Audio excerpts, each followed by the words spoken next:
appreciate if people who enjoy everything of what is going to unfold over the next 2 days can appreciate us on social media platforms with the hashtag the Hindu Lit Fest. Hashtag the Hindu Lit Fest. Thank you so much. As always, it's important for us to begin on a wonderful and an auspicious note, and therefore, people who are able may kindly request you to stand up for the Tamil Thai Varthu.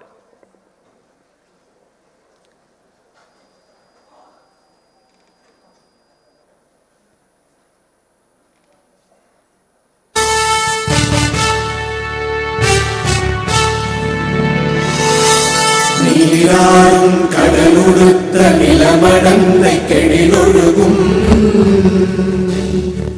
சீராறும் மதனமென திகழ்பரத கண்டமிதில் எக்கணமும் அதில் சிறந்த ராவிடனல் திருநாடும் தக்க சிறு பிறை முதலும் தரித்தனரும் திலகமுமே அத்திலக வாசனை போல் அனைத்துலகும் இன்பமுற எத்திசையும் புகழ் மணக்க இருந்த பெரும் தமிழனங்கே தமிழனங்கே உன் சீரிழவை திறம்பியந்து செயல் மறந்து வாழ்த்துதுமே வாழ்த்துதுமே வாழ்த்துதுமே.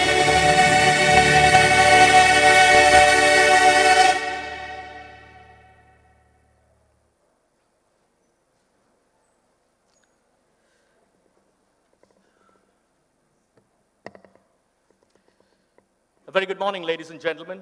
This is indeed a day to celebrate.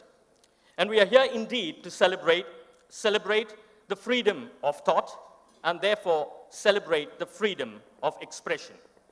Translate that freedom of thought into freedom of expression.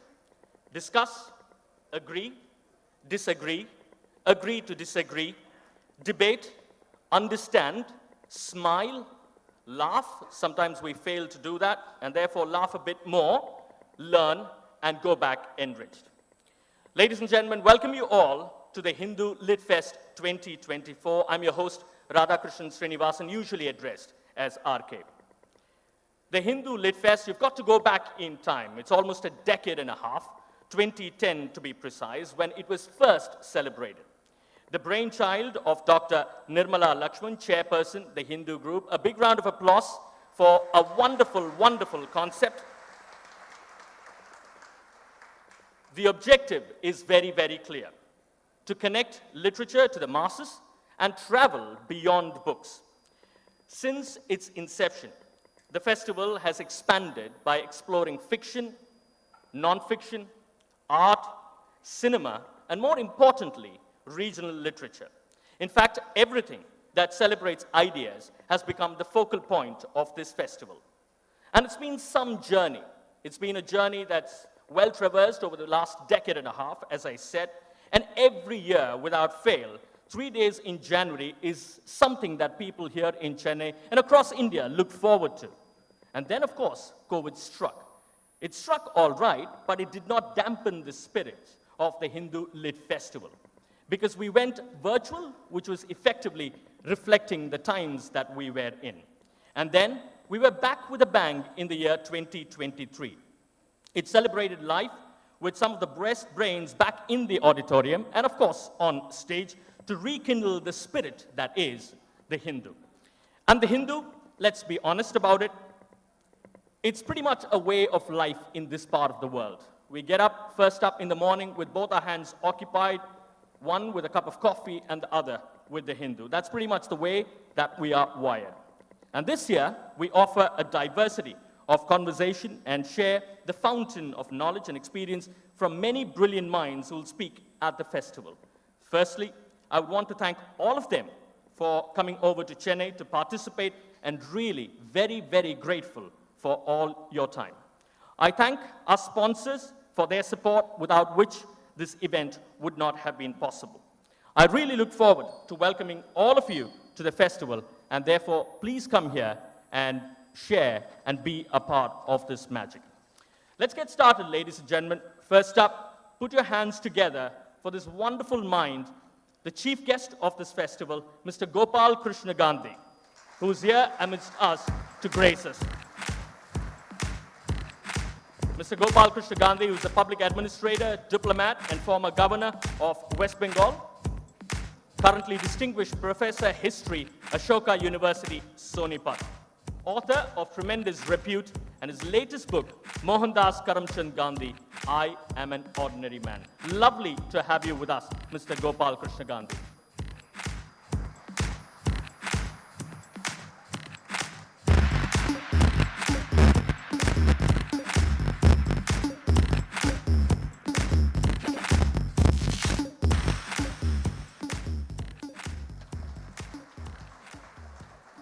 Thank you so much, sir. This day wouldn't have been possible but for the lovely Dr. Nirmala Lakshman, who's the chairperson of the Hindu group, the director and curator of the Hindu Lit Fest. Thank you so much, ma'am. As a joint editor of the Hindu, she founded the newspaper's features such as Sunday Magazine, the Literary Review, among others. She's published 2 books and is working on a book on Tamils. Ever smiling, charming Dr. Nirmala Lakshman. Thank you so much. Next up, ladies and gentlemen, put your hands together for a very quiet, smiling, unassuming man who drives the institution with passion in Mr. L.V. Navneet, who's the CEO of the Hindu group.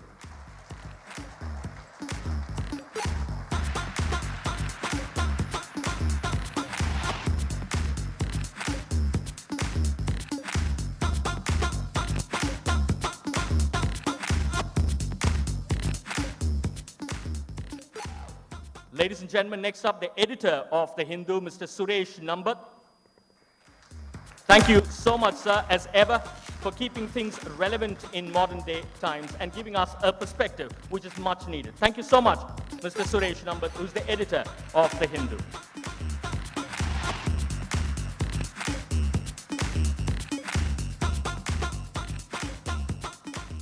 May I request the Chief Marketing Officer of G Square, Ms. Lata Aranganathan, to please come forward. Thank you so much, ma'am, for your support. Lovely to have you with us, amidst us.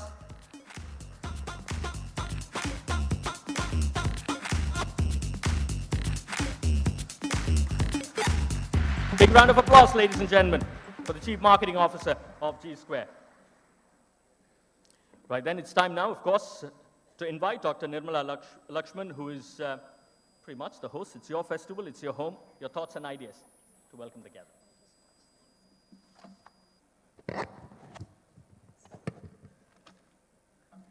Good morning. A very warm welcome to the Hindus Literature Festival. Over the next 2 days, we will have the privilege of hearing a distinguished galaxy of writers and thinkers speaking about literature, culture, and the arts, sharing their work, their creativity with the people of this city and for people from other parts of India who come year upon year to this festival to celebrate the magic of words and ideas. The Hindus Festival is an inclusive space for writers, artists, thinkers, and performers to share their creative vision. Through 2 days of discussions, presentations, and interactions, we hope to see a lively audience engagement and energizing conversations. There are structured opportunities for the audience to participate via a Q&A at the end of each session, and there will be book signing opportunities with the authors as well. Our panels will touch upon a wide range of subjects from politics and economics to music, art, literature, biography, history, and a host of other subjects, including discussions on many pressing issues of our times. I would like to thank all our panelists and workshop facilitators for making the time and taking the trouble to be here at this festival. It is you and the audience who make this festival happen. We carry with us the honest and fearless traditions of the Hindu, the adherence to democratic values, to justice, to social inclusiveness, to diversity and pluralism, which I believe makes us what we are, and of course the commitment to the freedom of expression, which is one of the cornerstones of the Hindu and of this festival. We are privileged to have with us Shri Gopal Krishna Gandhi, Professor of History at Ashoka University, one of our most distinguished citizens, a writer, an administrator, a diplomat, a governor, and a friend of the Hindu, above all, and our regular contributor. Very happy to say that he's presenting his newest book, Mohandas Karamchand Gandhi, I Am an Ordinary Man, a bit later on this morning. Thank you.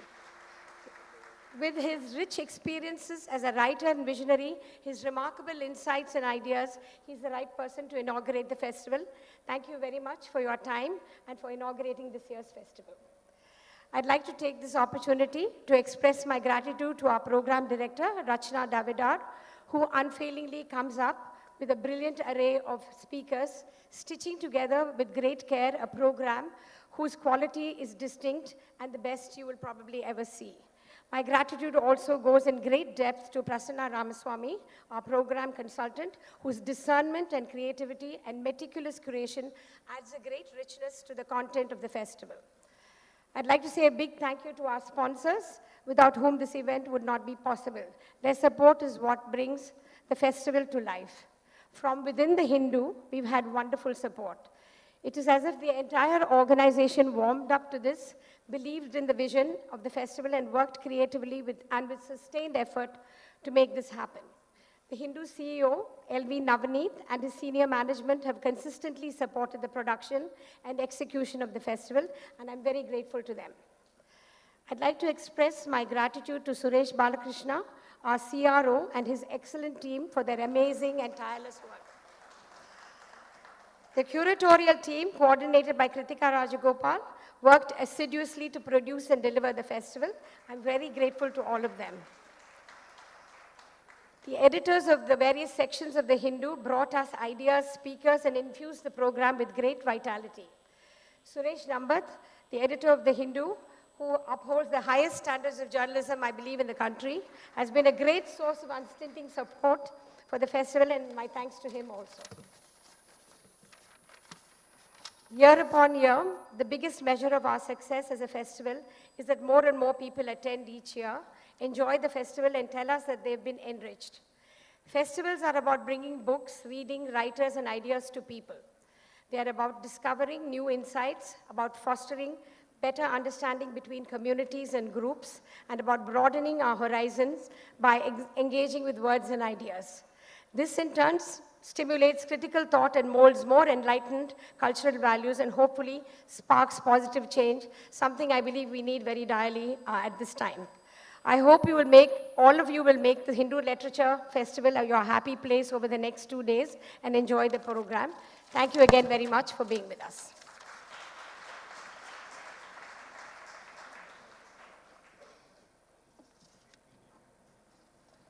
Thank you so much, ma'am.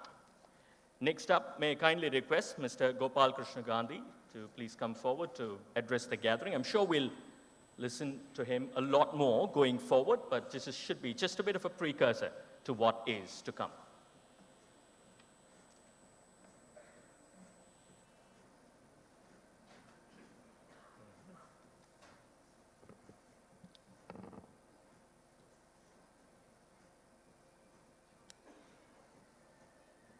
Books make great companions, great travel companions.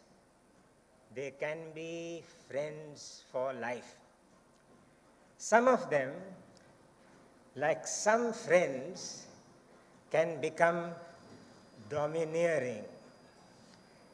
They then can become tyrants, demanding more than attention, demanding adherence, even obedience. We may love books. I do. We may not worship books. We may not make cults of books, for then they make pygmies of us. We may not place over any book a halo. No human construct can claim perfection. It would be silly if it did. Books can and should claim just one thing: honesty. Simple honesty.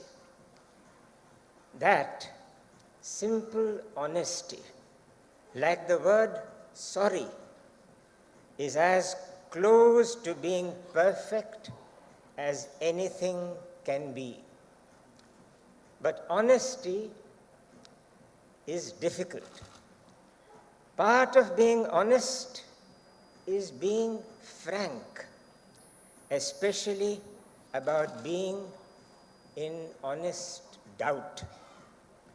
Few things are as unseemly as books that claim immaculacy, or their authors claiming immaculacy for their creations. Honest doubt spurs Arjuna to ask honest questions in the Gita. I find his questions deeply moving. In the whole of Christianity's corpus, nothing moves me as much as the dying man saying, Eli, Eli, why hast thou forsaken me? And then, before his end, he's saying, I thirst, I thirst, we thirst. The great Hindi poet Maithili Sharana Gupta has written an amazing book, Yashodhara. In that, the dazed princess, seeing the vacant space in her bed on the morning when she rises, says to her maid, Sakhi, वे मुझसे कहकर जाते. If only he had told me before he left. That expression of Yashodhara's grief says all that the Tathagata was to say about sorrow and about attachment. Attachment, he said, is wrong, and so it is. But some detachings can hurt, as Yashodhara tells us. Mayamma is a song, not a book, but Shyama Shastri's lament in it to Kalika Bhavani speaks for all who seek and do not find shelter. Not many musicians sing that Ahiri masterpiece today.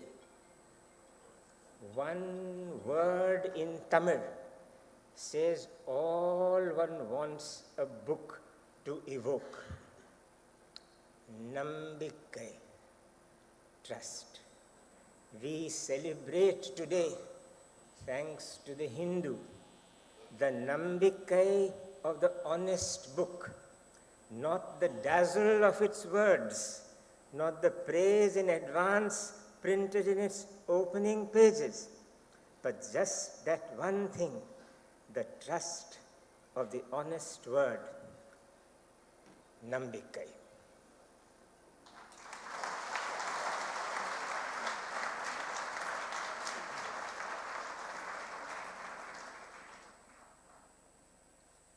Simplicity, honesty,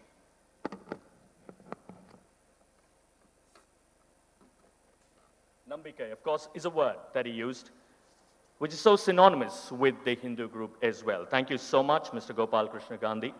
May I now kindly request Dr. Nirmala Lakshman to present a token of appreciation for his presence to Mr. Gopal Krishna Gandhi. Big round of applause, ladies and gentlemen, for the festival, for the presence of these wonderful gentlemen and ladies on stage.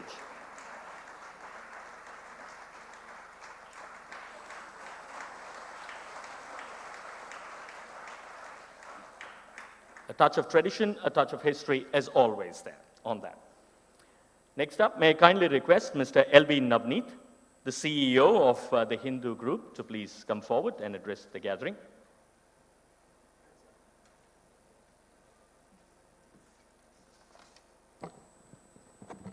Good morning and a warm welcome to all to the Hindu Lit Fest 2024. This edition has been put together through imagination, a lot of careful thought, and not to mention hard work over a number of months by the festival curator and chairperson of the Hindu group, Dr. Nirmala Lakshman.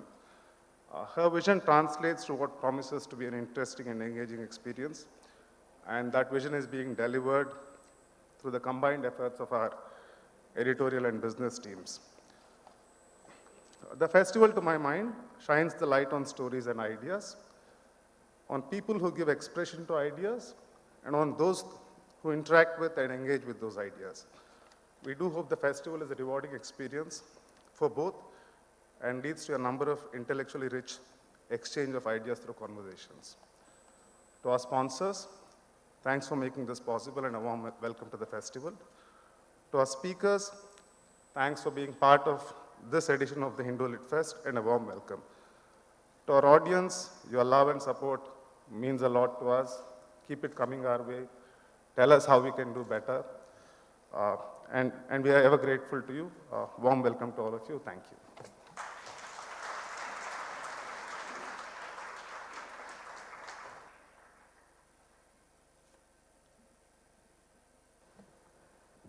Thank you so much, Mr. Navneet. May I kindly request Mr. Suresh Nambat, who's the editor of The Hindu, to please step forward. Thank you so much, as I've always said, for keeping things so very relevant in these modern day times, sir.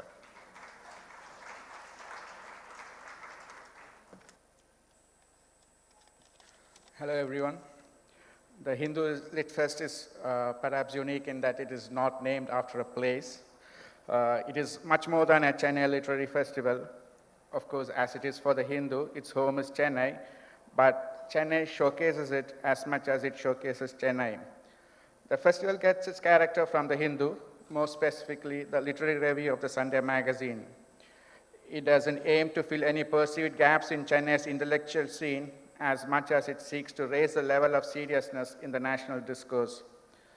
This is a reader-driven festival and not just a gathering of authors and publishers. It is very much an intervention, a God to drive ideas to their fruition. We expect these 2 days to stay with you for a long time. Thank you.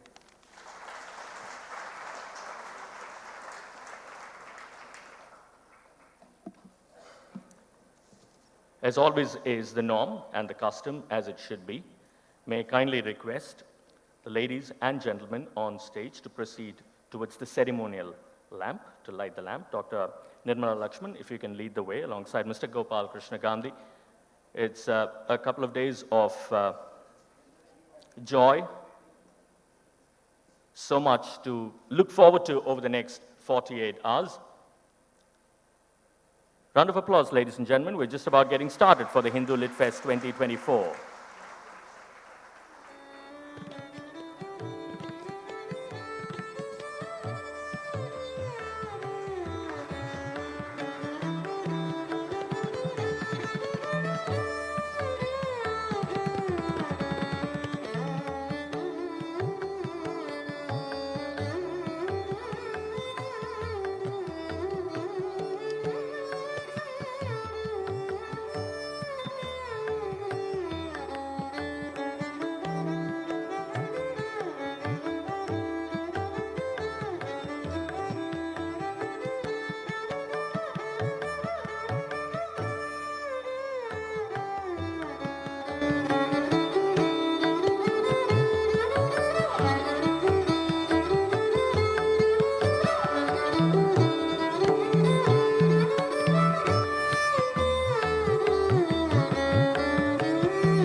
Thank you so much.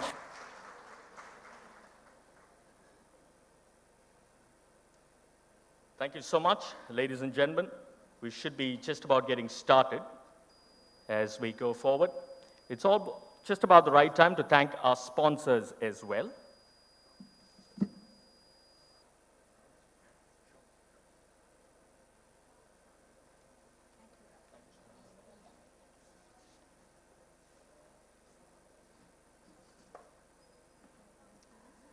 The event is presented by G Square in association with NITE, deemed to be University, Mangalore, Karnataka, and Christ University.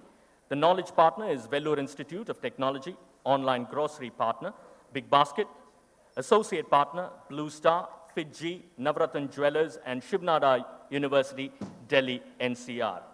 Author Lounge partner, VFS Global, food partner, Wow Momo, educational partner, SSVM Institutions, Coimbatore, bookstore partner, Higginbotham's, water partner, Repute, gift partner, Anand Prakash, and hospitality partner, Taj Coromandel, Chennai, and of course, the brew room as well. We're just about getting ready for the first session, and what's that first session going to be all about, and who are the speakers, and who is going to moderate that session? To give you greater details, even as the stage is just about getting set up. Thank you so much for your patience. Maybe just about the right time to once again repeat. It'll be great if the phones are on silent mode, and if you wish to take a pic, we'll appreciate if you take care of the flash on your mobile phones. And it'll be great if you can put across a word of appreciation for all the efforts that has gone backstage with the hashtag The Hindu Lit Fest on all social media platforms. We're almost there, and to take you through as to what the first session is all about and the names of the speaker and the moderator, may I now invite my co-host, Akhila Krishnamurthy, who's an independent journalist as well, to introduce the first session and go forward. Thank you.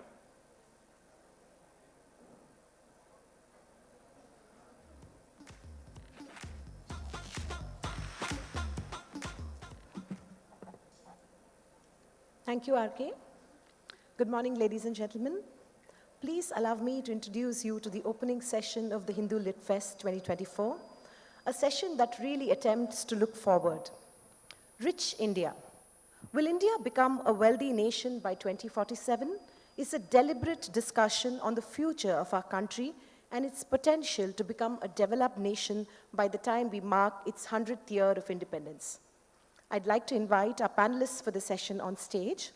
Ms. Jayati Ghosh, a professor of economics at the University of Massachusetts Amherst in the United States, a writer and an author. Mr. Montek Singh Aluwalia, former Deputy Chairman of the Planning Commission of India, a key figure in India's economic reforms and an author. Mr. N. Ravi, Director of Kasturi & Sons Limited of the Hindu Group and former Editor-in-Chief of the Hindu. And Mr. T. Nainan, Editor, TV Commentator and Board Chairman of Business Standard Private Limited.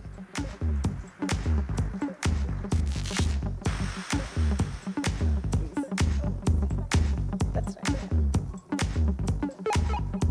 This conversation will be moderated by Mr. Raghuveer Srinivasan, Editor, The Hindu Business Line. Mr. Srinivasan.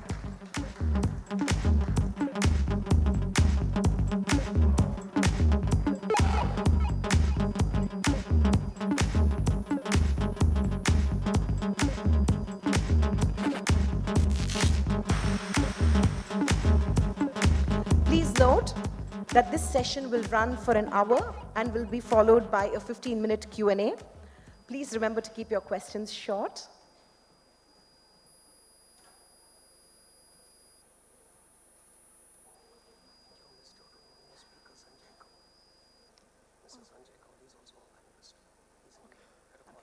I'd also like to invite on stage our panelist, Sanjay Kaul, please.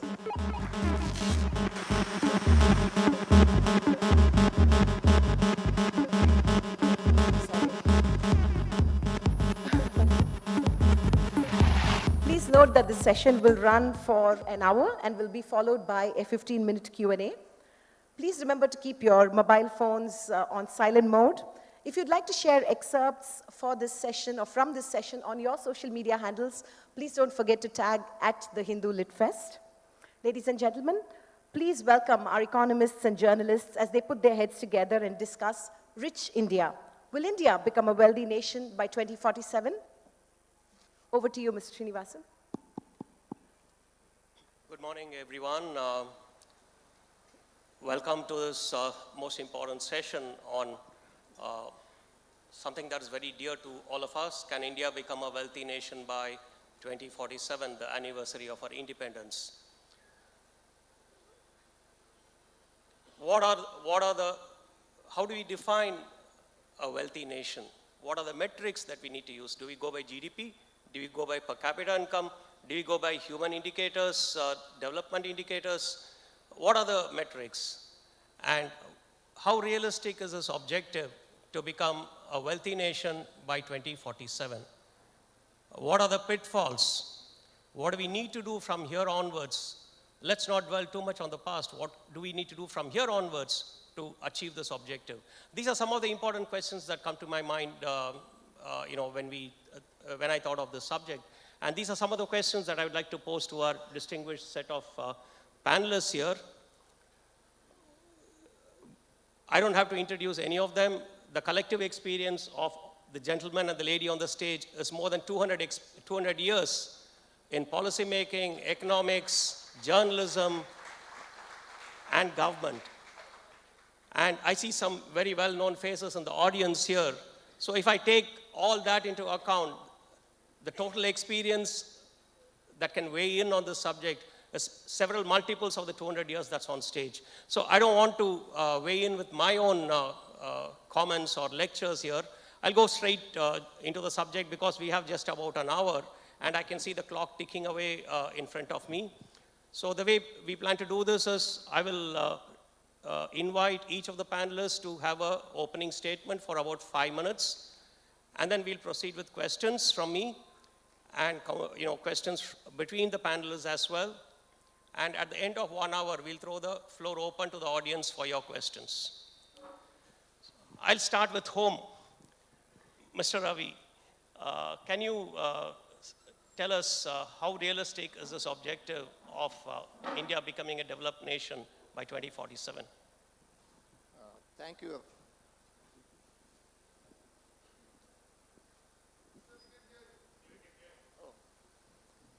Thank you, Raghuveer.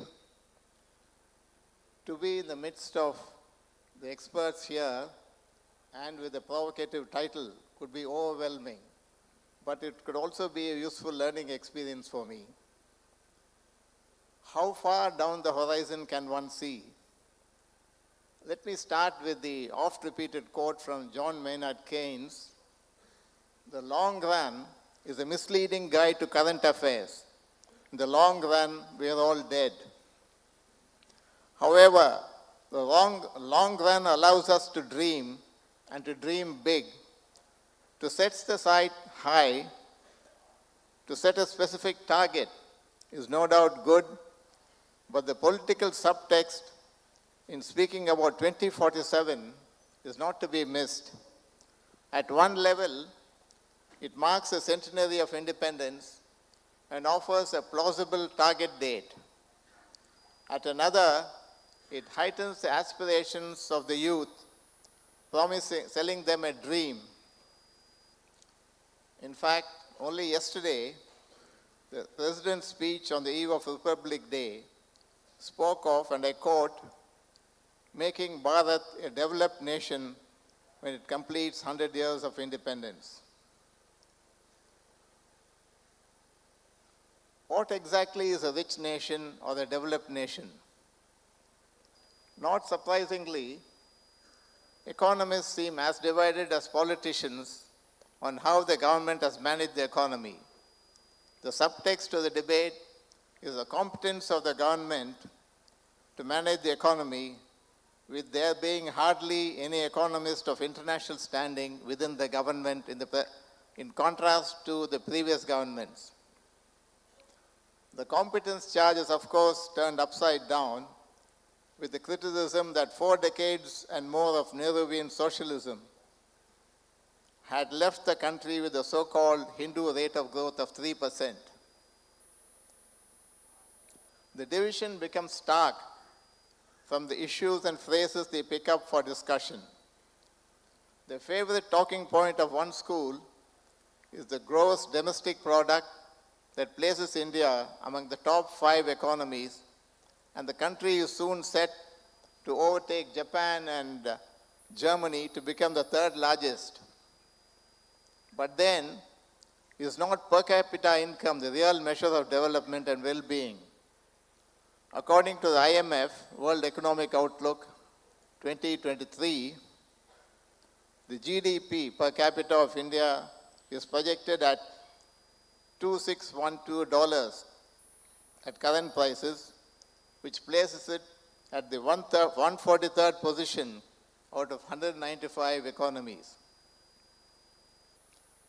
The government's own narrative picks up such themes as the big push on infrastructure, massive welfare programs, including the free distribution of food grains for 5 years, which is described as the largest welfare program in the world, housing and sanitation projects, universal COVID vaccination in record time, opening of bank accounts, the surge in digital payments, and reforms such as the GST, the bankruptcy code, and privatization of Air India, and the cleaning up of bank balance sheets.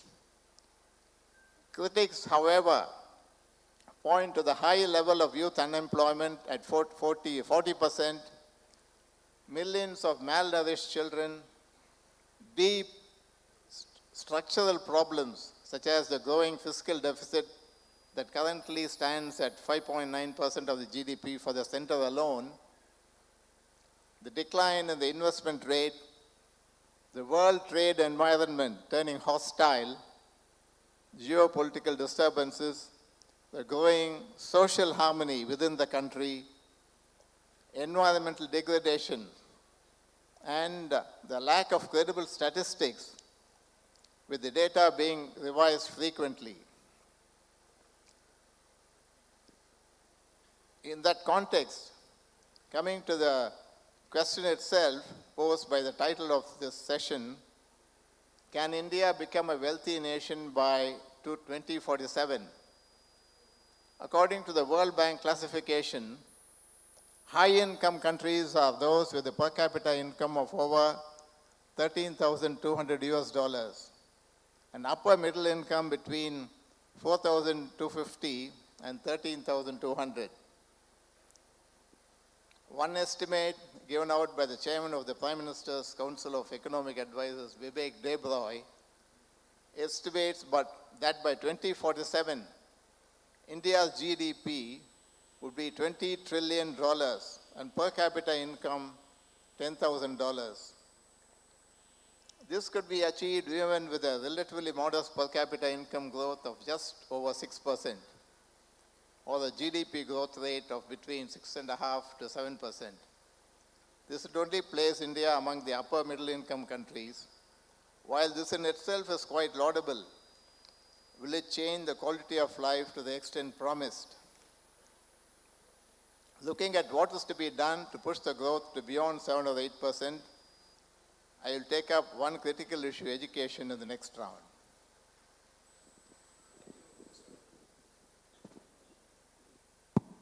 Thank you, Mr. Ravi. That sets the tone.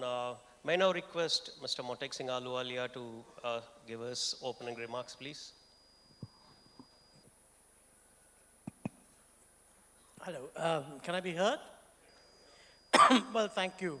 Thank you very much. It's a real pleasure and a privilege to be invited to the Hindu Lit Fest, so let me thank the organizers for inviting me.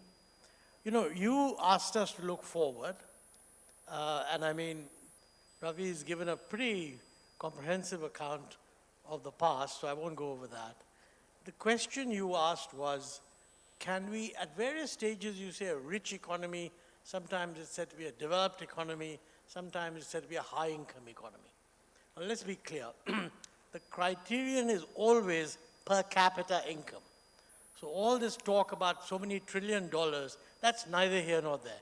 I mean, we certainly need to become many more $1 trillion in order to become a high-income economy. But we could reach those $1 trillion still being a low-income economy. So the issue is per capita income. There, I think your question translates, in my view, into the following. Number one, whatever target you like, 13,000, 14,000 per capita, what does it mean for GDP? Okay? And I think people vary in their assessments, but it means 8.5% growth over the next 23 years, all right? Now, this is relevant because, you know, if you're already growing at 8.5%, we can say, well, you know, we'll probably get there. Though, mind you, to be developed is not just enough to have high per capita income. It has to be better distributed. So, I mean, well distributed. So you could end up with a high-income economy in which the distribution deteriorates so much that large numbers of people are kind of left out. I mean, I'm not saying it'll happen, but that's an issue. So you need that 8.5% growth. You need that growth to be inclusive. And I think along with inclusive growth, which is just the benefits of income, you also need the development of public goods, which cannot be provided by the market, have to be provided by a caring government. And by the way, that government is not the central government. Almost all the public goods that you really care about, health, education, law and order, clean drinking water, livable cities, all of these things are in the hands of state governments and municipalities. So looking 22 years ahead, the question you really ask is, can we grow at 8.5%? Will it be inclusive? Will the governments, not just the central government, state governments, be responsive to the need to provide the kind of public services that a developed country needs? Now, I mean, it's too difficult to answer those questions, but some contextual points we should keep in mind. First, are we growing at 8.5%? No. Nobody says we are. There's a lot of debate on what is the growth. Is NDA growth better than UPA growth? Actually, if you look at a straight comparison, it's not. The UPA growth was actually about 1.5% per year higher than NDA growth. But against that, many people will point out, quite rightly, that you have to look at the global situation. And the UPA had a better global environment. I'm even willing to settle for the proposition that, you know, the growth may not be that much different if you allow for the global situation. But what that means is the global situation is what it is. Unless you believe it's going to improve phenomenally, the real challenge is we are kind of growing around 6.5%. Can we grow at 8.5%? Now, looking forward, three things are actually very important. Number one, the world is not going to be as benign as it used to be. I mean, in the past 20 years was a period when everybody believed that the world was becoming peacefully multipolar, trade was happily taking place, everybody was quite happy to see globalizations. That has clearly changed. Now, I mean, I wouldn't worry too much about the last couple of years, and maybe we'll get back to something more sensible. But you have to keep in mind that if it's a more troubled world, then getting this 8.5% is not going to be based on the same kind of principles that we were applying earlier. Okay, that's one issue. Second, technology is changing phenomenally, and is changing at a much more rapid pace than it did before. This is causing tension and presenting challenges, not just to us, but even the developed countries. And one of the critical things is that the technology change is likely, for the first time, to lead to a net reduction in the demand for labor. I mean, historically, we have always argued, with a lot of justice, that, look, technology diminishes some jobs, but it creates other jobs which are usually better. That has historically been true. Will it be true? The short answer is, I don't know. I mean, we need to do much more work on understanding how the new technologies will actually infiltrate into the production space. Now, some aspects of the new technology are definitely advantageous. The digitalization, the payment system, all that's happening on fintechs, these are good things. They're creating new jobs. They're in some ways supplementing what banks do, but they're increasing the efficiency with which credit can be extended. That's good. But you know, when you get to automation, AI, and so on, I mean, most of the research that I've seen says that something like 40 to 50% of the jobs that we know of now are going to disappear. Now, if you agree that actually new jobs will be created, the challenge it poses is your educational system going to be capable not just of getting the labor force ready for the needs of today, but being able to recycle that same labor force for future needs. It won't be a world in which you will have what my generation had, which is work hard, get a good degree, then get a job and forget about education because you've done all the education you need. It's going to be quite different. People will sort of have to retool themselves. Now, I don't think we should get frightened of this because all countries are facing the challenge. But honestly, what we need is to recognize that there is need for much, much greater flexibility in our systems. So rigid, top-down, prescribed systems are not good. And this brings me to my last point, and that is I mentioned the quality of government and ability to deliver services, okay? It seems to me that it's going to be very crucial that probably 70% of what we call the quality of government is going to be determined at the state level. And then you come to the political question, to what extent does that depend on a lot of flexibility with the states, and how does that alter the center-state relationship? Now, you know, I live in Delhi, and we like to believe that all decisions, and when I was in government, by the way, this was with the sole exception of Manishankar Ayya. I think I saw him leave, perhaps in disgust. But apart from Manishankar Ayya, virtually everybody would say that, you know, the central government is better equipped, et cetera, But frankly, while I was in the Planning Commission, I clearly changed my mind on that.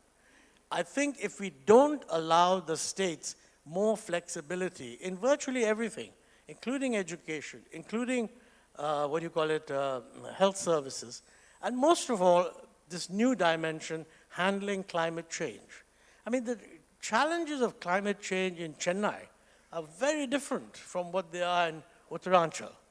So we will need to evolve a system of government in which the public recognizes that it's the states that must be held responsible for delivery. The center will be responsible for macroeconomic stability, some of the basic national infrastructure, which a lot is being done on that, let's face it. But I think the other side is what now needs to come into play much more strongly. So really, it's a tough job. Now, having said that, let me say, if we miss the high income level, but get close to it, that's not bad either. I mean, we're sort of somewhere below $3,000 per capita. Will we reach 13,200 in today's prices by 1947? Pretty tough, from what I'm saying. Depends on whether we're willing to adjust to the changes that we are seeing. But let's face it, even if we get to 12,000, that's not bad. So I think the real question is, what's the rate of growth that we can achieve? My feeling is that, look, if we target 8.5 and get 8, that's pretty good. Or even to get a little below 8. My last point, and this is very relevant for judging how we are doing. You know, as an economy grows, it's well established that its rate of growth slows down. I mean, if India is going to grow rapidly to become sort of close to high income level by 2047, and the average growth rate you need for that is 8.5%, then quite frankly, if you're tracking whether you are on track, you should be allowing to grow 9.5 now and slow down to 7, by the end. We cannot be expecting to grow that rapidly if we become a high-income country. So when you track what's happening, I don't think the relevant metric is 8.5. The relevant metric is that short-term growth rate, which is consistent with an average of 8.5, allowing for the fact that a slowdown is essential. Now, these numbers might change, 8.5, 8.2, that's not very important. But I think by any standard, we must accept that right now, the growth is not what it needs to be. And that's partly why we're not seeing the employment results that we want. I mean, the fact is, if we got anywhere near the growth we want to track, you would see that result. Thank you. Thank you, Mr. Ahluwalia. Very important observations, especially on growth and inclusive growth, and whether we can achieve 8.5. Mr. Nainan, China has consistently done that rate of growth over 2 decades, over 8%, which has lifted its economy to a higher level than what it was when it started its reforms. Now, when we talk of growth of 8.5%, and inclusive growth at that, what does it take for governments from now onwards for the next 24 years to achieve that? And as Mr. Ahluwalia said, average of 8 to 8.5. So that means initially you're going to be looking at 10, 11, 12%, and then maybe as you grow further, it'll be 5, 6%. So what does it take? Hello, am I audible? Okay. Thanks, Mr. Srinivasan, and morning, everybody. To answer that question, there are 2 ways of doing it. One is to look at your own history and see how it could have been improved. The second is to look at the history of other countries and see how they did it. So let's put this into context. We are looking ahead at 24 years. So let's look back at the last 24 years and start from 2000 AD and look at today. In this period, India's per capita income, and I agree with Montek, when you're looking at being rich, you're talking about individual incomes. The per capita income for India in this close to quarter century went up less than threefold, less than 3 times. In the same period, China went up more than 5 times, 5.3 times actually.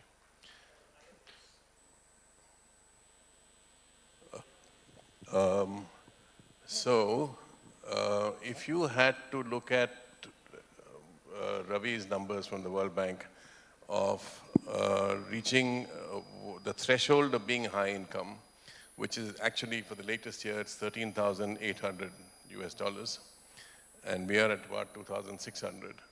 You would have to multiply about 5.3 times, which is exactly what China did. Now, the question therefore is, if this is a reasonable proposition, can you do what China has done in the last quarter century, which is, long periods of double-digit growth, extraordinary technological progress, virtually full employment, and a great deal else. And you have to ask yourself, are we really capable of doing that? Then let's leave in China aside and look at the rest of the world. And I want to suggest that we've become somewhat unrealistic in our growth expectations because of what some East Asian countries have done in post-1950. The examples being South Korea and Taiwan principally, Japan before that, and of course China.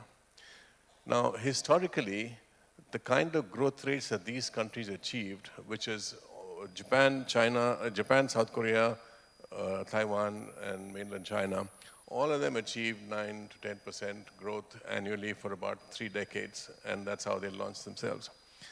But that's not the rate at which either Europe or the United States grew to great affluence. They grew over much longer periods at much slower rates. For instance, the United States, in 1870, after the Civil War, it was still largely a rural economy, had a total GDP of $98 billion. By 2013, just before World War I, so it's a span of 43 years, 98 had become 517, which is again, this is a magic number, 5.3 times, but in 43 years. And in those 43 years, you had electricity coming in a major way, you had railroad transport, you had the energy, sources of energy changing dramatically, you had phenomenal productivity growth. And yet, over 43 years, the US grew only 5.3 times, which is a per cap annual average of less than 4.5%. And in its fastest period, in this 43 years, during the fastest phase, they were growing only at 6%. Europe grew on the back of the slave trade in the 18th century, on the back of colonialism in the 19th and 20th century. We don't have those. So I think historically, this is an extraordinary period of unusually rapid growth. So if you're doing 6.5, I think we're doing bloody well. Now, can you do 8? Only a few handful of countries have done it. Do you have the conditions, and not just capital, financial capital, human capital given your education system, the health indicators, the soft factors, all your institutional strengths, which if anything are decaying, and the nature capital. Can your environment and your ecology cope with 1.6 billion people with expenditure of $15,000 per head? The world hasn't seen this. And your water resources are already scarce. Your cities are polluted. So I think we have to have a certain measure of realism about this. The second is, what is rich? Saudi Arabia is rich, but is it developed? China is not rich. China is actually still less than the World Bank high income threshold. But Maldives is rich. Maldives per capita income is 25% bigger than China. Do we want to be like that? So let's look at the real issues, which I think some speakers referred to, which is the quality of life. Do people have jobs? Do you have clean air? Have you got education? Do you have health care? These are the issues. What do people care about? That's what they care about. You know, do you have personal safety? What is the commuting time? How many years' income does it take to buy a house? So if you break those down, and there are indicators which people do for what is called physical quality of life. When you look at quality of life, on these indicators, you will be very surprised. India is fractionally higher than China. Why? Because property prices in China are so high, nobody can afford a house. Why? Because the cost of living is enormous. People can't get married because they can't afford to get a place. So, you know, if you look at all these factors, Bombay is the least quality of life in India. It's the richest city. What is the highest quality of life? Pune, followed by the southern cities, Hyderabad, Bangalore, Chennai. So, you know, I think we have to look at, then you have the human development indicator that the UNDP puts together. None of these indicators factors in jobs and employment. Only 10% of our workforce is in the organized sector.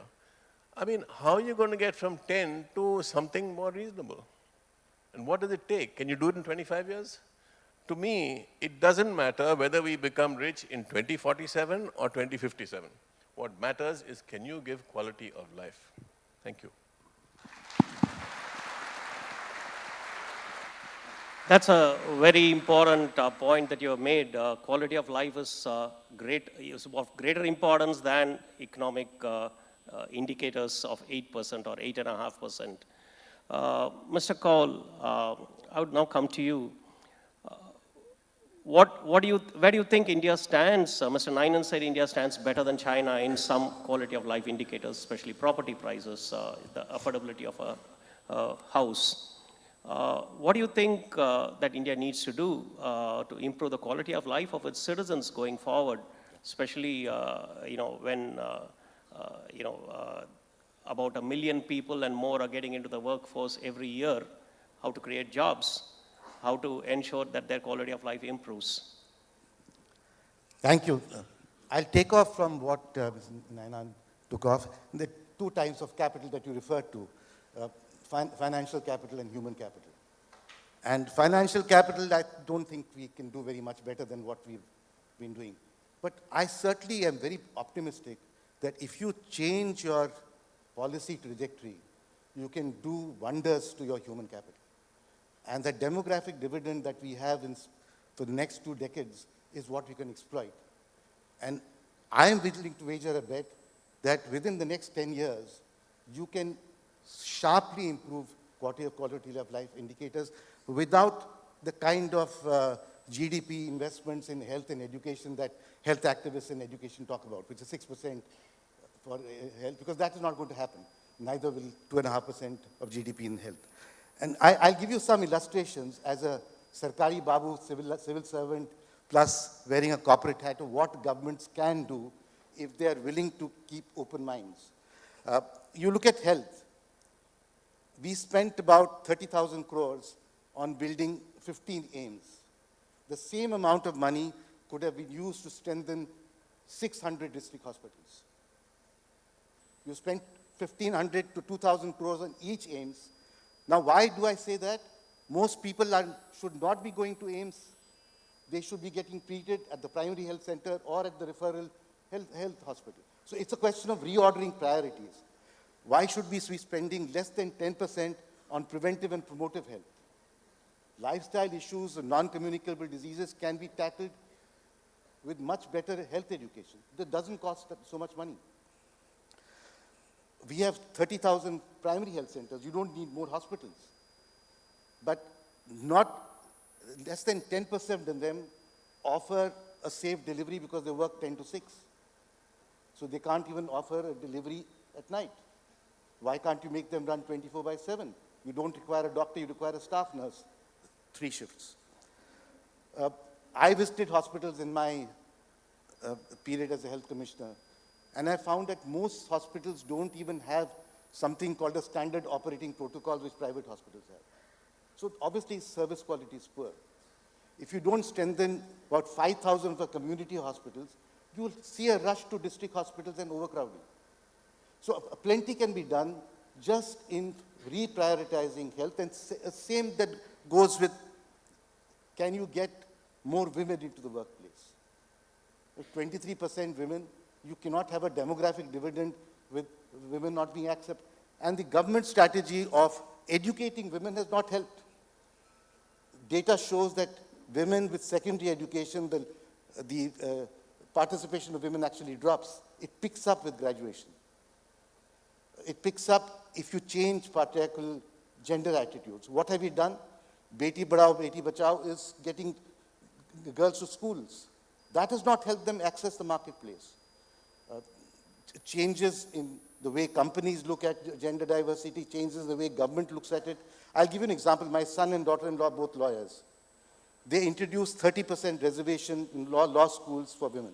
Today, 55% of people, students entering law schools are women. 40% of corporate lawyers are women. Those simple things which don't have huge budgetary impact can make a difference to improving access of women in the workplace. Look at nutrition and food security. We spend perhaps the largest, even in per capita terms, on food security. But there has to be a policy rethink. Why is it that despite this, there are high levels of malnutrition? Obviously, supply of cereals alone is not tackling your malnutrition and hunger. Child malnutrition can be tackled. It doesn't require, a 6-month-old child doesn't require much, even, it's not even without reach of poor households. We have to understand nutritional behavior of poor households. We have to address them. We have to reach out to households. Are there issues why processed foods are occupying their diets? Is it that there are nutritional imbalances because of lack of awareness? There are a lot of things which can be done through health education, through nutrition education, which can change why should 35% of children be stunted? And stunting means brain development, 80% takes place before the child is 2. And this stunting, has a long-term impact on the productivity of a human being as an adult? Why is it that 25% of adults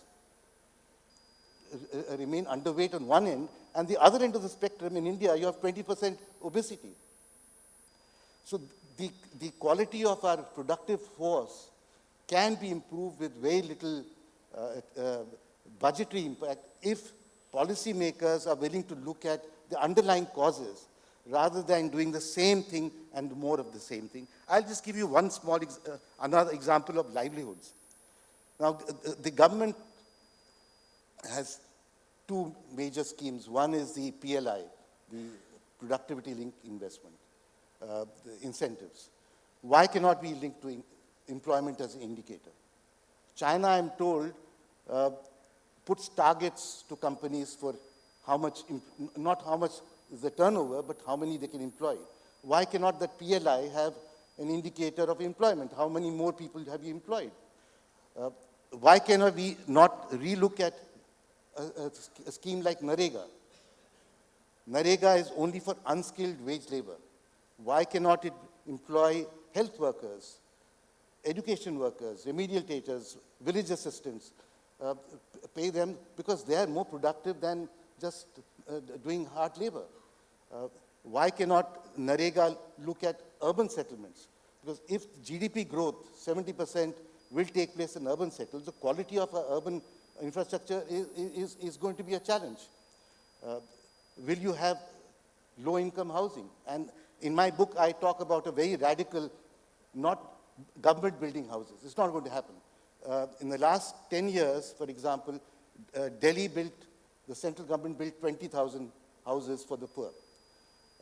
The challenge was about 1 or 2 million a year, with 25% of the population living in slum settlements. So you need a rental housing market because all estimates indicate that 50 million households are going to come to towns and cities for looking for jobs. Where do they live? So these are the challenges which, with little changes in the policy trajectory, could make wonders. And I think in the next 10 years, if we can achieve, say, quality of life indicators equal to Kerala, we would have created a platform for the 8% growth that you spoke about. Thank you, Mr. Kaul. Those are interesting suggestions, extending NREGA to health and education, and rather than just in the urban areas, especially, rather than just digging ponds and wells somewhere in some rural area. But I would like to move to Ms. Jayati Ghosh now. My question to you is, the wish list is long. We all know what needs to be done in health, in education, in skilling, in human development indicators, in social capital, everything. The challenge is, if you're going to grow at less than 8%, how are you going to find the money for investing in all these? And are we investing enough even now at 6.5%, a 2% budget for health and 2.5% for education, state and centers put together? Isn't that very meager? Yes, thank you. You know, lots of very interesting things have been said, and I'm going to pick up on some of them, but I want to go back, before I answer your question, to this question about being wealthy and what a wealthy nation is. Or stepping back a bit, why do we even want to be a wealthy nation? What's the point of being a wealthy nation? And I would argue that the point is for you to be able to provide every person in the country with basic needs and the possibility of a decent and dignified life. In a sense, what you were describing as the standards of living and so on. That can happen at very different levels of per capita income. So I'm not even sure that per capita income is necessarily the best indicator. It has happened in some countries at definitely middle income country kinds of status. I'm thinking, for example, of Malaysia. So, you know, wealth, it depends on how you define it. If you look at wealth really as the means to provide people in your country with what should be a decent and dignified life, then it requires a different pattern of growth rather than just the aggregate growth. So I would actually contest the idea that we need 8% or we need 10%, whatever number we need in terms of aggregate growth. It doesn't tell us about the pattern. It doesn't tell us about the distribution. It doesn't tell us who's benefiting. And therefore, it doesn't tell us who's actually getting that decent and dignified life. If you look at India over the last 10 years, for example, we've had a reasonably high rate of growth, especially given global conditions and so on. But we also know that real wages have not increased. That's stunning to me. In a country like India, you're growing at this rate for a decade, real wages are not increasing, to me is absolutely stunning. Median wages are falling for construction workers, for a number of others. I mean, it's absolutely crazy that this can happen. What does that tell us? It means that the conditions of the vast majority of the country are not improving. And to me, that's the sign of not being wealthy. To me, that's the real failure of that growth. So if you say, okay, we will continue to grow at this, not only do we get low employment generation, but we also get continuing poor quality of life for a large part of our population, certainly for the bottom 50%. And because of that, you get a low mass consumption market, which in turn reduces the incentive to invest, which is why you don't find private investment responding to this supposed fantastic growth rate. Our investment is now increasingly led by public investment in infrastructure. And it's because the private don't see a market, especially for all the, what do they call, fast-moving consumer goods that ordinary people consume or that the poor consume. So we really have to think about the pattern of growth. And I think if we want to achieve anything in terms of progress, material progress that matters for India, we have to be thinking about a different pattern of growth, not looking at that absolute number. Absolute, not just in aggregate, but even in per capita, but looking at, for example, the median wage. Let's suppose we make the median wage our indicator of progress, because that is a kind of proxy for what people can afford and so on. And we say zero growth in median wage is a disaster. How do we improve that? Then you start thinking about, okay, what can we do to improve employment? What can we do to improve access to basic needs? What can we do to improve access to health? Sanjay, I recognize your point that, quality of spending matters a lot, but hey, you can't get away from quantity either. It's 1%, by the way. Indian spending on health, public spending on health, center and state together, is less than 1% of GDP, 0.9 the last time I looked. We are down there in the bottom of all the countries in the world in terms of health spending. And you can't, therefore, get better quality without more increase. You need more doctors, nurses, caretakers, people to do all the ancillary jobs and so on and so forth. These are also hugely employment-generating activities. So if we recognize employment as a major goal, one critical thing, of course, is to transition out of low productivity activities, in agriculture, in primary activities, low-grade services, and so on. But that transition, therefore, requires specific proactive policies to generate the conditions that will enable both public and private employment. We definitely need much more public employment. We are underemploying. We are under-providing basic services. Okay? Our ratio of basic services, public employees to population, it's less than 2 per 100. Global average is 3.5 per 100. Scandinavian countries, 12 per 100. Why? Because they're providing better public services. We need more public employees to provide decent public services. And I completely agree with Montek, it has to be done in a much more federal way, in a way that allows states much more flexibility. But in addition to that, you have to create the conditions for private employment. So we have to think who's employing most of the people in the country. They are micro, small, and medium enterprises, which have been left by the wayside in this celebration of large capital which is supposed to trickle down in terms of its benefits. We definitely need much more systematic sector-wise packages for the MSMEs to enable them to survive. I mean, it's a miracle that many of them exist when you think about what they've been through, right? Demonetization, GST, COVID, and an incredibly brutal lockdown with very little in terms of any compensatory policies. So you have to think of the things that will generate more employment. You have to think of the things that would generate more basic needs. And delivering those is possible, but it definitely needs more investment. It can't happen without. And it needs more investment of a different kind, not just high-speed trains or major highways and so on. Not saying there's anything wrong, but you definitely need to spend much more on, if you like, the human investments that you have to make in terms of ensuring these. In terms of also the impact of technology, this is important. I think Montek mentioned this, the fact that, robotization, AI, et cetera, these are all job-destroying kinds of activities. We know, everywhere in the world we know, that the activities of the future that will be employment generating are the care work and creative industries. So let's invest in those, and there's huge potential to actually invest in care. Just final point I want to make, that, we are so, yes, youth unemployment is a big thing, but the way we are exploiting women's work in unpaid fashion in this country is actually extraordinary and I think unmatched anywhere in the world, okay? If you look at only paid employment, that is not unpaid work in family enterprises, 18% of women in this country have paid employment. 18%. We're worse than Saudi Arabia, okay? And this really means that there is this huge waste of enormous economic potential, but there is also a massive burden of unpaid work. 88% of the country, according to the official labor force, 88% of women in this country are working in unpaid, altogether, including unpaid fashion. Only 18% get paid for their work. So if you're looking at aggregate labor productivity, it is subsuming all the unpaid work done by women. It's a pattern of growth which is not just deeply unequal, but deeply exploitative along gender lines. Also, I would add, along caste lines and other ethnic kinds of labor market segmentation. Those are the kinds of things we have to get away from if we really want a wealthy nation in the way that it matters.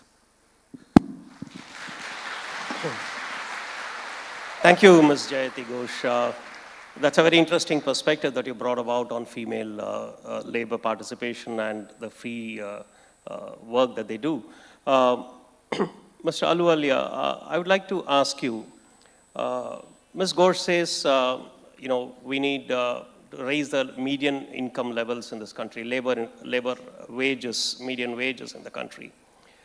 So how can we do that if you're going to grow only at 5%, 6%? Don't you need the economy to grow at a much faster rate, create more jobs, create more wealth, which can in turn be passed down the line as wages, as more jobs are created? How is that going to work?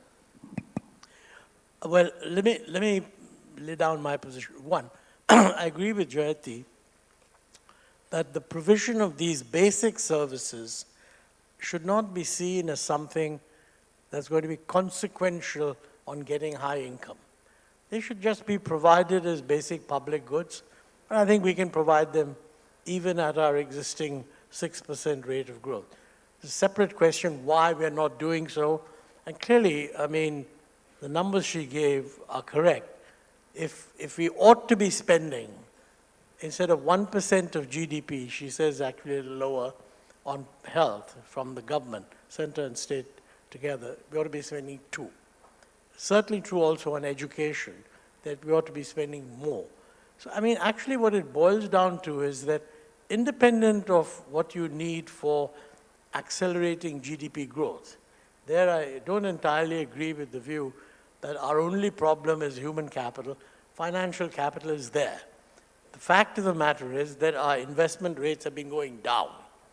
So it's not as if we are investing as much as we used to, and so we need to be able to find resources for that. Now, obviously, one factor is that government is spending its money, either is not collecting enough taxes. There's some truth in that because the tax ratio has been rather sort of stagnant, a little bit edging up in the last couple of years. And the promise of GST, that it would lead to a huge rise in tax ratio, has not materialized.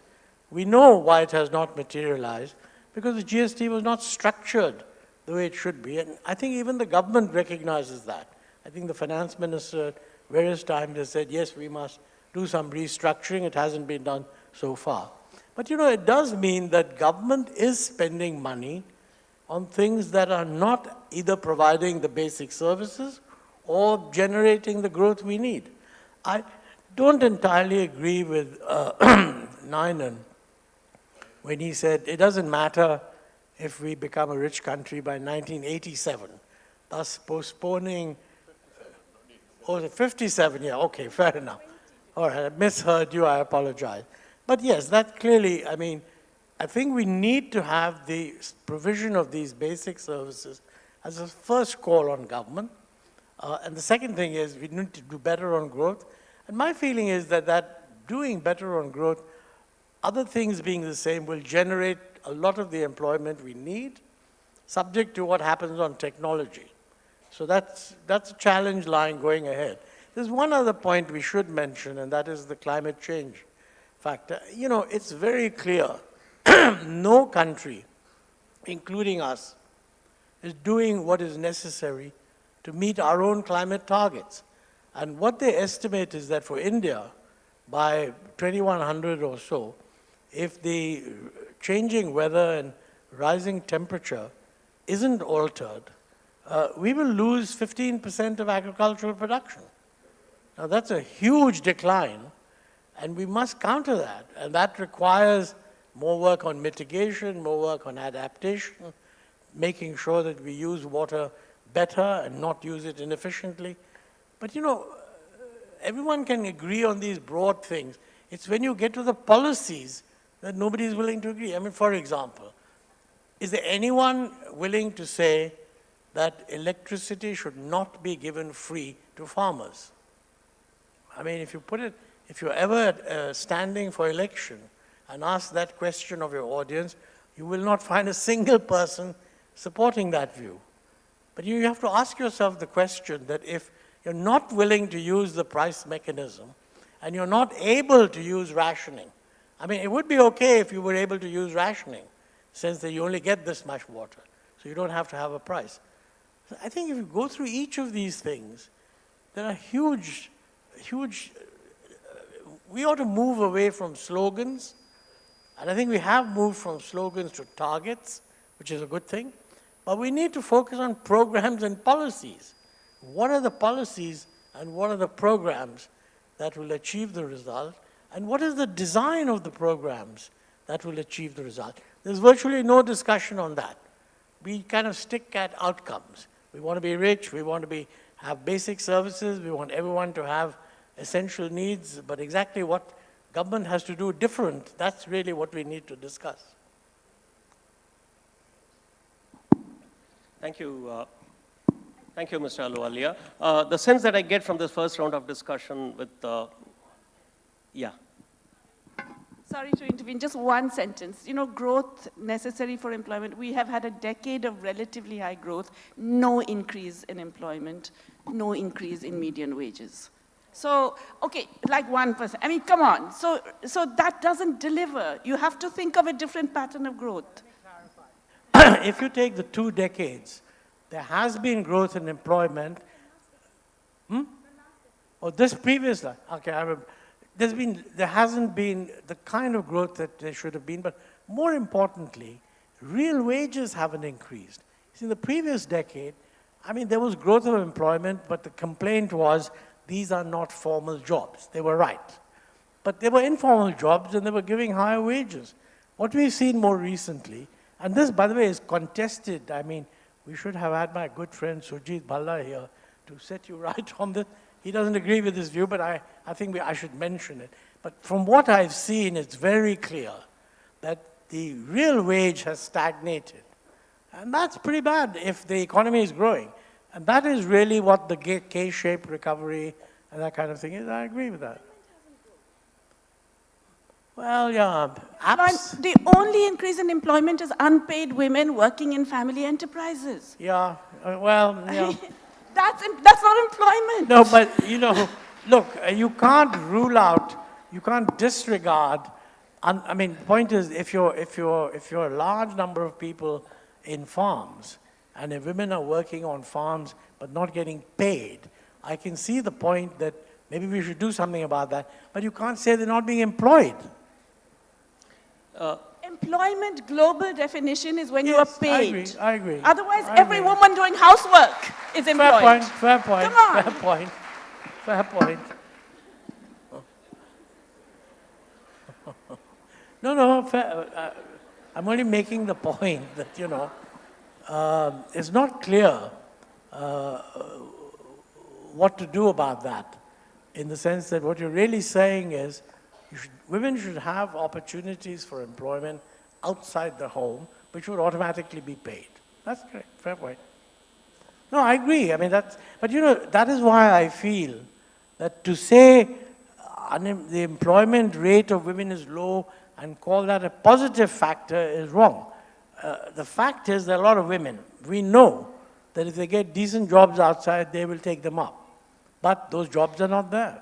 So the question is, what do we do about that? Yeah, fair. I'm sorry to intrude into this very interesting exchange, but in the interest of time, I think we have just another 6 minutes to go. One last question I would like to raise to the panel, to Mr. Nainan, before I throw it open to the audience. Yeah, Mr. Kaul wants to make an intervention as well. So, Mr. Nainan, the sense that one gets is that it's not enough if you grow at 8.5% or 6.5% or 10%, whatever be the number. What's required is a median incomes, wage levels to increase in the country. That's the way you measure a rich country, whether the common man is earning enough to earn a decent livelihood.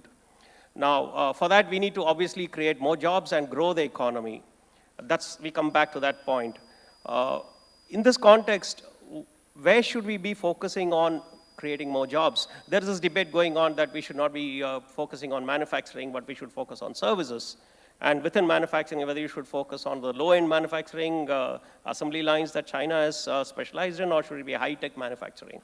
So what is your sense on this? Where should India focus its energies to create more jobs? Because you can have a 8.5% growth and still be jobless growth.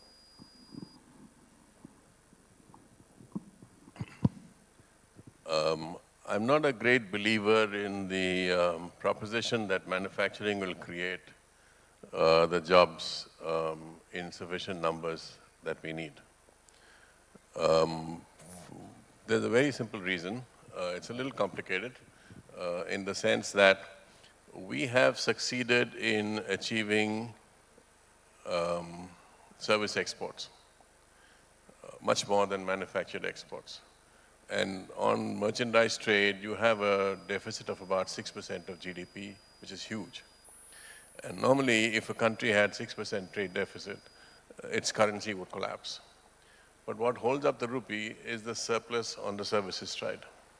So you have an expensive currency because of the services success, but your manufacturing can't compete at that currency rate.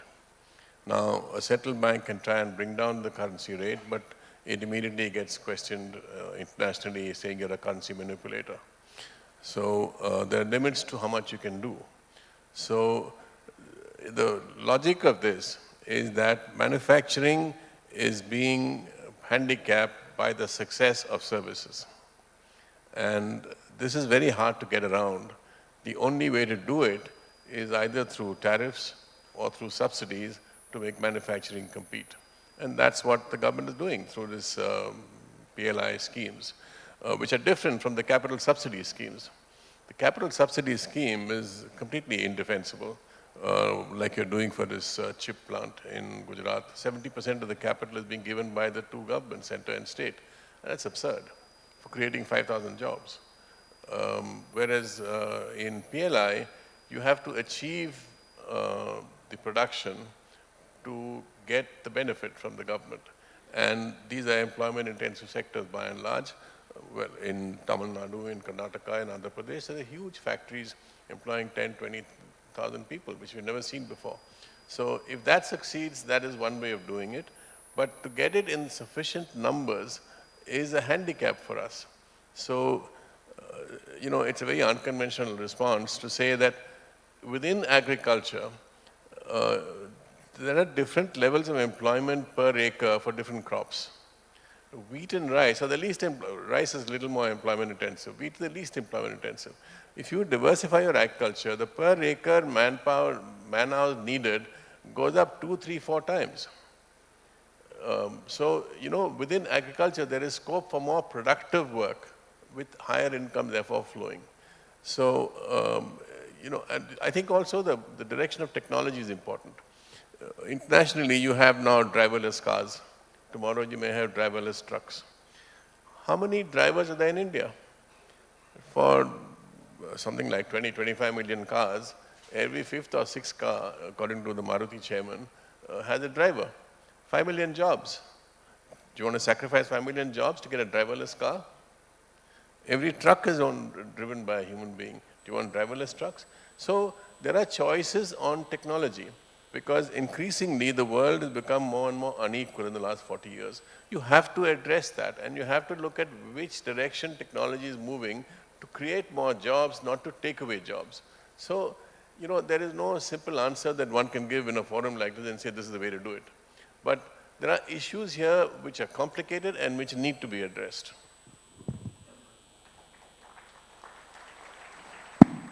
Yeah, that's nice. That's a very relevant point you made, Mr. Nainan. But I now move to Mr. Kaul. I think he wants to make an observation.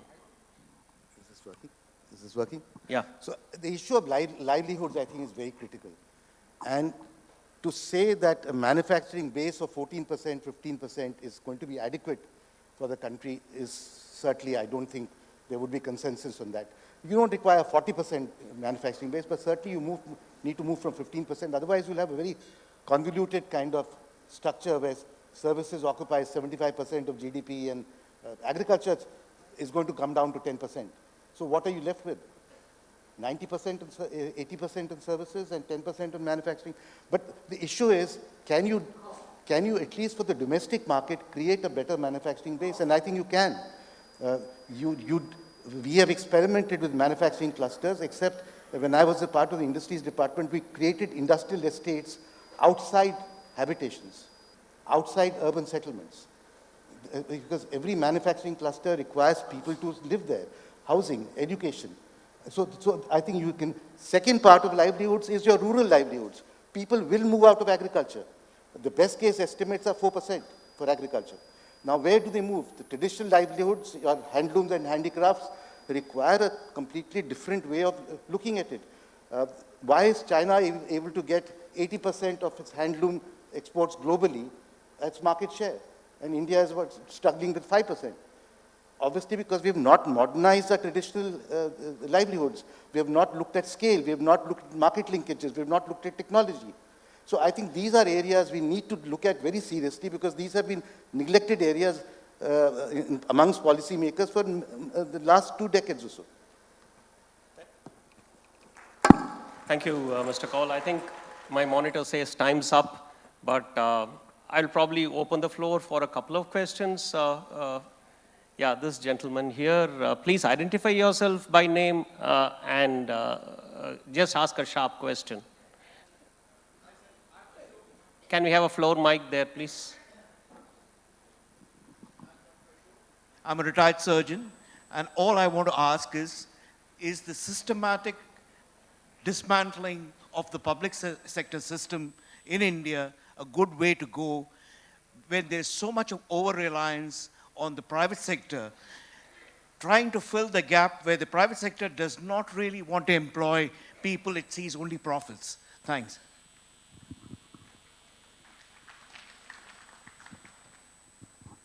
Sir, I'm Adil Beg, I'm an economy faculty. In the last 7 years, there has been a speculation and criticisms about the reliability of the GDP data. So all we are talking about rich in 2047 is dependent on the GDP or per capita income. But there has been a huge speculation about the credibility of the data.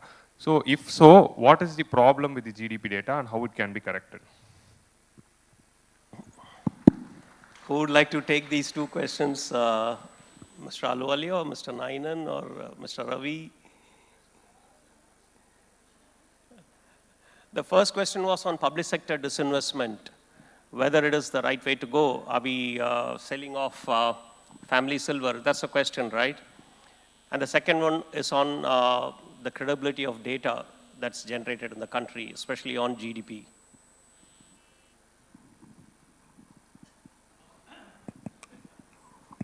Wasn't sure whether the first question was on privatization as such or moving away from government hospitals to private hospitals. I thought the focus was within the healthcare. And there, quite honestly, I do think that the movement is, health is not one of those areas where people think the market actually does a good job. because there's a huge amount of asymmetry of information. So if the private sector wants to tempt you away from the public sector, it's rather easy to do that. But let me say, even today, I mean, people are not tempted away from AIIMS in Delhi or any of the other AIIMS. So I think if the public sector were to provide good health services, I don't think people would necessarily go away. And I think the real problem there is we're not providing enough money for it, and for some reason, at least when you go to the district level, the public sector hospitals are not seen to be providing a good enough service to those who can afford to move to the private sector. You know, on the GDP numbers, I think they've set up some group or the other to look into it. And it is true that all the experts are saying that our GDP numbers lack quality. I think one of the biggest problems in it, by the way, which is connected with what was said earlier, is that the informal sector, so-called, is not measured directly. It's kind of assumed that if the formal sector is growing at a certain rate, then the informal must also have grown at the same rate. But you know, if distributional changes are taking place, and if you have a K-shaped recovery, where the formal sector is zooming along, and the informal sector is not, then if the GDP is using only the formal sector growth and attributing the same growth to the informal sector, it will overstate the growth rate. And I think they've set up a group, which is a very good idea. I saw that in the newspapers. I have no inside information. We should get, this issue should be resolved. There's a slightly more technical issue also, and that is whether we do double deflation or not. Because, you know, GDP measures value added. And what actually happens is that at the moment, value added is just the gross output minus all the inputs. Not labor, but all the physical inputs. And that is value added, and that's usually deflated by the output inflation index. Whereas what people say is that you should deflate the gross value by the output index and the inputs by the input inflating by the input index, then look at constant price value added. I mean, that's what everybody else does, and we should do it, and I don't know why we don't do it. But if a direction were given that that's what we should do, it will get done. I mean. Thank you, Mr. Ahluwalia. We're terribly out of time. Ms. Jayanti Natarajan wanted to ask a question. My question also was specifically for Mr. Ahluwalia. Mr. Ahluwalia, why does your mind automatically go to cutting electricity for agriculturists? Of course, the large, very big agriculturists who do not need that subsidy don't need it. The small, perhaps the small ones do. I'm not getting into that at all. When you talk about climate change, what about corporates? Polluters should pay. Right now in Chennai, we had an oil spill by, nobody pays. Government doesn't talk about it. No corporates actually, when you talk about climate change, adaptation, when you talk about mitigation, what about all those, you know, what are the laws looking like? They don't look good at all. Do the corporates actually go out and pay those people who've suffered? In North Madras, we had an enormous oil spill. Thousands of fishermen, millions of fish were found dead. So many fishermen lost their livelihood. Do you think that that was a public sector company? Do you think they're going to pay? It's only the National Green Tribunal, virtually without teeth, which has no power to actually enforce it. I want to know what percentage we're going to save by cutting the free electricity for agriculture, because I'm worried what will happen if agriculture will go out. Because right now, there are big buildings being built on agricultural lands, and soon we won't be producing food. And I want to know why people's mind automatically goes there and not about how polluters should pay. We are living just outside a nuclear facility in Chennai. There are so many things that worry us. We don't talk about those things at all. I'd like your views on that, and I'd like to give a shout out to Jayati. 1000% yes. I think that women are not considered in any pattern at all, and I'd like to express my gratitude to you for bringing it up. Yeah, Mr. Ahluwalia, very quickly, if you want to respond to her question. But I think we should endorse the gratitude to Jayati. There is a wide public support, and she's right. No, let me say, let's be clear about it. It's totally clear that the environmental pollution laws should be enforced without any kind of laxity. And I mean, that's really the job of, again, it's a classic case, a state government's job. And this is one of the areas where you need to strengthen the application of the law. Whether the polluting agent is a public sector agent or a private sector agent, I mean, that's one of the most important things we should do. You know, on the issue of agriculture, it's very simple to handle that problem. That is, don't give the subsidy via free agriculture, but give a targeted subsidy to the poor farmers. I mean, that would make a huge difference. I mean, look, in Punjab, for example, the free subsidy is leading to a steady depletion of the water table and converting, I mean, the policy will end up converting the state into a desert unless somebody does something about it. Now, to be fair, we've known this for 25 years. Actually, I mean, even earlier. But it has just continued without change. Thank you. I'm afraid we really have to stop here. I see several hands going up. Unfortunately, we are completely out of time. We are cutting into the time for the next session.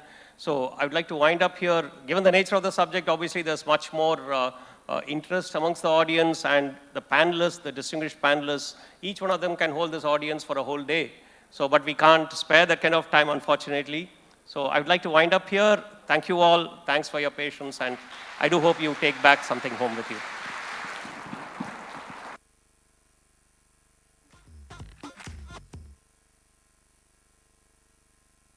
Thank you so much. Thank you so much, Ms. Ghosh, Mr. Kaul, Mr. Aluwalia, Mr. Ravi, and Mr. Nainan for sharing such fantastic insights, and to Mr. Raghuveer Srinivasan for moderating this discussion. We are now ready for session number 2 at day 1 of the Hindu Lit Fest 2024.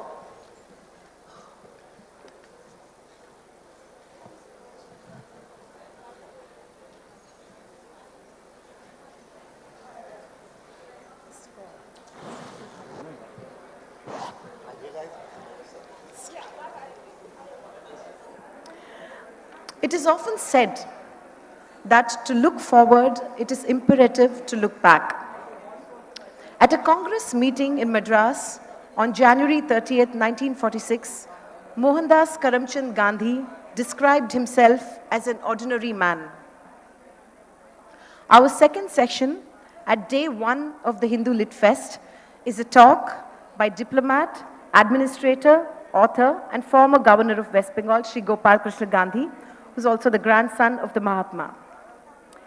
In this 40-minute long session, Sri Gopal Krishna Gandhi will share insights on a book he has edited, Mohandas Karamchand Gandhi, I Am an Ordinary Man, India's Struggle for Freedom, 1914 to 1948. This book is a sequel to If Restless as Mercury, My Life as a Young Man, and considers an intense phase of Gandhi's life with several movements in the run-up to independence and partition. Ladies and gentlemen, please welcome Sri Gopal Krishna Gandhi.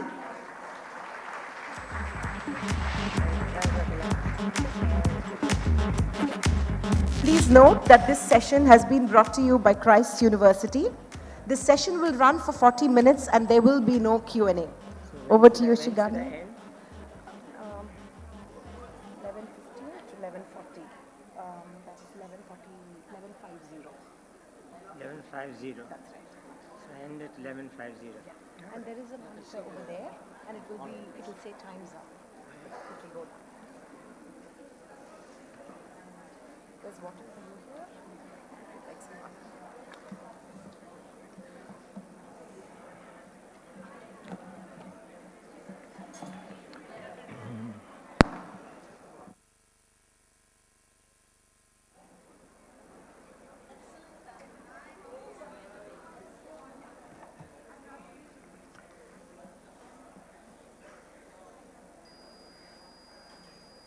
In our present times,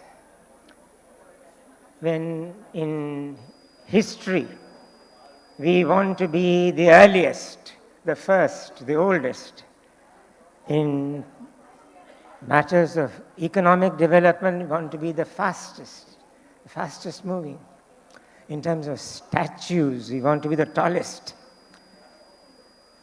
It is very refreshing and sobering to hear a man who had a certain stature describe himself as a very ordinary man. I have added the very. He didn't use the very.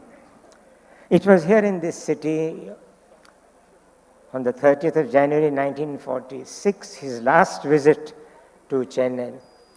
He was at the Hindi Prasar Sabha in T Nagar.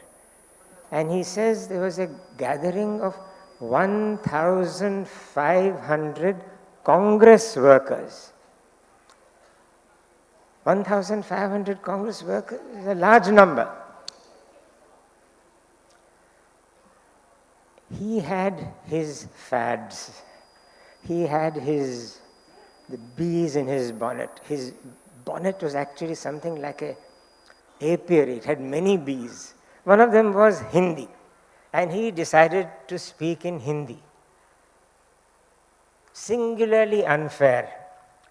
1,500 person, and he is speaking in Hindi. At the end of his speech, he says, "How many of you followed what I said?" Only 50 hands went up out of the 1,500. I mean, look at the honesty of this city.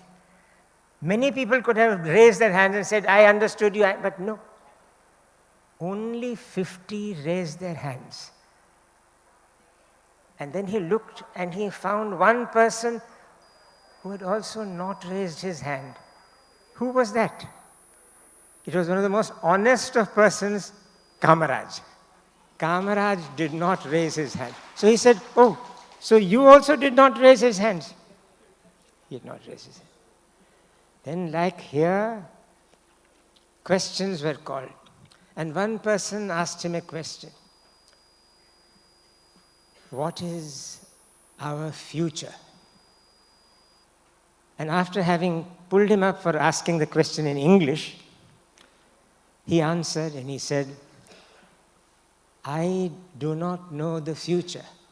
Only God knows the future of India. I am an ordinary man." I'll tell you how ordinary he was. Like most of us in this hall, he knew what fear meant. As a small boy, he knew the fear of creepy crawlies, the fear of the dark, fear of the night. And he was married at a very young age, the age of 13, to a girl. Kastur was also 13. She knew no fear. He says she would walk out in the dark. She had no fear. But I was a fearful boy. And there was a maid in the house, a housekeeper called Rambha. And she told him when he was shivering in fear, "Look, say the name of Rama and you will not be afraid." So at a very young age, he became aware of something called Rama. Now, what that Rama is, he has not defined very clearly. But it was very clear that this Rama made him face up to things that made him fearful, that made him worried. There were two things which he came not to fear. One was defeat, and the other was death.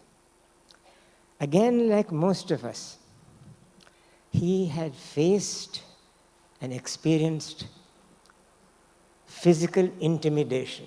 But in his case, the intimidation went beyond intimidation. It led to actual assault. It is not often known, or not very widely known, and not often said, that in South Africa, he was almost beaten to death by a group of youth, all of them white South Africans, all of them presumably Christians, for espousing the cause of the Indian South Africans and for what they thought was bringing in large numbers of Indians on ships as potential immigrants to South Africa. And he says that he was beaten, pelted with rotten eggs. He held on to the railings of a house on the street he was walking in and left when they thought he was dead. But he, being an ordinary man, says, if they had continued to beat me and I had lost grip of my railings, I would have probably slapped them in return, even bitten them. Let us not think he was beyond self-defense. He says, I might have slapped them or bitten them. But the extraordinary thing about this ordinary man follows, and that again connects to what Rambha had told him. He says, even then, in my heart, I did not arraign my assaulters. A few years later, in the same city, when he had come to an arrangement with General Smuts on fingerprinting for Indian South Africans as a token of their rights,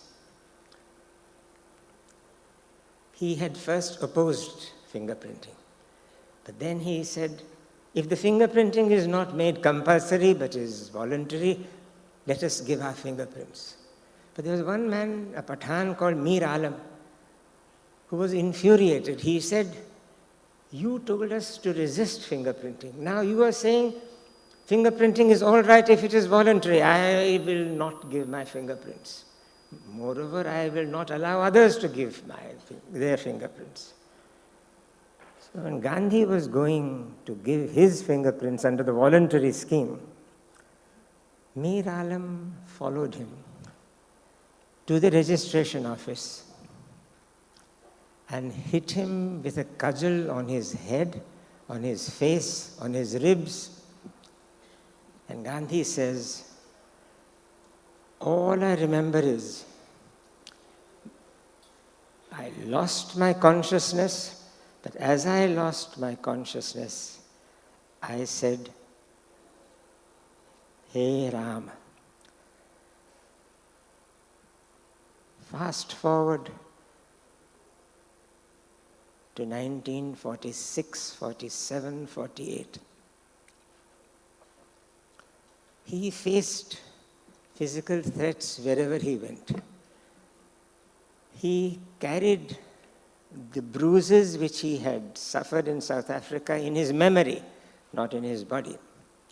But he was ever prepared to meet death. But the death, not of some extraordinary person, but of a very ordinary man. For he felt that in those 2.5 years, the run-up to independence, thousands, especially women, were being subject to merciless violence.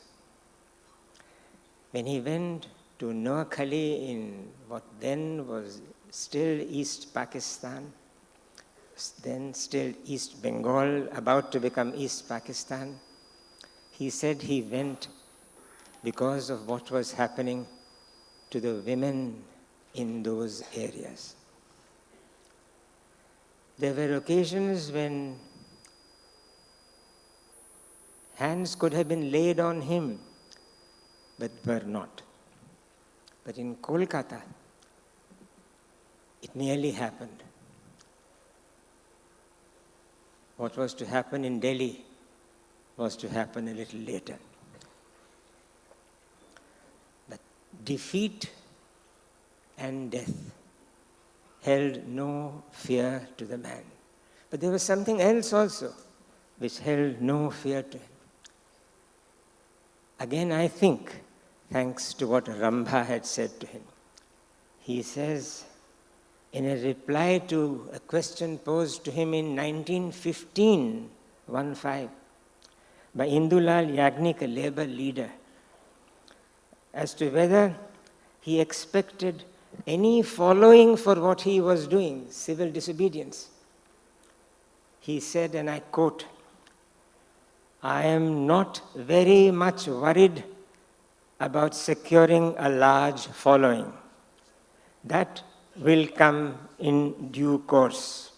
But I do anticipate that a time may come when my large following may throw me overboard on account of my strict adhesion to my principles. And it may be that I shall almost be turned out on the streets and have to beg for a piece of bread from door to door," unquote. I may have to beg for a piece of bread from door to door. This was his view of what lay ahead of him in terms of following, in terms of support. He had no illusions about his stature. He had no illusions about his being able to sway the masses of India. He did not think he could or he would. But in the same country that I was speaking about, in South Africa, Nelson Mandela described Gandhi as the man who had shown to South Africa disciplined mass struggle. This is Mandela talking. Disciplined mass struggle. And that is what he gave to India. And that is what gave to his movement propulsion. In South Africa, he had the support of 2,000, mark the number, 2,000 workers on the plantation fields, mines, and factories of South Africa, almost all of whom were of Tamil and Telugu origin.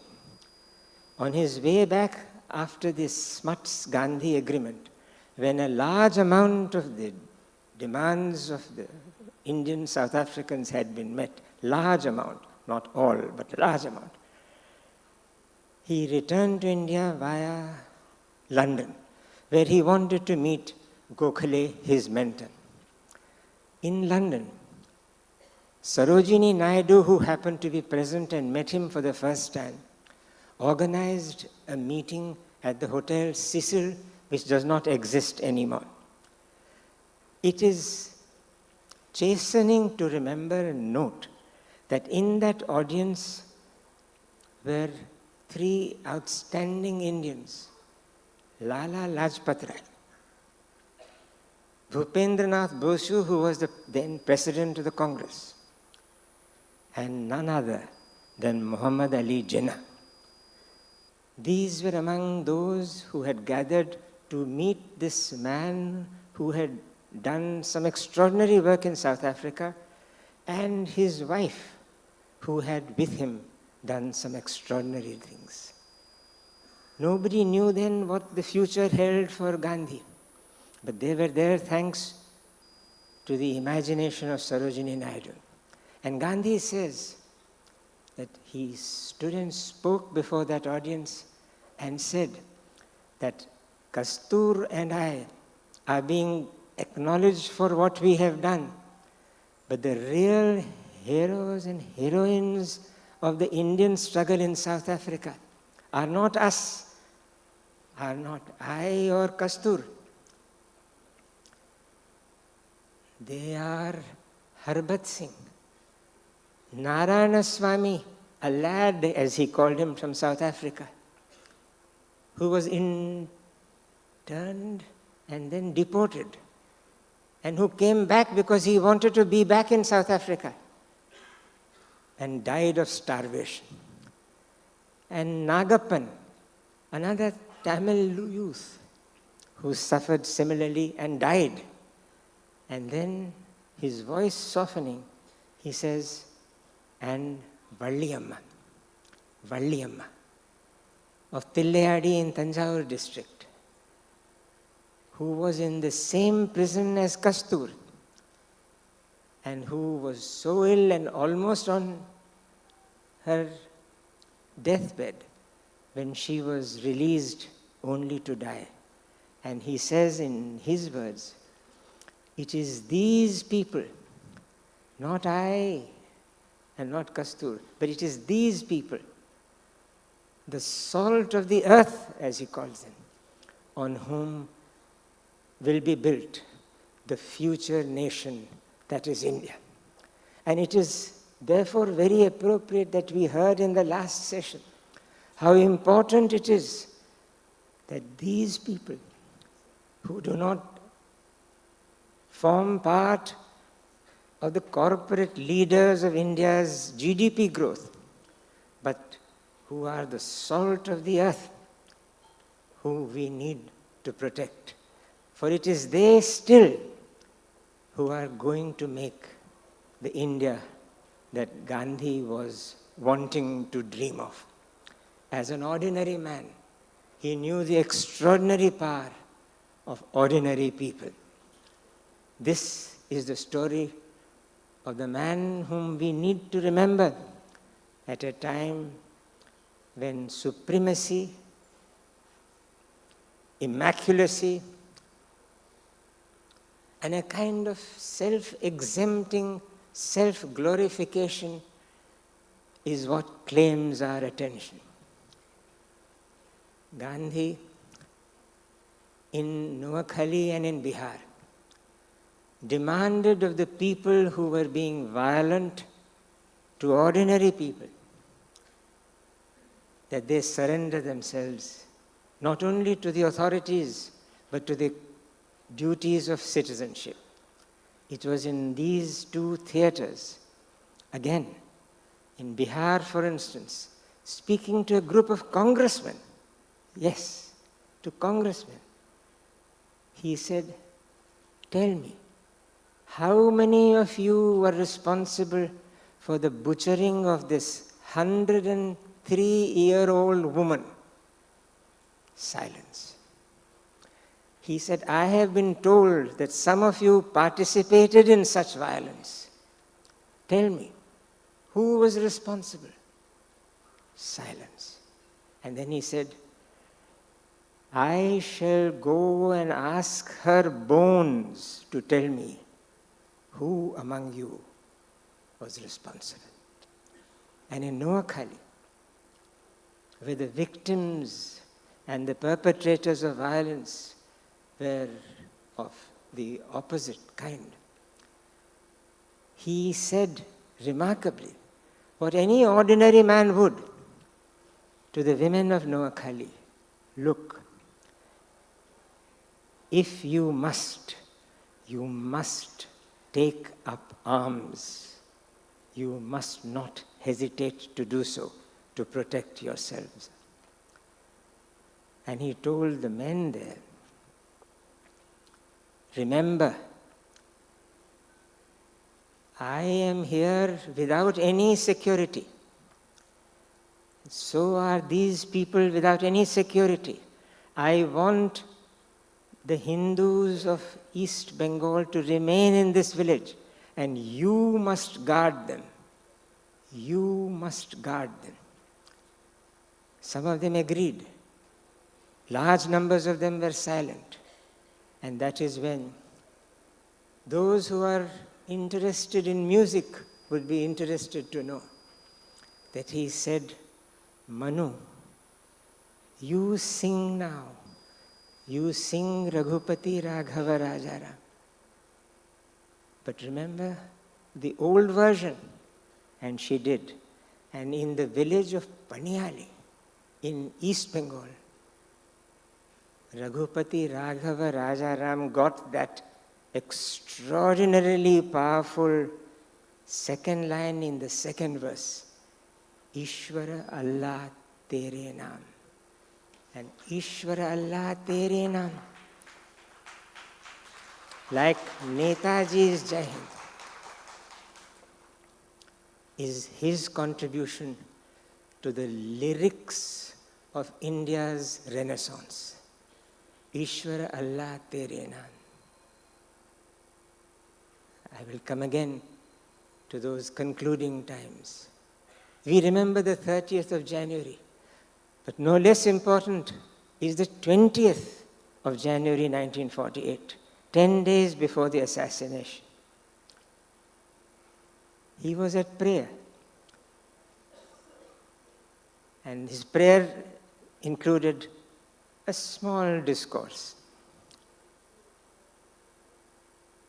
During the course of his speech, which has been recorded by All India Radio in a magical recording, which we can all hear on YouTube, he is talking softly with his lisp, which makes it difficult to understand him fully, and perhaps not everyone was understanding him even otherwise. One hears a small explosion, not a big explosion, nothing like what we hear on Deepavali nights, but a small explosion recorded by All India Radio. And then suddenly one hears a lot of agitated birds, perhaps crows. And then he says, in Hindi, which I will translate, अरे कुछ नहीं हुआ है, कुछ नहीं हुआ है, अगर सचमुच में कुछ हो जाए तो क्या करोगे? Nothing has happened. Nothing has happened. If something were to really happen, what would you do? And then he says, Manu, ab tum gao. And she sings, Ishvara Allah Tere Naam. At that time, an elderly woman in the gathering felicitously named Sulochana, the one of the blessed eyes, spotted the man who had ignited the bomb. And he was taken in custody. Gandhi returns to his room, and his secretary Pyarelal, who has recorded this in his book, The Last Phase, Pyarelal says, Bapu, we are told that it was a very agitated young man venting his frustration. And Gandhi says, no, don't you realize that there is a conspiracy behind this? Now the ordinary man gave way to the former barrister and lawyer. There was a conspiracy. On the 21st, the next day, he makes the most extraordinary speech. Extraordinary speech. I heard that the man behind the explosion had been arrested. An illiterate woman had displayed courage in having the man arrested. I admired her courage. Those who are behind him, the man who has been arrested, those who are behind him or whose tool he is, should know that this sort of thing will not save Hinduism. Rama is what I started with. A little earlier than this, the previous year in fact, in one of his prayer meetings, he was constantly interrupted whenever Ishvara Allah came up. And at one of those meetings, the young man who interrupted him stood up and said things beyond objection. And Gandhi stood up also and went towards him. And he says, there was nothing between him and me. Nothing between him and me. Nobody between him and me. This was the state of the security arrangements around the man whom Netaji Subhash Chandra Bose, no one else, had described as the father of the Indian nation. The father of the Indian nation is not a description which he ever accepted or which he ever liked being used. But I think he liked the fact that somebody who had been described as the father of the Indian nation by none other than Netaji Subhash Chandra Bose should not have anyone between him and the man who was protesting against him. A few days later, there was again nobody between him and the man who stood with a beretta in his hands. There was nobody true between the two. But I have no doubt that he looked into his assassin's eyes,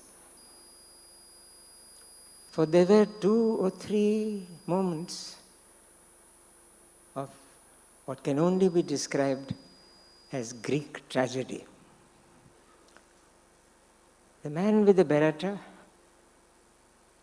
impassioned as he was, deeply committed to his beliefs, violently nudged Manu, whose hands dropped the rosary and the bhajanavali that she was holding, and they fell. And I have no doubt, and nobody can doubt this, that the 79-year-old saw his grandniece being nudged, the rosary falling, and looking at the man to a point when he could not look at him any longer. There was nobody between the two, but there indeed was. As Rambha had told him, there was Rama. Rama, in the last words uttered by him, came between the two. Not just to tell the 79-year-old what he had been told when he was probably 7 or 9, don't be afraid, but also what he had remembered in South Africa, not to arraign his assailants. The last spoken sentence of his, the last spoken sentence is what he said to Abha and Manu. He was late that day by a few minutes. And he said to them in Gujarati, "Mane modu thatu gamtu nathi. I do not like being late. I hate being late." And a great Sicilian philosopher, dramatizing this, knowing that Gandhi had told his people, "I do not accept the partition of India. Mr. Jinnah is wrong. He wants to divide the country on the basis of religion. I want to keep the country united on the basis of shared faith. He is wrong. Partition on my dead body." But partition had happened. Thousands had died. And so in a sense, he was late. And this Sicilian has dramatized the last moments to say that he looked at his assassin. This is imagination, not history.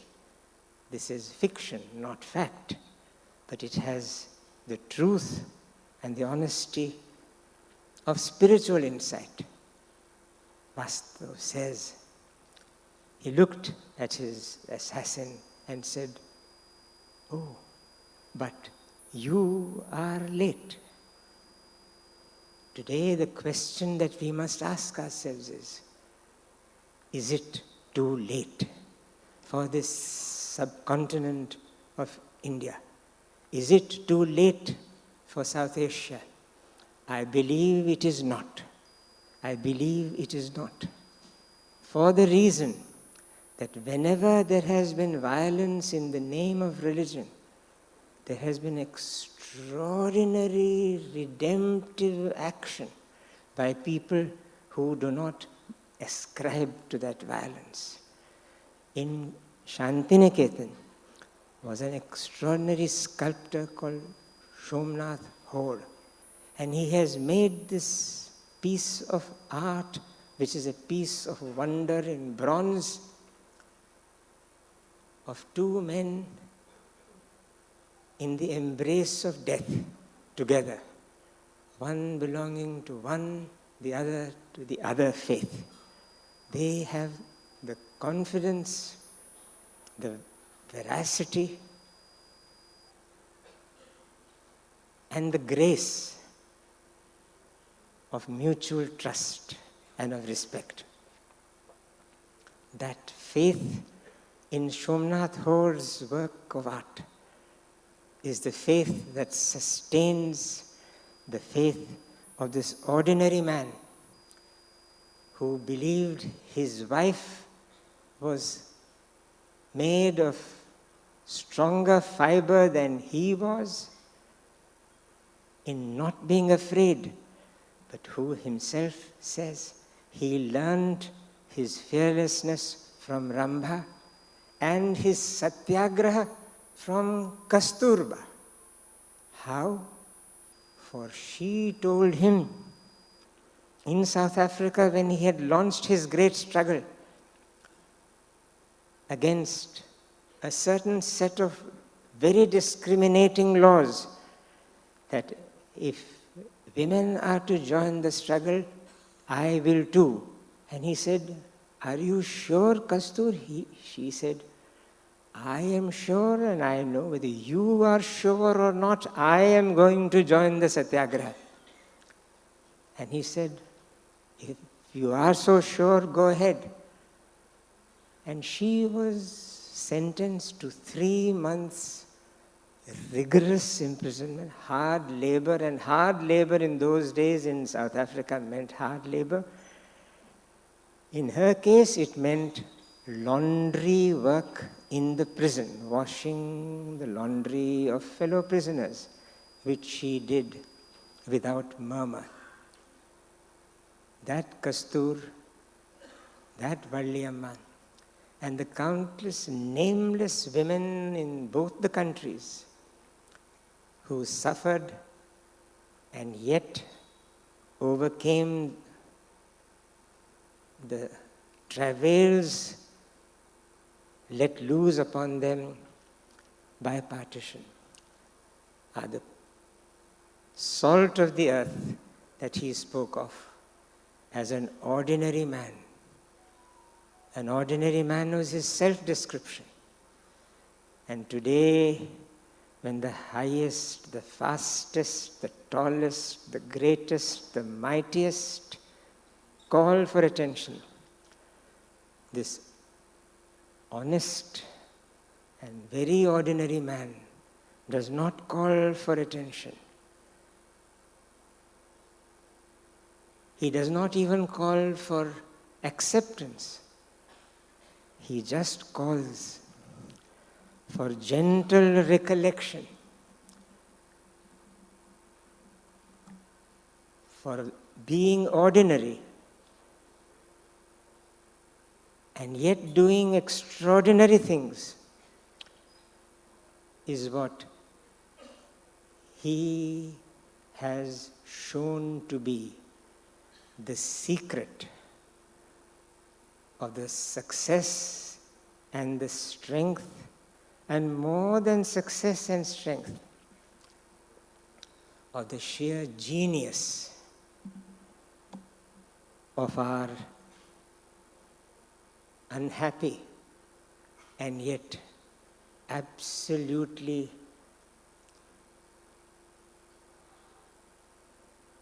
extraordinary and unique land.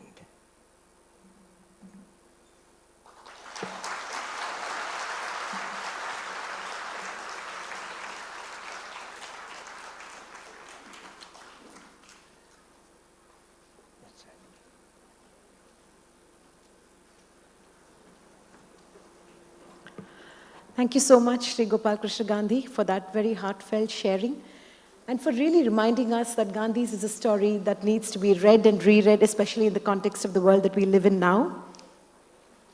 Please note that our bookstore partner is Higginbotham's. Please make sure you get a copy of your books. Sri Gopal Krishna Gandhi will be available to sign copies of his book at the book signing venue. Please note that we will break for 10 minutes now. So make sure you're back in your seats in the next 10 minutes for the next session, Swadeshi's team, V.O. Chidambaram Pillai, and the battle against the British Maritime Empire, A.R. Venkatachalapati, in conversation with Ramchandra Guha. See you soon.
Welcome back, ladies and gentlemen. I know 10 minutes is a very quick turnaround, but thank you so much for most of them who have come back and occupied their spaces. Hope you're all enjoying it. The event, of course, is presented by G Square in association with NITA, deemed to be University, Mangalore, Karnataka, and Christ University. The knowledge partner is Vellore Institute of Technology. Online grocery partner, Big Basket. Associate partner, Blue Star, Fitji, Navratan Jewelers, and Shivnara University, Delhi NCR. Author Lounge partner, VFS Global. Food partner, Wow Momo. Educational partner, SSVM Institutions, Coimbatore. Bookstore partner, Higginbotham's. Water partner, Repute. Gift partner, Anand Prakash. And hospitality partners, Taj Coromandel Chennai, The Brew Room. And organic partner, Akshay Kalpa.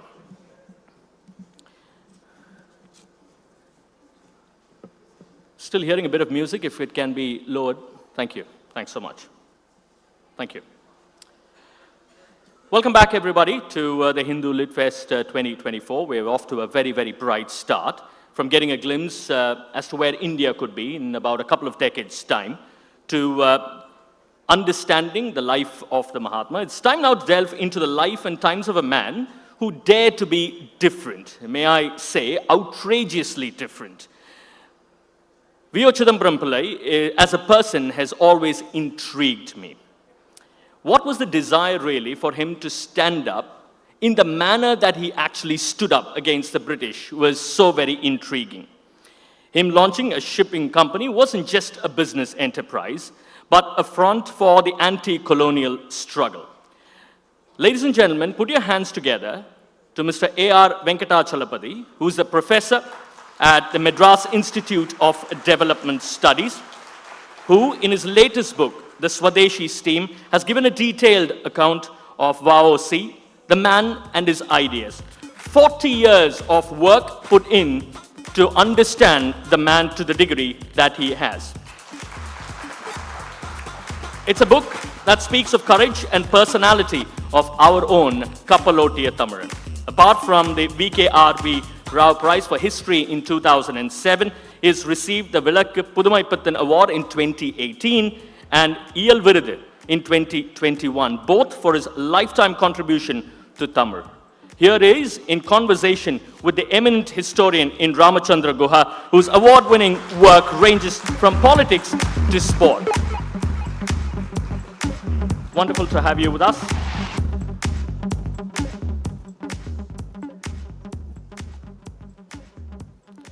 Right then, so it's a session that will last 50 minutes in total, 40 minutes of conversation, and if you so desire, open it to the floor for the final 10 minutes. Up to you. Thank you so much.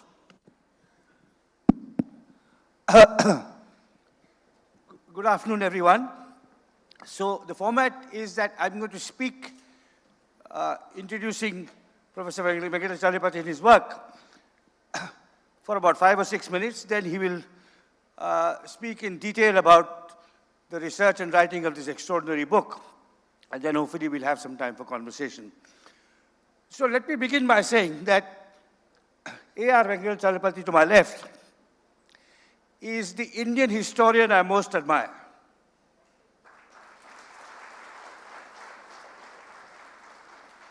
And I've chosen my words carefully. It may seem a rather bold statement, a daring statement, a declamatory statement, but you know I'm known to make controversial remarks, and I shall defend this. First, of course, is the extraordinary range of his work, which covers political history, economic history, social history, literary history, intellectual history, publishing history. The second is his immersement in primary sources.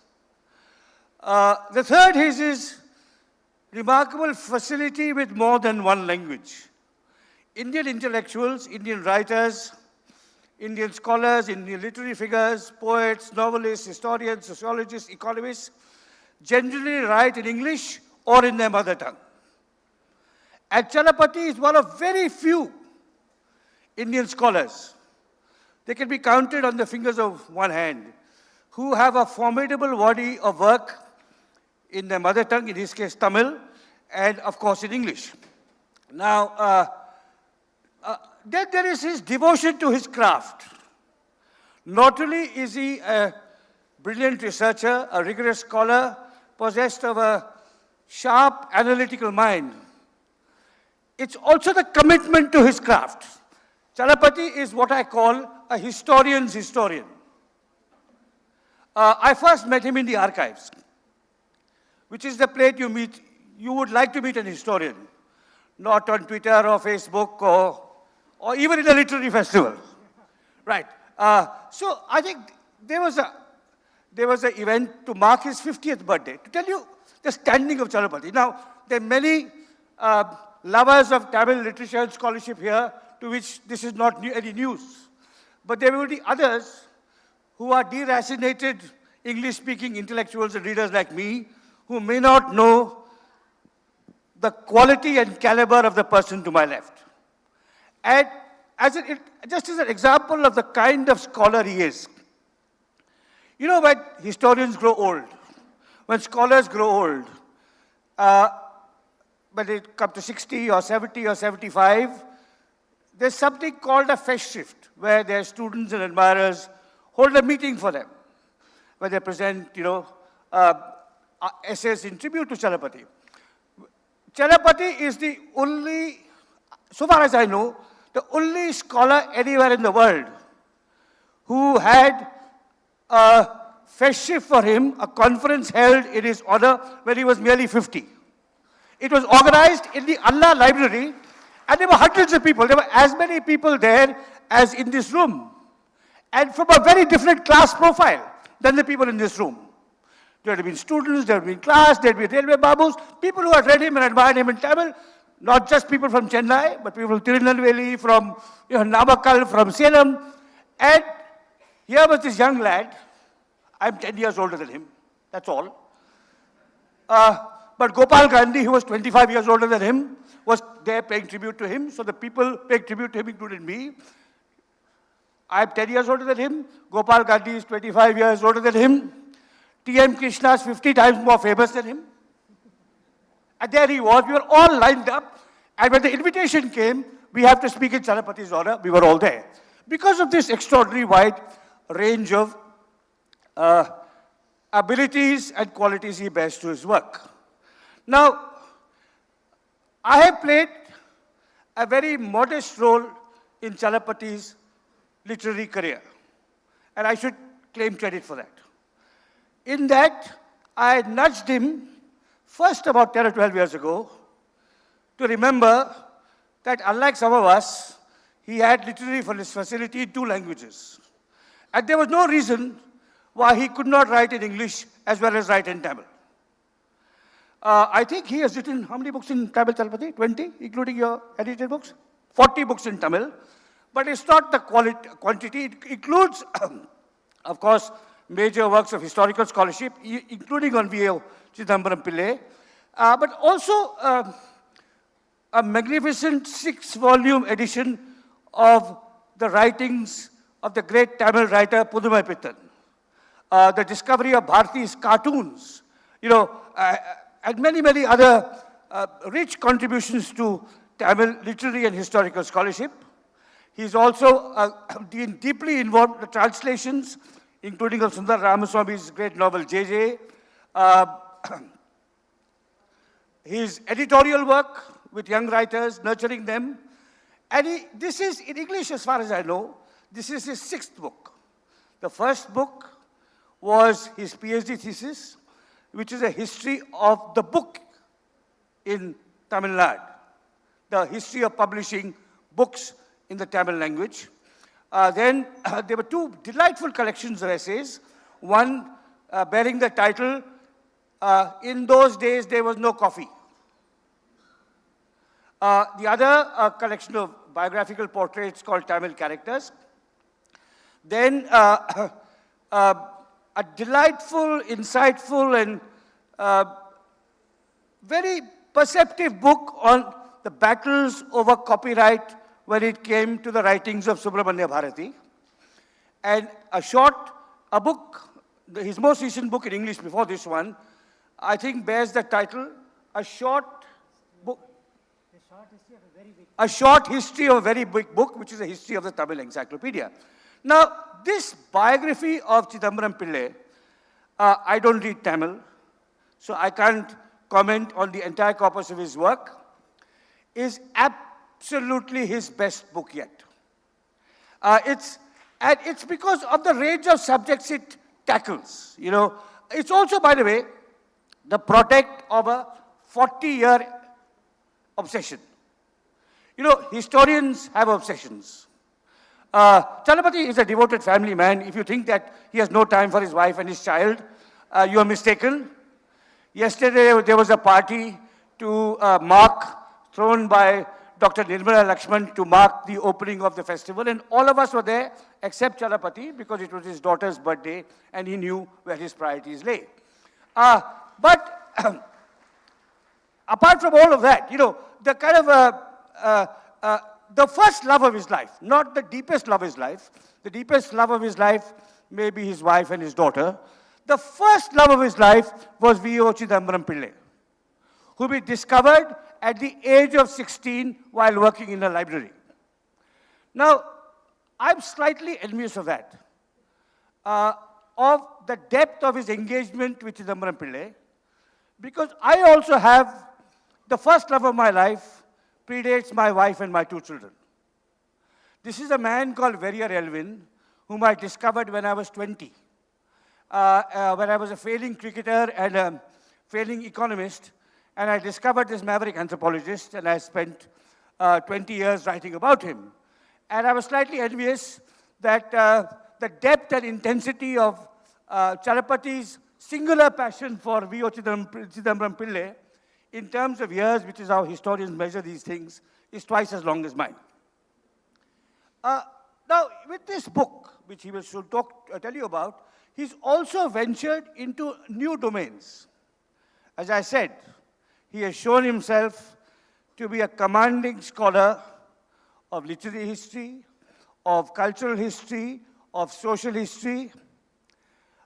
He's now ventured into economic history, which is very daring, and it's a terrain he hasn't really got into so far, and maybe that may be something I would like to hear about. I mean, it's also, though the passion is long-lasting, the form it's taken through this book is new in terms of structure, argument, theme. So, Chalapati, we'd love to hear more about your book. Vanakkam. The biggest praise that you can get is from your peers. So I'm delighted, and of course you are known to be very, very generous. But I do have to acknowledge 2 things. First is, you know, Ram Guha enabled the writing of popular history in India. You know, if Midnight's Children, Salman Rushdie made Indian writing in English possible to us in a certain manner of saying. Similarly, Ram Guha created a market for popular history, by which I mean not reading WhatsApp messages and writing about any damn subject under the sky. Professionally competent history addressed to a larger audience. So this has been very enabling. I think it begins with Verrier Elvin, even though it was published by an academic publisher. The second is, I owe something to you. You mentioned this in your preamble, but this was not 10 or 12 years ago. It was something like 22 years ago. You gave me 2 pieces of advice. First piece of advice I didn't follow, and if anybody is here, please don't follow that advice. He said, read less. Okay, I don't know why he told me this. We were walking out of Landmark, and probably he saw me, you know, gawking at these books. So he said, read less. I have not followed that advice. But he did tell me that, you know, please write more in English. Until that time, I did my professional writing in English, and I always wrote what I thought was politically important, culturally important in Tamil, in a more accessible style.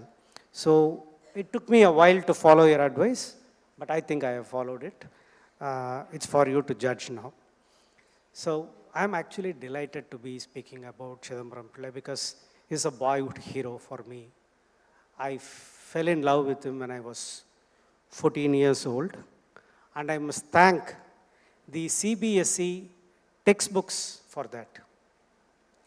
Because there was no mention of V.O. Chidambaram Pillai in the history textbooks. That is precisely why I got interested in him. To people in Tamil Nadu, Chidambaram Pillai is a hero, Vausi is a hero. Two metaphors would come to their mind the moment they mention Vausi. The couple and the sekku. The ship, the shipping company that he ran, and the sekku, the oil mill that he pulled. So this complete lack of reference to him in the textbooks, the absolute ignorance and indifference and apathy that North India has towards South Indian culture and history and political contributions really, really jarred. And that's how I started. So by that time, you know, I'm a great lover of biographies. I love biographies because I was a puny fellow with a snotty nose. So I was looking for heroes. So one of my first heroes was Baden-Powell, the scouting, father of scouting movement. So when I read biographies of major Western figures, and then you come to Indian figures, you find that there is nothing. So the British Council Library used to be there. I used to read all these books. You had, for instance, the letters of Shelley and Keats, the lovely letters that Keats wrote to Fanny Brawne and others, or to his girlfriend, Fanny Brawne. But you find, while there are hundreds of letters written which have been retrieved from 200 and 300 years ago, but for somebody like, Subramanya Bharati, it was the centenary of Bharati, which is, for me, a landmark, 81 to 82. Remember, a slim volume of Bharati's letters had been published by the scholar R.A. Padmanabhan. There were just 21 letters in that book, while the letters of Shelley and Keats were such huge volumes. Similarly, the biography of Baden-Powell is so rich. Why don't we have such biographies? So I set about to do it. I looked at biography, so I said I should write it. So I started collecting material when I was 14. The reason I underline this is because some of the material that I saw 40 years ago don't exist anymore. The second picture that you will see very soon of a ship, I'll come back to it now. So Vausi is known in Tamil Nadu. He is known as Kapaloti Tamilan. We should thank two people for the lasting fame of Vausi. One is Mapo Sivangianam, who wrote a biography of Bharati, of Vausi in 1944, and his entire life he spent singing the praise of Vausi, Kattabomman and Vallalar. So even though Maposi wrote a terrible review of my first book, he was 80 years old then and I was 16 years old, but somehow he thought I was his competitor. So he wrote a very bad review, but I forgive him for it. Because he went from street to street, town to town, singing the praise of Vausi, even though he didn't belong to his caste. These days, it is very easy to find the caste of anyone. You want to find out what Ramgua's caste is, you find out what is his research topic, just as a general statement. Immediately you can find out what is that person's caste. So this man did not belong to the caste of Kattabomman or Vausi or Vallalar. The second person to whom we owe this is B.R. Pantulu, who made a film called Kapaloti Tamilan. 1961, the film was a spectacular flop, but it was a critical success. That film, made a lasting impact on so many people. These two people have to be mentioned and we owe our gratitude to these two people. But the existing biographies were all sketchy. As I said, unknown outside Tamil Nadu. And whatever came to be written about him, there was more of myth, more of misinformation, more of, fanciful constructions than reality. Now, why I object to this is because the facts about Vausi is even more incredible than the myths about him. I can give you a whole list of them. Just imagine a small town pleader. He was not even a lawyer. He was not a BABL. He finished his matriculation and passed a pleadership examination and was practicing in Thoothukudi. Sudden one fine day, he is starting a shipping company, registering a joint stock company. And not only that, he ends up buying 2 ships. How do you buy a ship? Do you go to a supermarket and pick it off the shelf? Can you order a ship on ships on Amazon? How do you do this in 1906? This man did it. How did he do it? It took me 100 years. It took me education. It took me going to this anti-national institution of JNU to study, to understand the mechanics of what is maritime history, what is economic nationalism. But you find that, whatever existing works were all, wrong.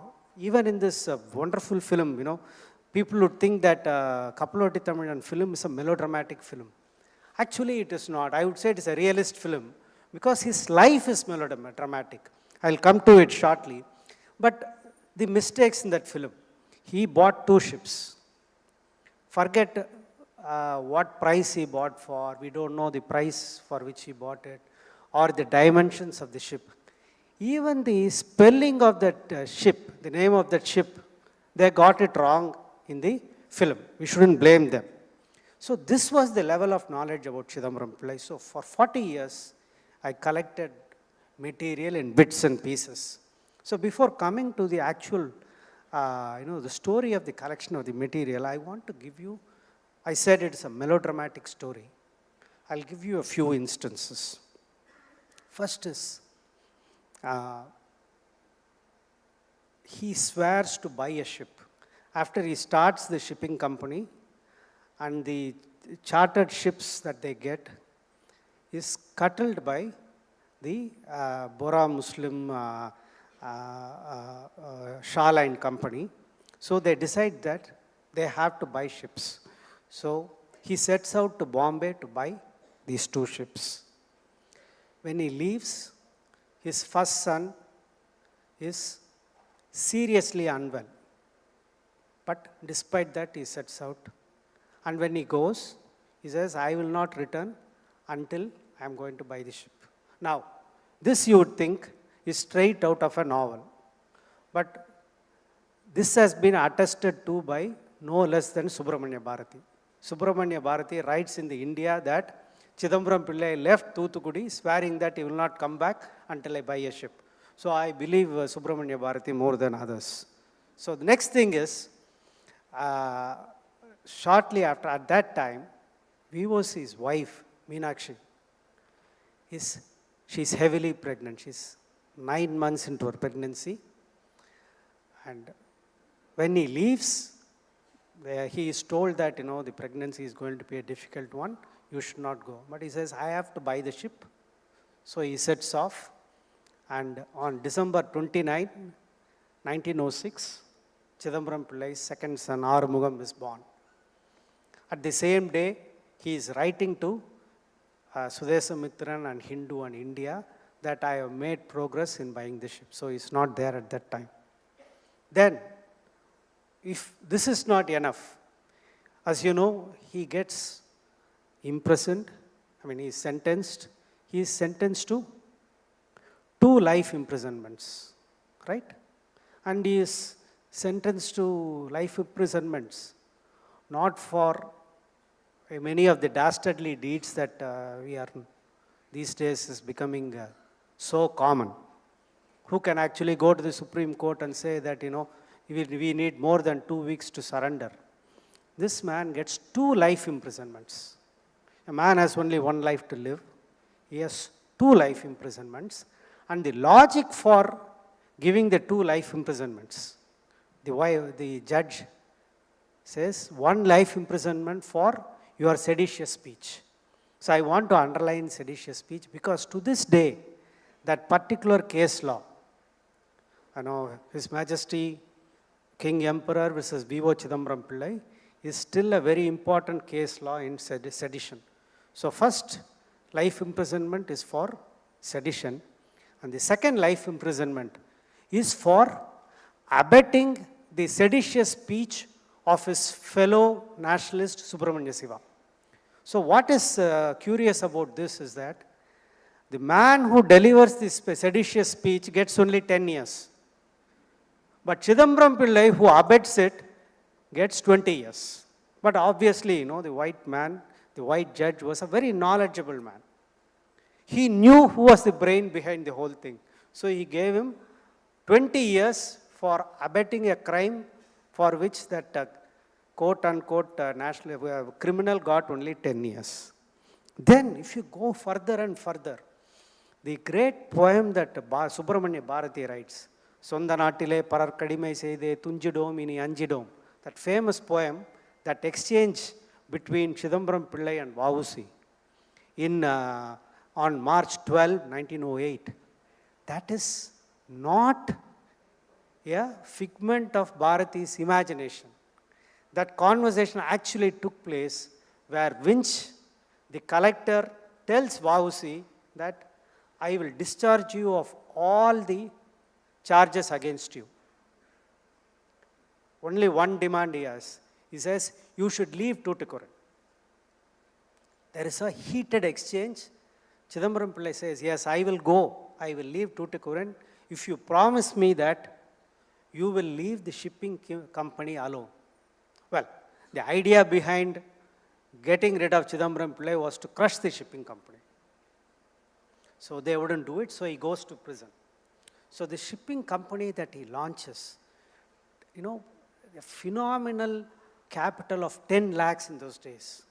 They are able to collect only 7 lakhs, of which 6 lakhs is raised by Chidambaram Pillai alone. And this is from a place and time when there was no capitalist class. From among traders, he raises this money. Then I want to add 2 more instances, also relevant to, the institution of Hindu. This man's generosity. So in 1920, Chidambaram Pillai and his friend Somasundara Bharati, they are giving a speech. They are going to give a talk at the Madras Beach. The meeting is presided over by Rangasamy Iyengar of the Hindu. In making this introduction, Rangasamy Iyengar says, I am pleased to have Somasundara Bharati and VOC here because when 12 years ago the shipping company was launched, Somasundara Bharati assisted Chidambaram Pillai in launching the company. So these 2 people are sharing the stage and I am privileged to preside over this meeting. Chidambaram Pillai objects to this. He says, it is not true that Somasundara Bharati assisted me in running the shipping company. He says, we worked together to run the shipping company. We acted as 2 eyes of that company, even though we know that it was Chidambaram Pillai's brainchild. And finally, what did it bring to Vausi? Vausi's life after 12 years, when he came out in 1912, in appeal he was released after 5 years of rigorous imprisonment. Earlier in the day, Gopal Gandhi sir mentioned rigorous imprisonment. Rigorous imprisonment, every punishment listed in the jail manual was imposed on this man. The oil mill which should be pulled by a draft animal, he was made to pull that mill. So he was a broken man. He comes out, and in 2 years, what is his state? What is his financial state? 1915, Gandhi comes to Chennai, and Gandhi gives him an appointment at 6 in the morning, a personal interview. Chidambaram Pillai says, "Sorry, sir, I cannot see you." Why I can't see you? It's because you have given me an appointment at 6 in the morning. In my present financial condition, the only mode of transport that I can afford is the public transport of tram car, and the first tram car starts only at 6:30, so I can't see you at 6. A man who bought 2 ships for the price of 4 lakh rupees in those days did not have half a rupee to hire a jatka or a horse cart to go to Sunkramachettithuru. So this whole life is a great saga of mobilizing people. This is not an individual achievement. He mobilizes the people. And in the shipping company, all people of all castes, all communities are there. There are Muslim merchants, Muslim directors, Christian directors. In terms of caste, not the traditional, just the traditional mercantile classes. There are Brahmins, Vellalars, Saiva Chettiars, Natukota Chettiars, Paravars, Nadars. Everybody is there. He is able to mobilize everybody. That is the most important aspect of his life. He refuses to go into the communal path that many of his fellow nationalists take, who are followers of Lokmanya Tilak.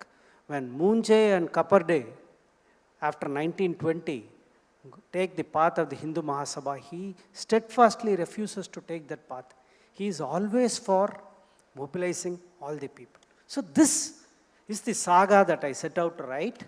And in this, don't get me wrong, Chidambaram Pillai is a towering figure, but there are so many other figures. Just want to mention 1 or 2 names. After his imprisonment in 1908, the company continues to work for 2 or 3 more years under extraordinarily difficult circumstances. There is one name called S.D. Krishna Iyengar, who gives up his practice and works for the company without any payment. And we don't know anything about this man. I have not been able to trace even a single picture of that man. Similarly, there is 2 brothers, one K.R. Gurusamy Iyer and K.R. Venkatrama Iyer. The elder brother is completely against Vausi. He is snitching about him to the governor, carrying tales and ensuring that he is thrown out of the company. But at the same time, his younger brother, K.R. Venkatrama Iyer, is somebody who gives up his practice to work for the shipping company. The way in which the British India Steam Navigation Company tried to crush this company is, all underhand methods were used to crush this company. This is how the state and the British India Steam Navigation Company joined together. It's a kind of crony capitalism which comes together to crush a nationalist enterprise. And this is a lesson for later times, but I'll come to that later. And quickly, I want to underline the role of the Chidambaram Pillai's wife, Meenakshi. It's one of the most moving aspects of that story. Meenakshi Ammal is 13 years old when she marries Chidambaram Pillai. She marries into a very big family, hoping to have a good and cushy life. By the time she is 18, she has had 2 children. By the time she is 18, her husband has been put in prison under charges which nobody is familiar with. First sedition case in South India, in Tamil Nadu.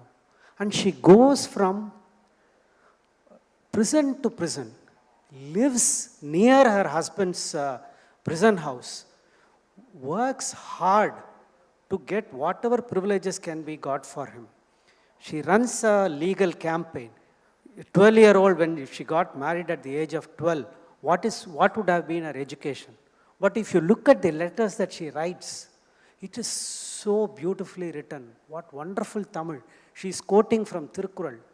And there is one point where she says, writing to a family member, she says, I have exhausted all resources. I have milked all my relatives dry. It is not possible for me to get any more loan from anybody else. All my jewels have been sold. All our ancestor property has been pledged. Now I am even ready to do manual work without losing my honor. என் மானம் கெடாத கூலி வேலை செய்யவும் நான் தயாராக இருக்கிறேன். She writes those words, Chidambaram Pillai went to prison. If he went to prison, he knew what he was in for when he started the company. But this young girl of 12 or 13, she didn't bargain for this. So this is, it's a very moving story. And final part, I hope I have 5-10 minutes. Why did this story not get written? This is the biggest challenge. Well, our society is completely apathetic to the maintenance of documents and records. But in the case of Chidambaram Pillai, it was made worse by two circumstances. As I said, a man with one life got 2 imprisonments. So in the court proceedings, all the defense witnesses who were called to swear, to provide testimony in defense of Chidambaram Pillai, all of them were asked one question. They said, did you take shares in the Swadeshi steam navigation company? That was one question. That the prosecution invariably asked to each of the defense witnesses. So basically, buying a share in the Swadeshi company was seen as a crime, and the moment he was given not 1 life imprisonment but 2 life imprisonments, this was unprecedented. Everybody, all his friends, most of his friends developed cold feet, and most of them destroyed their records. And it was made worse by the fact that in 1911, June, one of the officers, Robert Ashe, who was involved in crushing the company, the Swadeshi company in Tuticorin, he was assassinated in 1911. This is the only political assassination in South India. Immediately following the assassination, there was a witch hunt was launched. At that time, all of Chidambaram Pillai's associates, they destroyed whatever material they had with them. So later, when we went searching for it, there was nothing to be found. In all my research, I could find only 2 share certificates. After the publication of this book, a 3rd share certificate somebody has located. So this is the only 3 things. So, and you saw this picture, if we can have the picture of Galia. This picture was on the prospectus. Only 1 copy of the prospectus has survived, or had survived, because I don't know where that prospectus now is, 40 years ago when I saw this. So all the documents have been lost. Chidambaram Pillai himself was a self-effacing man. He didn't go around boasting about his achievements. He wrote whatever he had to say, he wrote it in a verse autobiography, written in a very terse form. This was before independence. Otherwise, there was very little information. So one had to go through old newspapers. Subramanya Bharati's India, Swadesamitran, and the Hindu were 3 major sources. But once again, there was a problem. Because Subramanya Bharati was also involved in the Ash murder case, the crucial period of the journal India between 1907 and 1908, when the Swadeshi company was at its peak, not a single issue from that period has survived. Similarly, for the entire 1907, Swadesamitran paper has not survived. Hindu remains the only very important source which has survived. So we have to be thankful to Kasturanga Iyengar. But I went out of the way and Maratha, Tilak's Maratha and Aravinda Ghosh's Vande Matram and Amrita Bazar Patrika of Motilal Ghosh, they reported these events. So that's where you have a wonderful vignette from Maratha where there is a reception is hosted when the first ship arrives from Europe to Bombay. It's a beautiful description. And some private papers. See Vijay Raghavachari's papers. But here I want to add, historians, we always pride ourselves on unearthing new documents, right? That is what our USP is. So this is an interesting story, and that is where I would like to kind of wind up before coming to the actual writing of the book. Is if there are students here, I keep saying why you shouldn't follow Ram Guha's advice, don't read too much. You should read a lot, read widely. So in 1987, I first came across the word Lloyds. So immediately when I heard the word Lloyds, I said if Lloyds insurance is there should be some material about the Swadeshi company. No Google existed in those days, so my neighbor's uncle was a general manager of the United India Assurance Company. So I went to him and asked what Lloyds was. He said Lloyds is an insurance company. I asked him, can you find out the address of this company? So he gave me the address. Address was in Fenchurch Street, London. So immediately wrote to Lloyds. Promptly they replied to me saying that you are confusing yourself with Lloyds Insurance and the Lloyds Register of Shipping. We are the Lloyds Register of Shipping, which I later found out was the world's oldest shipping classification society. So they said all the records are there, but these records cannot be photocopied. You have to come to London to look at these records. So I had to wait for 10 years to get the first opportunity to work in the British Library and the Guildhall Library where the records were there. That's the first time, Ram, I actually met you. Earlier I had seen you as the star who used to flit around at Tinmurti. So in 1996, I met you in the British Library. So the Lloyds Registry of Shipping is an amazing document. So where you could track the movement of each ship. So what I have done in the appendix is that I have tracked the movement of the ship, each ship, how many times it went from Tuticorin to Colombo and back. But there, I found that, Lloyds is not the only shipping classification society. There is another society called Bureau Veritas, and that is in Paris.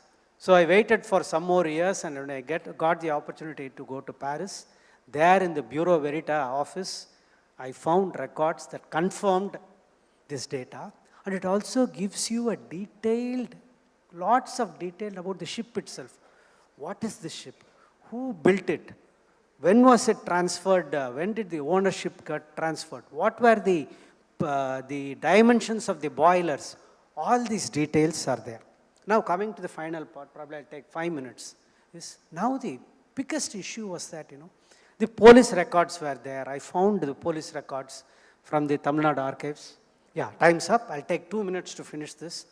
So what I had was bits and pieces of information with no narrative. So it took me 40 years to think through this. The pandemic came as it gave me a sense of, reality. He said, we are all mortal. I am not the young man who first met Ram Guha in Tinmurti Library. He said, I have to write this. And to construct in this narrative based on bits and pieces of information was a very challenging task. But there was a point when the narrative took over. And there were points when one was, moved to tears. And if there are some wonderful passages in that book, it is not because I wrote them, they wrote it themselves. The life of Chidambaram Pillai is a saga of incredible proportions, and I am delighted that, I have been an instrument for the narration of that story, and I thank the numerous people, not only in Tamil Nadu, but all over the world, friends and their families this is not a funded project. I traveled to many places from the age of 17. I have stayed in the houses of friends where their families have, fed me, given me a roof. And all of them did it not because of me, but because of Chidambaram Pillai. Thank you very much. Thank you, Chalapati, for that fascinating, rich, and insightful account of your very long journey with Chidambaram Pillai. I don't think we have time for questions. I'll just make a few concluding remarks. But this is the book, Swadeshi's Team, V.O. Chidambaram Pillai and the Battle Against the British Maritime Empire. Chalapati will be signing books after this, so please go to the bookshop and ask him your questions then. I'll just make a few concluding comments about this remarkable book by this remarkable scholar. One is, first, a personal quarrel. I think you misunderstood me when I said don't read too much. What I really meant to say, I would have said it in the next sentence, which you did not quote, which is, don't read too many books by other historians, do your own research. And I think what he has read in the primary sources, in English and in Tamil, in archives around the world, and in different kinds of sources. He talked about shipping records, newspapers, intelligence reports, court records. It's staggering. That's the first thing I want to say. The second thing I want to say, this is actually a very interesting book because it's a dual biography of a man and a company. It's all, the story of Chidambaram Pillai is heroic and moving and in the end tragic. But so is the story of the company. Imagine if you think now, when we've been independent for 75 years, and we have secretive electoral bonds which allow our Swadeshi capitalists to get all the benefits they can from the government. Here is a man who took on the might of the British Empire and its legal, political, economic instruments. So the story of the company and the reconstruction of how the ships were bought, how they were sailed, what route, and why finally the battle failed, I think is truly moving and epic as well. So, the balance between writing about a person and the company. So it's not a biography of Chidambaram Pillai alone. It's also a biography of the Swadeshi shipping company. The last thing I'd say about Chalapati is to, as I said, please go and buy this book. It's a fabulous work of scholarship. It's a magisterial work of social, political, cultural history. It illuminates imperialism, colonialism, the national movement, the process of law, the process of international maritime trade. And it's the product of a 40-year love affair, deep engagement with his subject. Now, there is a love affair Chalapati started about a decade after Chidambaram Pillai. Is that correct? We won't say more. About a decade later? Periyar. Oh, but okay. So you see, in a marriage, one should not be bigamous or polyamorous. But a historian is allowed to be polyamorous. So a historian and a biographer is allowed to be in love with more than one character. And there's a parallel love affair he's been carrying on, which will reach its culmination a few years from now. And it will also be about the individual and an institution. I wish you the best of luck in that subsequent journey.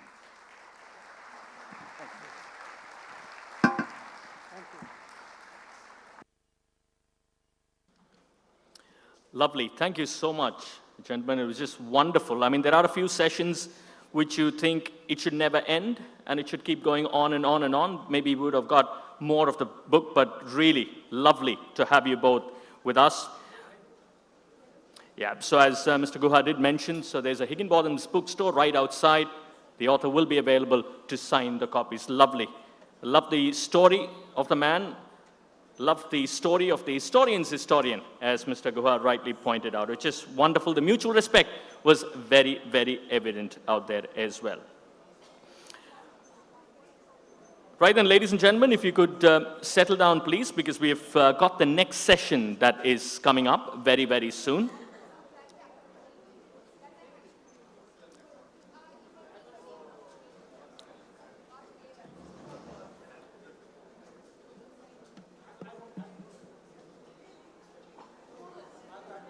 Just waiting for a minute or two for people to settle down, or for people who just want to take a bit of a break, but we don't officially have a break. We've got another session that is coming your way.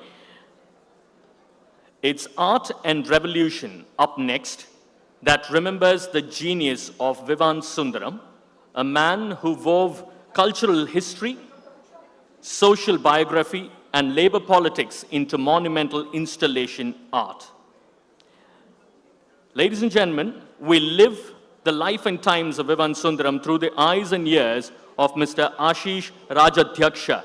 Please put your hands together for Mr. Ashish Rajadhyaksha.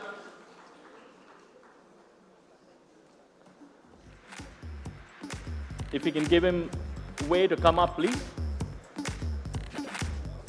Yeah. Put your hands together for the man.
Ladies and gentlemen, may I kindly request you to settle down, please.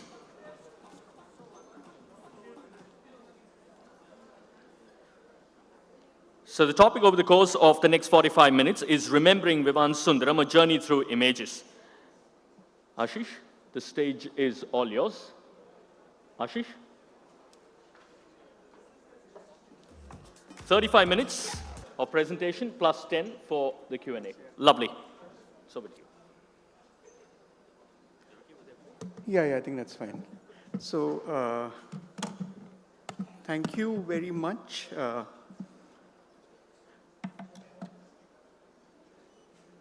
Right. Just wanted to say that, since we are talking about books, that this particular presentation is also on the occasion of a book, which is on display and on sale. It's called the Kasauli Arts Center, 1976 to 1991, published by Tulika Books. As you all know, Vivan Sundaram passed away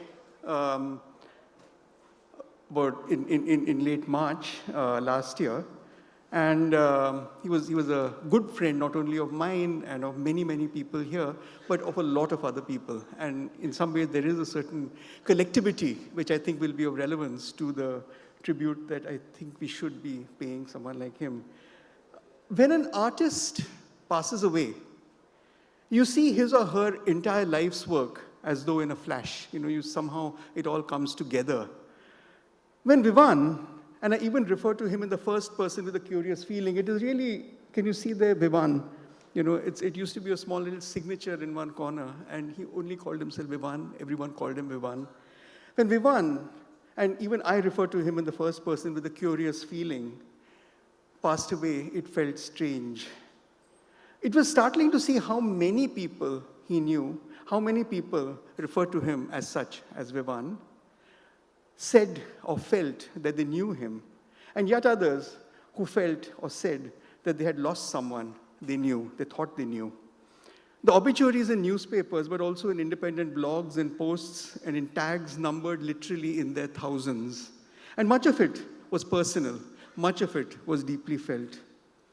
What also happens when an artist leaves us in this way is the way in which the universe that the artist occupies actually comes together.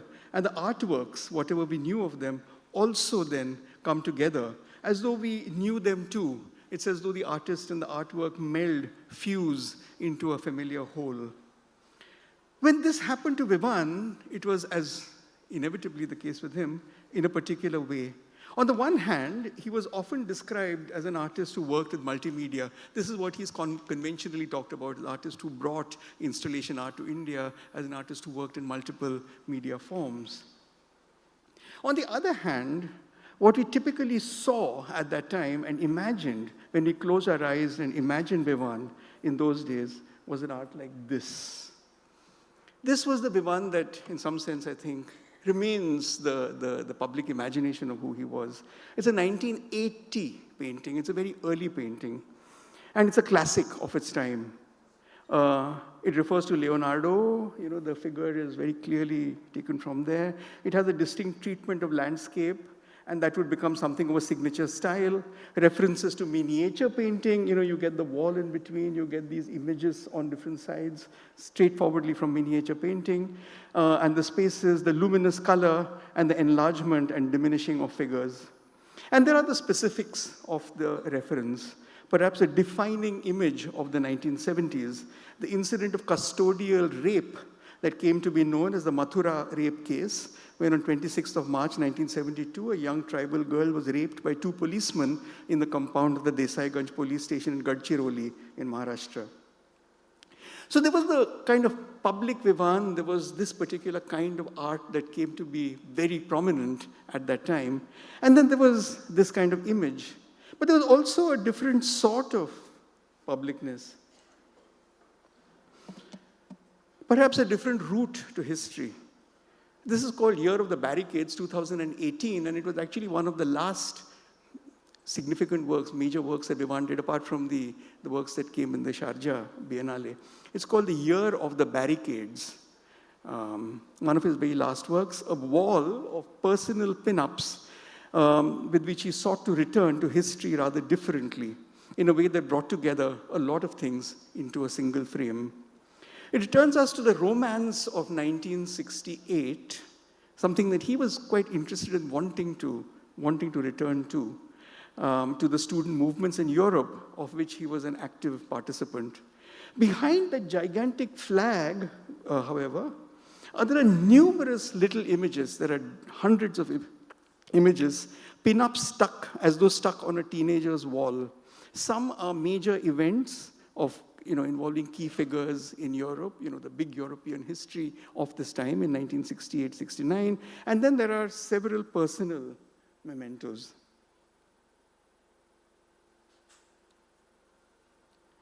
This is a detail from that work. There is a letter, for example, written to him by Adil Jasawala. There is another letter by Farooq Dhondi. There is a statement by Prabhat Patnaik. There is a letter by Ghulam Muhammad Sheikh. And there is a way of telling large stories through the intimate and the personal. More importantly, there is a way of telling a story through a collaborative tale, right? Through the 1980s, when he was making these big oils on canvas, he was also doing this.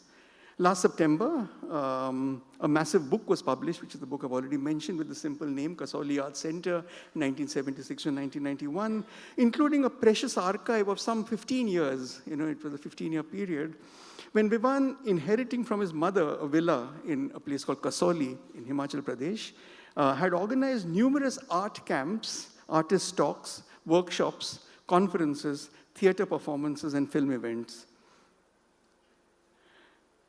It was a long time ago. It was an essentially innocent time.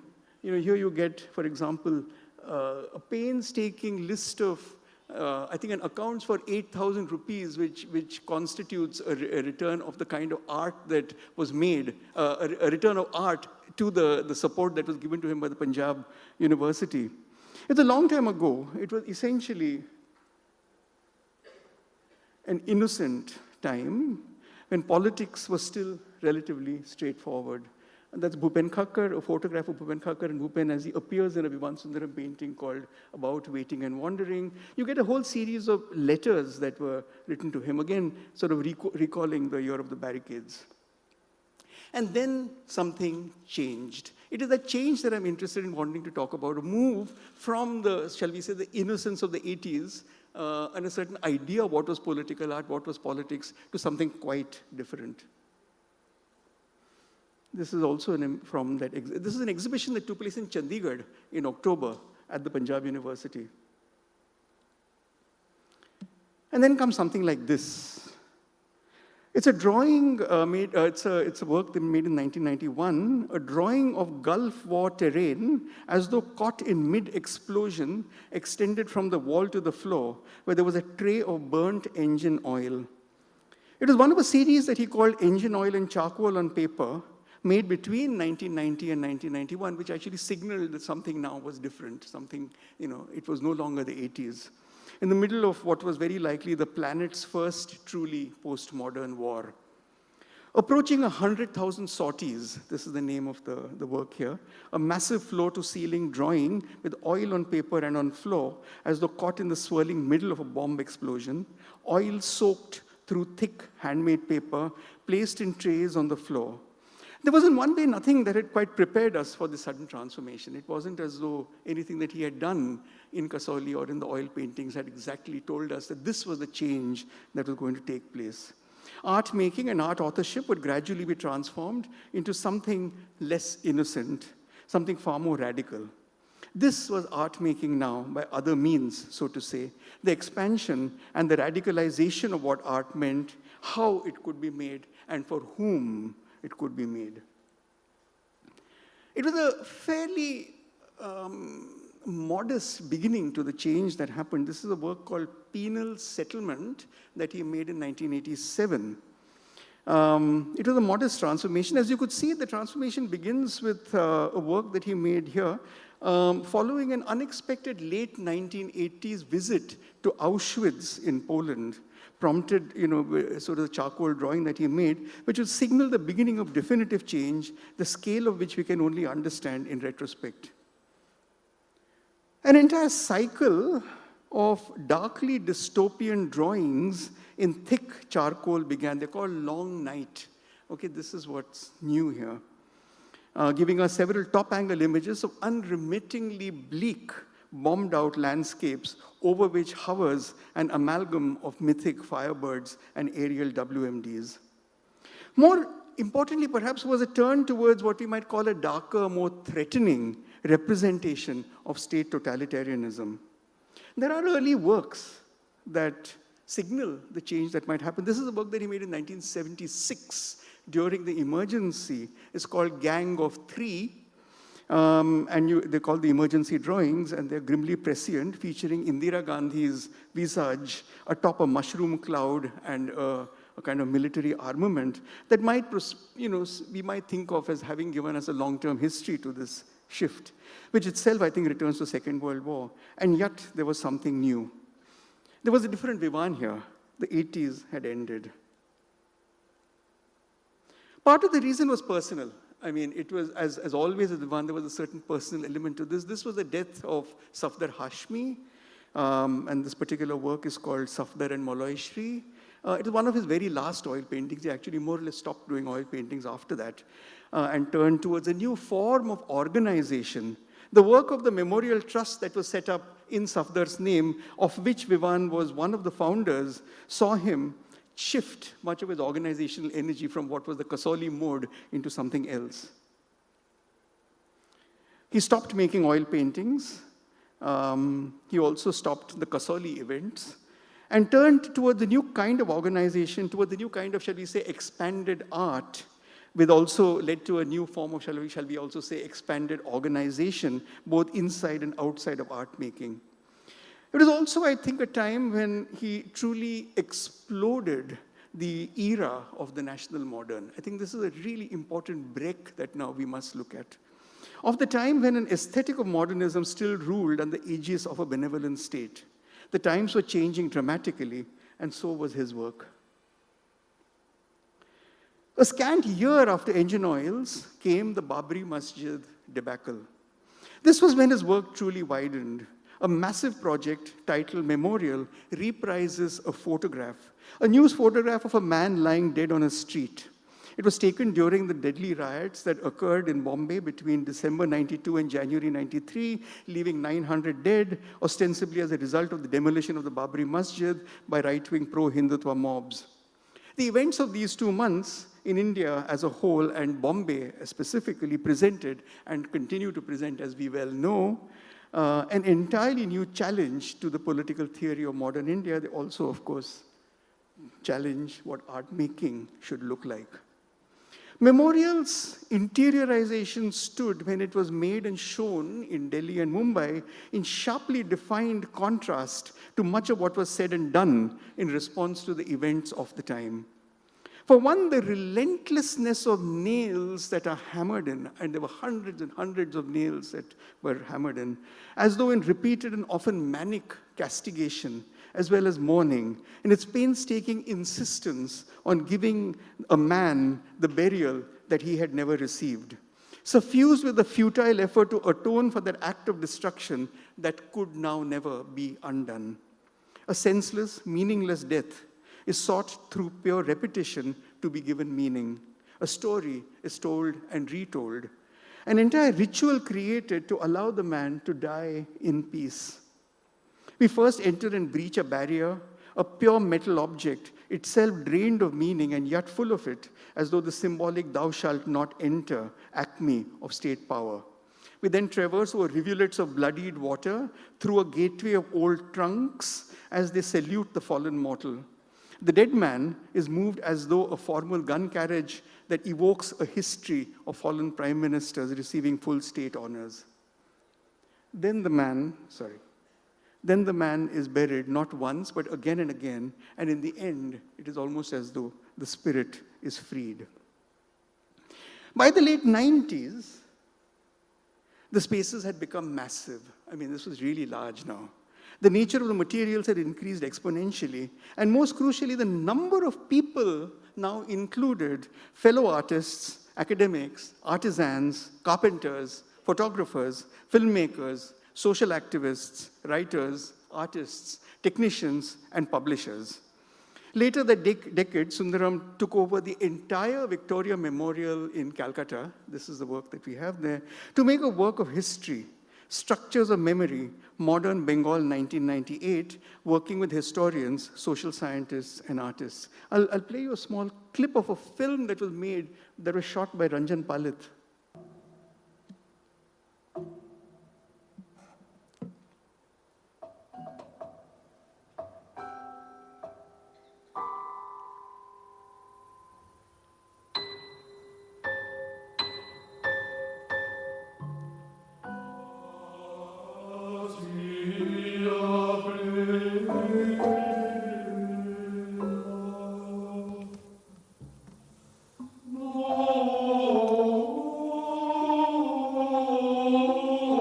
A rail track, the spine of the show. If, for Marx, the concept metaphor for history was the locomotive, then we cannot forget Walter Benjamin's sardonic afternote. History is not so much a train ride, but grabbing the emergency brake.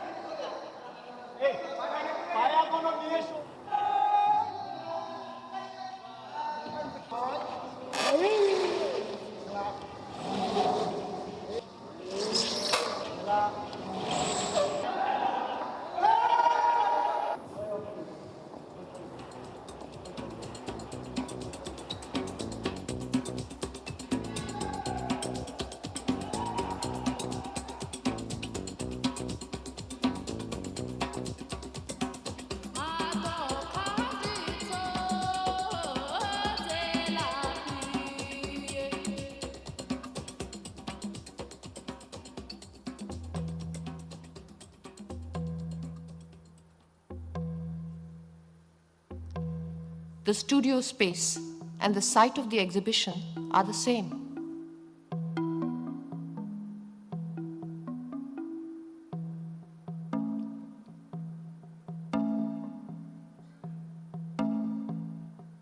In the gear, tackle, and trim, there is a thingness of things, a bricolage of wonder at the persistence of human labor.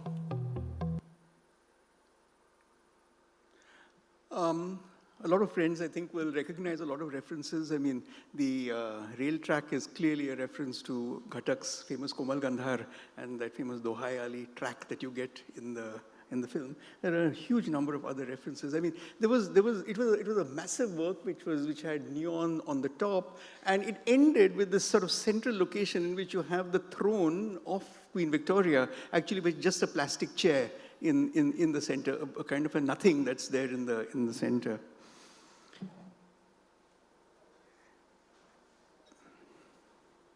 In 2012, I think Sundaram made another work, which is the work that I want to more or less conclude this with. Another breakthrough project. It was called Gaga Waka, Making Strange. Sometime in the 90s or the early 2000s, he was getting very interested in the area that one might broadly call trash. There were a whole series of works that he had done using waste matter. This was matter that he would often find in the second-hand streets or in waste locations.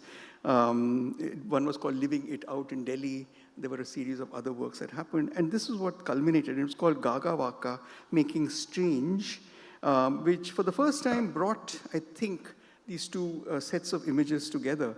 So on the one hand, you had this kind of, shall we say, the larger history that would be associated with, as I'm saying, things like the imaginations of state totalitarianism. But on the other hand, you also had a certain very, very specific, often very local materials. Trash had used metal cans, medicine pills, shoe soles, plastic, used tampons, rubber tires, hospital waste, all designed to become costumes to be worn by models, including by fashion models.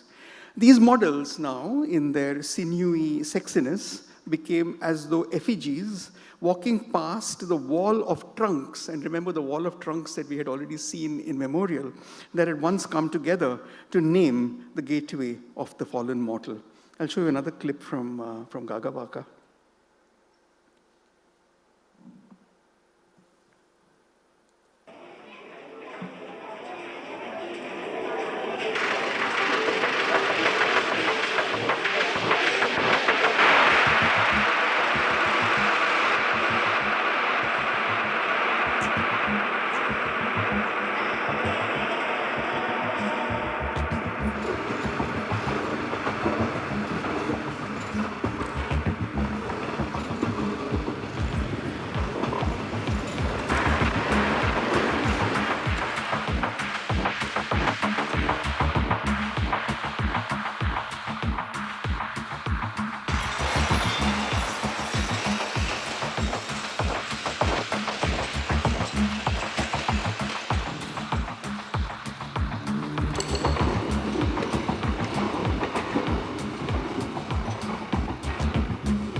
Can you hear me? Sorry.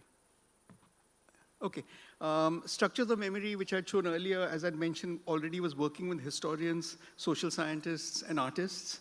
And Gaga Baka, which I've just shown you, which used industrial waste, was a collaboration with the fashion designer Pratima Pandey, the sound artist Ish, and included theater actors, dancers, performance artists, and tailors. He would then make a series of further works, which I won't be talking about. 409 Ramkinkars, for example, a performance installation theater piece sprawling across the Indira Gandhi National Center for the Arts, made together with theater directors, authors, filmmakers. And I want to now basically conclude this, since this is a Lit Fest, by talking about books. I'll just end this by mentioning, as I said, that the Kasoli Arts Center book is available outside. I want to say that one of his major projects was with the Shergill Sundaram Arts Foundation and Tulika Books, represented here by its publisher, Indira Chandrasekhar, who I think is here somewhere, with whom a whole project was put together, which I'll just spend 2 minutes talking about. A series of books which partly record the Victoria Memorial event and its companion work. The Victoria Memorial book is called The History Project, published in 2017, which is in some ways, you might say, a companion work to the Kasoli Arts Center book, as well as another book which I think is available here. It's called Vivan Sundaram is Not a Photographer, in 2019, which I think reveals yet another project collaboration. There was, in all this, and this kind of specific emphasis on publishing, clearly history to this, and a reason then for the shift that I wanted to talk about in this, a shift away from what one might talk about as the Kasoli mode that existed sort of from the late 70s through the 80s, into something larger, wider, spanning locations, spanning cities, spanning materials and collaborators. Part of it was defined by location, much of it an expansion of a curatorial impulse. Whatever it was by now certainly not limited to those who worked with him or saw him simply as Vivan, and numerous people did. But it also included viewers who had by this time become as though his fellow art makers. For now, by now, when you stepped inside his art, as the title of a 2017 retrospective that he had in the Kiran Nadar Museum of Art suggests, you were no longer a stranger. Thank you.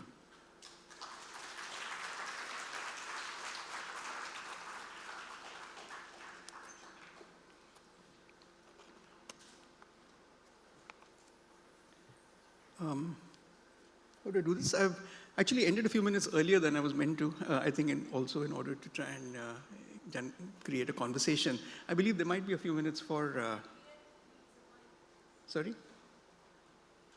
For discussion.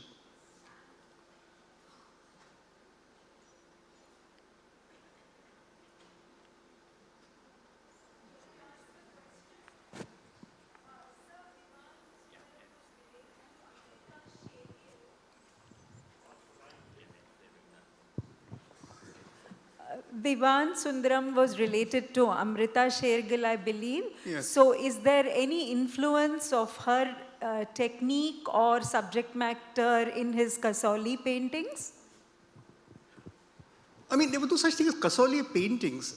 In Kasoli, he was using that as a venue or as a space within which to organize events. I mean, coinciding with more or less the time that this book defines as the Kasoli period is the time which also coincides with what you might describe as the painterly Vivan, when he used to basically do paintings.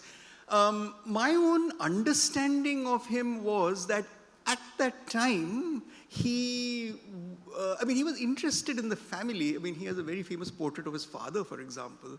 And he does refer to Amrita and his mother, Indira, who was Amrita's sister. They do feature occasionally. But he was not really, in those days, I think, really inclined to talking about Amrita so much. The interest in Amrita actually happens very much more recently, and it coincides with his interest in his grandfather, Umrao Singh Shergill, so Amrita's father, Umrao Singh, who was a photographer. So sometime around, I think, as I was saying, around the time when he more or less put oil painting behind him, he also turned, in addition to everything else that he did, to photography. And these are photo montages. There's a particular book called Retake on Amrita, also published by Tulika, which kind of includes this very deep interest in Amrita and in the family. He has one very very large oil painting that is actually, if you ever visited him in his house, and it's still there in the house, actually occupies the pride of place, a major oil painting, in which, in a way, the entire family story is told. So there is Amrita, there is Indira, there is Umrao Singh, there is Marie Antoinette, who is Amrita's mother, who is a Hungarian, who, it is said, committed suicide. And there is, you can actually see even the little Vivan himself. So there is a certain interest in the family that happens only much more recently, if you like. I mean, there are references to it. I don't see it in the Kasoli period as being there. I mean, there's a lot to be said about this particular kind of family history that I think does also, I didn't talk about it here, that sort of throws light on the transformation that I was trying to talk about. The shift away from the shall I say, the national modern and into something else that I think you can track from more or less the early 90s onwards. Thanks, Ashish. My question goes back to what you said about him turning to more collaborative pieces after the 80s. And I was wondering if this was perhaps in response to the fracturing that he saw in society, religion. Sorry, a bit slowly. I can't hear you so Sorry. Is this better? Yeah. Okay. My question goes back to what you said about him increasing collaborations post the 80s. Yeah. And I was wondering if this was because he believed in more of a community voice in response to the fracturing that he saw in society, politics, and religion prior to... Yeah, I mean, there would certainly, I mean, the framing politically would be along those lines. What it did, I think, was something in addition, which I think I'm very interested in. The idea of the artist as auteur, the artist as a signature, the artist as an individual, is something that I think defines the national modern. The idea of the artist, and I should also say that this idea of the artist was very often a male artist, notwithstanding the famous aunt, and in the period after independence. I think that what happens is that Vivan more or less turns his back on this definition of artist.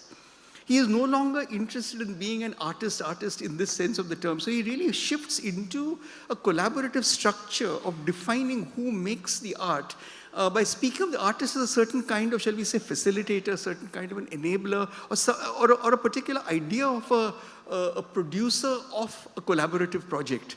And this was quite significant. I mean, this was something that, as I was saying, involved a larger and larger circle of people. And, there were many who then got involved in this. So to locate this kind of structure as, you might say, a variant of what he had done as these relatively more, in hindsight, conventional artists' camps and so on in Kasoli into something like this is the shift that I was interested in to talk about. And I think you're right. I mean, I think that one has to map this kind of shift onto this larger political transformation that definitely takes place. For me, the national modern and the kind of structure of a modernism under the aegis of a benevolent nation state is the end of that, which I think is what we are talking about in this transformation.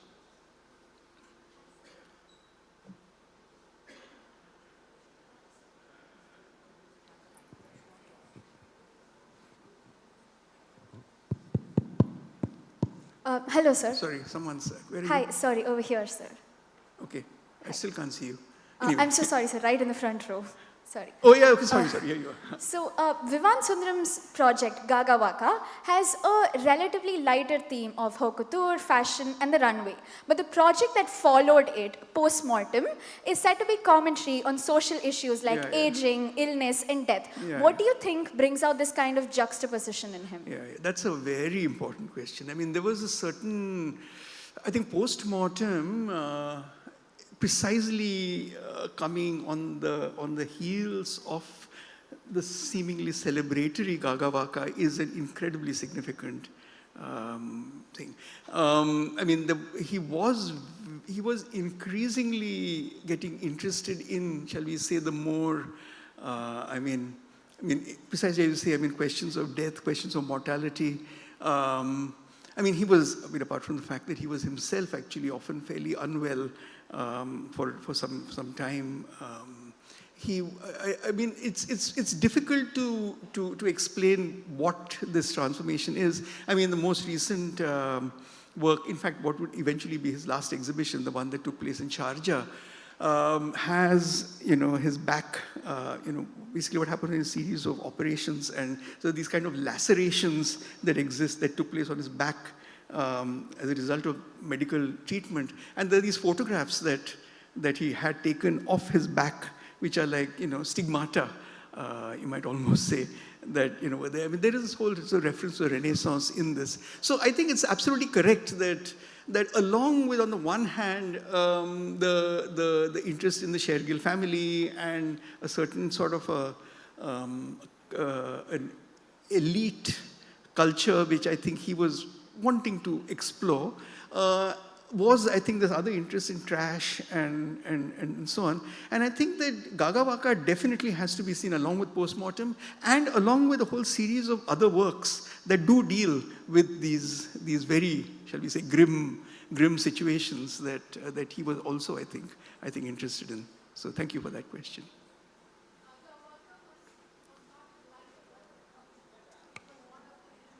Sorry?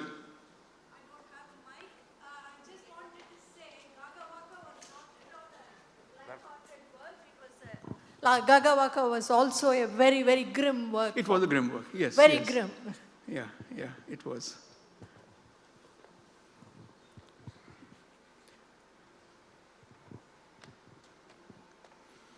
Okay, Avi. So thank you very much.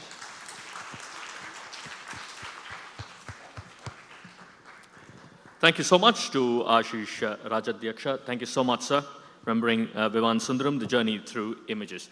Right, ladies and gentlemen, we should be breaking for lunch as we speak now. So we shall reassemble here in about 45 minutes' time. Around 2:15, it'll be great if you can come and settle down here. Thank you so much. Thank you so much. We'll be back in 45 minutes' time at 2:15. Thank you. Thank you.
at the Hindu Lit Fest 2024.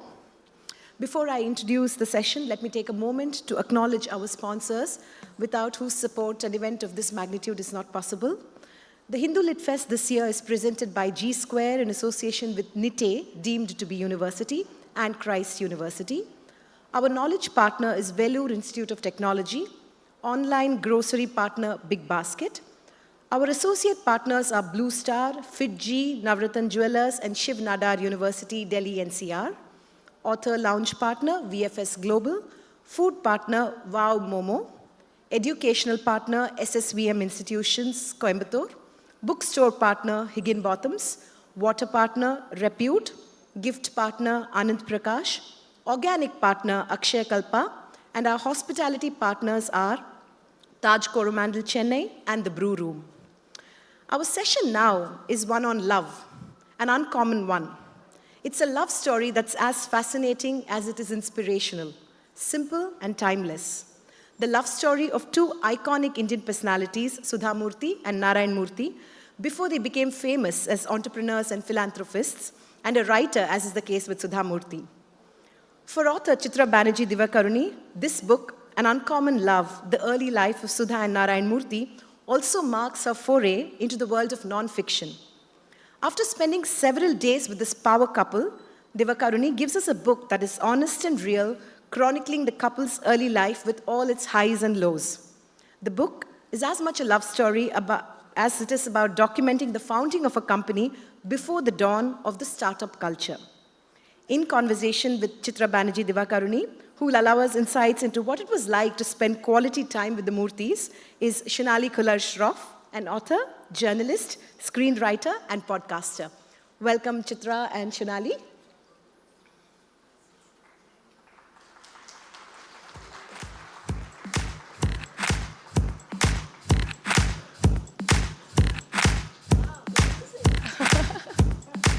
Absolutely. Please note that this session will run for 40 minutes and will be followed by a 10-minute Q&A.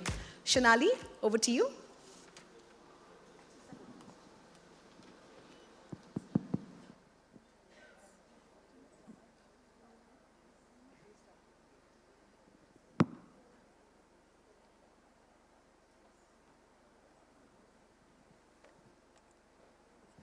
Hello, everybody. Nice to see the hall is now filled out. So I must say that I'm sure that a lot of you here, in fact, almost all of you here, are here because you ardently love Chitra's work. And I got a little preview of that as I was sitting next to her just now. Across generations, people have been walking up to her with books for photographs. And it's wonderful to see that because we all complain that people don't read enough. But it was like sitting next to Shah Rukh Khan of literature. Thank you for that comment. So the book already has an introduction, and I will dive right in, Chitra. You've written, historic fiction, diaspora fiction, feminist retelling of mythology, and this book is not a typical venture that one would expect from you. So tell us about the birthing of this book. How did this come about? Yeah, that's a great question. Before I jump into that, I just want to say hello to the audience. Thank you all so much for being here. And it's such a delight to be back at the Hindu Lit for Life Festival and in Chennai, which I have been to many times and I love for so many reasons. So this book is a real departure for me. I would not have thought that I would write a book of nonfiction, but the publisher came to me and she said, this is really a book that is important and I want you to write it. And Sudha Murthy and Narayan Murthy had said no to many people, but she said they have read your work and they know you a little bit, so they are enthusiastic about you writing it, and I'm enthusiastic about you writing it. And think about the impact of this book that it might have on everyone, but especially young people.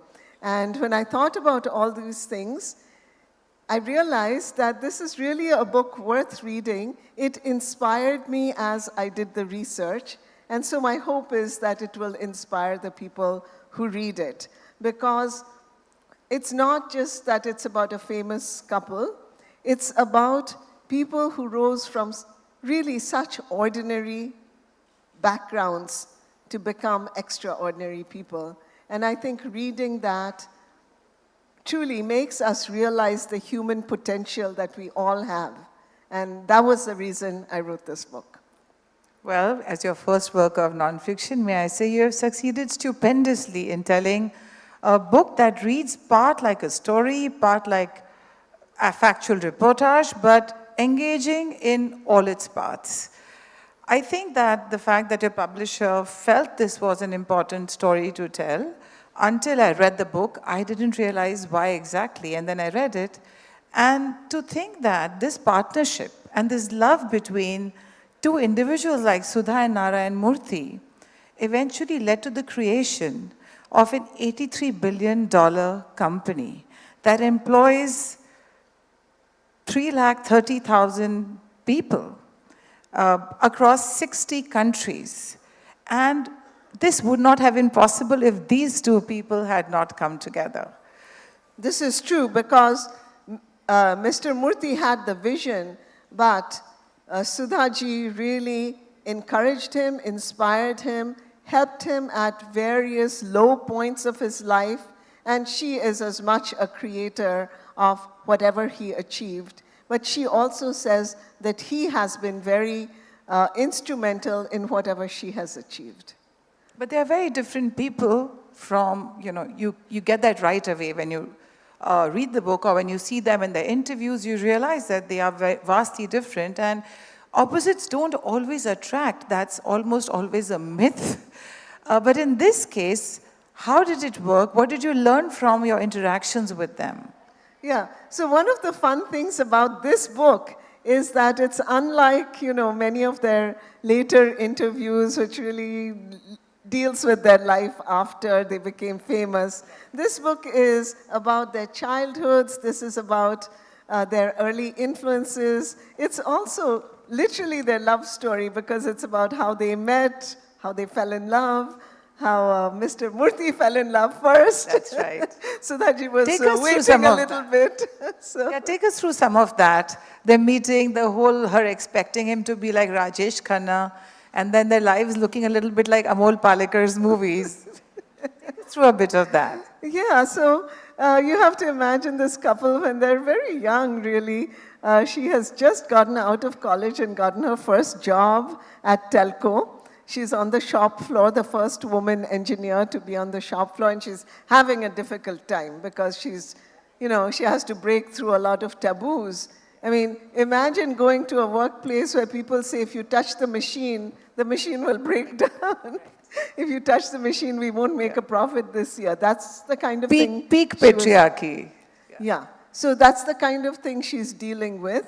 And he has come back from a stint abroad where he has decided, I must come back to India because I want to use my expertise to grow the economy. I have a dream, but he's really not seeing any way of making that dream come true. So they're both in difficult spots, and then they meet each other. They meet each other because of love of books. That's how this whole and she called him a global bus conductor. Yes, a global bus conductor, because through a co-worker, she sees his books. The co-worker who's living with Mr. Murthy reads his books on the way to work. And so that's how she becomes interested in him. And then the co-worker says, why don't you come over and meet him? So she's imagining this, this globe trotter, this world-traveled, very suave, very debonair. Yes, debonair, very film star-like person. Because Sudha Murthy, as many of you know, loves movies. She still loves them. Yeah. So first she used to be like a first show girl. Now she says it's the first day on Netflix because she doesn't go out as much. But so she's imagining this thing, and she comes, and they both told me this because, the most fun part of writing the book was when I went and stayed with them and, just spent days together, and they would tell me these stories. So she said, I walked in and I looked at him, and he was wearing these thick glasses and a most unfashionable checkered coat. And I thought, this is the global, this is the global bus conductor. But anyway, but then when he started talking and she understood how much he knew, she was interested. He won her heart. She Yes. was So we'll go back to their childhood now. And I think that's really interesting in the book as well, because their parallel lives are running along, and then you take us through their conversations with each other. It's almost like being with them when they're with the younger selves. So we are, of course, shaped by our childhood. Even though they are both from Karnataka and different parts of Karnataka, and middle-class families, but they've had very different childhoods because of their relationship with their parents and primarily fathers. Can we look a little bit at that in Sudha Murthy's case? Because she's this ebullient and optimistic person, bursting with energy and ideas. And he is this person of great reserve and discipline, and it almost seems like he is ethical and disciplined to a fault. So let's just... Yeah, we should, however, though remember that he wasn't like that in his early years, and I hope we'll get a chance to talk about some very funny things that he did during his courtship period. Yes, of course. So we'll visit We'll come back to that. Because I want to get to the point of courtship and then his meeting her father. So... but yes, their childhoods were very different. And that is one of the things that I really enjoyed about talking to them, is because they would tell me some of the stories out of their childhood that they'd never discussed before. And in the case of Mr. Murthy, some of them were quite painful. So, I felt very, honored that he really let me into opened some up to you. Difficult and painful parts of his life. Well, because his father embodied a form of strictness that is more severity than even strictness. And his father was how did he? severe. Okay, so there's so much to talk about. One is jumping. You went and stayed with them while writing this book? Yes. So the book was written over 2 years, and we started by chatting on Zoom. And then I would send them email questions, and they were very, very positive and helpful. Otherwise, I couldn't have. I did all my background research, but really, the heart of the book are the things they told me. Right. So then they would write back their answers. They would send me information. We'd have Zoom talks. But then we all felt that we really needed to kind of be in the same space. So my husband and I went and spent some time with them. And that really made all the difference, because, when you look at a person and they're telling you a story, you can feel the emotions that are coming up. Yes. And you really can't do that when it's an email interview or even Of on course. Zoom. Yes. And sometimes we would just sit there quietly as they were remembering. But one of the funny things was, as is true with human memory, it's kind of fallible, right? So. Yes. He would say something, and she would say, no, that isn't how it happened. And then she would give her version, and then they'd have a little argument about which version was correct, and I would just be listening. That really does sound like a long marriage. Yes, and sometimes, their son Rohan would be there, and he had a third memory. He'd say, no, Mom, that's not what you told me. So it was very pleasant to work through all of this. The difficult moments as well as the happy moments. But was it easy for you? You tell stories of women, and intriguing women, and powerful women, and feminist women, and all sorts of women basically populate your stories beautifully. Now to interact with a man, that to a giant of a man, right? Were there any challenges in drawing him out and getting his stories out? Yeah, I think he was a little quieter in the beginning. I think, one of the reasons I decided to write the book, apart from the fact that I really thought their story was well worth telling and well worth sharing with people, is that I've known the family for over 40 years. So the way they look at people outside might look at Mr. Murthy and Sudhaji is not how I looked at them. I went to school with Sudhaji's younger brother, and they would come and visit. And that was long before Infosys, long before. So I remember them from that, and they remember me like that. So I think there was a level of informality and trust on both sides.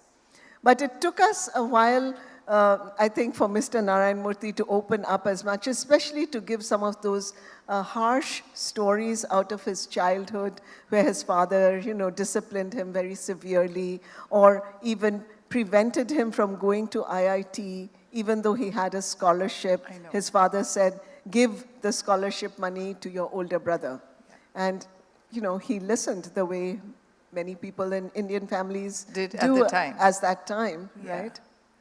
It didn't fill him up with any resentment or bitterness, or in the now when he looks back at that time, the benefit of hindsight, how does he revisit these old episodes from his life? Especially even as a reader, I felt cheated. I felt upset and angry when I read that this boy has earned himself a scholarship and dreamt of IIT, and his friend gets to go, and the father says, no, you cannot go because it'll cost, the money comes at the end of the term or something. Yes, and he said, that money needs to go to your brother for his study, his continuing So study. to always be overlooked and always having to sacrifice or give literally the shirt off your back because your mother has given you a lecture on Karna and said that Karan gave away everything and you should give your shirt away to your brother.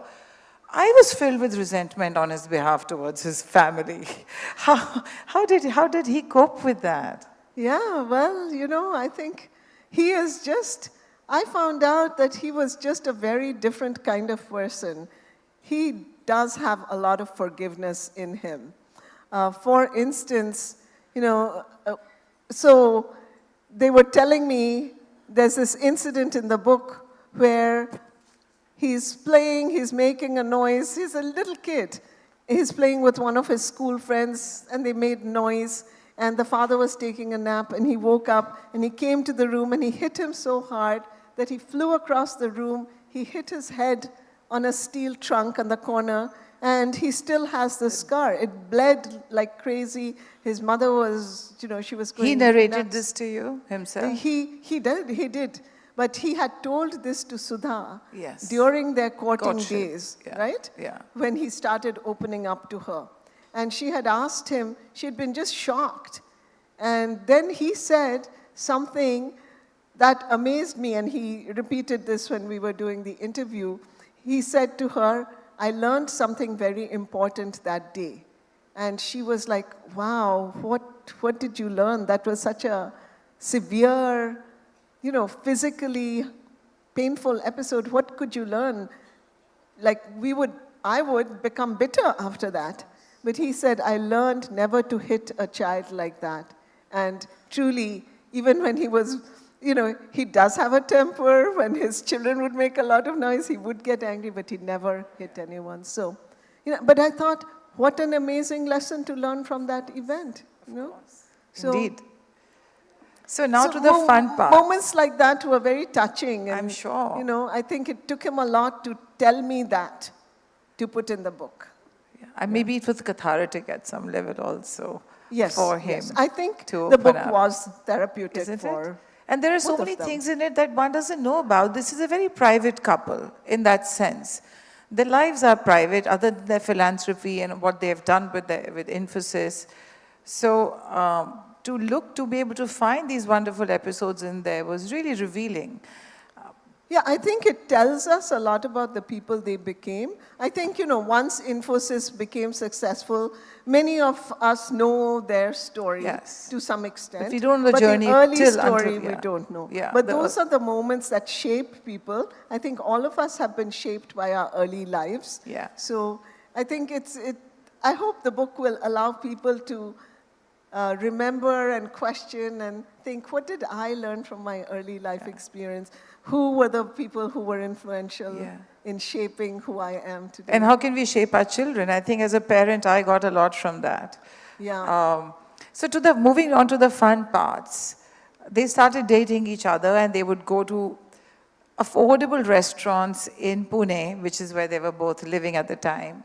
And they were very frugal, so they only went to, Exactly. they told me, the cheap places. And then she watched, she was into her movies. Did he ever go to the movies with her? Oh, he went to every movie with her. Even though he didn't like Hindi movies, he told me this quietly. He said, I really didn't enjoy those movies, but I enjoyed being with her, and she would be watching the screen and I would be watching her. I thought, wow, that is pretty.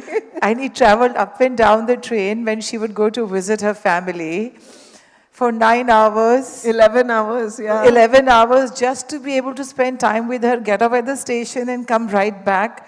Sometimes without a ticket because there was no prior reservation. Well, that was so sweet. That was very sweet. Those were the dating days, right? So anything to spend a little more time. He was telling this story and he was like, yes, I always thought I'll get off at the next station, so I never bought the ticket. And then Sudhaji said, yeah, and every time the conductor would come and I would have to pay the fine and buy your ticket also.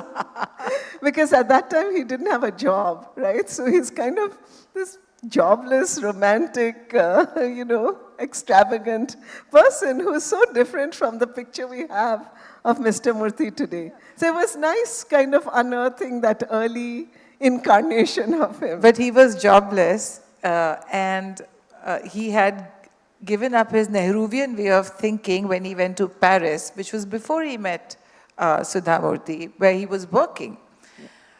And he bargained for a very small salary, which he, on reaching Paris, realized that he could have certainly asked for a better paycheck.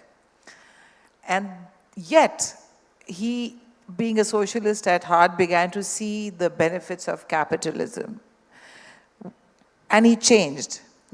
But I'm not giving anything away, but what I found interesting was that he decided to travel around Europe.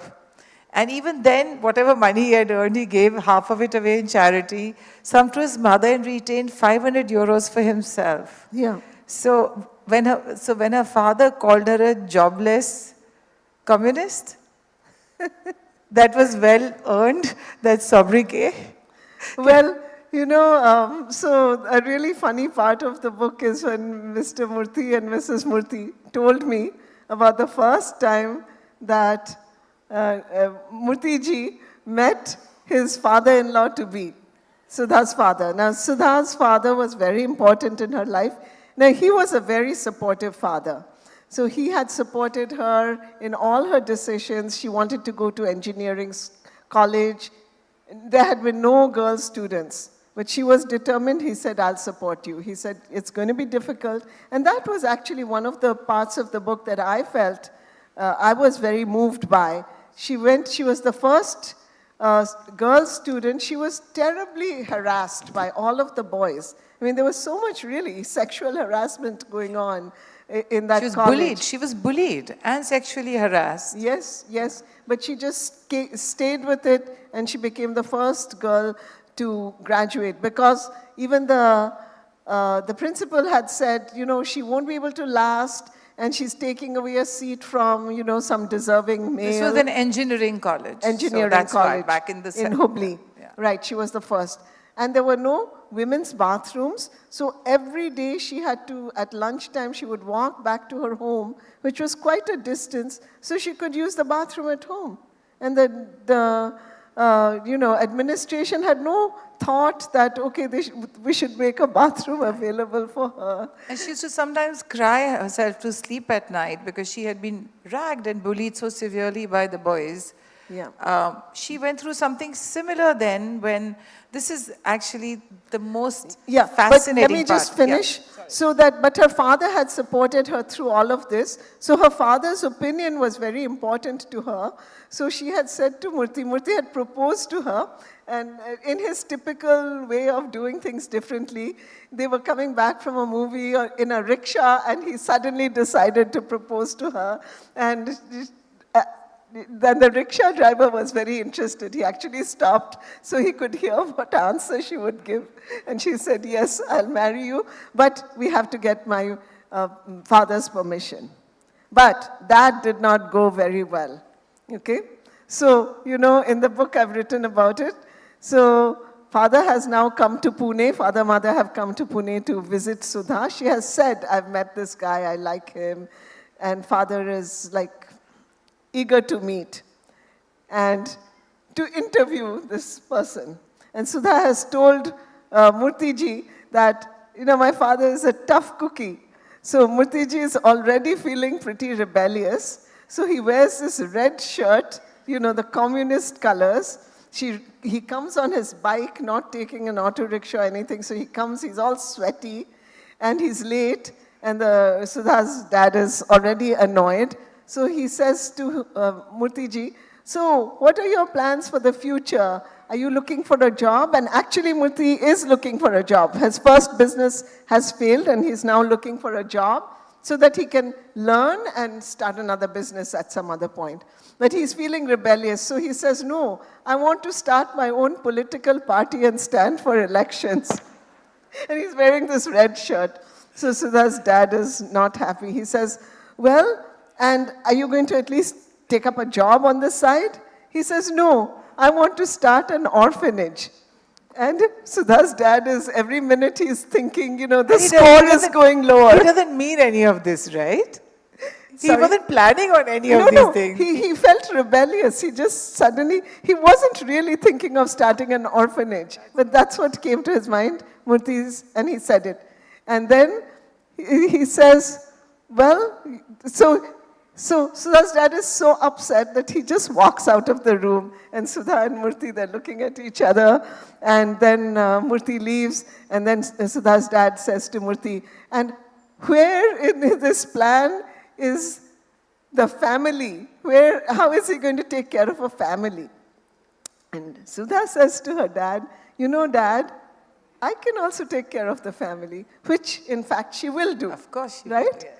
But her father doesn't listen. He walks into the other room, slams the door, and it'll take the couple a long time before he comes around. So that is the story of how he met. It really made me laugh. But you know, the other thing that really stood out for me that I'd like you to talk about is her self-belief, her courage to speak up. When she notices after her engineering degree is over, there's an ad at Telco, but it says ladies need not apply. Could you take us through what happened after that and how she wrote to J.R.D. Tata and then the interview that followed? Yeah, and some of you know a little bit of this story, but she talked about like how upset she was. She was like, here, I went through all this trouble, and look, that same kind of discrimination continues in the work field. So she felt that great injustice, and she wrote that letter. And to, you know, Tata's credit, she got a note back saying, you've been called for an interview, okay? So at this point, she's not even thinking of taking the job, all right? She's already applied to US. MIT. Yes, she's applied to many important US colleges. She's been accepted into some. But, so why does she go? Yes, she goes to make a point, but she also goes because her hostel mates, the other girls, they want to get some Pune saris. That's right. All right? For 200 rupees or 30 rupees. They could get them for cheap. So they each give her some money and they say, okay, you're going to Pune, please buy us all saris. So that's one of the reasons. But when she goes to the interview, she's very smart. She answers all the technical questions perfectly, but she can see from their faces that they're not very convinced that she should be hired.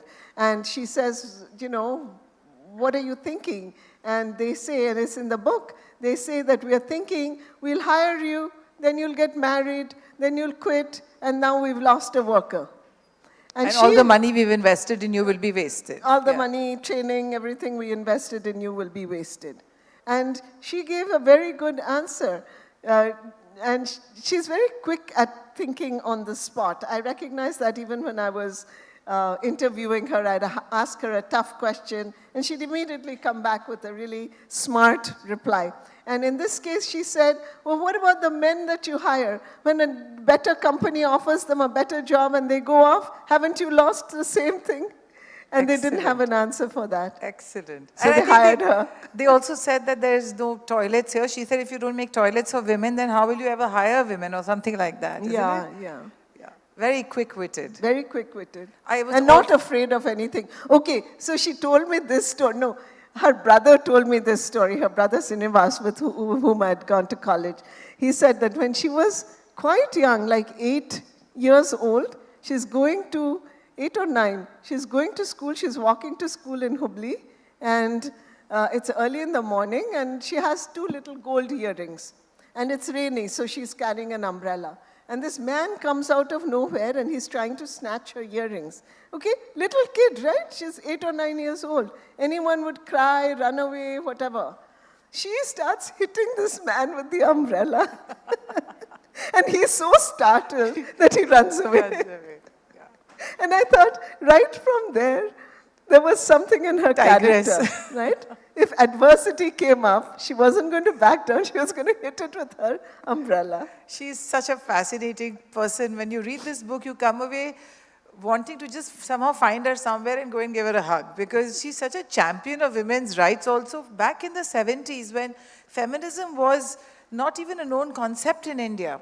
And from someone coming from a small town, right? She refused to wear a Mangal Sutra because she said that when men don't wear markings of being wedded, why does a woman have to do that? And she kept her own spelling of Murthy. One writes M-U-R-T-H-Y and Sudha Murthy writes M-U-R-T-Y. Can you tell us why?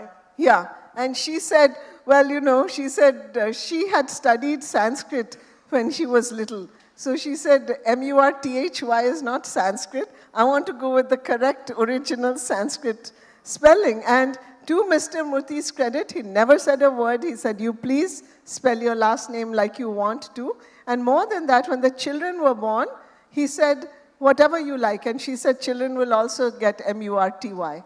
So, she could be stubborn. So one of the things I found out as I was interviewing them is they have lots of quirks and stubbornness, and, they fight also. And even in this book, and they have some really difficult moments, like when he says to her, you cannot join Infosys. And she's been working with him on this company. She's given all of her savings to start this company. And now he says, you cannot join Infosys because then we'll become like a family-run business. And all the family-run businesses I've seen are corrupt. I don't want people to think of our company like that. But that she told me. And I could see, even when she was talking, that even after so many years, she still felt that moment, that her heart was broken. So much. Yeah. I don't think she was prepared to, she ever imagined that he'd, after all this, giving him the startup capital, leaving her firstborn child with her parents because they couldn't afford a nanny and she wanted to work through it, so they were her savings, right? Yes. And after all of that, because of his bad experience at Patni Computers, where there was family involved and the show wasn't running as smoothly as a true corporation would, he didn't allow her. That was, it saddened my heart as a reader as well. And that's when she began to focus on family life, writing and philanthropy. So we should quickly move to that part. And teaching. She moved to teaching after that. But I do want to say, and we won't give it away because, of course, we want people to read the book. There is a postscript to that. After saying to her, you cannot join Infosys, he does say to her, only one of us can be in Infosys, but if you want, you can be that person. But there's something more to that story, but I won't give that away. There's so much to talk about and time is running out. They've imparted these values in their children also, to not be wasteful with money, to treat everybody as an equal, which is where his own concept of, he left a job offer because toilets were hierarchical there and they weren't given according to democratically for all employees. So what are the values they've imparted in their children and how difficult it must have been, because by now the family has become affluent and the children are aware of their affluence. And at that time to, instill values of Yeah, of giving. Giving. Right? Of philanthropy. Right, philanthropy and not being, To throwing children lavish who are birthday like parties or buying teenagers. any gifts they want.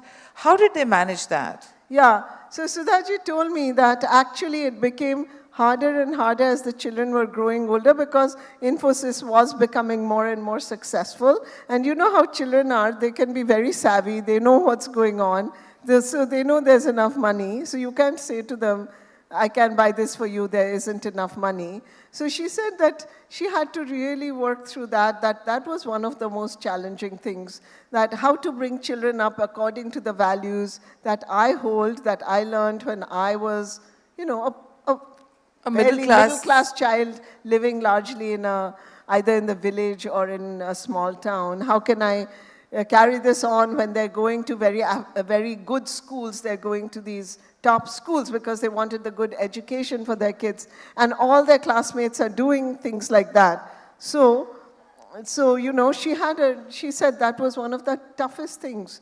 So she would have conversations because Rohan, for example, he goes to a friend's birthday party, a friend from school, and it's held in this lavish restaurant. And he comes back and he says, I want my birthday party also in that restaurant. And it's going to cost, many thousands of rupees. And Sudha really doesn't want that, but what can she say? So she sits down, she talks to him.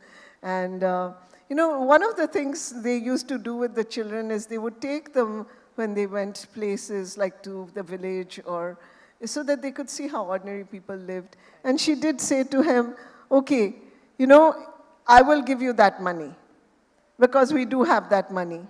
But if you give it to our drivers' children, it will give them like years of education.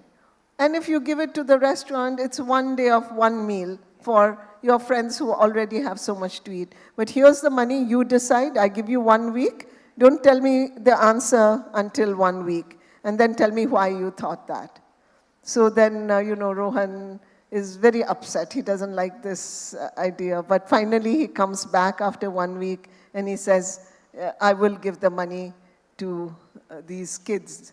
And but I make a bargain. Then you have to buy all these goodies for my classmates and we'll distribute them in school itself. But I want all these extra goodies. So they have a little, a bargain.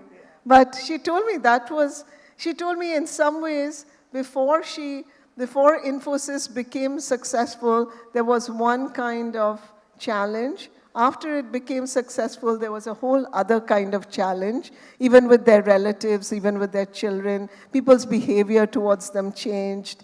And maybe she had not expected that. Yeah, I'm sure, because even their friends, even their... But what do they spend their wealth on other than philanthropy, which Infosys Foundation is huge and they've changed lives of millions of people by now. But on their day-to-day living, what do they spend their money on? Their daily living is very simple.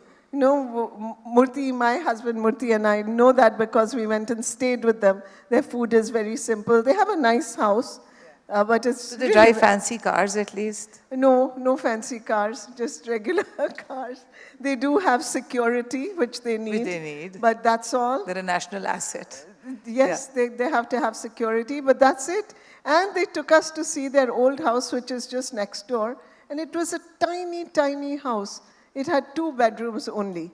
And downstairs was another flat where Sudha's parents lived. And I really want to make that point that Sudhaji told me many times that without my parents, there would be no family, there would be no Infosys, because they really stepped in for Mr. Murthy. And that is one of the things that we have to recognize. The book made me think about it, that the family sacrificed a lot.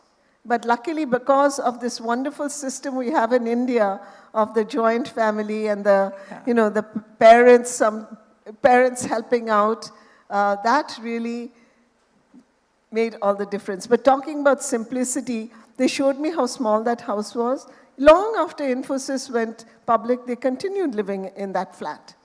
And Mr. Murthy would always clean the toilet himself, because that was a leftover from his socialist days. Yeah. And he showed me. He showed me that. Until So- recently he was doing it. I think I read Yeah. somewhere his knees are a little... Yeah, then he was Every having s- health problems, Yeah. then his children said no more doing that, Yeah. so they put their foot down. I don't know how his son-in-law, the Prime Minister Rishi Sunak, what he has to say about that and what the Murtis have to say about, a girl like Akshata. And I think she had a hand in the formation of the foundation, the birth of the foundation, because she told her mother to give some money away. How does this work out between the two families? Yeah, Akshata was really a big influence on Sudha because she asked her some tough questions, as sometimes our children do. You know, what is your responsibility, Mom? She said, you guys are making money, what's your responsibility? So things like that. But they're very cool about Akshata and Rishi. They're just like, oh yeah, daughter, son-in-law. We don't interfere. We wish them well. We don't interfere. And what was the thing she said when I married Murthy? Murthy was the same person. It's the same with... Remember you were sharing with me that Sudha told you that when she married Narayan Murthy. Oh, right. Yeah. She said, you know, when... so we were asking, just in between, that now that they have become Prime Minister and First Lady, what do you think? And she said, they're the same to me as when, as before. It's like the man I married, Mr. Murthy, he was just ordinary Murthy to me. Even now, after Infosys, he's the same person. When I look at him, that's what I see. When I look at my daughter and my son-in-law, that's what I see, And, but she's very clear about boundaries. She says, it's not my job to advise them unless they ask me for something.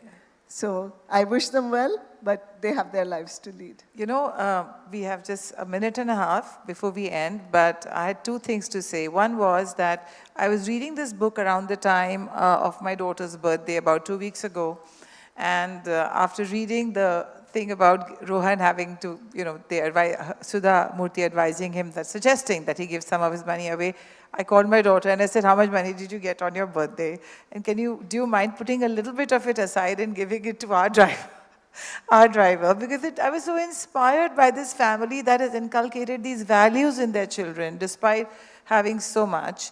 So thank you for, giving us a book that can teach us something on how to live in the times that we live in. Thank you. I do think and I hope the book will be inspirational in many ways. I think the most inspirational thing that I learned from this book is that they weren't special people, right? But they did believe in their values and they lived it. So, listening to them, I felt every human being can be like that. We can at least try to live according to our values. And they have shown that it's possible to do that. They are not perfect by no means. They're Of course they are not. very human. They have many flaws. They told me about things about each other that annoyed the other person, all of that. Sudha Murthy at one point said, if I knew you were going to turn out like this, I may not have married you. I'm sure many people say that in their marriages, but it's extraordinary to hear the Murthy saying that to each other. Right? But yet, they have managed so much because they believed in their values and they believed in each other. And it's a true partnership. That's what I felt, that they didn't always agree with each other. They would have fights, but at the end of the day, they were partners. They had each other's backs. They really supported each other. But there was a time when Sudha Murthy, she had given up her MIT dream. And when she went to visit Boston, she went to MIT campus and she started crying because she was like, wow, I could have studied here. And when Murthy found out about that, he said, I'll put you through school. I'll pay for it. But he knew that meant he would have to give up his entrepreneurial dream. He was just doing a salaried job at that point. But he was willing to do it. So that's the kind of commitment they had to each other. But even so, and due credit to him, but I'm saying that there's a broader narrative here of women having to sacrifice everything at the altar of family life, motherhood, marriage. So even though the husband is willing to trade places, only a woman knows that there are certain things that only a woman can do better than a man, as she Yes. said. Okay. So we'll give away the punchline. So when Mr. Murthy says to her, if you want, you can be the head of Infosys because really you are smarter than I am. And in fact, she had created, all kinds of presentations for him that allowed him to get contracts in the early years. After he had turned down. After he had turned her down, yeah. right? So she didn't bear any What grudges. a forgiving human being, huh? Yeah, she doesn't bear grudges. She really lives in the moment. I learned that from her. So he says that, I will give you Infosys. You take care of Infosys, I'll take care of the family. And Sudhaji told me it took her 3 days. She thought and thought and thought. She didn't talk to him for like 3 days after he said she couldn't Certainly not. Right? She was very upset. But when she honestly made that offer to her, she said to herself, I know I can run Infosys. I can run it as well as Murthy can run it. But can he run the household as well as I can?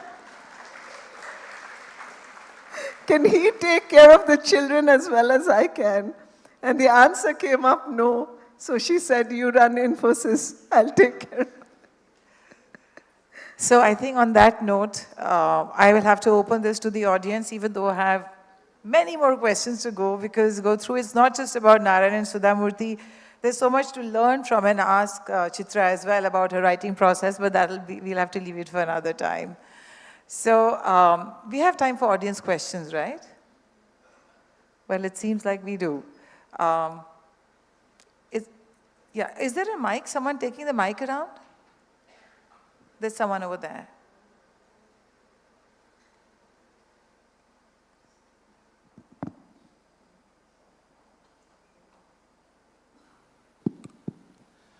First of all, very illuminating discussion. So I'm Sriram, and I have one question and one observation to make. So from your experience with the couple at first hand, just would like to know what makes them tick despite being two headstrong and stubborn individuals. I think after all, like they have lasted for like more than 40 years, I believe, as a couple. So what do you really think makes them tick despite their headstrong personalities? And my second point is that, it's not a question, but I'm just wondering out loud whether, you said that Mr. Narayana Murthy's father-in-law was quite intimidating when he came to ask for his daughter's hand. I really wonder if Mr. Narayana Murthy was the same intimidating person while he was interviewing his son-in-law. Well, that part happens much later, so it's not in the book. But yes, Mr. Murthy told me, and Sudha also, they told me they were quite, they weren't sure that Akshata was making the right decision. They were like, are you sure you think this will be a good person for you to marry?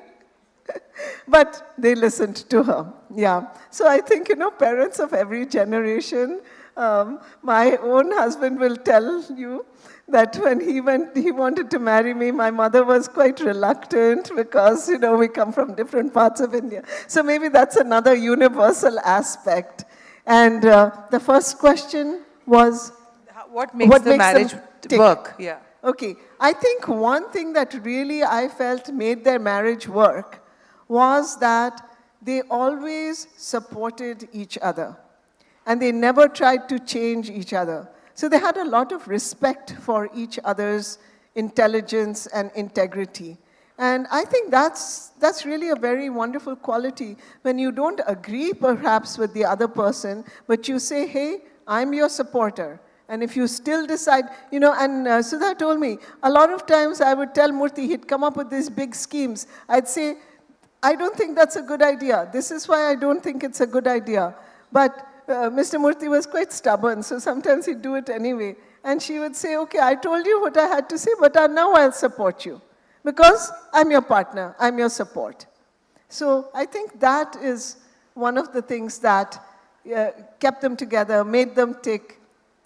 She has a lovely line that she told me, and I put it into the book. She told Mr. Murthy something, but I think he also felt the same way towards her. She said, you be the trapeze artist, I'll be your safety net. But I think he also feels that way. When she wanted to go into writing, when she wanted to start Infosys Foundation, they didn't know how it would turn out.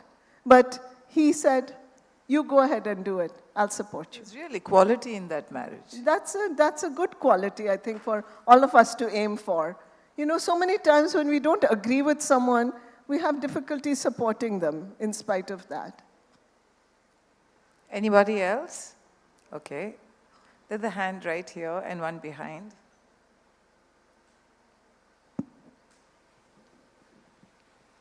Hi, ma'am. I'm a very big fan of you. I'm Kritika. I run a reading community in Besant Nagar. It's called Bessie Reads. It's an open community. And as a female author, I wanted to ask you, why did you choose mythology as a field to talk about women's perspectives, whereas there are many other fields, many other genres to talk about? And what will be your advice to aspiring female authors? Okay, this is a slightly more general question, but I'll answer it. I always loved our epic stories. You know, I was blessed because I had a grandfather who told me all these stories as I was growing up. So, and then as I was reading them more and again as an adult person, I was struck by the women characters, such as in Mahabharata Draupadi and in Ramayana Sita. And I felt that their point of view had not come across. So really, I started with that. It wasn't so much that I wanted women's empowerment. I approached it from the story, and the story that I felt was untold, the woman's story. And then the book just happened from that point of view, both Palace of Illusions and Forest of Enchantments. So I think, you know, character is always first for me as I'm writing. The character has to come alive in me before I can write. Even when I was writing this, I really had to understand Murthy and Sudha's characters before I could write. And so that would be my advice, although everyone writes differently, but I would say always make sure your character is coming alive and you're really feeling the uniqueness of your character before you jump deep into the project. Madam, I'm Subramanian. Okay. I've actually just been told that... Just 1 minute. Okay. And then time's up. I think this will have to be our This is the last one, yeah. Madam, I'm Subramanian. There are so many power couples are there in India, but you have chosen Sudha and Murthy. Is there any special thing about that, or any specific choice? You have chosen Sudha and Murthy. Is there anything behind that? Yes, I think one of the reasons I chose this couple is because of some of the things we said. They are a couple that truly live their lives according to values. And although they have so much, they live so simply and have given away so much. And I thought that that story is an inspiring one. Also, they come from very ordinary backgrounds. They are not like, you know, they're not the scions of great, you know, I don't know, like royal families or anything. They're just like you and me. And I felt that's the story that could inspire a lot of people today, men as well as women. So that's why I wanted to write about them. Although now many people are interested in having me write their life stories. Is this your next gig? Biographers of couples of We'll have to see, we'll have to see. Though, you know, my love is writing fiction, so I'm kind of getting back into writing fiction again. Anyway, thank you so much, everybody. Thank you, everyone. Thank you for the great questions.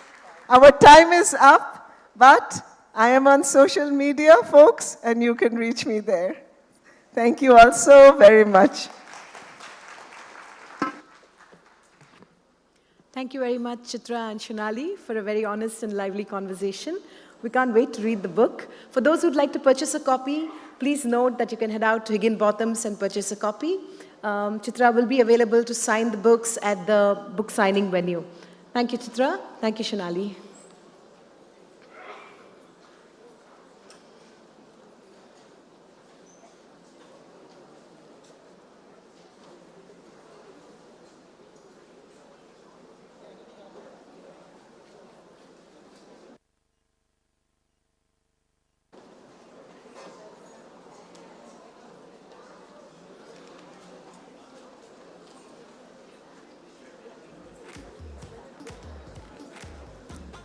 We will now move on to the next session.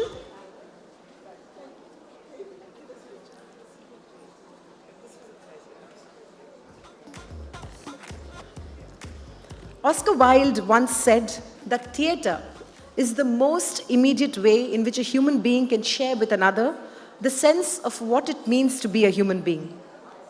In the history of theatre in India, there is no denying the towering presence of Habib Tanveer. His brand of theatre was, amongst others, progressive and secular, funny, reflective, celebratory, thoughtful, relevant, and ahead of its times. In a polarized world, why is the art of making theatre that moves and makes a powerful statement in society so crucial?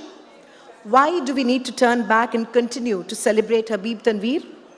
In this session, recalling Habib Tanveer, filmmaker, actor, and author Sudhanva Deshpande recalls the making of Habib Tanveer's company Naya Theatre and why his plays are regarded as masterpieces.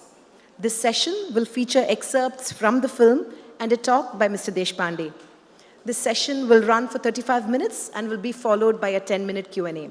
Ladies and gentlemen, recalling Habib Tanveer by Sudhanva Deshpande.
No clicker.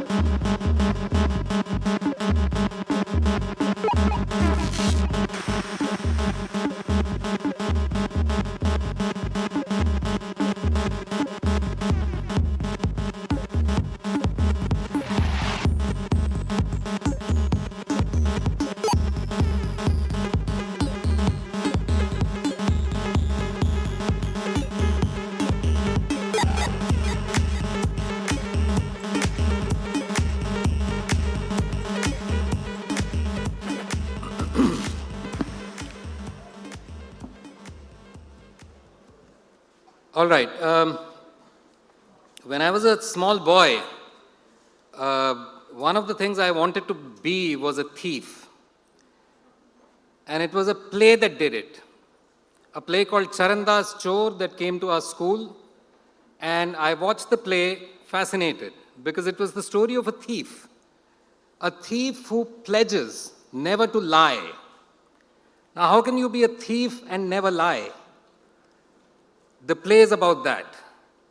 And by the end of the play, you realize that everybody else in the play lies at some point of time or the other. The thief does not lie from the time that he takes this pledge.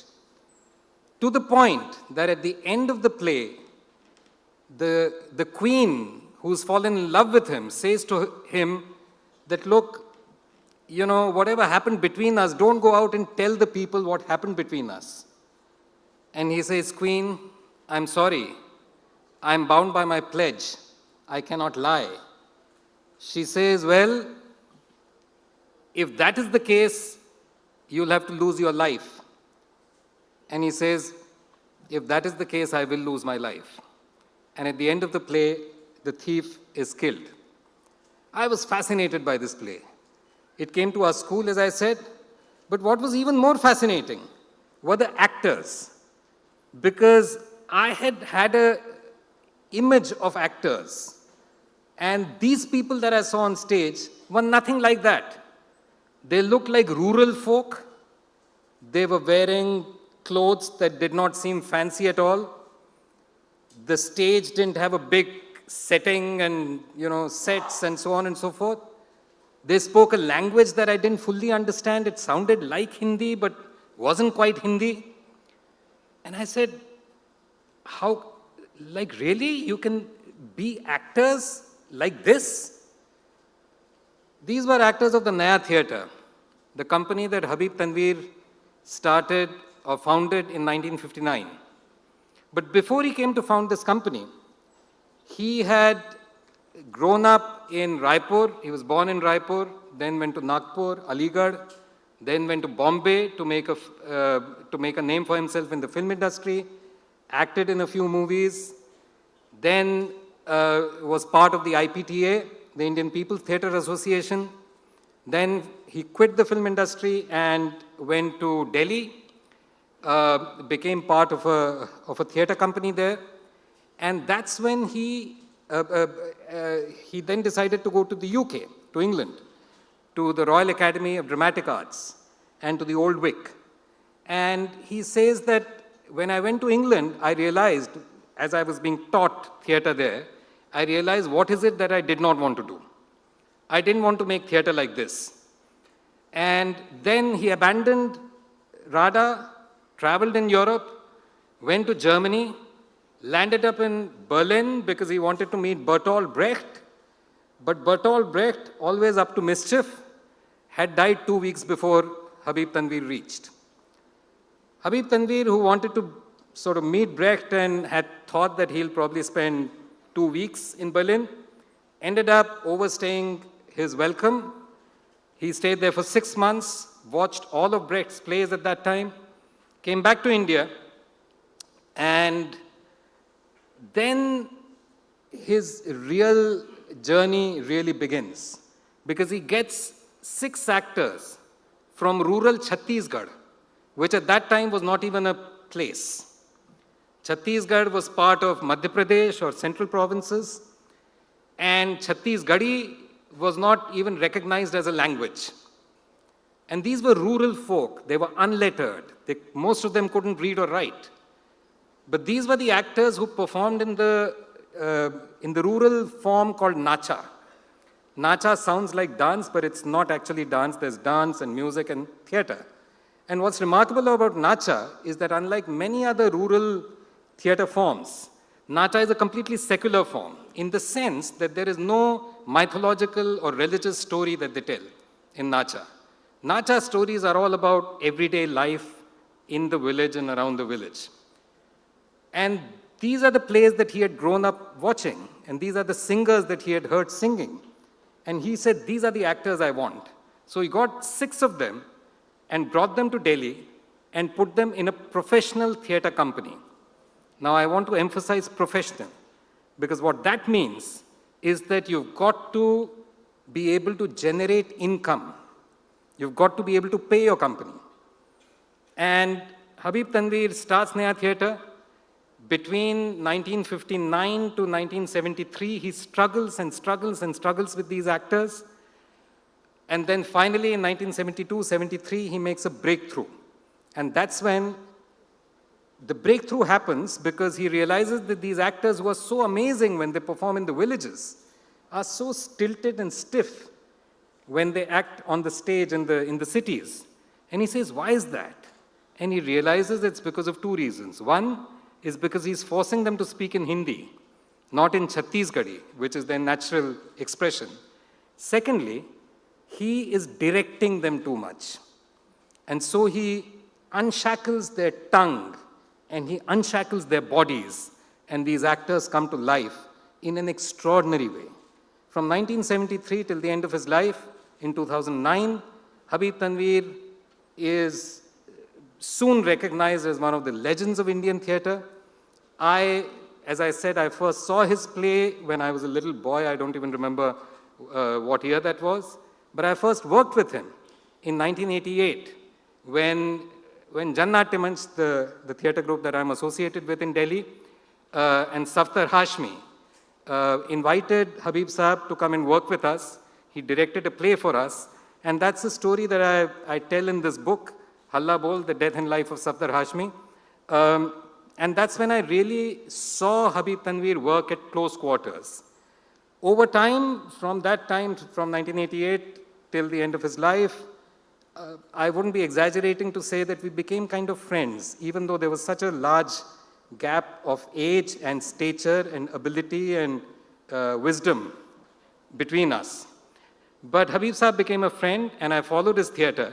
And then between 2002 and 2004, my friend Sanjay Maharishi, who was a filmmaker based in Delhi, he and I traveled with Naya Theatre to several places, and we started shooting them. And the reason why we started shooting them was not because we wanted to necessarily make a film. We had no money, we had no budget. It was an unfunded project. We were putting in our own money and so on. But really because we felt like this is all, it's about to be over. A couple of his actors had recently died. And the first lot of actors who had come in 1958 to him, some of them were either gone or they were unable to act anymore. And so we said, we've got to capture this. And so we traveled with them over a course of 2 years and made this film, of which I'm going to show you about a 20-minute section. What you'll see in the film are clips from Habib Tanveer and Naya Theatre on the road and performing the play that I just spoke about, Charandas Chor. But you'll also see how when Habib Tanveer turned 80 in 2003, they were doing performances of 2 plays. One is called Jis Lahore Ni Vekhya Wo Janmya Hi Nahi. If you haven't seen Lahore, you haven't lived. And another play called Ponga Pandit, the duplicitous Pandit, which is a Nacha performance from the 1930s, which came to Habib Tanveer through his actors. And this is a performance that they were doing. It is an anti-untouchability play.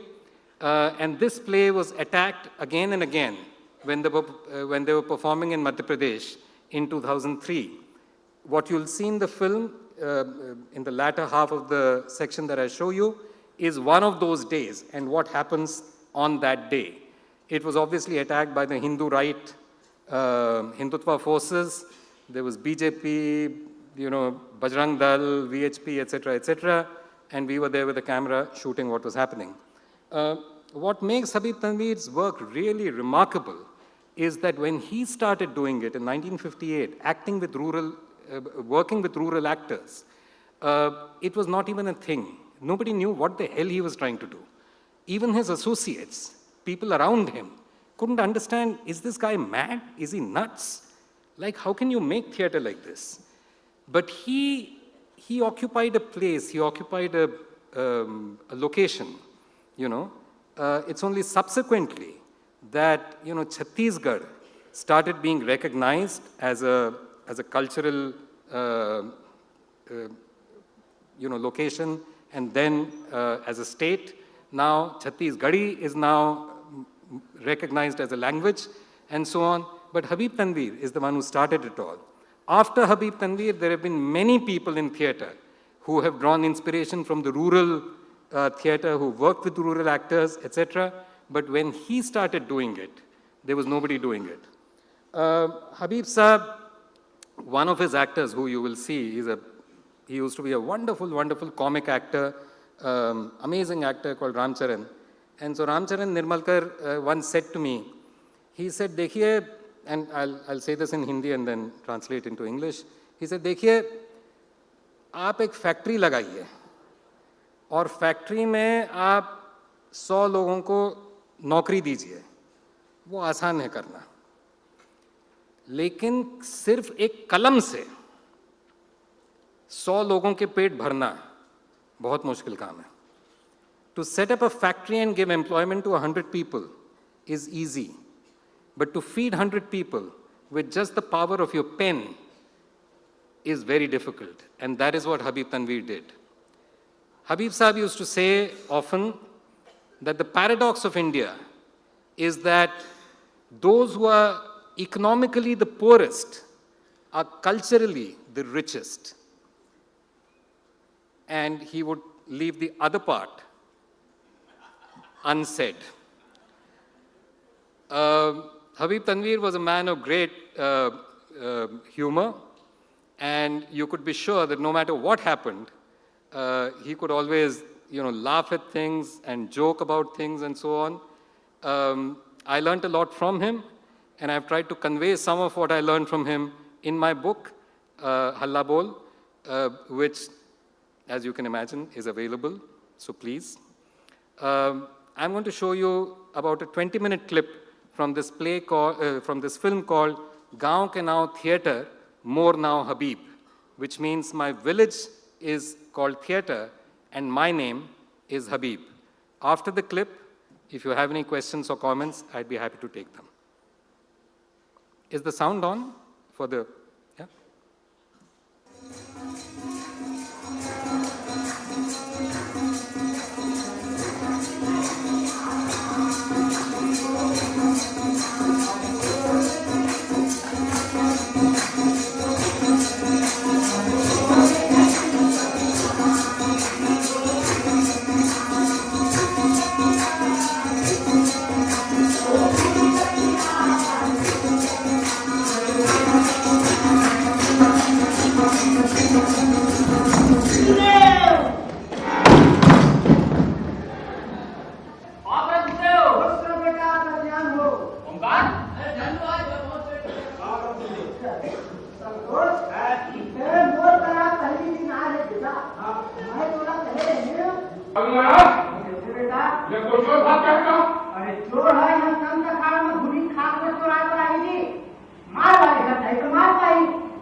हाँ इसको अब इधर से बदलाओ, ये नहीं, बाद वाली। हाँ ये दोनों एक साथ रखना, ठीक है? ये अंदर वाली, ये अंदर वाली ऑफ नहीं रहेगी, काम लेंगे उससे। नहीं, इसमें जो नाटक मुद्दत से चल रहे हैं और जो हम शहर शहर जा रहे हैं, उसमें जो चीज़ ज़रूरी होती है वो ये कि एक तो कुछ उदासीनता, कुछ बासीपन आ जाता है, तो कहीं न कभी रुको के ज़रा सा गौर करना पड़ता है कि ये कुछ बोर कर रहा है क्या मामला। और उसमें कभी तो खुद ब खुद एक परिवर्तन आ जाता है, जब कास्ट में किसी और की ज़रूरत होती है तो वो एक नयापन लाता है, उसका असर दूसरों पर अगर नहीं भी पड़ता तो लोगों की तवज्जो दिलानी पड़ती है कि देखो इसका दूसरा अंदाज से ला रहा है ये, तो अपना अंदाज बदलो थोड़ा सा।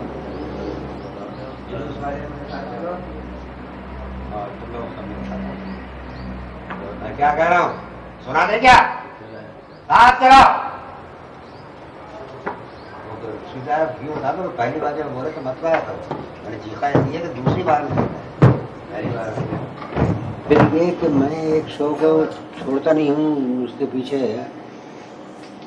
मैं उसको बराबर देखते रहता हूँ। और बहुत बोर हो जाने के बाद भी देखता रहता हूँ, और उसके अंदर से मुझे कुछ ना कुछ मैं निकालता रहता हूँ, कुछ ना कुछ खामी नजर आती। और कुछ खामियाँ ऐसी जो बड़ी बुनियादी होती हैं, मतलब जो मनहरन को मैं समझा रहा था आप स्टेजिंग के बारे में, हाँ वही दिखा था, बोला ये इधर मुँह कर, पूरा बॉडी इधर कर, वैसे उदय थिएटर बगैर वो नहीं जीत सकता, रोज देख रहा हूँ थिएटर और कलाकार बगैर वो नहीं जीत सकता। वो तो यहाँ तक सोच रहा हूँ मरने के टाइम भी याद यमराज भी आए ना, बोले 1 मिनट रुको हम जरा एक सीन कर लेते हैं, इसके बाद जाएंगे हम। इस तरह का आदमी है वो। कोई कहानी बना करके रफ करके छोड़े रहते, फिर बाद में वो मांझत जाते, तो जो अच्छा सार चीज निकल गए वो चीज वो रख लेते। अब ऐसे ही बॉडी भी घुमाओ, अरे देखो हटो, हाँ वही छह बेटा भी मत करो, हाँ बेटा देख, अरे मैंने मार पे जेल में भिजवा दे, तो इस तरह से तुम तो यूं अगर बात करते रहते हो, तो यूं आ जाता करो। ओकर डायलॉग के शब्द के जो जुड़े हुए चीज हवे और जेकर साथ जुड़े है, तो शब्द के कीमत इसे वो पब्लिक हंस दे, माहौल मजा आवे, पब्लिक हंसता है। काबर पहली पब्लिक ला मजा ही तब मोला मजा ही, और पब्लिक ला मजा नहीं आई तब मोला मजा आवे नहीं करे। इसको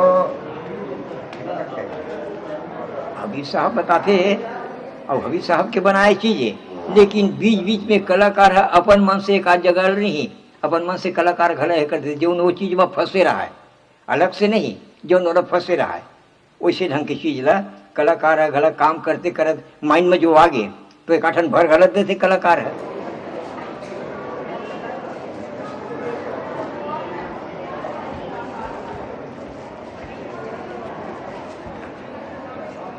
तो साहब ला गला मजा आवे, एक आठ भिड़ाली इसे ढंग के उहुल मजा आवे, एक आठ शब्द को आ जाए डायलॉग में, बातचीत में, या कि मूवमेंट में कोई चीज आ जाए नहीं तो उहुल मजा आवे।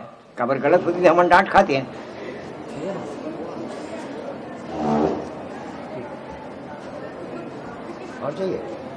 लगभग नाचा जैसे ही कुछ निकलवाते हैं, कहानी समझा देते हैं कि ये है, और उसको अपने ढंग से लेके आओ। उसमें कुछ चीज़ें जो पसंद नहीं हैं वो कट करके, नहीं इसको इतना ही रखो और कुछ इसमें करो, तो एज ए एक्टर जो है उसको कॉन्फिडेंस बढ़ता है कि मैं जो कर रहा हूँ वो स्थापित हो रहा है।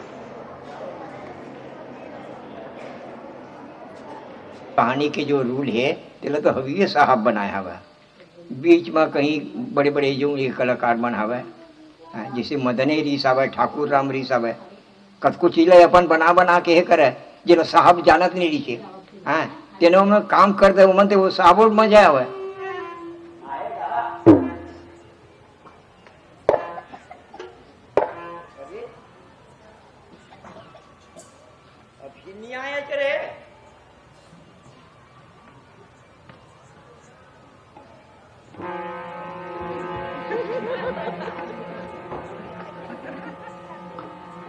मनी लगे और कहूँ चल दे भगवान, मोला एक जन छोड़ दे जी, वो चोर अपराधी सही चोरा करेंगे, चोर चोर चोर। जैसे मोला कहे कि कहीं नहीं बनावटी पढ़ाई लिखा सही सिखाई, वो माँ मुँह न मुँहमेन बनाए, न चेहरा बनाए, न कुछ नहीं बने वहाँ। माले पढ़िए मन पाठ करत तैसे हो जाते, और जो स्वयं काम करते हो ऐसे की अगर कही ओकर से सही चीज सब बनते, और स्वयं काम कर सके कि नहीं कही नहीं तो वह चीज नहीं बने, बताए से नहीं बने वो है। चंद्रभान इधर ध्यान दो, क्या देखते हो? खूबसूरत लड़की को देखते हो, और हमने खूबसूरत लड़की को निकाह हटा ली, तुम वहीं के पता तो पीछे तुम ही ये तुम बहुत डिस्ट्रैक्ट कर रहे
सत्य है ईश्वर ही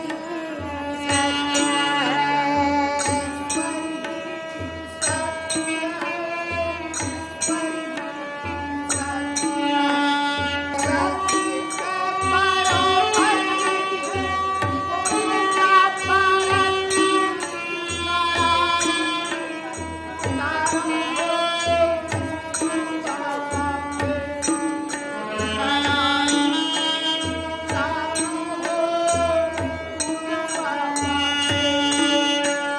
शक्ति के बराबर नहीं है कोनों का भरत सुंदर आरती उतारो हो गुरु बाबा के सुंदर आरती उतारो हो They just start.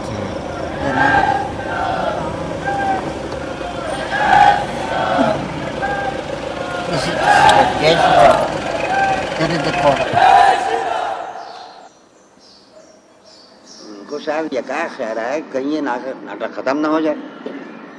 हुक्म तो ये था कि नाटक को होने नहीं देंगे। चुनाचे खड़े हुए और जोर से एक नारा लगाया। उतना करना था कि पूरा दल उनका बिफर गया। मार नारे और गालियां सब। जूते से मारो सालों को, जय श्री राम जय जय Shri Ram.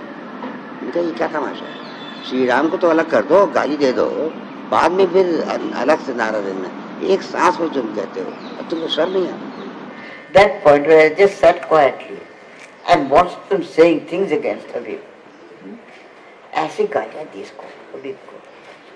But he just didn't care. One or two places it became a little bit too much. But we carried on. बैठे बनी है अब बाप के कोट ये तो बाप के कोट है ना हाँ इतने उतार के पहन ना जी नहीं उतरे छोटे होते नहीं थोड़ा पहिरे हो जाए उतार के पहन हाँ छोटे से बाप ठीक नहीं जिसना थोड़ा पहिरे बन गया बेटा ले मैं पहनावा उतार को मैंने जाके इस नाटक को देखा है सन 58 में इंग्लैंड से आने के बाद। तो एक तो अनपढ़ ग्रामीणों की अगर उसको रचना कहेंगे आप तो उनकी रचना है, मतलब लिखित नहीं है। और ना कुछ बैठे करते भाई दीदी छोटे होते महाराज छोटे होते इस बात नहीं करे बाप ठीक से लेना बटन लगाना भला बता कहाँ के ना कहाँ फिट करी तो बटन है लगेगा मैं तोला पूछ तो बाप के बेटा के फिट नहीं होई तो दूसरा के फिट होई कर ले बेटा फिट कर ले अब बैठ गया मैंने कथा सुन लिया भाई। कलाकार अपनी विरासत समझते हैं जब ये परंपरा बन जाती है। चुनाचे ठाकुर राम ने पंडित का पाठ किया, लोभी पंडित का, वो भी मर गए।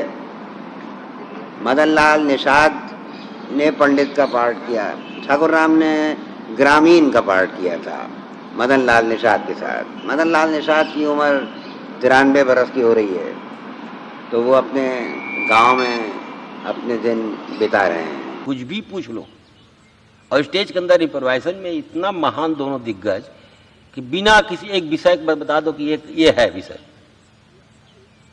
बस विषय बता दो। एक डॉक्टर आया, बस ये विषय, एक डॉक्टर आया, बस बता, दोनों स्टेज छोड़ दो। 1 घंटे तक कि आप हंसते रहेंगे। ऐसे महान दोनों एक्टर कि 1 घंटे तक आप हंसते रहेंगे, बस इतना ही विषय छोटा सा। एक डॉक्टर आया, एक बन गए डॉक्टर, एक बन गए मरीज, घंटों भर हंसा रहे हैं।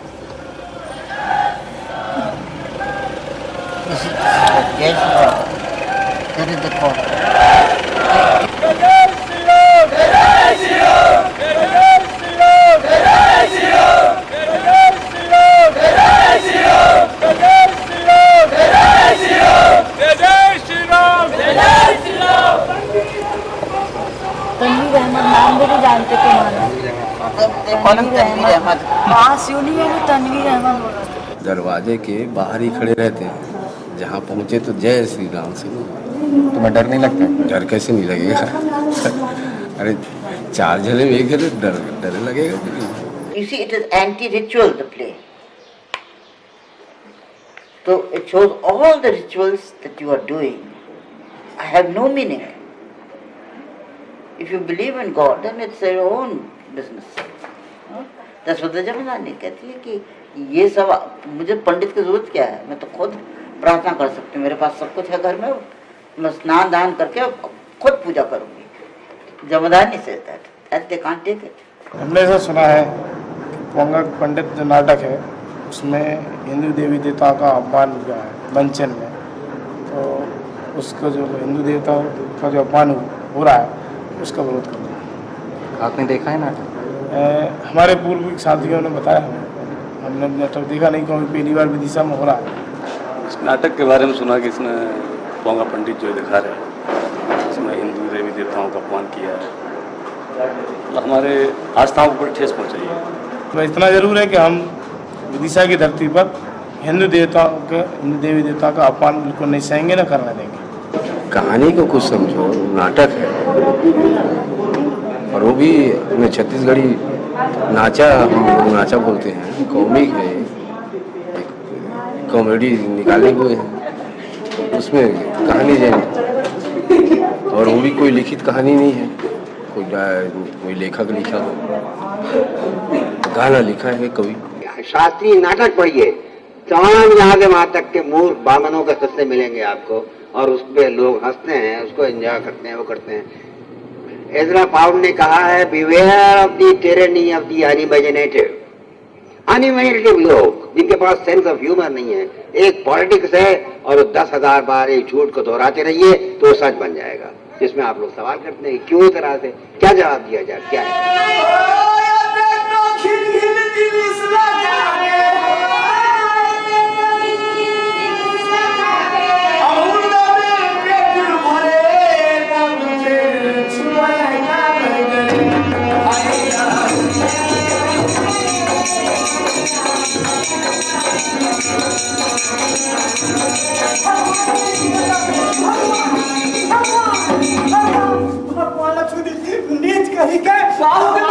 ठाकुर जी ने छूते, ठाकुर जी ये का काम करते? एक काम नहीं करे, संसार के सब आदमी काम करा थे और नाचे खाते भी, ये सब लोग खवाते, समझे? यहू छुआ गए, यहू छुआ गए, यहू लवन झल ले जा, ले जा, ओहू ले जा, ओहू ले जा, मौका पर थाने महू ले जा। और मैं कैसे करूं? एक चिमनी बात अंदर के बैठे रहा,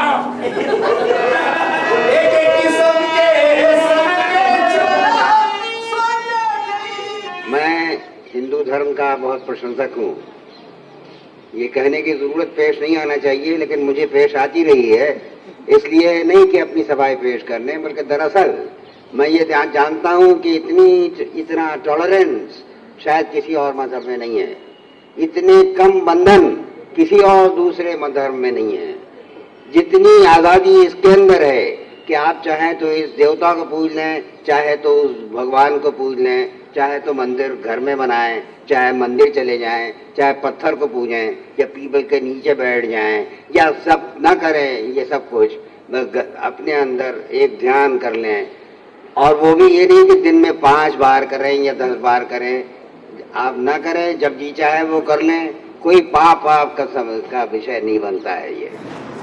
कल आपने जब लाहौर दिखाया उसके बाद मैंने पूछा, जैसे मैं भी आपसे पूछा, दिखाए, देखा, बड़े मजे जैसे मैंने आपको पहले बताया, उसके बाद ऑटोग्राफ दे रहे हैं, मिल रहे हैं, आ रहे हैं, कह रहे हैं, एक साल कह रहे हैं कि वी आर ऑनर्ड, हम इतना सुनते थे इसके नाटक के बारे में, इसकी चर्चा, और आज देखा, आपको दिखा दिया, वहाँ पर कुछ लोग आए, ये बनता है। मैं आप छात्रों से सब चर्चा करके पूछता हूँ कि आप नाटक देखना चाहें? बिल्कुल नहीं देखना चाहता, बिल्कुल नहीं देखना। नहीं, मैं आपसे चर्चा करूँ, पूछ रहा हूँ छात्रों से कि अगर आप चाहते हैं तो नाटक करूँ, क्योंकि एक आप तो आदमी की बातों में नहीं। हाँ, मैं पुलिस वालों के आश्वासन में नहीं है, मैं दर्शकों का आश्वासन चाहता हूँ, चाहते हैं व्यवस्था है, बंदोबस्त है, पुलिस वाले अपना काम जानते हैं।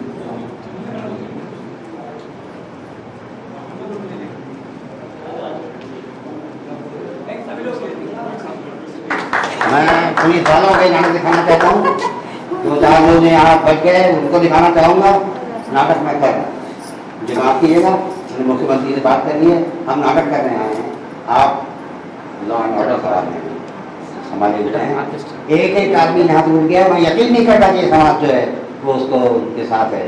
वो चंद लोग हैं जिनको मैं देख चुका हूँ, हम समाज में बार दिखा चुके हैं। ये समाज जो है छात्रों वाला सब यहाँ पे उड़ जाए, मुझे यकीन नहीं। चलिए हमारे कुछ दोस्त पुलिस वाले कम से कम बैठे हैं, कलेक्टर साहब हैं, SP साहब हैं, कुछ दिल्ली से आए बड़े शौक से देखने के लिए, सुधंगा और संजय, कुछ ड्राइवर चलिए सुकून से।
All right, so that was a excerpt from the film. The film is available on YouTube, by the way. You can check out the full thing. I just want to conclude the film showing thing, and then we have 10 minutes for Q&A. I just wanted to say that a theater like Habib Tanveer's, what he was trying to do doesn't make sense if you only think of Habib Tanveer in isolation. It was a profoundly collective enterprise in which Habib Tanveer, Monica Mishra Tanveer, who was not just his wife, but she was a very accomplished theater director and theater manager herself, was a fantastic acting coach, and so on, and all the other amazing actors that you saw, actors, singers, musicians, and so on, they all came together to make this happen. It's not something that happens in isolation. Theater generally doesn't happen in isolation. It's not a solitary craft. But in particular, in Habib Tanveer's case, it has to be said that Habib Tanveer's genius was to zero in on something that he believed India needed. India needed this tradition to be uplifted. It needed the voices of people who make this theater, who make this culture, to be widely known and appreciated. So that was his genius. And of course, he was a great theater director and writer and actor himself and so on. But it was not something that he did on his own, all by himself. It was a profoundly collective, a community engagement. And the rehearsals also used to be like that. They used to do open rehearsals. People would come in and out and so on. The whole village would come and watch a rehearsal happening, you know. So, and it's really this idea of India, which privileges the voice of the voiceless, in a sense, the voice of the marginalized, and so on, the voices that bring together different traditions and have a lot of respect for each other's traditions, are deeply knowledgeable about each other's traditions. All these people who were shouting slogans against Habib Tanveer, they could not have held a candle to him as far as knowledge of the scriptures, knowledge of Indian mythology, India's diverse religious traditions, etc., were concerned, of the classics. He was a man who was deeply steeped in all of this. And it's this idea of India that today is under siege. And it is for that reason that we must celebrate a life such as Habib Tanveer, who would have turned 100 in 2023. Thank you very much. And if you have any questions, happy to take them. We have 10 minutes.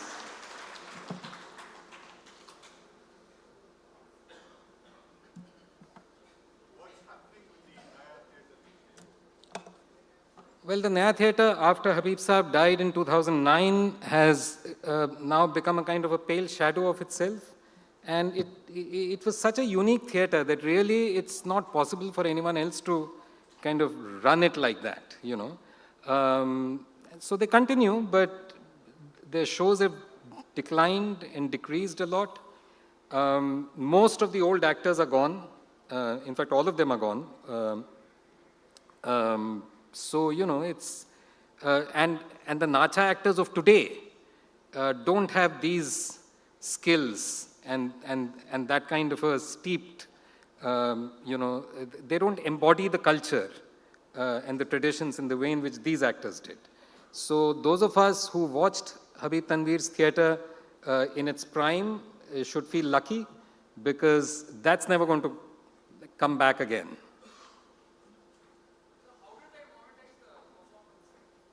Well, they went and performed, and they sold tickets, and they, you know, were invited. Habib Tanveer's theatre was one of the most celebrated theatres in India. They got invited to all kinds of festivals. They went abroad many, many times. In this same film, there's a whole section where Ramcharan, the bearded actor, he has these little slips of paper from which he starts telling you, on this date we performed in London. This date we performed in like Edinburgh. This date we performed in Warsaw. And he goes on and on and on. Half the places that he lists, you know, I don't even know where they are on the map. You know, all over the world, all over the world.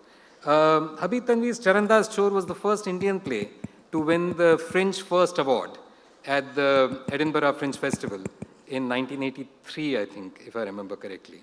So it was a theatre that kind of really transcended all kinds of boundaries.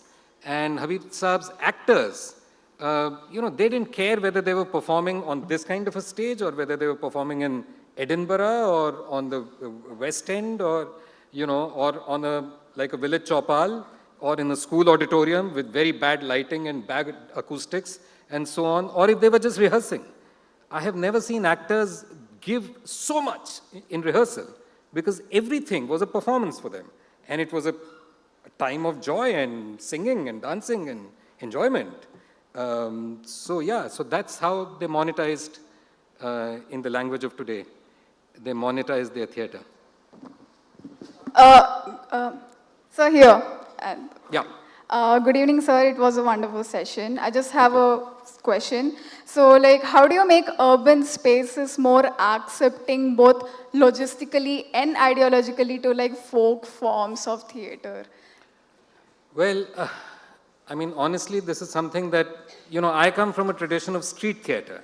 The group that I work with in Delhi, Jannat Manch, we've been doing street theatre for now 51 years.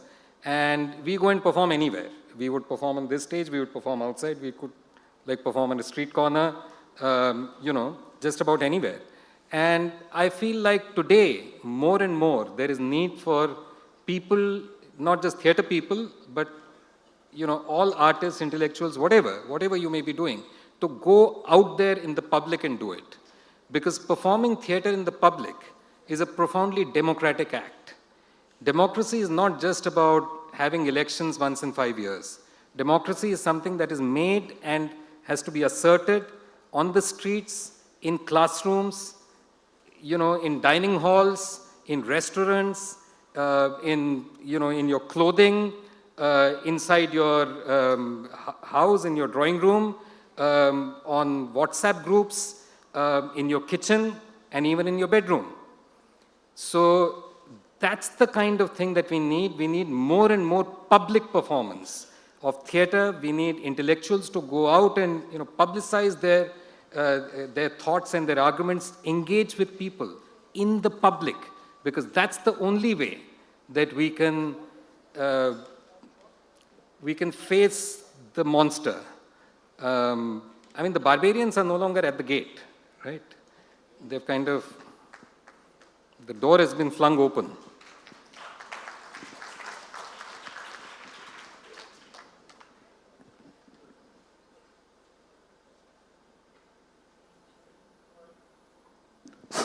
I just have a question, sir. Yeah.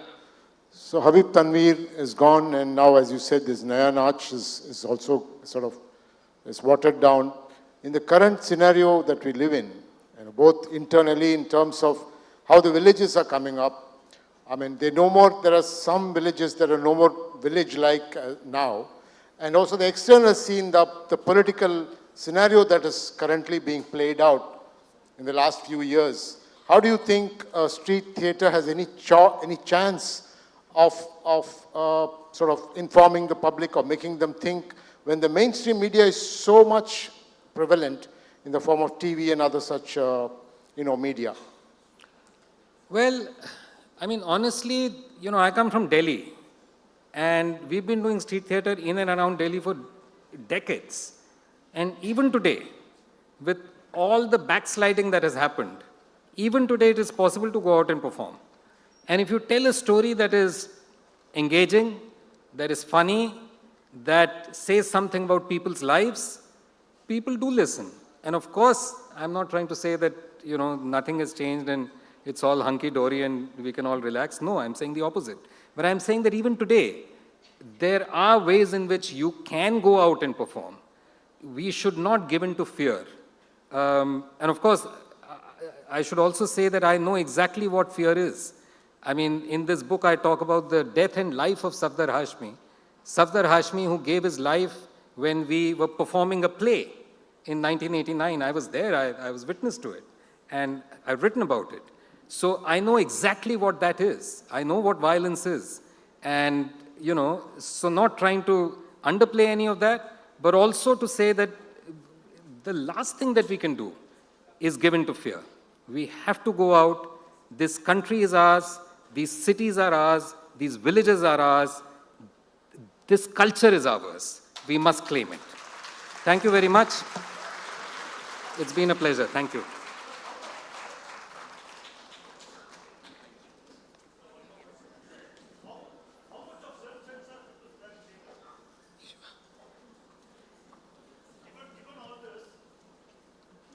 Self-censorship. Well, it depends on, if you think that you're censoring yourself, there's a problem. But if you, like we are theater people, right? We know how to tell stories.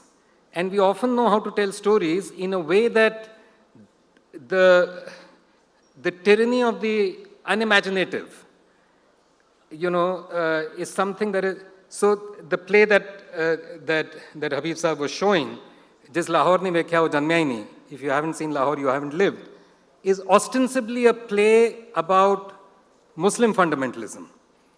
But he makes the Maulvi there wear a kurta that is identified with a different kind of politics today.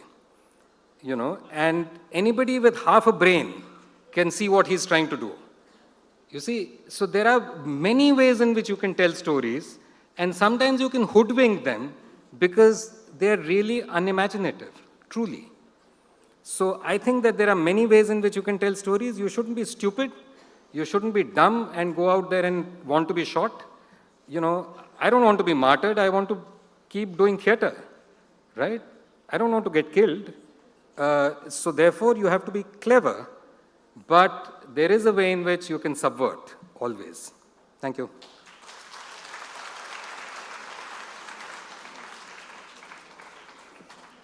Thank you, Mr. Deshpande. Thank you so much for taking us back in time and giving us a slice of the very powerful world of Habib Tanveer's theatre. We will now have a very, very short break for 5 minutes. Those who would like to remain seated and wait, please do so. Else make sure you're back in 5 minutes for the next session, Bahubali, Insights into Jainism by Devdutt Patnaik. See you soon.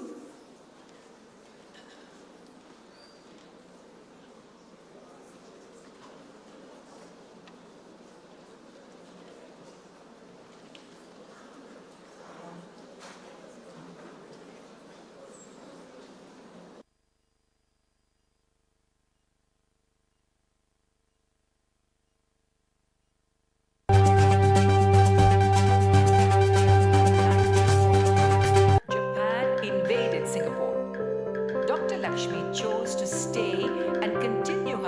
practice by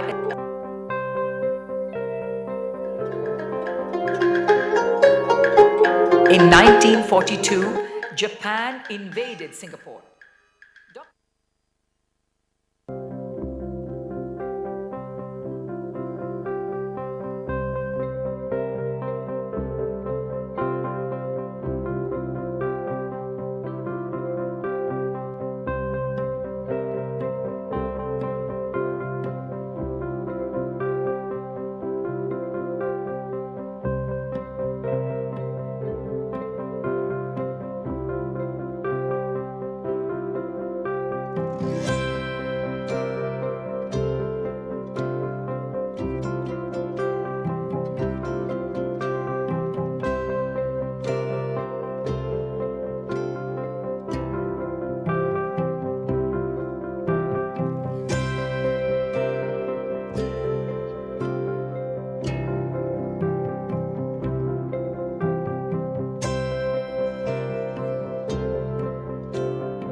as we celebrate the Republic Day and, of course, the Hindu Lit Fest 2024. Should be thankful for all the sponsors who've made it possible. The event, of course, is presented by G Square in association with NITE, deemed to be University, Mangalore, Karnataka. and Christ University. The knowledge partner is Vellore Institute of Technology. Online grocery partner, Big Basket. Associate partner, Blue Star, Fiji, Navratan Jewelers, and Shivnara University, Delhi NCR. Author Lounge partner, VFS Global. Food partner, Wow Momo. Educational partner, SSVM Institutions, Coimbatore. Bookstore partner, Higginbotham's. Water partner, Repute. Gift partner, Anand Prakash. And hospitality partners, Taj Coromandel Chennai, The Brew Room, and the organic partner is Akshaya Kalpa. Thank you so much, ladies and gentlemen. When my co-host Akhila did announce that it's going to be Mr. Devdutt Patnaik, I would have imagined it would have been a really quick cup of coffee or tea, and therefore you'll all be back in record quick time. Thank you so much for making it back to the auditorium. It's Bahubali up next year in the Hindu Lit Fest. Obviously not the name of the movie that we are tempted to think, but it is obviously Bahubali Insights into Jainism by Mr. Devdutt Patnaik that is going to be up next. Writing on mythology, which he defines as cultural truths revealed through stories, symbols, and rituals, here is someone who in the last 25 years has authored and illustrated over 50 books, including Book of Ram and Dharmic Leadership, known of course for his TED Talk and TV shows such as Devlok and Business Sutra. Please put your hands, ladies and gentlemen, together for Mr. Devdutt Patnaik, a medical doctor by training who over the past decade has fully immersed himself in exploring mythology and sharing its wisdom to the world. May I take the liberty of telling you, Mr. Patnaik, my daughter is a huge fan of your work. She's not here, but she's a huge fan of your work. Thank you so much for being here. The session of Mr. Devdutt Patnaik, 30 minutes plus 10 minutes for Q&A, sir. Over to you. Thank you, everyone. Thank you for inviting me. The last time I was on this stage, there was a little bit of a combative moment. And I think I'm compensating for that combative moment by talking about ahimsa. The title of this book is inspired actually by the movie, because the movie was such a sensation. Everybody loved the movie, and it was an extremely wonderful movie, but it was a very violent movie. And I found the violence a little strange, because Bahubali, in a mythological world, is the first hero of non-violence. And his name in the film industry became the most successful film which celebrates violence. And I found the irony very interesting. And I said, I must at least remind people, the next generation, when they use the word Bahubali, not just to think of an extremely good movie and a very violent movie, but don't forget a mythological hero who embraces non-violence over violence. So that's Bahubali. And I will tell you the story. But I want to begin this session, because specifically it's in Chennai, I want to begin with, well, the title is incomplete over here, it's 63 Insights into Jainism. The book is called 63 Insights. And the number 63 becomes significant when you come to Tamil Nadu. Because 63 as a number is linked to the Nayanars. The poet saints who celebrated Shiva around this, between the 8th, 9th, 10th century. And we know of these poets, and there's a list of 63 poet saints who composed songs for Shiva. So 63 Nayanars. And people have wondered why the number 63 was important. Why not 52? Why not 47? The Alvar saints are 12 in number. Why 63? And that, of course, we never know the real reason. But one probable hypothesis is that the 63 refers to the 63 Mahapurushas of the Jain pantheon. And Jainism had a very long and successful run in Tamil Nadu in the 3rd, 4th, 5th, 6th, 7th, 8th century. Some of the oldest Tamil literature refers to Jain characters. So there is stories like Jivaka Chintamani. In fact, if you see the film Bahubali and the first part of the movie where the mother is running with her child in her arms, that scene is really based on a Jain epic, Jivaka Chintamani, which was written in Tamil. I don't know whether the writer knew about this connection or was it deliberate, I don't know.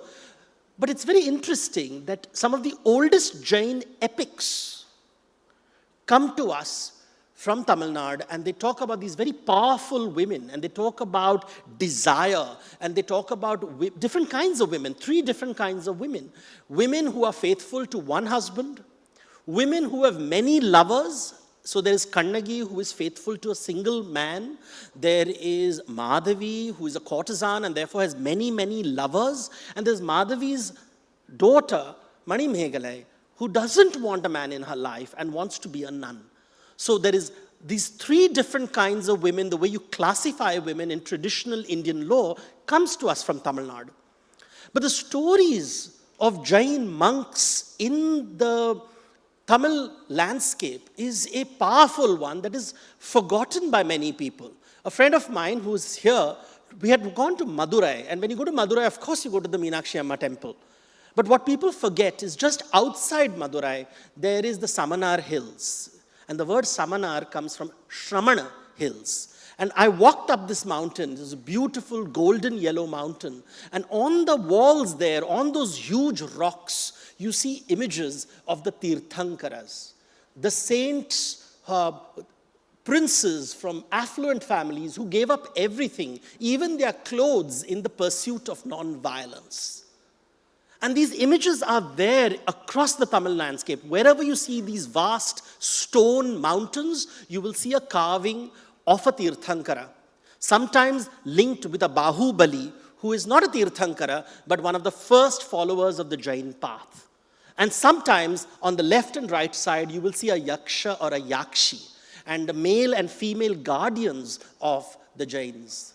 And so as a mythologist, I felt we should know about this mythology because we are not exposed to it. People casually speak of Jainism and Buddhism as part of Hinduism, and we really don't have a rather in-depth knowledge of this mythology. So what I'm going to do today is tell you the stories of the 63 Mahapurushas of the Jain pantheon.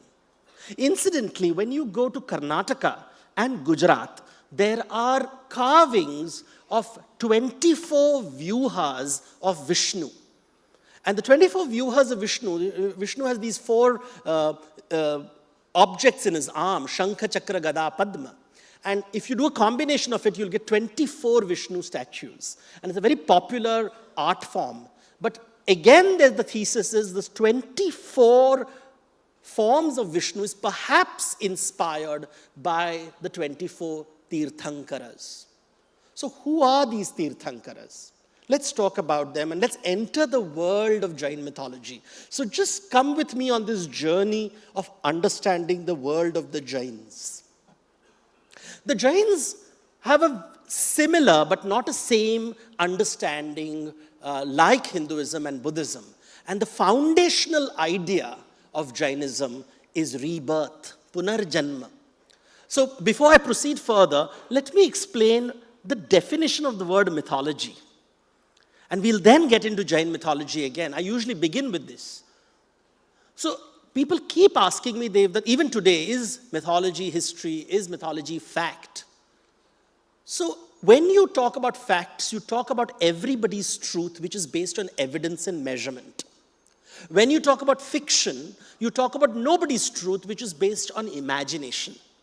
But when you talk about myths, you talk about somebody's truth.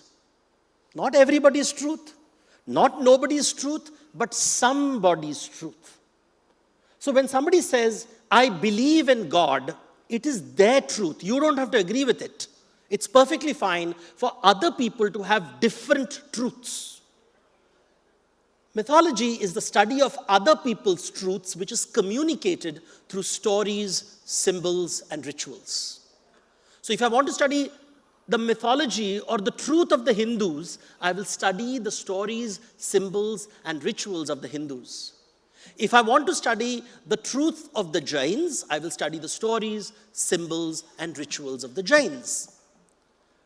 And what makes the stories of India very, very different from the stories of the Middle East is the fact that we believe in this part of the world, the major mythologies believed, you don't live only once, you live many lives. Rebirth is the foundational idea of Buddhism, Jainism, and Hinduism. So when somebody explains the word dharma without referring to rebirth, he is not being correct. Because this is the foundational idea of India. Now, rebirth can be taken literally, that you're going to die and you're going to be reborn. That's a literal way of looking at it. But metaphorically, mythology uses a lot of metaphor to explain things that are very difficult to explain. And rebirth is a metaphor for something very profound.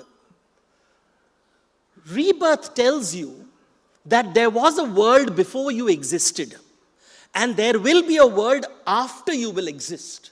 You live for 80 to 100 years, but the world before you existed for thousands and thousands of years. It has no beginning, anadi, it has no beginning. And there were many things that happened in this world, and lots of events happened which are shaping the world that you are experiencing today. So you have no control over this. When you were born into this world, lots of events were happening. The play was going on. And you have entered, you have been thrown into this play over which you have no control. And when you die, your actions will have repercussions after you are gone. And it will continue till the end of time, and there is no end of time. It is ananta, no ending. So there's no beginning and there's no ending. And there is no control. You have no control over this world. People want to change the world, but Indian philosophy, and I'm using the word India very loosely for rebirth mythologies. The rebirth mythologies will say you cannot control the world, you cannot change the world. This is the way it is. No matter how strong you are, no matter how powerful you are, you cannot control the world. This is Indian philosophy. When people use words like Sanatan Dharma, in Chennai, maybe I'm taking a risk saying about it.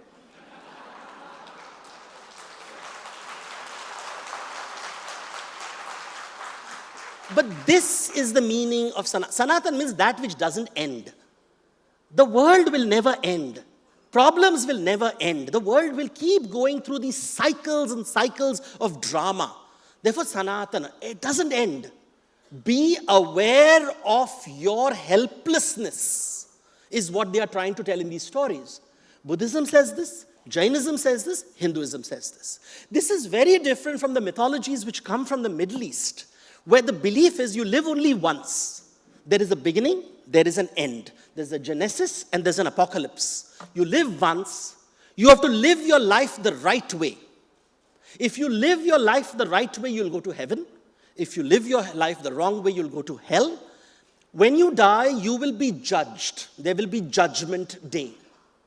The concept of judgment day does not exist in the rebirth mythologies. There is no concept of God as a judge.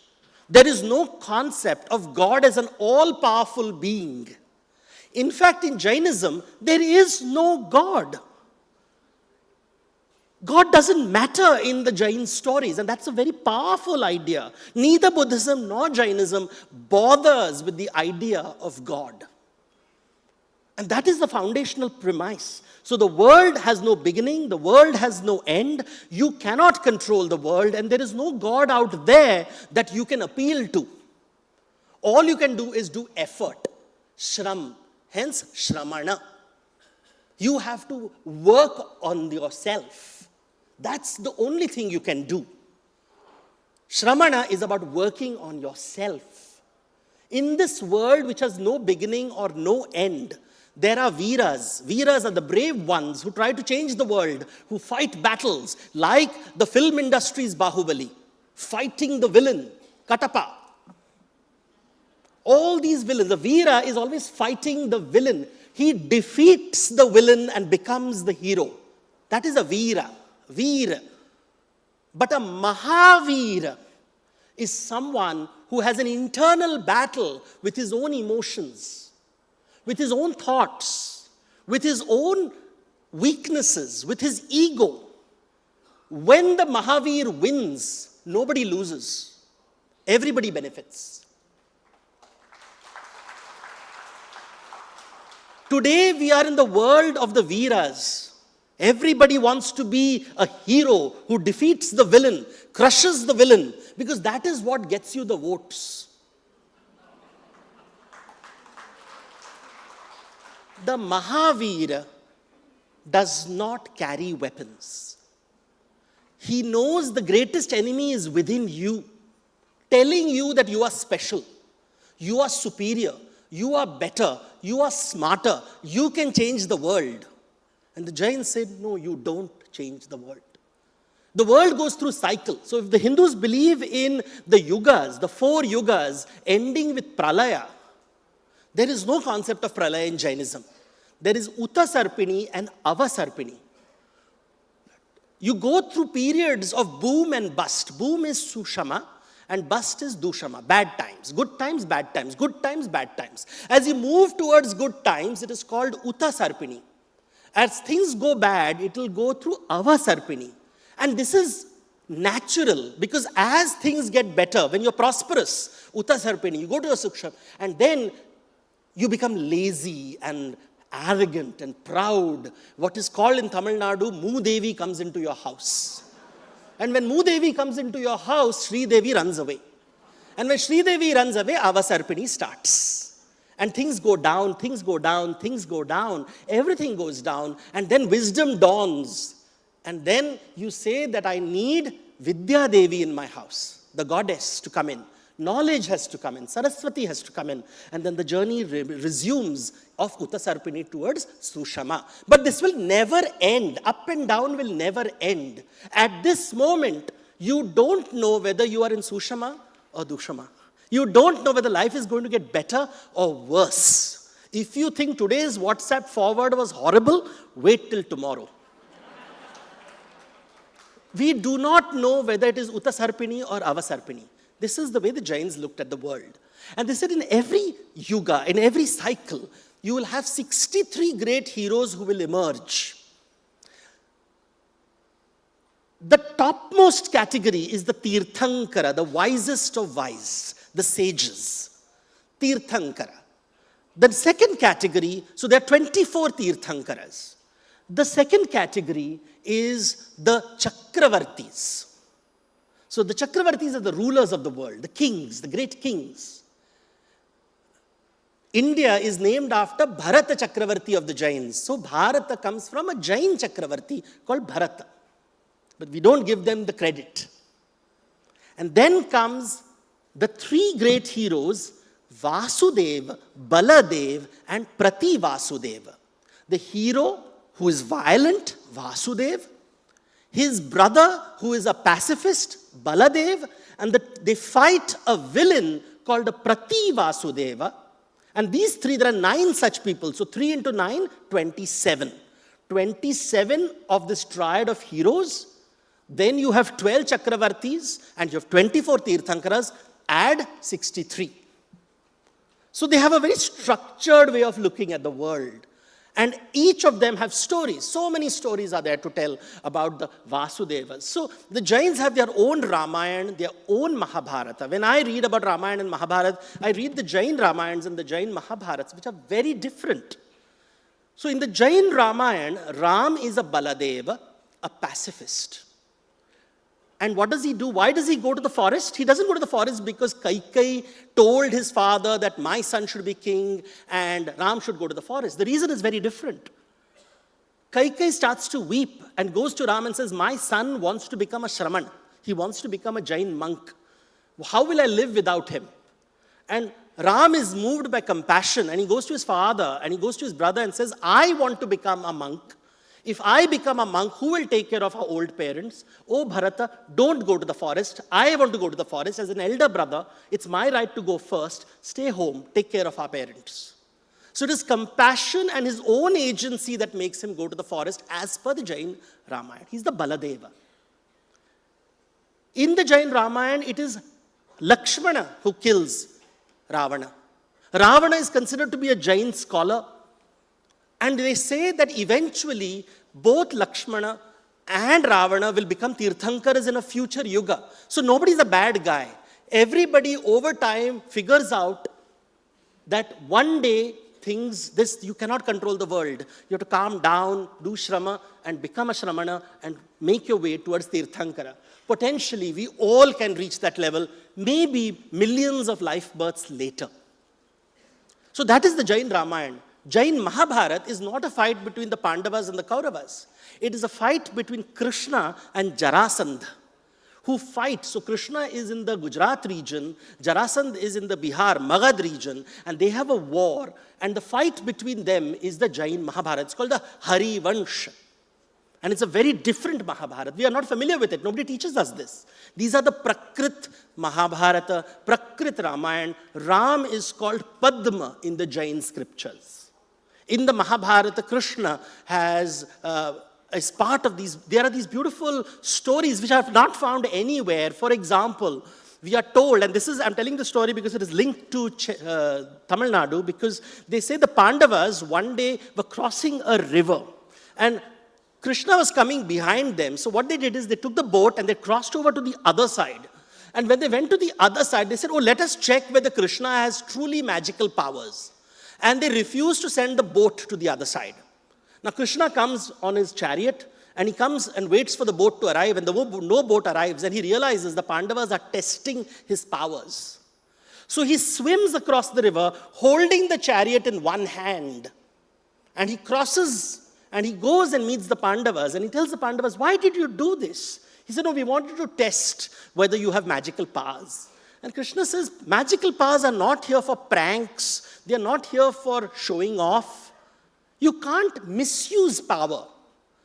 You clearly don't respect power. Therefore, there is no place for you in Dwaraka. You will move south. You will go to another land and set up a new Mathura.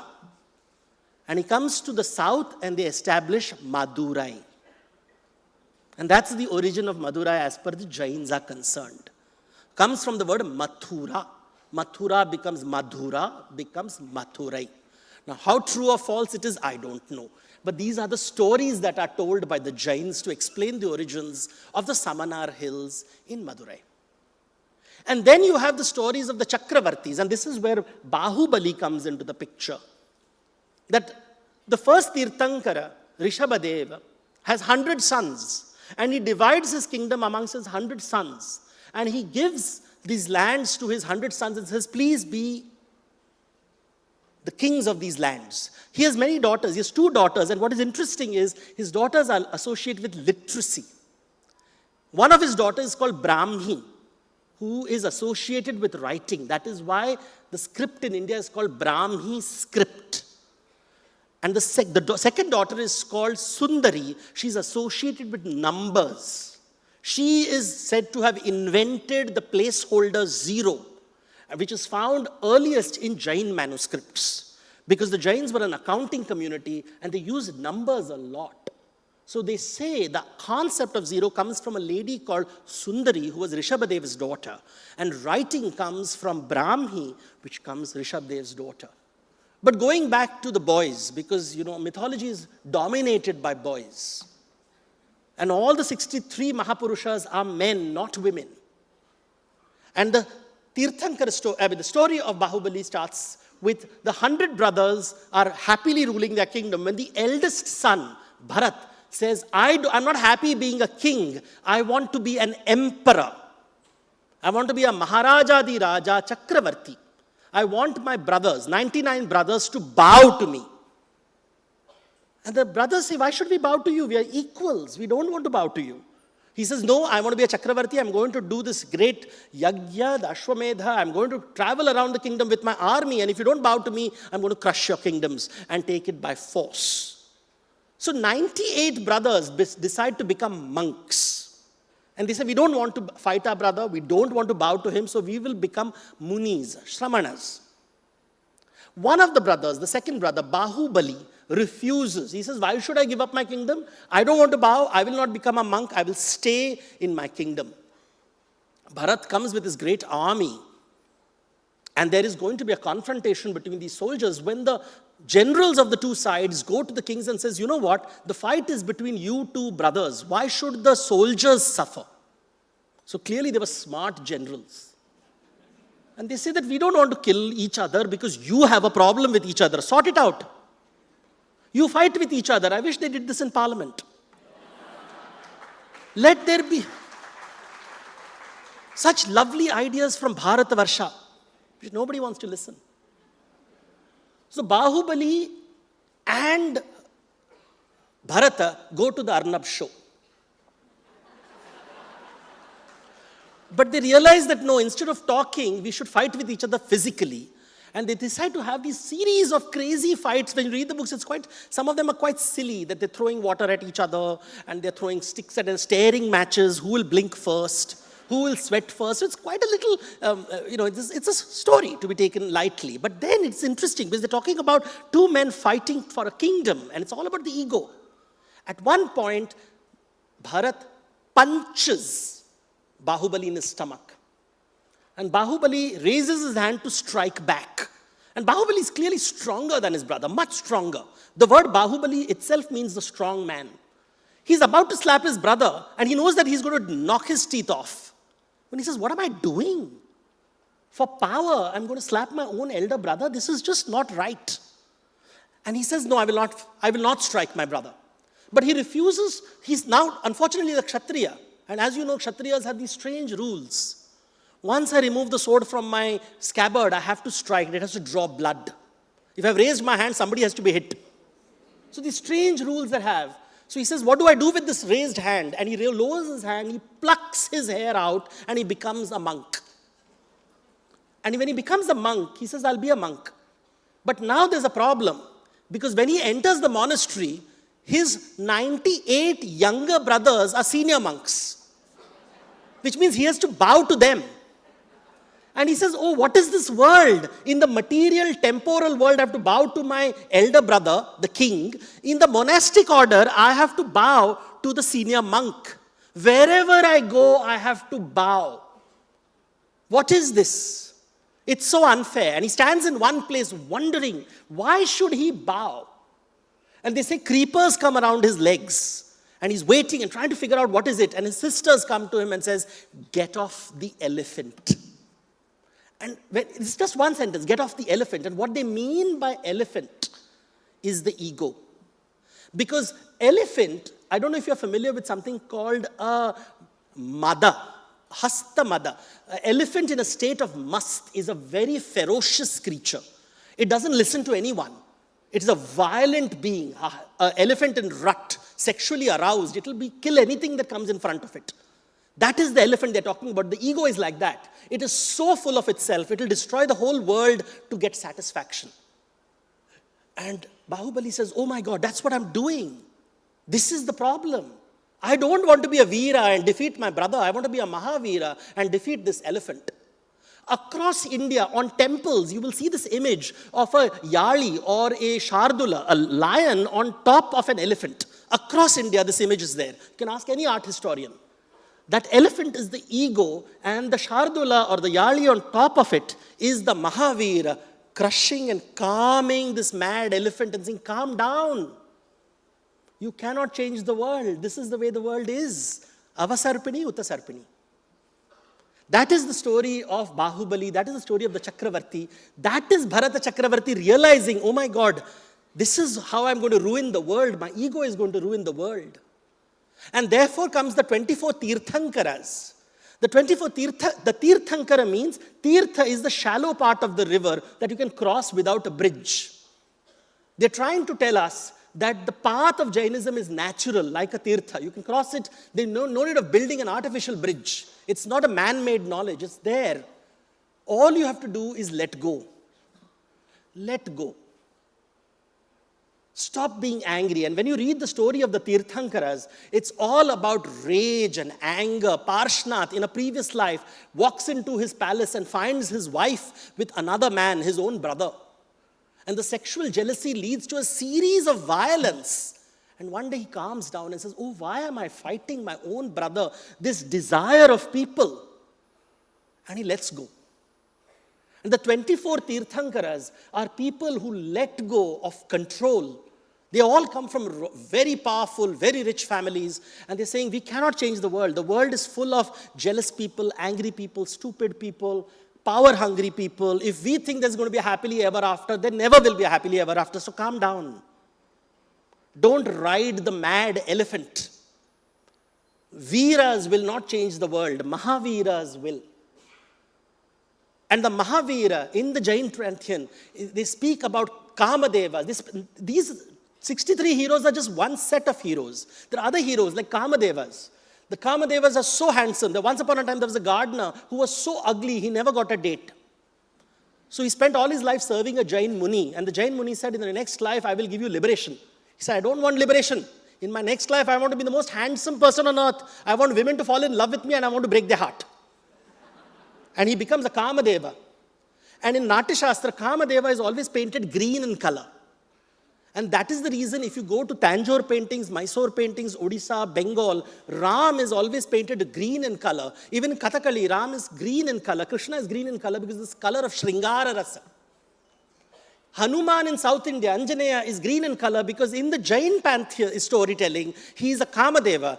All the women in the world are attracted to him, but he doesn't abuse this power because he's a Mahavira.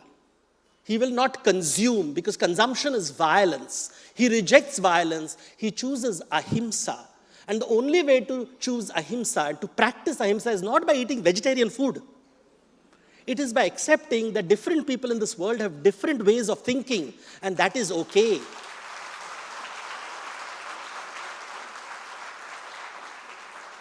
Ahimsa is only practiced when you practice anekantavad, plurality, diversity. Diversity is not division. Diversity is not hierarchy. Diversity means there are many paths, there are many roads. There are not many floors, as my friend said. You will never reach the top floor. You will only walk a different path. So practice anekantvad, practice ahimsa, try to conquer the elephant, be the Mahavira, and be at peace. Thank you.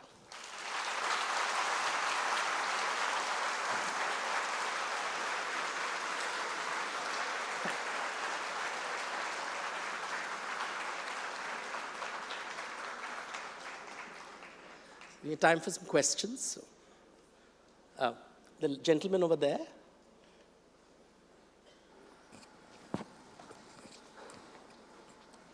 Hello, sir.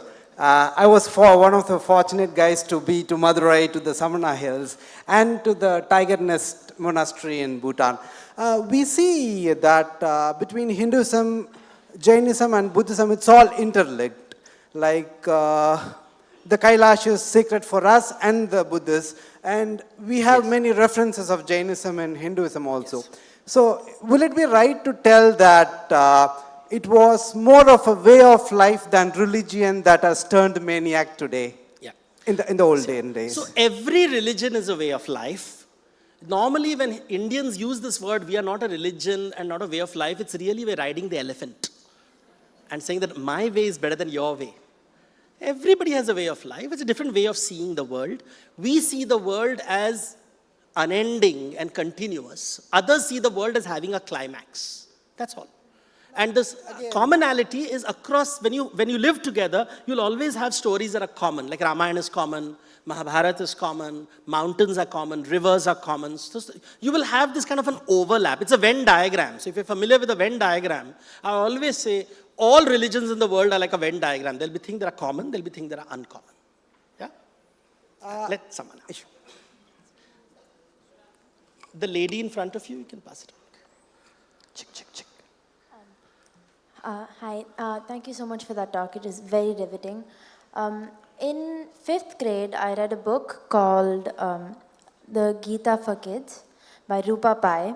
And since then, I've always had the question of, while I agree with a lot of what the mythology I read says, how do I implement that in my own life? How do I look at this, something that's been told to us from a very long time ago in a very different context, and see it as appropriate for our context today? How do I do that in my everyday life? Very simple. Go to the bookshop and buy Devdutt Patnaik books. Yeah? And all your problems will be solved. We'll take your question, but let me take a question from there. Sure, thank you. Thank you, that was fascinating. My question is, from what you've said, it clearly seems that many of these stories have been repeated over history. And I've read instances where Ramayana is as old as Sumerian and stuff like that. So my question is, at what stage does a story hit mainstream and capture the popular imagination that it stays no matter what anyone tries to do? Well, it's very difficult to pinpoint these ideas. But remember, there are wise people traveling across the country trying to communicate complicated ideas like the world is not going to begin, and you have no control, life is, these ego, how do you explain Atma, all these ideas. So stories are the simplest and most powerful tools through which you communicate stories. The only way you can be fairly confident is when you start seeing artworks of these themes. So for example, the Jain artworks, about 2000 years ago, you find artworks in Mathura. So in Mathura, you find the early artworks of the Jain traditions. And then you find, as I said, in Tamil Nadu, then you find a lot of images in Karnataka, and then in Gujarat. And these start around 1500 AD. So we are fairly confident that these stories became widespread in the Jain community around 1500 years ago. The yakshas and yakshis, the female and male forms, come only 1000 years ago, not before that. So they come much later. So you do find these ideas. So that's the only way you can sort of historically figure out when do they hit mainstream, because kings are sponsoring the creation of these artworks. Yeah? Yes, sir, the gentleman there, on white shirt, yeah. If you can pass it on, and then I'll give it to you, yeah? I think we have 5 minutes, yeah. You just told us the difference between the Middle East religions like Abrahamic religion and Indian religion. Talked about the paradise and the hell and heaven. In India also we heard there is Swargam and Naragam. There are Urvashis, Devda, they all come in the paradise. So there is a reference in Indian religion also about the hell and heaven. How do you explain this? Yeah. So thanks for raising this point. The problem is with English translations. When we say heaven and hell, so the words that we have is Swarga and Naraka. I didn't have time to raise this once you've asked this question. This is related to the concept of debt. Remember, the Jains were a business community. And they explained it in this format, that when you consume something, whenever we consume something, you go into debt. And what it does is, they literally describe it as mud sticking to your Atma. Dravya, they say. And they said it pulls you down and down and down because you're under debt. You will go to Naraka. So, and if you remove this, the consumption, and this weight of debt by practicing ahimsa, by giving, by being generous, by being aparigraha, through ahimsa and anekantvad, you will give up this karmic burden and you'll rise towards Swarga. But Swarga is also trap. It's also a trap because you are equity, the world of equity. Remember, these are finance guys. These are the ones who have created mutual funds. So they said equity will take you to paradise and debt will take you to Narak. We all know that, right? When you have equity, SWP is great and you are very happy with your life, Swarga. If you are in debt, EMI, you are in Naraka. But the difference is the Middle Eastern version of heaven and hell is legal framework. It's a legal framework. Have you followed the rule or have you broken the rule? So it's a legal framework, judgment day. This is an accounting framework. So here your CA is dangerous. And who is the god of CAs? Yamaraja. God of death is the god of CA, which is why in the Mahabharata, the eldest son is Dharmaraja Yamaraja, the keeper of the balance sheet. He decides whether you're going to go to Swarga or Naraka, constantly. So the Indian model of heaven and hell, and it never ends, right? Balance sheets will keep coming and going. We know that until you repay all your debts, until you're clear of all your equity, you will be trapped in Swarga and Naraka. So it's an accounting framework versus a legal framework. Yeah? So Firstly, let me say both me and my wife are a huge fan of your writing and ideas, which made us, travel 5 hours by road from north of Karnataka and spend night at the airport in Hyderabad yesterday to come here today. And I have used your line of food and management references in a lot of international conferences to look smart. I just want to ask, you say let go, to become from Veer to Mahavir, let go, or the idea of, unity, diversity and unity. It's easy to say, but is the knowledge of scripture enough? What transitions you from Veer to Mahavir and let go in practice? So I'll give you a simple example. The trick is to be content. Because when you are content, santosha. So I don't think we have time for another question, though. I'm so sorry. This will be the last, if you don't mind. I'm sorry. I know you have a question, but we have to respect the time. I'm not having. Okay, let me finish this question. Okay. Yeah, there's a gentleman here with a mic, so sorry about this, but resource allocation is what the Jains taught me. And the idea is that, contentment. When you are content, every revenue that you get, you will be able to take greater risks and you will be able to invest more, taking greater risk in long-term investments. So the secret of great wealth is santosh, because then you are not insecure when you are investing in the market. And investment becomes generosity. That is aparigraha. So that's why the Jains were such great businessmen, because they were content. They are able to take the risk of putting that money in a very risky venture. Because I have enough. I have decided what is enough for me. Santosha. There is a very famous line which I got in Instagram Shastra. So it says, Garib kahe Amir sukhi. The poor says the rich is happy. The rich says Indra is happy. The Indra says the Chakravarti is happy. Chakravarti says Ram is happy. Ram says the sage is happy. The sage says he who is content is truly happy. And I think contentment is the secret meaning of ahimsa. As I said, it's not about vegetarian food. That is a lazy spirituality based on food. It's about practice, where money, you look at money as saying that I don't get attached to it. And what do you do with extra money? What do you do with extra resources? Because you're content, you will take great risks in the market. You will invest in those young startups who you can fail. Because investment is generosity, but when they make their billions, your ocean of milk is created. The Kshira Sagara. Vishnu has no hunger, but Lakshmi is always with him.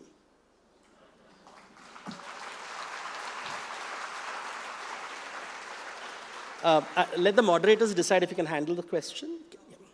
Okay, let me take one question here and one question there. Yes, sir. And that will be the last. Please respect that. Yeah. My name is Subramanian. My question is, were really the Jains impaled in Tamil Nadu? And what is the reason for decline of Jainism in Tamil Nadu? Politics. And that's a dangerous topic. I want to live, so I'm not going to talk about politics. Sir, recently I went to Madhya Pradesh, Gwalior and Bhopal, where the fusion of religion, Jainism, Buddhism and Hindu religion, all growing together. The history I just saw in the Gwalior fort, there are many Jain structures. Yes. Repeated, Yes. a small size, big size. Yes. What is the reason for that one? That is a one. Another one thing is, I find that Jainism and Buddhism approach the moksha in a very different way. They are Jainism torturing themselves. Buddhism is not torturing. They are all only preaching. Kindly explain these two questions. That's a good point. So, and this will be the last, I'm sorry, I'll wind up with this. One of the things in Jainism, remember these were in societies which were not literate. And they said that when you have extra resources, when you have more money, as I said, investment is generosity. Invest in the artist community. Artists have no source of income. There is no ROI to art. So you invest in artists, and therefore they would build temples and carve those statues. And of course, to maintain quality, they'll say you have to be so successful that you have to keep building temples after temples, because there's always money flowing. And to ensure the quality of the art, they will say the grain of sand has to pass through a sieve. So there are these rules. So you're really reinvesting what is called corporate social responsibility. And when the temples were not being built, by the way, in the 11th and 12th century, when the Muslims came and temples were not being allowed in Gujarat side, they made friends with the sultans. So the Jains were bankers to the sultans. They were unusually powerful people who could use Anekantavad to befriend even hostile people. And they started making India's oldest paintings. The oldest paintings in India are Jain paintings. You find these palm leaf, Bhojapatra paintings in Gujarat, Rajasthan, in the Shastra Bhandar of the temples. So they sponsor this because they say that money which you earn has to be used for the artists. So this is how investment and generosity, the point which I was making. Your second point is about how different Buddhism and Jainism is. So Jainism has the concept of aparigraha. Do not keep anything property with you. This idea does not exist in Buddhism. So Buddhist monasteries were centers of great wealth. So if you live in Nalanda and all that, you could give money to the monks, and the monks had huge establishments. So long as they didn't inherit it, they had to give it back to the Sangha, the Buddhist Sangha, I mean. So that is the place where money would go. And as far as the Jains were concerned, aparigraha is a very important thing. So Jains were not allowed to have a single piece of property. Even a piece of cloth which they wear today is only out of, because people may find it uncomfortable, but they're not even allowed to keep a piece of cloth or a utensil on their body. So aparigraha is the one word which is not there in Buddhism, and that's why you see the difference. Yeah? Thank you so much. Thank you. Thank you.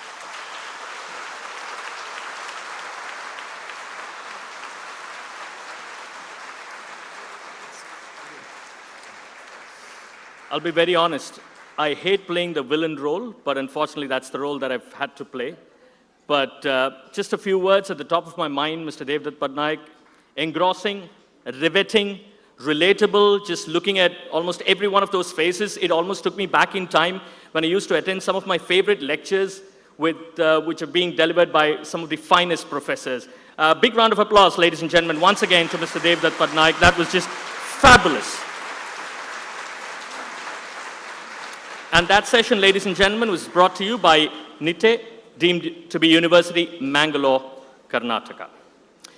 Right, moving on to the next session, it's Food Against Fanaticism by Mr. Subodh Kerkar. Mr. Kerkar is a qualified medical professional but gave up medicine to pursue arts 30 years back. He's an artist and an activist and uses art forms like paintings, sculptures, installations, and performances to comment on social, political, religious, and other issues. He's carved a niche for himself, especially in the field of conceptual art and land art. His works have been exhibited widely in galleries and museums across the world. He's the founding director of the Museum of Goa, and he also holds the Mario Miranda Chair as a visiting research professor at Goa University. Ladies and gentlemen, would seriously appreciate if you can put your hands together to Mr. Subodh Kerkar. Just to keep you informed, the session will be for a total of 45 minutes, 35 minutes of his presentation followed by 10 minutes of Q&A, sir.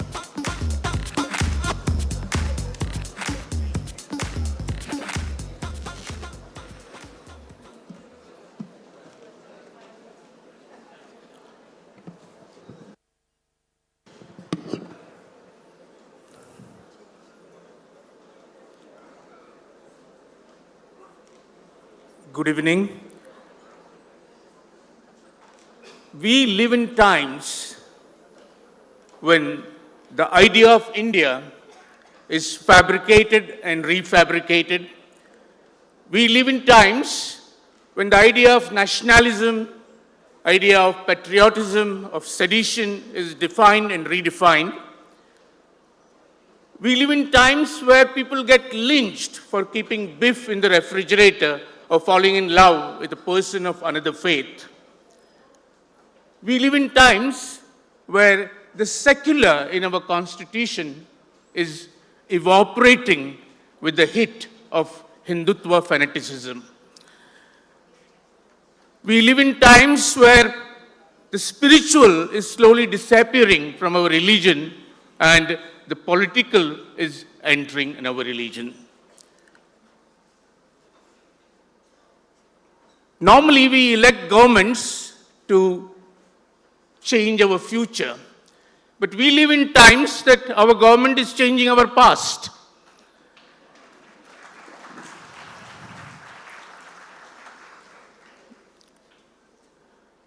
we are told that anything which is foreign, anything which is a foreign influence is bad. We have had a glorious past, and we should go back to our traditional past, ancient past, and we should shed any foreign influence because that is evil, and go back to the so-called Sanatan Dharma, which is redefined again by those in power. Let me tell you, if I have to talk about one thing which defines the plurality of this country, and I think this is the food we eat today. Normally, the food is also the cause of causing religious fanaticism, because somebody who doesn't eat the food, eats the food what you don't eat is the other. The food is a cause of fanaticism, religious fanaticism, but I want to use food as a weapon against fanaticism, and also to prove a point that there is nothing which is pure. Our culture is a mixture of many, many different things.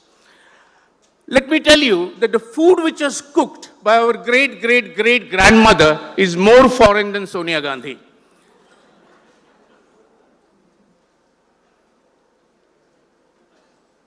Perhaps the earliest food we could describe is the Indus Valley food. I will not go in much detail, but we had wheat, we had barley, rice, ragi, we had citrus fruits, mangoes, pomegranates, and everybody ate meat.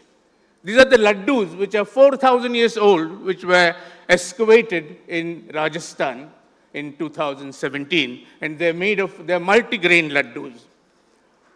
There are quite a few influences which has made our food what it is. The Chola conquest, the Portuguese, the Mughals, the British, the Chinese. The Cholas ruled the Southeast Asia. Many things came through the Cholas. Actually, the fermentation technology comes from the Southeast Asia. We have adopted it because the Chola kings came to find their brides here. And with they also came with their cooks. And then a lot of things which they learned in Southeast Asia were brought here. This is a very interesting story of nutmeg. Now, a lot of spices in India have come from Southeast Asia. Nutmeg is one of them. Nutmeg is only grown in one island, which is called the Banda Island in Indonesia. And this island, the nutmeg was so expensive that the Dutch controlled this island. And it was sold all over the world for high prices. And there was a fight between the British and the Dutch over this Banda Island. This was in 1667. And then the Dutch decided that they will keep the Banda Island, but have a treaty with the British. And they decided to exchange an island for Banda Island. And so a treaty was signed in London, and the British were given another island. And that island, which was exchanged for Banda Island, is Manhattan. Manhattan was exchanged for Banda Island only because of nutmeg. And in English language, in American English, there's a very interesting word. It's called nutmegger. Now, nutmegger, because nutmegs were expensive, there was a lot of adulteration happening. People would make false, fake nutmegs out of wood, and they will be mixed with real nutmegs. So those who cheated in this way were called nutmeggers. Mangosteen, kokum has come from Southeast Asia. Dragon fruit is from there. Love apples. Now, this date is 20th of May, 1498. Vasco da Gama arrives in Kappad in Calicut.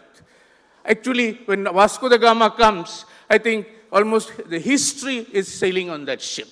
And this visit of Vasco da Gama has caused many, many things. But one of the most interesting things it has caused is it has changed what we eat in India. Most of the things which were brought by Vasco da Gama, most of Indian food, a large percentage of it is come from Brazil. And you will be wondering why from Brazil? Why did Vasco da Gama bring things from Brazil? You know, you must remember that in 1498, there was no steam engine discovered. You would expect that the Portuguese would come from Lisbon, along the coast of Africa, come to the Cape of Good Hope, and then cross the Arabian Sea and come to Goa, which was the capital of the Portuguese Empire. But then this was not possible because steam engine was not discovered. So they had to go first to the west from Lisbon, come down, and then climb up to the Cape of Good Hope. During one such voyage in 1500, Captain Cabral touched Brazil, because Brazil is like pregnant America projecting into the Atlantic Ocean. They colonized Brazil, and Brazil became a stopover for voyages from Lisbon to Goa, and everything from Brazil came to Goa, and everything from Goa went to Brazil. I live in Goa. Now, what are the things? Chilies, tomatoes, potatoes, papaya, cashew, tapioca, pineapple, marigold flowers, guava, chiku, peanuts, bougainvillea, sweet potatoes, custard apple, and there are another 30, 40 things. All this has come from Brazil. And lots of things in Brazil have gone from India. So now the most important thing which comes from Brazil are the chilies. Now, chilies are not Indian. We had miri. We had pepper. Chilies came from Brazil, and chili is perhaps the only item from one continent which went to the other and became so popular that we cannot do without chilies in India. If we have to follow the Ghar Wapasi program, first thing, we'll have to give up chilies. I think the most fanatic bhaks will not be ready to give up chilies. So, what are the names of chilies in India? We call them Kali Mirch, Hari Mirch, Lal Mirch. Now, Mirch is pepper. So, Mirch, we just added Kali Mirch was pepper. So, we added Hari Mirch and Lal Mirch. And in Kashmir, it is called Mirch Baingan. The chili is called Mirch Baingan. I have made a lot of sculptures of chilies. These are chilies made out of tires. I must tell you that there is no mention of chili in any Indian scripture before 1550s. In Vedas, there is no mention of chilies. The next book is in Arthashastra. There is a description of many, many dishes which were cooked during that time, but all with pepper and the rest of the spices. The book after that is Aine-Akbari by Abdul Fazl. This was in 1590. Aine-Akbari mentions the dishes cooked in Akbar's kitchen, all with pepper and the rest of the spices, and there is no mention of chilies. The first mention of chili in Indian written word is in a poem by Purandar Das, who was a saint poet living in Hampi, and he says, "Oh chili, I have seen you become red from green. You have made my food so delicious and tasty that when I eat you, I even forget to utter the name of Vitthala." So that is a kind of praise he showers on chilies. This is Vasco da Gama with chilies. Cashew is another fruit. Now, India is the largest producer of cashew in the world. Cashew came from Brazil. This is a tree in Brazil which occupies 7,800 square meters. One tree. The cashew of all kinds are popular. Cashew fruit is converted into cashew feni in Goa. This is very popular in Goa. And this is the process of making cashew feni. The next thing which the Portuguese brought was tobacco. Tobacco grew in Brazil. The Brazilian tobacco was brought first to Goa. It could not grow in Goa, but it started growing in Deccan areas, so tobacco started growing there. And then this is Christopher Columbus trying the tobacco way back in 1488. Now in Goa, we have a god called Vetal. This Vetal is a village god, usually in the outskirts of the village. And in Goa, we have a tradition that we offer him chilies, tobacco, and feni, the cashew feni. So now, all three things which are offered to Vetal in Goa, feni, chilies, and tobacco, were brought by the Portuguese. So before the Portuguese came, the poor fellow must be starving. This technology of getting rid of evil eye with chilies has also been brought by the Portuguese, because before that, this technology did not exist. In Goa, the grandmothers usually will take chili and just take it around a child's head and throw it in the fire to get rid of the evil eye. So this is also an imported technology. Maize. If you tell a Punjabi that makhi ki roti aapki nahi hai, it has come from Brazil, thappad marega. Now, makhi ki roti has become a part of Punjab, but maize came from Brazil. also went to, from Goa, from India, it went to Africa, and in Mozambique, and the most popular dish is posho, and the maize is called milinda. So that is basically something which came from India, because maize was first brought to India and then went to Africa, and maize was easy to grow, and it is also responsible for the population explosion in Africa and even in India, because it's very easy. Now, in Sravanabelagola, in Karnataka, there is a sculpture of Devi holding maize. Now, it looks like maize. Now, this is much earlier, much before the Portuguese came. The Portuguese conquered Goa in 1510, but this sculpture dates back to 1150. Now, what is this then? There are many scholars who have an opinion that perhaps pre-colonial days there was a trans-Pacific connection between South America and India. It is possible. So it might have come from there. There is one theory. The other theory is it is not maize, but it is some imaginary fruit called mukta fal, which is fruit of pearls. Now, these are African soldiers in the Portuguese army. They were from Africa. In Goa, we had a lot of the African soldiers, because the slave trade, we talk about a transatlantic slave trade, but there was a huge Indian Ocean slave trade, and the Portuguese started it. And the black people, they cooked some chicken with a lot of spices, especially coriander and the rest of the spices, and the Portuguese officer liked it very much. And that is called chicken cafrial. In Goa, those who have been to Goa, this chicken cafrial is a very popular dish. And this was, why was it called cafrial? That's because the blacks were called kafir. Kafir, one who is not Muslim. And that's how this word cafrial came. The pineapple, again, came from Brazil.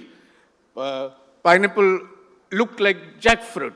So when it arrived here, especially in Tamil Nadu, it was called Portuguese chakka. In Kerala, it was called Portuguese chakka. Sitafa, this comes again from Brazil. Sitafa, Ramfa, Hanumanfa is new christening. The new names given to it. The original name was Ate. The name in South America was Ate, and in Goa it is still called Ater, because Goa was a gateway for many fruits, because Goa was the headquarters of the Portuguese Empire. Guava comes from Brazil, avocado, chiku. If you cut the chiku, the white sap comes out, and you just add sugar and boil it. That was world's first chewing gum. And that's why perhaps the biggest company selling chewing gum is called Chiclets.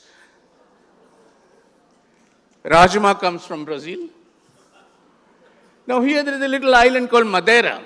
Now Madeira is an island in Atlantic to the west of Lisbon, and it was very famous for wine. And the Portuguese would bring the wine from Madeira and hand it over and gift it to the Mughals, the Mughal emperors. And one of the reasons why in Urdu, Madeira is a word for alcohol, the Madeira most probably comes from this Madeira island.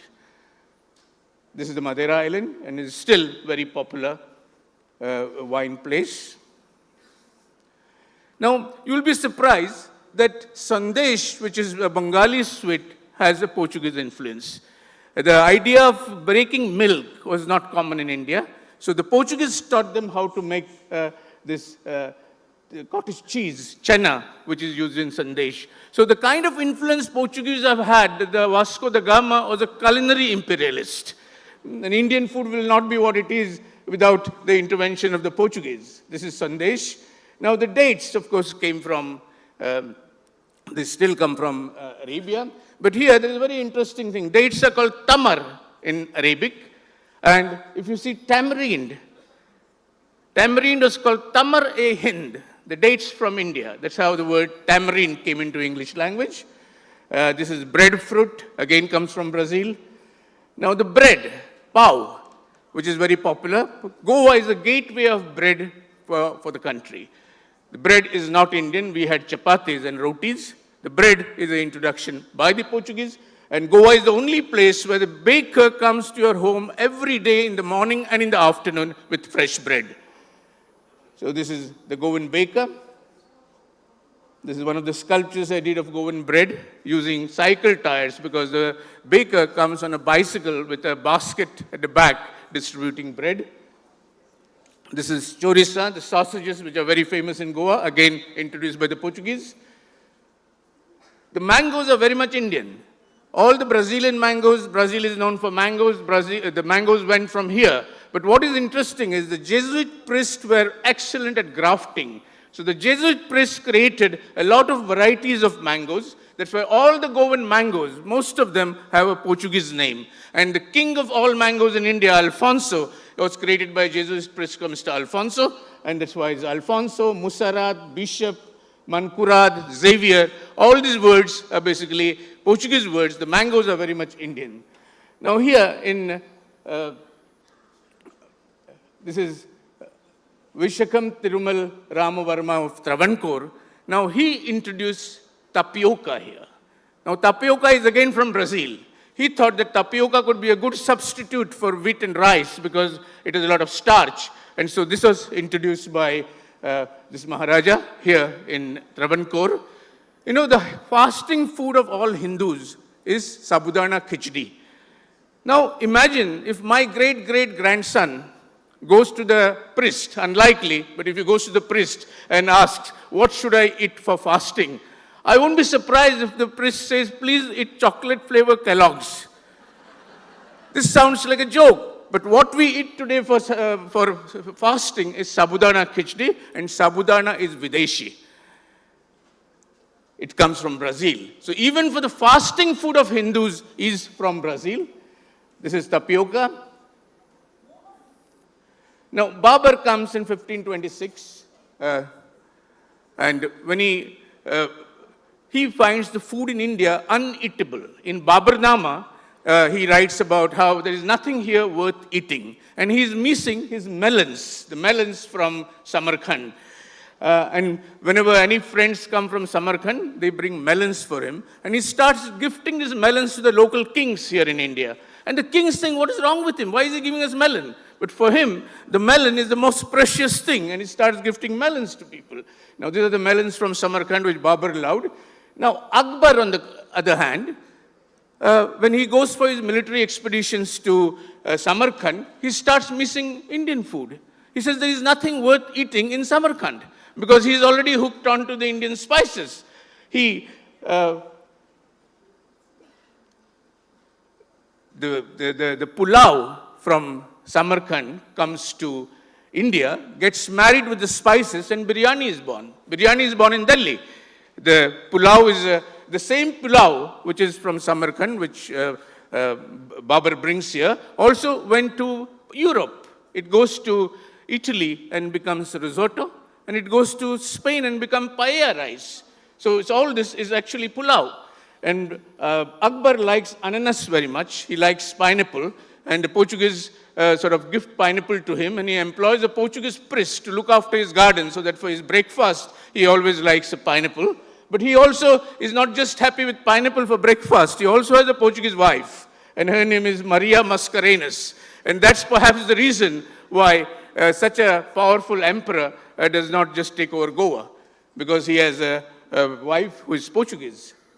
This is the pulao. The biryani is a marriage between the pulao and the spices of India. The kebabs, and here is the Galauti kebab has a very interesting story. Nawab Asaf ul Dawla of Lucknow, he lived for quite till old age. He had become very fat and lost all his teeth, but he still loved mutton. So what is to be done? So his cook created some kebab which just melts in the mouth. So basically the discovery of this kebab is basically it has a dental history. Badam is from Central Asia. Halwa is Iranian. The jalebis are again Iranian. Faluda is Iranian. Samosa is basically Arab idea, but potato inside is from Brazil. So this is again very foreign. Naan comes from Central Asia. Even today, the hardcore RSS people, when they give the tadka for their vegetables with hing, asafoida, Asafoetida still comes from Afghanistan. So, it is a very Islamic tadka, very, very Islamic tadka. We import 1,200 tons of asafoetida and $100 million is spent on asafoetida. The British influences, of course, are tea, salads, soups, cakes, cucumber sandwich, omelette, the dining table, porcelain instead of sitting down and eating on banana leaf, fork, knife, table manners. So all these are British influences. You'll be surprised that there was a time when ice was imported into India, all the way from America, from Boston. This was in 1833, Frederick Tudor bought 180 tons of ice to Calcutta. It took 4 months for the ship to come from Boston to Calcutta. And just 2/3 of the ice remained, 180 tons. There were big storages set up in Calcutta, in Chennai, in Madras, and in Bombay. And it was a profitable business. Because it was so profitable, the US government set up an embassy in Bombay. But in 1874, ice factory was set up in Bombay. When the ice factory was set up, there was no need of importing ice from all the way from Boston. But in the meanwhile, Thoreau, the poet, the American poet, he wrote a beautiful poem. He says, now the water of my beloved Walden is going to join the holy water of Ganges. So even ice was imported here. And this is a building in Chennai. This was a storehouse. This is where ice was stored. Today, it is looking a little different. It is no more storing ice, but it has become Swami Vivekananda Kendra. This is a building which stored ice once upon a time. Chai. Tea, of course, was introduced here by the British. It came from China. We were not drinking tea until the beginning of 20th century. The tea was brought here basically for British consumption. But today, we can't do without tea. Tea basically went to England because Catherine Braganza, a Portuguese princess, married Prince Charles of England. And the dowry which was given was the island of Bombay, 100,000 pounds, island of Tangiers in Morocco, and a chest of tea. You know, all over the world, we call it chai. In China, it is cha. Here we call it chai. Only in England, it is tea. And why tea? One of the reasons is this. There was a box which was written Transportus Aromaticus. This was a gift, this was a dowry given to the Prince Charles by the Portuguese princess. And there's one theory, it is because of this, the short form of this became tea. Otherwise, we don't know why the British should suddenly call it tea. The first chaiwala was not our beloved Prime Minister.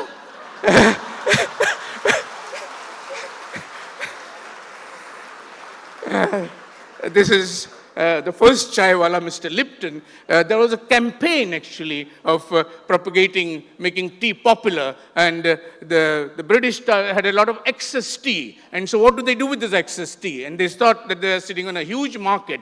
And they started making campaigns for distributing tea, selling tea in India. It started first with the army, the British army. Then the railway stations. And this Maniram Dewan was the first Indian tea planter. And he was hung publicly in 1857 because he took part in the 1857 revolution. He was the first Indian tea planter. There's a tea planting. There are a Hindu tea stall and a Muslim tea stall. When the tea was made popular here, there were separate tea stalls in the railway stations for Hindus and Muslims. Now I will briefly talk about beef. I will talk about beef because people get killed because they keep beef. And another reason is, it is sort of taken for granted that beef, the Muslims eat beef, the Christians eat beef, and that is why sort of beef is not, we were not eating beef here. That is what is told to us. And I'm not giving my wisdom. These three people are some of the greatest scholars of Sanskrit, and these are archaeologists, the last one. Pandurang Vaman Kane, he wrote the history of Dharma Shastra. He is a Bharat Ratna awardee. We had Lakshman Shastri Joshi, another great Sanskrit scholar, and these people were not communists, they were not anti-Hindus. All of them tell us absolutely clearly that all the Indian scriptures, Rig Vedas, mention consumption of beef. There was the Yagyas, Ashwamedha, where the horses were killed, and there was the Go-Medha Yajna, and beef was eaten in India during the Vedic period. Later on, basically because of Buddhism and Jainism, this practice was stopped, and I think the vegetarianism basically was an influence of Buddhism and Jainism. Buddhists, of course, did eat non-vegetarian. I have myself enjoyed a nice chicken meal with His Holiness the Dalai Lama.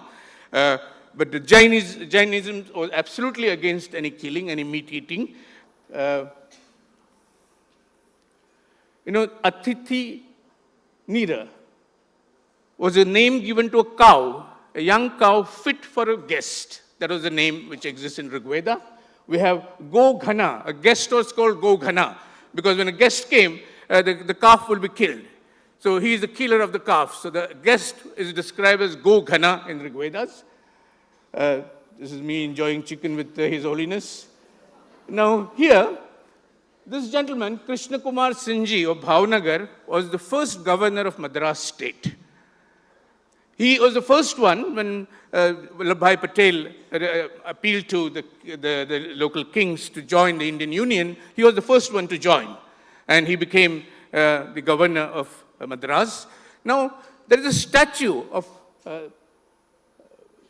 Krishna Kumar Sinji in Rio de Janeiro outside the parliament in Brazil. Now, this statue was put there because, when the Portuguese took over Brazil, they took the European cows first, and the European cows would die. That's because the climate was completely different. So they decided to take cows from India, and those survived. And Krishna Kumar Sinji went to Brazil, and he gifted a bull called Krishna to Celso Garcia, who was a cattle baron. And so he is responsible for development of industry, the cattle industry in Brazil. He had a huge contribution, and to recognize that contribution, the Brazilian government made a statue of him in Rio de Janeiro. Now, what are the cows? This is Gir bull from Gujarat, but then we have Ongol, we have the Katrej cattle from Gujarat. So, 95% of cattle in South America are of Indian origin, and they have a very interesting name.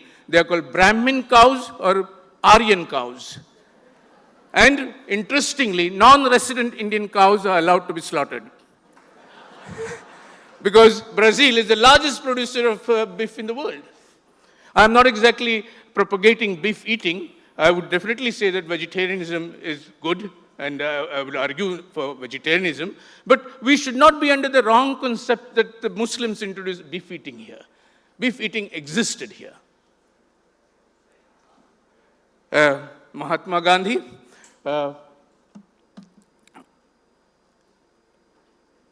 in 1914, Mahatma Gandhi was returning to India via England, and he was already a very well-known man in South Africa, and everybody was aware of Mahatma Gandhi's on this ship, and everybody also knew about his eating fads. So now Kasturba requested the captain that we would like to cook separately for Gandhiji. Would you allow us to cook separately, not the common? So the captain said, no problem. We have an empty cabin. We will put a stove there, and you can cook for your husband there. Gandhiji came to know about it. He said, no, I don't want a separate cabin. I would like just a small corner of the common kitchen of the ship, and I would cook there. Both of us will cook something there. But the captain said, well, there is beef, pork, sausages, everything there. He said, doesn't matter. Let it be there. So that was the stance of Mahatma Gandhi as far as the, tolerance of other people's food. Because not tolerating other people's food also will amount to himsa. And ahimsa basically also meant that you tolerate what the others say, don't interfere with their food. And that's what exactly precisely happening today. I was invited to Portugal to create a work in a garden called Tapada das Necessidades. Tapada das Necessidades means the garden of necessities. This is in Lisbon, next to the port. And every sailor who sailed off from Lisbon had to go and pray in a chapel in this garden. And that's why it was called the Garden of Necessities. So invited me to do an installation in this garden, I decided to take a poetic revenge on the Portuguese. Since they have changed all that we eat, I thought, let me take a poetic revenge on the Portuguese. So I took rice from Goa and planted it in this garden in the form of the sea root of Vasco da Gama. So when the rice grew, it did not just grow rice, it sprouted history. So I think, let me end by telling you that if we have to think of any Ghar Wapasi program, we have to first think about food Wapasi program. We have to give up all this which we are eating today, which has been brought by the Portuguese and from the Muslims. This is impossible, and the strongest Bhakt will not agree. And that is why this is an impossibility. The idea of pure culture is a foolish idea. There is nothing called pure culture anywhere in the world. The idea of pure culture is like having a non-peeing area in a swimming pool.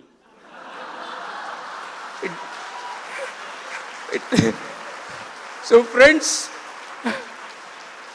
thank you very much for giving me a patient hearing. I think there was a lovely talk by Devdutt Patnaik, and what he spoke, I think if those who are in power listen to the kind of wisdom he spoke, things would be different. Now, open to questions. Most welcome.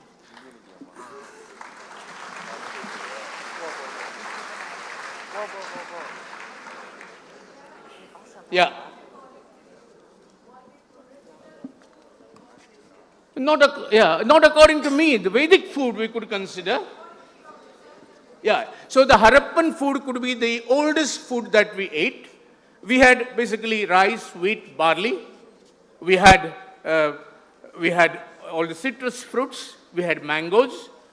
We had all the pulses, all dals. So this is what we ate. And even some of these things have come from outside, even at that time, because the Indus Valley civilization was in constant contact with the Mesopotamian and the Egyptian civilization. So there was already a connection. So a lot of things have come even from there. So there is nothing called pure food anywhere. And I have not even gone to Kentucky Fried Chicken and Lay's and Kurkure.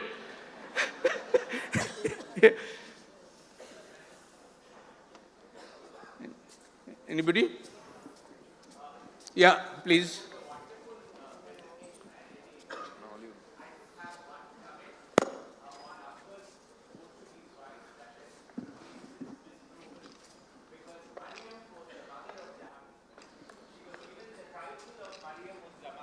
Yeah.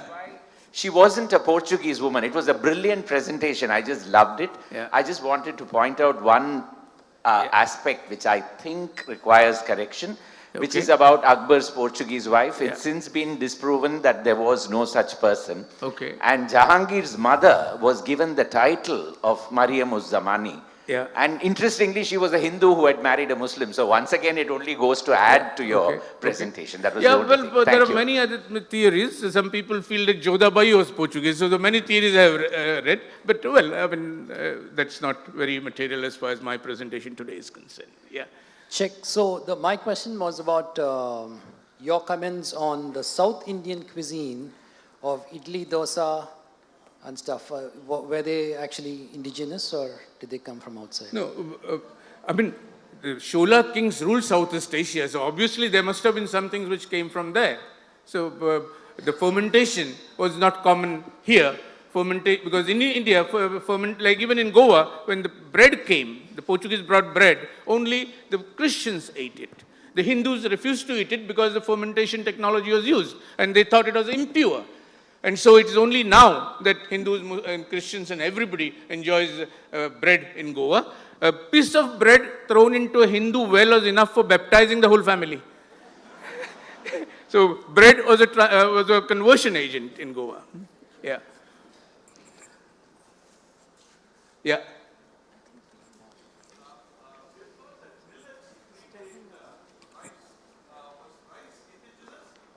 No, as far as my studies go, rice is very much present in Harappan civilization. We have even found charred wheat in Harappan in excavations, including these laddus.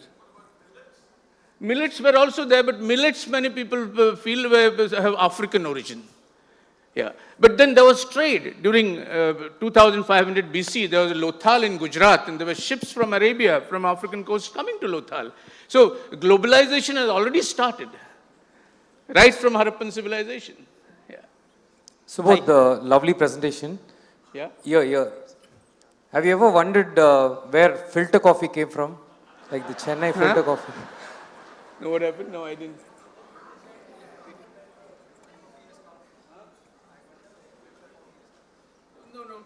Well, coffee originates in Turkey. That's coffee all over the world originates in Turkey. That's what my studies tell me. Well, I mean, I love filter coffee here. I've had all kind of coffees all over the world, but I always order a filter coffee. So I'm in love with the South Indian filter coffee. Hello, sir. Here. Yeah. So my question is also regarding to millets. Now we can see that Government of India is promoting the consumption of millets. Yes. Just like how in the 80s and 90s there was this wheat production. So is it just because the production is happening more, or there is some other reason behind? At every stage, some or the other grain is being promoted or asked us to be consumed more. So it is like this, as far as this government is concerned, they want to promote everything which they feel is original Indian. That's what they want to promote. So they feel, but there is also, I think, there's a lot of cultural illiteracy. But of course, I'm very much for millets, promotion of millets. I have nothing against promotion of millets. But the reason why the government is promoting so many things, Rama himself has become a prisoner in the politics, in the Ashoka one of politics. Yeah. Yeah. Any more?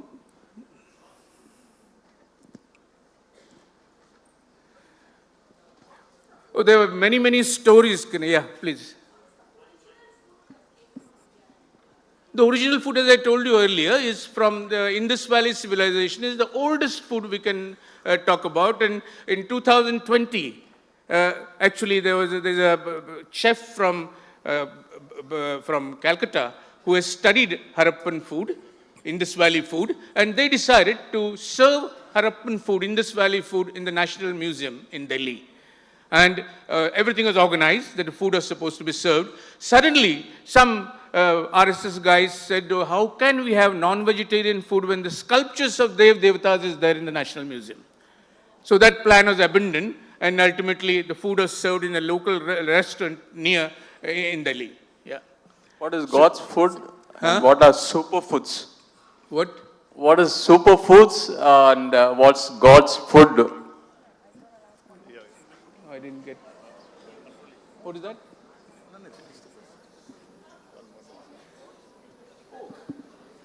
No, there is, I think, God's food, all the yagyas, when the yagyas were made and the sacrifices were made for the god, because Indra allowed, for example, calves, and some god allowed something, that essentially means that a priest allowed it. That's because there was even a rule that, okay, so what part of the animal will go to whom? A certain right calf would go to the chief priest and others. So basically, God's food and human food is the same. Thank you very much.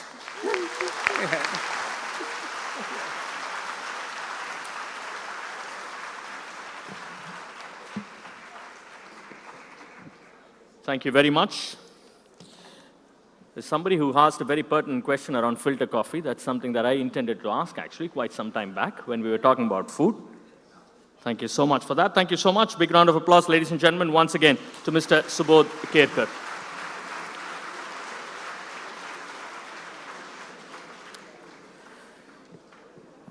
Yeah, just about the right time to thank the sponsors for the Hindu Lit Fest 2024. The event, of course, is presented by G Square in association with NITE, deemed to be University, Mangalore, Karnataka, and Christ University.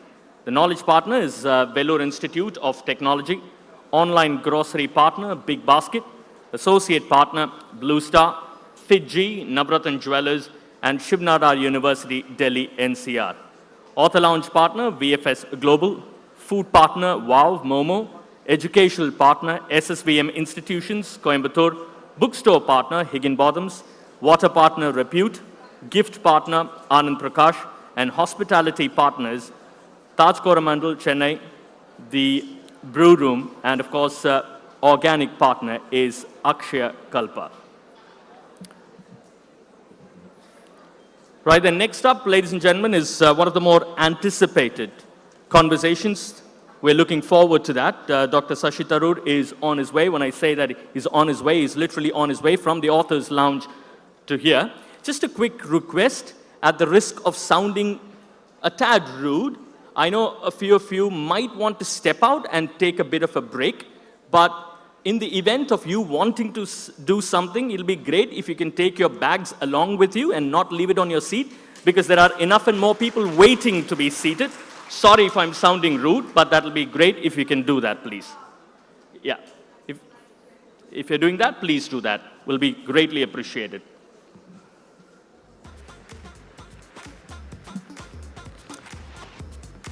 Thankfully, the 4G network inside is working, which means I've just got a text that he's on the way. So please bear with us over the next few minutes.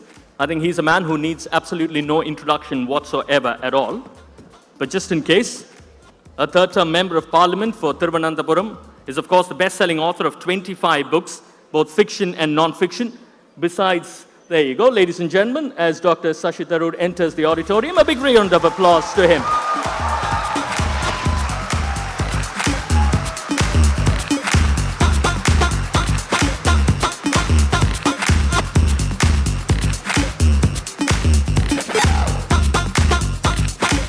Lovely to have you with us, sir.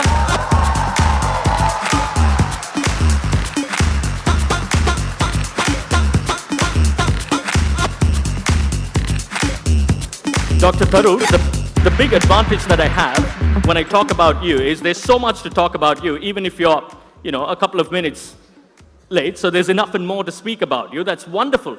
No, that's wonderful to have you with us. Ladies and gentlemen, besides the many things that Dr. Shashi Tharoor is popular, I love the fact that you love your cricket. I love your articles on cricket. Just wonderful. Thank you so much. And a man with a great sense of humor as well. Ladies and gentlemen, put your hands together for Dr. Shashi Tharoor, who's going to be in conversation with David Davidar, who's the editor, publisher. May I kindly request David Davidar to please come forward.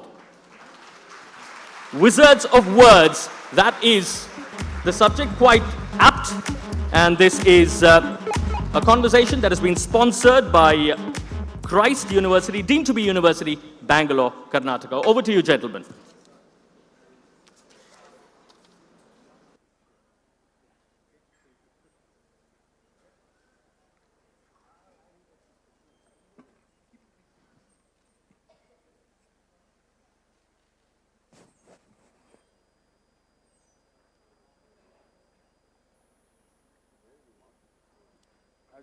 Just flip through it and you can add or discard.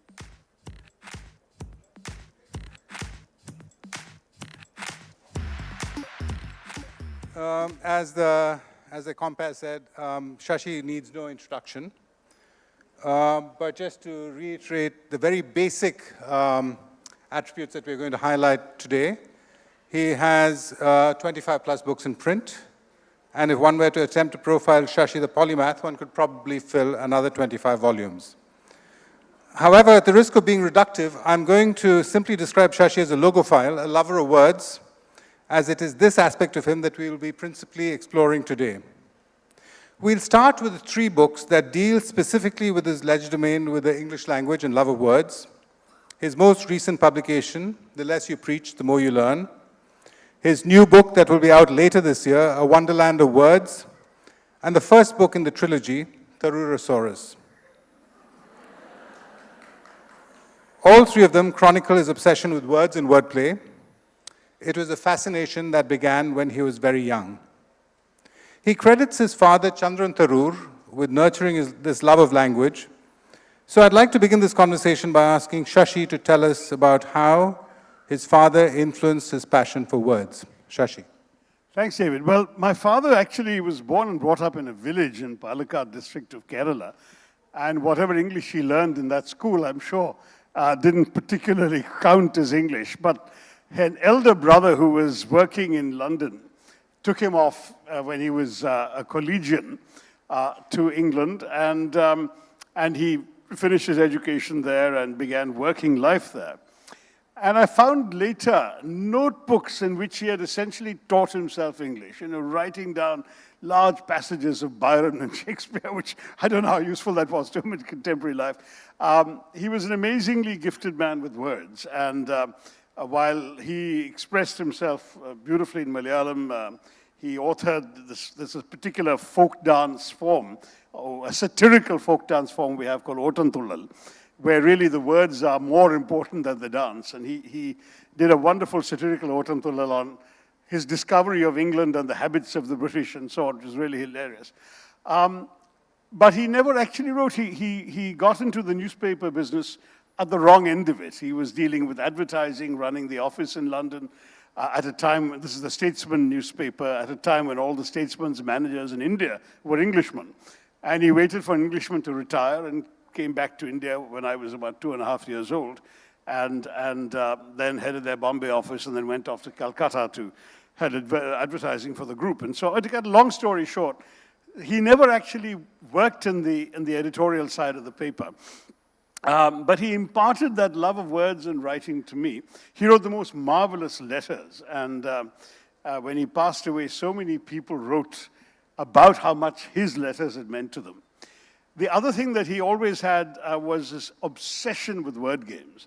So he discovered Scrabble early, before it was a rage. I think he started the first Scrabble group in Bombay when they moved there in the late 50s, just getting a bunch of other sort of dedicated logophiles around a table playing Scrabble.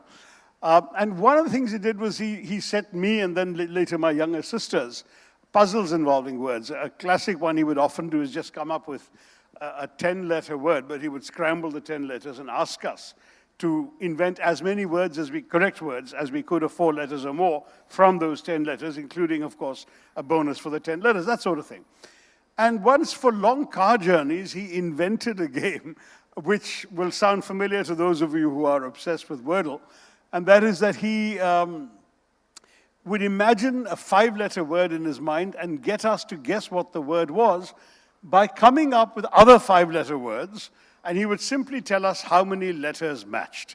Now, that's not the whole of Wordle. Wordle is made for the computer era, and so you'll actually get a response indicating which letters were in the right place, which letters were in the wrong place, and which letters didn't come there at all, which certainly makes it easier. But then he gave us 20 turns, whereas Wordle only gives you 6. And so we used to play that, and we loved that game, and somehow after he passed away, it kind of went out of our minds, the stories. And then when we read about Wordle, it was essentially the same game, and it was wonderful to realize that 50 years later, somebody had been struck with the same idea that my father had had. So it was always this kind of thing. I think he loved the fact that I wrote and was published from a very young age. He encouraged it. I was an asthmatic child, and I frankly didn't really have much of an opportunity to go out and play with friends if you're sitting in bed wheezing and suffering. And those were the days before, these bronchodilators and inhalers and all of these convenient things. So you would just get a very strong pill to force your lungs open so the air could go in and out. And you'd sit there in bed, unable to sleep, unable to lie down even for fear you'd be unable to breathe at all.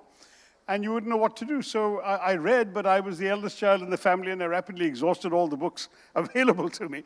And so I wrote very derivative stories, rather like the stories I was reading, in order to keep myself engaged in the muse while I couldn't sleep anyway.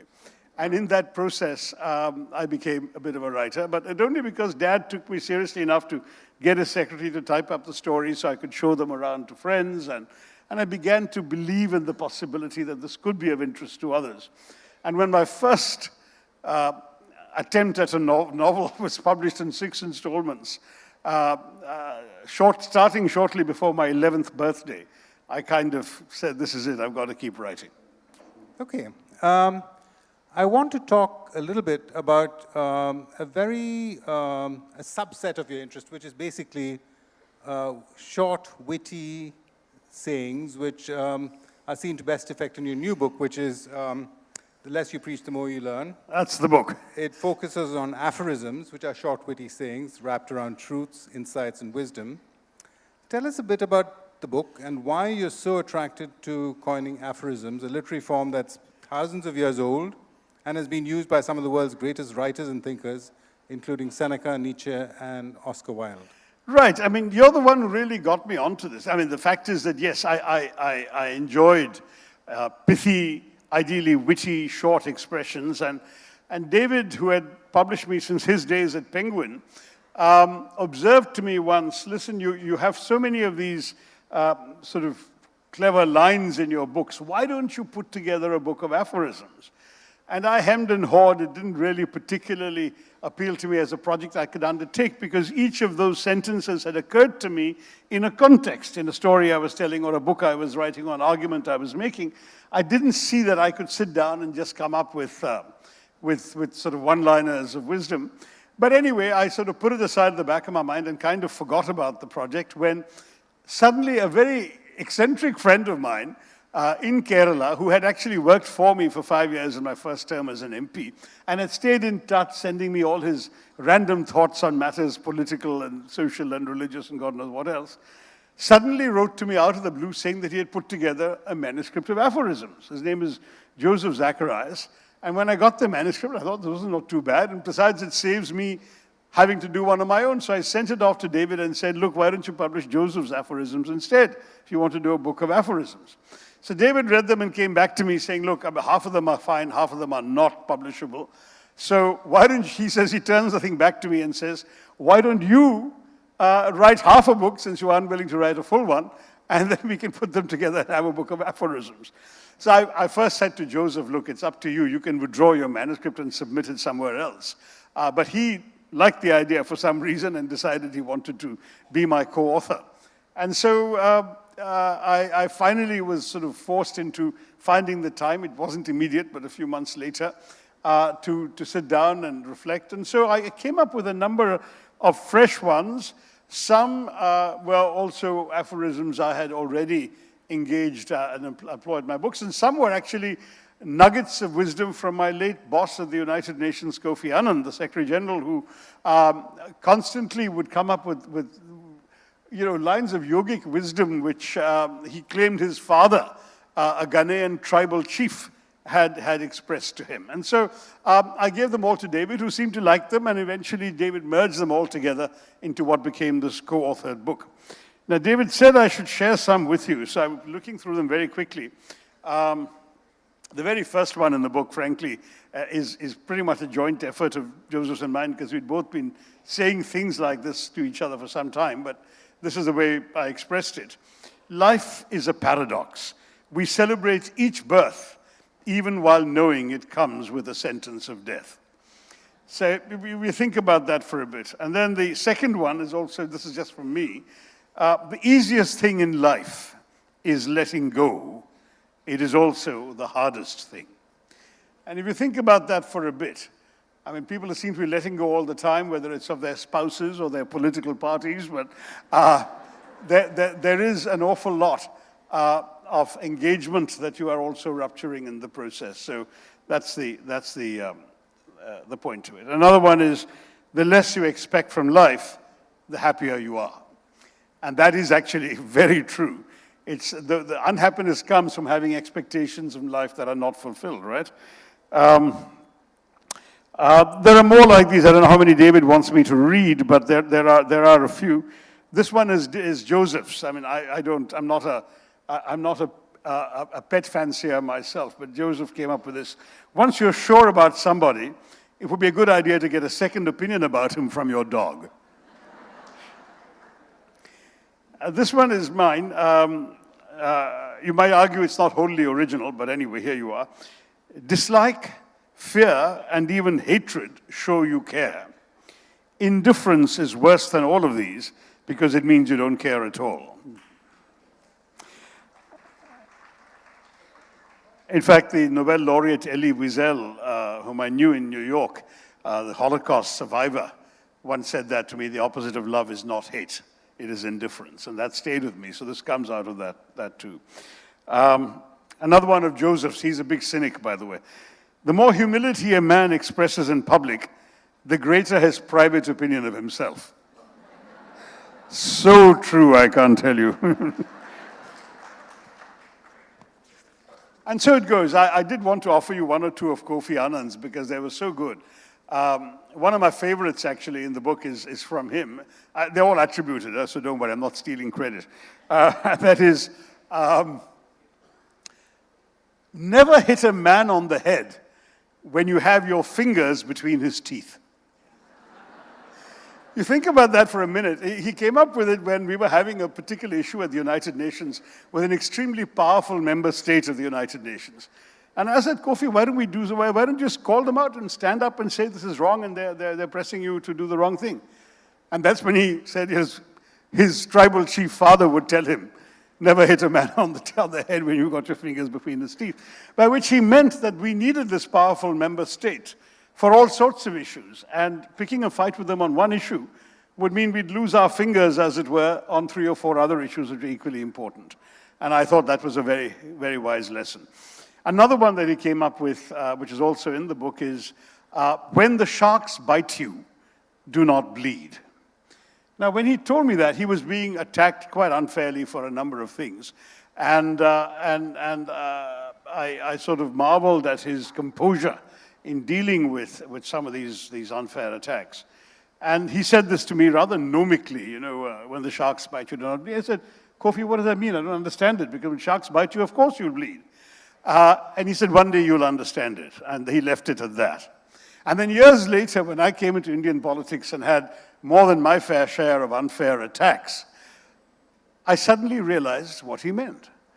Because if you allow your attackers to enjoy the satisfaction of seeing you suffer, seeing you bleed, you have given them a victory. And therefore, as long as you are entrenched in yourself and your conscience is clear, you just go about your own business and don't let them see you bleed. After a while, sharks will only bite you when you bleed, right? Because that's the blood is what they want to see. So that was another line of wisdom that I was very happy to put into the book. As you know, there are 200 more of these. I suppose I better stop now. A few more, all right. Sure, I'll come to that later. That's more from, some of them are from my books. But anyway, here's another Josephism. Since he's not here, I want to give him full credit. List the things that irritate you about others, then strike out all the items you can recognize in yourself. It's not a bad thing. Yeah? This is mine. It sort of came out a little more pompously than I'd intended, but anyway. The single most important quality in any human being, whether a political leader, a cricket captain, or a spouse, is temperament. Charisma, intellect, and eloquence are no guarantee of success. A calm temperament can be trusted not to let you down.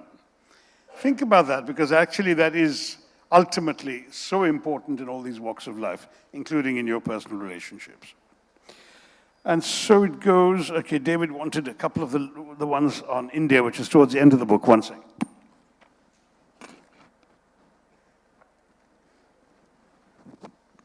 Some of you who know my writing will recognize this one. The British are the only people in history crass enough to have made revolutionaries out of Americans.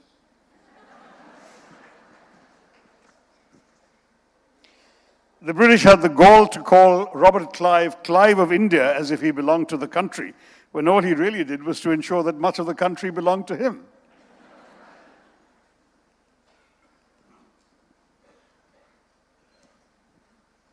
And rather than prolong this, I think I'll see if I can find one more. Yeah. This one too will be familiar to those who know the great Indian novel. India is not, as people keep calling it, an underdeveloped country, but rather in the context of its history and cultural heritage, a highly developed country in an advanced state of decay. And then the one that has probably become a cliche now, but I'm proud of it. I came up with it about 30 years ago, and I've recycled it shamelessly in God knows how many speeches since. India is a thali, a collection of sumptuous dishes on a common platter. Sorry, I usually, when I'm using this in America, it's to respond to the notion of a melting pot in America. Say, we're not a melting pot, we're a thali, a collection of sumptuous dishes on a common platter. Each dish is in a separate bowl and does not necessarily mix with the next, but they belong together and combine on your palate to give you a satisfying repast.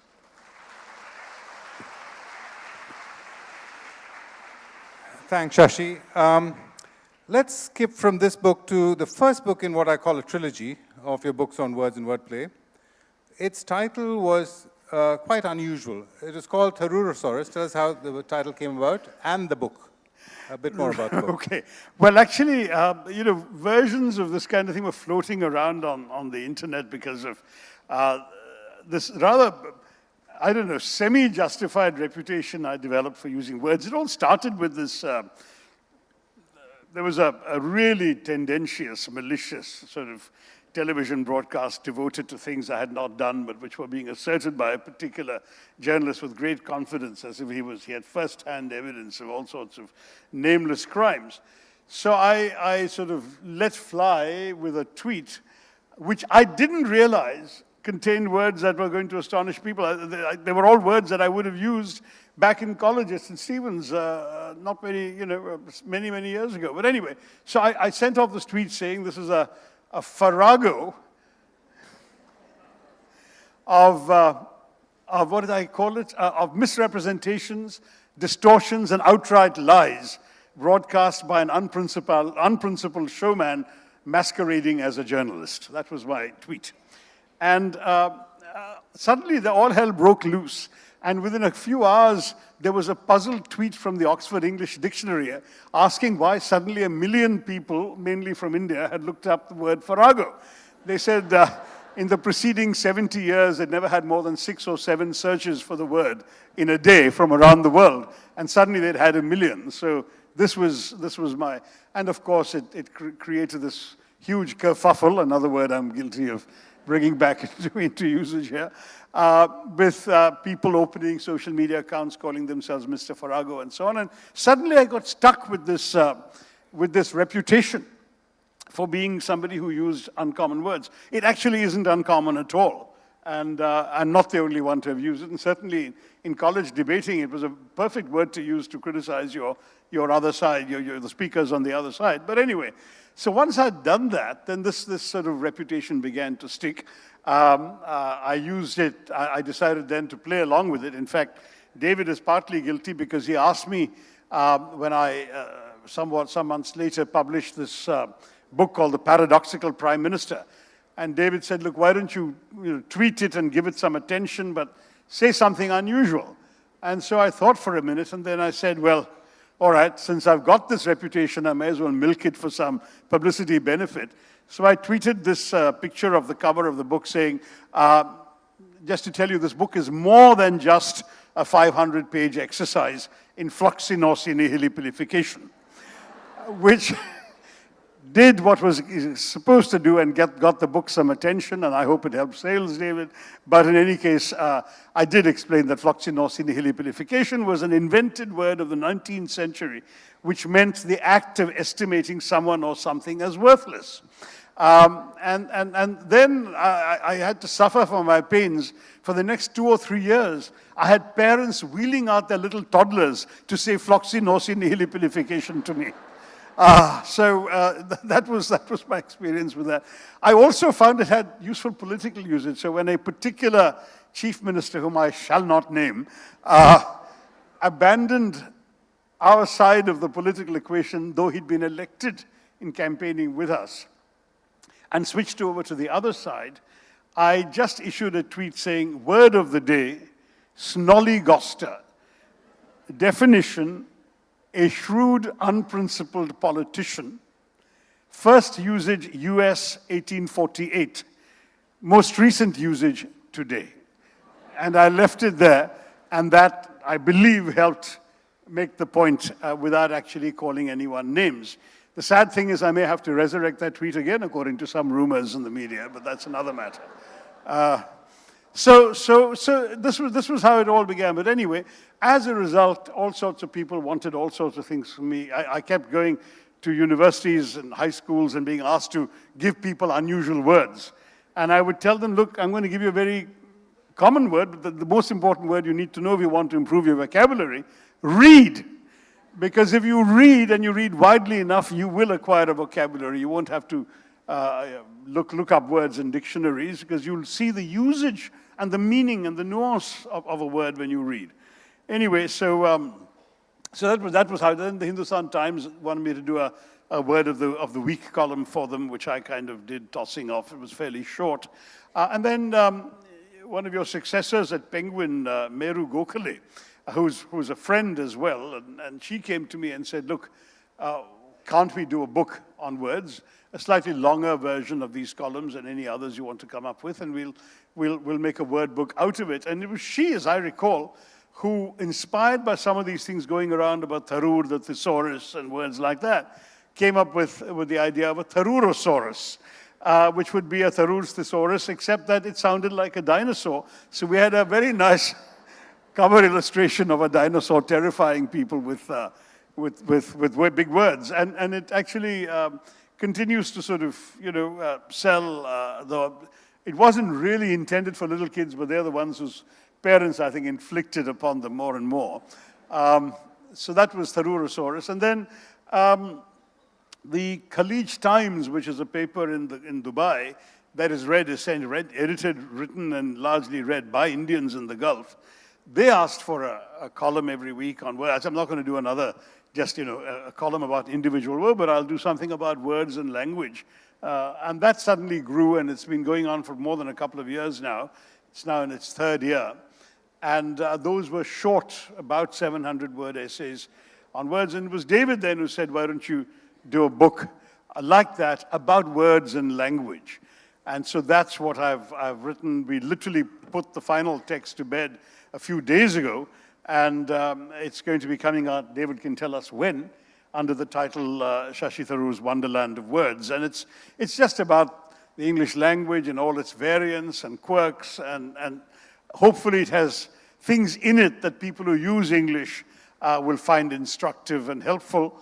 And otherwise, people who are just interested in language and words and the use of it will find lots to amuse them and learn from. So it's that kind of book. So the subtitle of the book is Around the Word in 100 Essays. But I think what might be interesting is to give people a foretaste of what that book holds. It's out in the last quarter of the year, and I'm going to suggest that you read a short passage from your introduction, the bit about that Robert Piroche's letter, which talks about somebody's love of words. Yeah, actually, this is a lovely bit. I'm besotted with words. It's fair to say I love them, but even I could not have expressed my love for words as well as a young job seeker called Robert Piroche did in 1934 when he headed to Hollywood looking for a new career as a screenwriter. Piroche was working in advertising in New York and had no connections in the American film industry. But he collected the names and addresses of as many directors, producers, and studio executives as he could find, and he sent them this brilliant letter. Dear sir, I like words. I like fat, buttery words, such as ooze, turpitude, glutinous, toady. I like solemn, angular, creaky words, such as straight-laced, cantankerous, pecunious, valedictory. I like spurious, black is white words, such as mortician, liquidate, tonsorial, demimonde. I like suave V words, such as svengali, svelte, bravura, verve. I like crunchy, brittle, crackly words, such as splinter, grapple, jostle, crusty. I like sullen, crabbed, scowling words, such as skulk, glower, scabby, churl.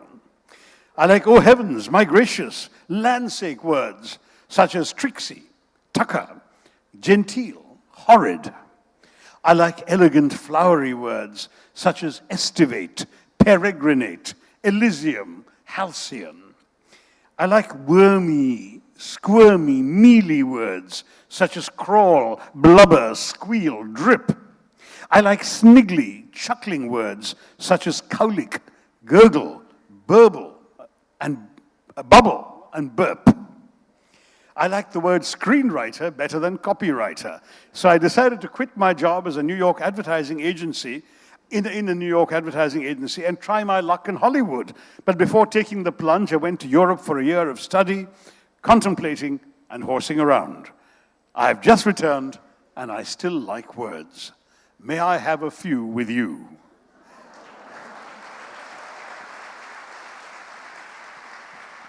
What a job application letter.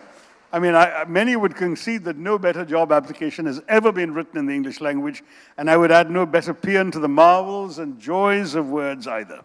The letter worked. Pirosh landed 3 job interviews, one of which led to a job at Metro-Goldwyn-Mayer, and a few years later he won an Academy Award for Best Screenplay. So it's a happy ending story. We're roughly halfway through the conversation, and I'd now like to broaden the scope of it a little bit to explore how you've deployed your great gift for words and wordplay across a wide variety of literary genres. Let's first take a look at fiction and the novel that established your literary reputation decades ago, The Great Indian Novel. Talk us through the genesis of that masterpiece. Tell us why you think it's lasted so long, and whether you would be able to write a book like that, which skewered so many holy cows in today's India.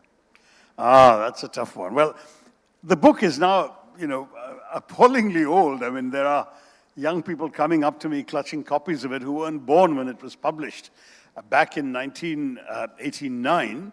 And frankly, it was written roughly between 87 and 88. Books took a little long in gestation in those days, and it was accepted by Viking Penguin England in 1988. Viking Penguin India was just starting, coming up into existence, and David was their editor here. And I knew him from our days writing for a different magazine in Bombay. And we sent him a copy of the manuscript. I'm delighted to say Penguin India wanted it too, because I'm proud to say I was the first Indian author to separate out the rights for the territory of the Indian subcontinent away from the world rights given to British publishers. Because I had, as a student, always been conscious of how unaffordable books were. When my book came out in England in 1989, it was £12.99. When David published it a few months later here, it was 99 rupees.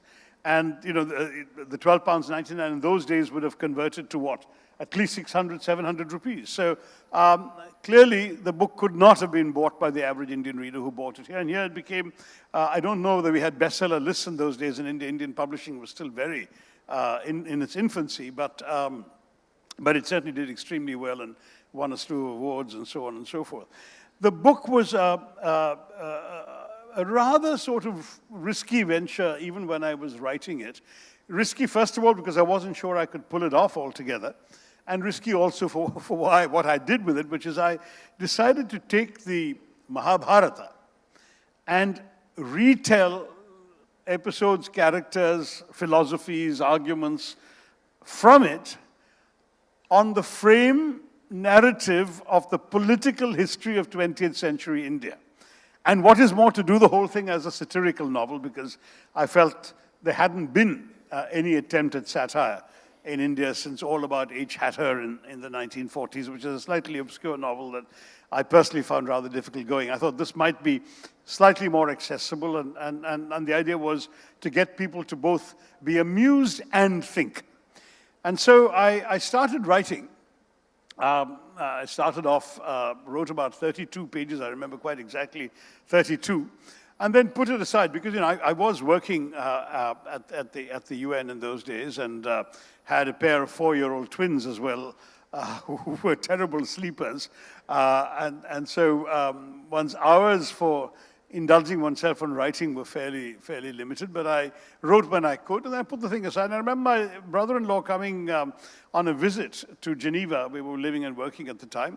And while I was sitting at my computer writing something else, I wrote this and that, book reviews and so on here and there all the time. I had a column in an Indian newspaper at one time or the other pretty much throughout my UN career.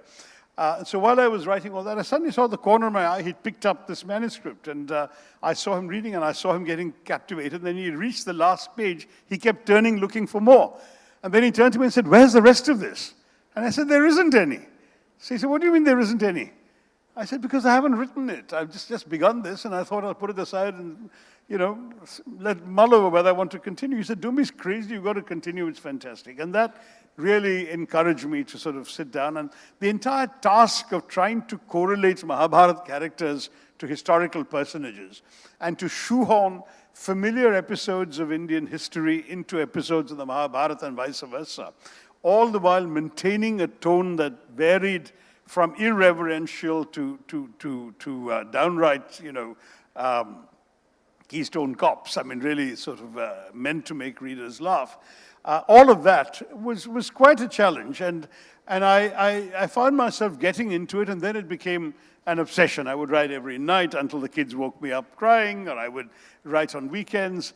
At one point, I remember taking my wife shopping to a supermarket in Geneva, and there was not a single shopping space available. So I had to sit in the car, parked illegally, and I pulled out a piece of paper and a pen, rested it on the steering wheel, and wrote an entire page of the great Indian novel in those circumstances. So it was that kind of thing. It really became, and so it was a labor of love. And frankly, I'd never published a novel. I had no idea if any publisher would be interested. I didn't even know whether something like this would appeal to anybody. I was conscious that Indians might be interested, but Indian publishing, as I said, barely existed. Viking Penguin hadn't yet been born in India. I wrote for the sheer pleasure because I wanted to see if I could pull it off. There were real challenges, I mean, literary and creative challenges.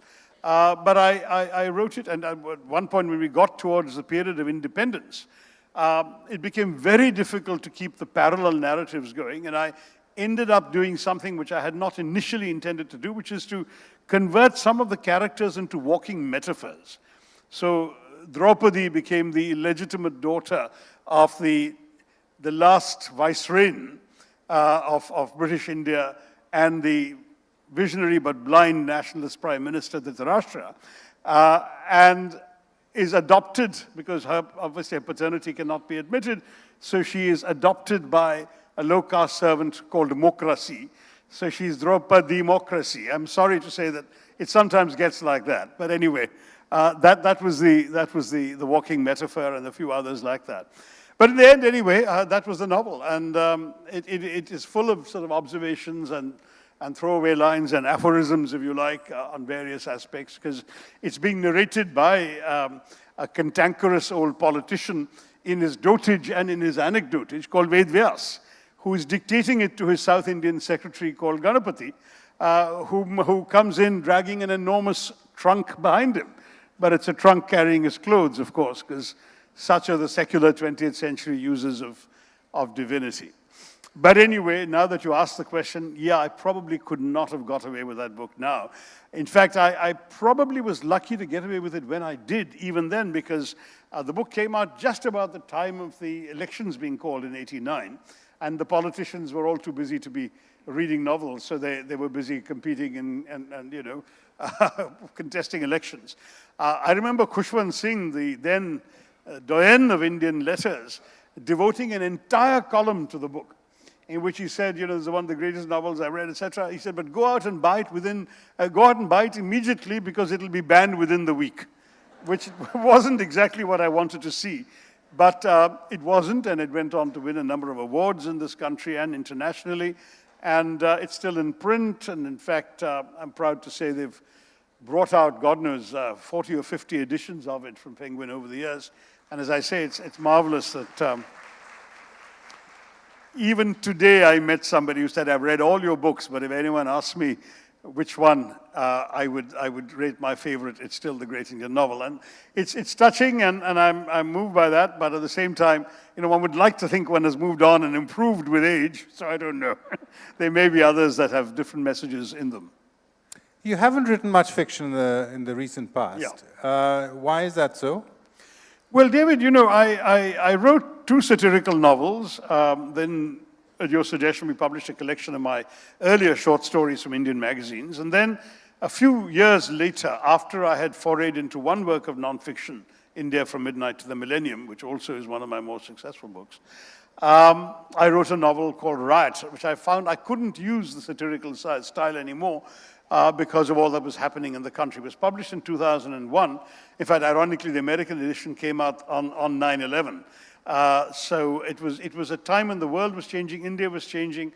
The novel was about a fictional riot, but modeled entirely on the notes I had from my then IAS officer friend Harsh Manda about a riot that actually took place in Madhya Pradesh during the Ramshila Pujan agitation, which preceded by 3 years the destruction of the Babri Masjid. And I wrote it knowing where all that led and that the masjid was destroyed 3 years later.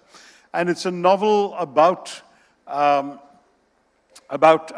this riot, told in 13 different voices, from everyone from the sort of Stephanian type IAS officer, who is the district magistrate at the time, to an American aid worker who is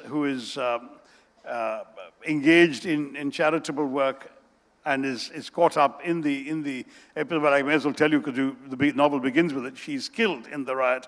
The Sikh police officer whose own family was victimized in the 84 riots and who's here dealing with putting down this riot. The Hindu nationalist who was expressing his views about why it's essential to build the temple where the Babri Masjid stood. The American journalists come to look into the death of the American charity worker who then gets caught up in all of this. So there are 13 different voices. I tried to use different styles and vocabularies for each, so they sounded different and they each are approaching reality from different perspective. It's in some ways a more challenging novel than the others, but I'm very proud of it. And one thing David said at the book party at which it was launched in Delhi in 2001 or 2 was he said, I've never used this word for fiction before. I don't know if you remember the speech, David, of yours. You said, I've never used this word for fiction before, but this is a necessary novel. And I was quite gratified by that. I think we were talking about the book in India when the Gujarat violence of 2002 was happening. And there were echoes. In fact, 3 or 4 prominent Indians, including Shabana Azmi, did a reading from Riot in New York against the background of the Gujarat episode. And the family of Ehsan Jafri, who was killed in Gujarat, the family came and attended that. So it was caught up in a lot of all of that politics as well. So my fiction had already taken a different direction from the earlier stuff. But equally, my career at the UN was progressing, and I was unfortunately getting more and more caught up in responsibilities that narrowed the time available for me to write. So I began probably half a dozen novels in the following years and found myself abandoning them. Because, David, with fiction, you need not just time, which is scarce enough for someone like me, but you need a space inside your head to create an alternative moral universe, to populate it with characters and episodes and lines of dialogue and incidents that have to be as real for you while you're living them as what you're encountering in your daily life. And to do that, you construct a sort of glass palace of illusion that you enter into every day and that you can inhabit every day. But my problem was that the glass palace kept developing cracks in the glass at every interruption. And my life becoming unpredictable and with multiple demands on it meant the interruptions became more and more frequent. And when I came into politics, it was 10 times worse, because in politics, particularly when you're in electoral politics, that is at the Lok Sabha rather than the Rajya Sabha, you're in a situation where your constituents can call you at any time and their demands take precedence of whatever else you're doing. And so if the palace of illusions is shattered, is cracked often enough, it shatters. The glass shatters and you're not really able to return to it and dwell in it again. And that's what really happened with, as I say, half a dozen attempts. Whereas with non-fiction, that's interruptible, because you know what you're writing, you know what your train of thought or argument was. Even if you're interrupted, you can come back to it, after weeks of campaigning or something else, whatever else you're doing, reread what you've written, pick up the train of thought and continue writing. And so I found that non-fiction became very much easier, even when I was taking on fairly demanding tasks, like I did a biography of Nehru in 2003, which involved reading vast amounts. The man was absolutely prolific. And so there were so many texts and so many speeches and so many books to plow through to get the measure of the man, even to write a short biography. It was commissioned as a short biography, but I wrote it knowing full well that the facts of his life weren't going to change because I suddenly went off for a few weeks. So I was able to go back and continue and so on. And once I got into that, then it became a habit. Publishers kept demanding more nonfiction books from me, and they were frankly less demanding on me as an author because there wasn't this need to create this other world and live in it. And so the result is that four of my first 5 books were fiction, and my remaining 20 have all been nonfiction. So that's where we are right now. One day, I know because every time I publish a book, somebody, or more than one somebody, will write in saying, when do we get a novel from you? I said, one day the voters will return me to the world of literature, and then we'll get back, we'll find the time for that. But not yet. Okay, we can't discuss all your books of nonfiction, but I'd like to talk about 2 of them. The first is An Era of Darkness, your most successful book to date, which has sold 250,000 copies and counting. Tell us how you came to write the book and how it has been, well, we know how it has been received. So tell us how you came to write the book and what it's about. Well, actually, again, David has something to do with this because, I used to attend fairly frequent, I haven't done for many years now, the Hay on Wye Festival of Literature in Wales, which is, it was for the longest time the largest literary festival on the planet. I think Jaipur might well overtake it by now, but I used to go there, and one year when I happened to be going there, I also got an invitation from the Oxford Union to debate the topic that this House believes that Britain owes reparations to her former colonies. Now, I wasn't actually terribly keen on reparations, but I didn't mind the idea of bashing Britain on her home soil, on her colonial record. So I said, why not do that? And my sister said it's very easy because I can drive you to Wales and we can stop in Oxford for one evening, do the debate, spend the night in Oxford and carry on. It's on the route from London. And my sister lives in London. So I said, fine, and I accepted the invitation. And so we went and we had a great time and I delivered this speech and we won the debate handily, so handily in fact that the reception that followed had to be delayed because they still have the quaint old voting system of people trooping into lobbies. A lobby for yes and a lobby for no. And there were so many people crowding into the yes lobby that it took half an hour longer for them all to stream through and attend the reception. But anyway, to cut a long story short, I did that, forgot about it. My main purpose was not that. It was the Hay on Wye Festival. Now, I've long since forgotten what I said at Hay on Wye, but this speech was then, the video of the speech was then put out by the Oxford Union about 3 weeks later. And I tweeted it. And suddenly it just went viral. For a heady 24 hours, even my BJP opponents were saying nice things about me. The very ones who were trolling me on social media every day. Literally within the first few hours, first 24 hours anyway, it had been downloaded 3 million times. And since then, it's gone into multiples of that because various people have it put up on their various sites and so on and so forth. And sure, within another 24 hours, I get a call from this man, David, saying, you've got to write a book about this. And I said, David, don't be silly. Everyone knows all this stuff. There's nothing worth writing a book about. I mean, I tossed the speech off in 10 minutes. It's not a book. And he said, I'm sorry, Shashi, you're wrong, because if everyone knew all this already, your speech wouldn't have gone viral. And that suddenly made me realize that perhaps I had taken a bit too much for granted. Maybe not everyone like me paid attention in history class.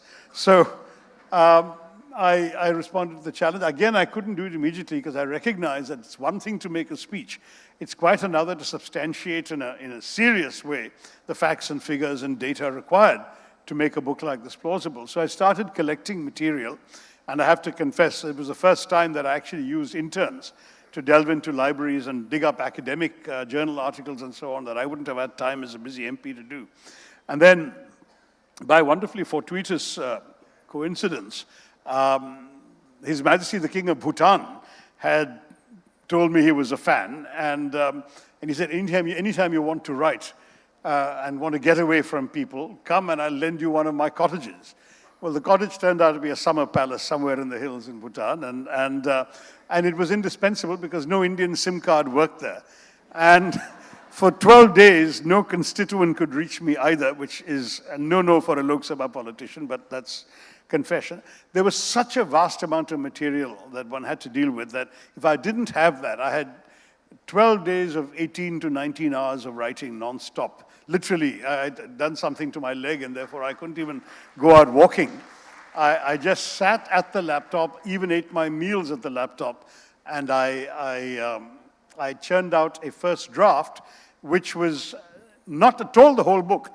It turned out essentially to be about half the length of the final book, but it got the argument right. The whole idea of how to amass all this material, how to take this massive material and reduce it to a worthwhile argument, and that could sustain itself within the covers of a book. And I sent that draft off to David, who liked it very much. And I said, look, hold your horses. This is not the book. There's much more that I want to flesh out and add to.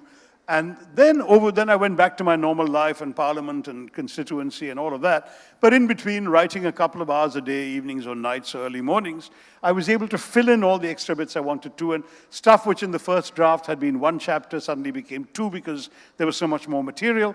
But the flow of the book was set in that Bhutanese episode. And at the end of it all, I had a book which David was very happy with, which British publishers were happy with. And as he said, it's done extraordinarily well in that, and I hate to break this to you because unfortunately Amazon has sold probably as many pirated copies of the book as the real one, because every time that I do a book signing, some hopeful young students come up clutching a pirated edition, asking for a signature, and I say, I'm sorry, I can't support piracy. One clue for all of you, the book still is only in hardback in India. So if you have a paperback, it's pirated and I won't sign it. But anyway, the truth is that the book has had its run here. In England, it hit the Sunday Times bestseller list for 1 week, which is not a lot, but it had a significant effect on public opinion. The Conservative peer, Lord Ridley, had a column in the London Times. He devoted an entire column, in fact, almost most of a page in the London Times to the book.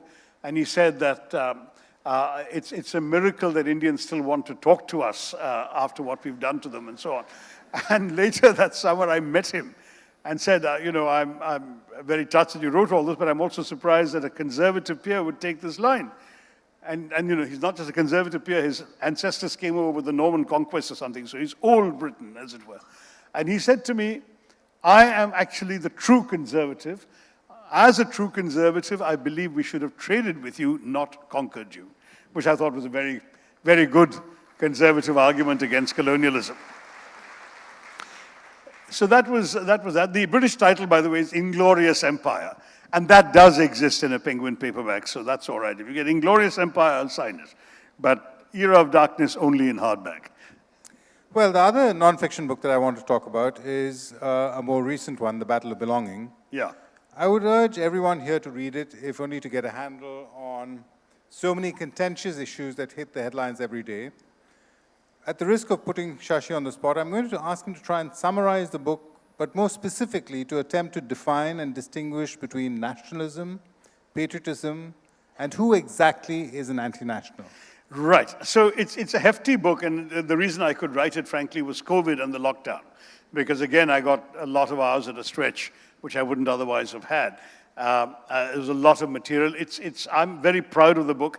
I was asked in an interview today, which book would you like to gift? And I said, The Battle of Belonging, because it had the misfortune of coming out during COVID, and so not enough people have read it. So I keep thrusting copies on friends because I want them to read this book. I'm proud of it because I think it's some of the more important debates around our very national identity, center on questions of nationalism and patriotism. They're not the same thing to begin with. But first of all, on nationalism, the first 100 pages is a survey of nationalism, the theory, the concept, globally, how it evolved, what came of it, and the various types of nationalism. And I talk about our nationalism thereafter as having been a classic anti-colonial nationalism, which in the Constitution then gets converted into what I call civic nationalism. A civic nationalism, unlike ethno-religious nationalism. Ethno-religious nationalism is a nationalism of identity markers, your ethnicity, your religion, right? Or your language even. Whereas civic nationalism is a nationalism anchored in a constitution and in institutions. And that's what we have created in 1950. And now, I've tried to describe all this and take us through the whole contestation over these ideas of India with the rise of Hindutva in particular. And as you say, I do try and draw distinctions between nationalism and patriotism, which are very easily confused in our country. Both nationalists and patriots may love their country and may be prepared to die for that. The patriot is prepared to die for his country, but the nationalist is prepared to kill for his state. And that is a very different proposition. Patriotism is essentially love for your country the way you love your mother. She doesn't have to be perfect or the most beautiful woman on the block. She's your mother, you love her, she belongs to you, you belong to her. That's the way patriotism matters. That's why you love your country, because it's yours, flaws and all. And you feel that sense of affinity.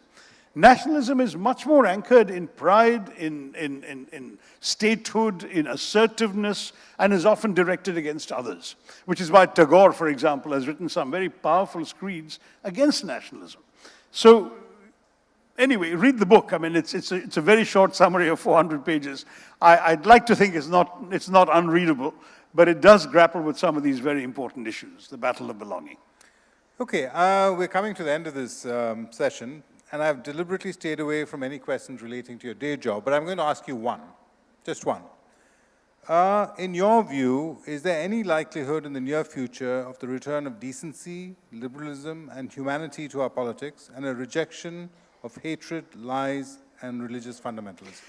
Fair question. I mean, I think decency and humility and liberalism and just common decency are always present. They get drowned out in the cacophony coming from those who spout a certain kind of vision that unfortunately chooses to express itself very often in hatred and anger, particularly anger against the past, which is one of the most futile kinds of anger.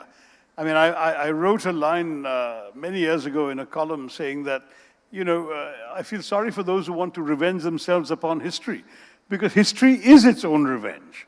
I mean, you know, the independence of India today is, if you like, the revenge of history upon the colonial past, and that too perhaps on a preceding past, and so on. History keeps reinventing itself. The story of India is constantly being told and retold and refreshed. We don't need to go back and try to undo the wrongs of the past and create new wrongs today that will be fought over tomorrow. That is something that I find particularly futile. But yes, David, I do believe that many, many voices in our country stand for decency and humanity. They can be found in every corner. In political parties, yes. In the media, even though the media seems so complicit in all that's going on, but there are certainly brave and decent voices. They'll be found certainly in civic society organizations, NGOs, charitable groups, and then in common readers and writers across our country and ordinary citizens who care, who think about it. I meet them every day, and I know that they exist and that these qualities are valued and these qualities are worth preserving. And some of us will do what we can to fight for them in the political space as well. Last question. I don't know. Thank you. I don't know of anyone else who so fully fills every unforgiving minute with 60 seconds worth of distance run. How do you do it? Do all that's demanded of you as a politician, as well as write a book a year, 3 or 4 columns a week, and deliver speeches around the world? Tell us about your time management. I don't sleep enough, and I actually regret that because I could use some more sleep. But unfortunately, I developed the middle-age crisis of a bladder that won't let me sleep. And once I end up going to the toilet, my mind kicks awake, and then I can't go back to sleep. So I try and get more hours out of the day than is entirely wise or healthy for me and for the rest. But anyway, not advising that for any of you. But the other thing also is, frankly, you know, one of the lines of Kofi Annan that I don't think I put in the aphorisms book is, to live is to choose. And I think he's right. I mean, you have to choose one thing over another all the time. So if I'm choosing to write, then I'm also not choosing to see a movie or watch a cricket match or go out with friends or enjoy a dinner. And I am losing out. I mean, I'm not pretending that I wouldn't have enjoyed all of those alternatives.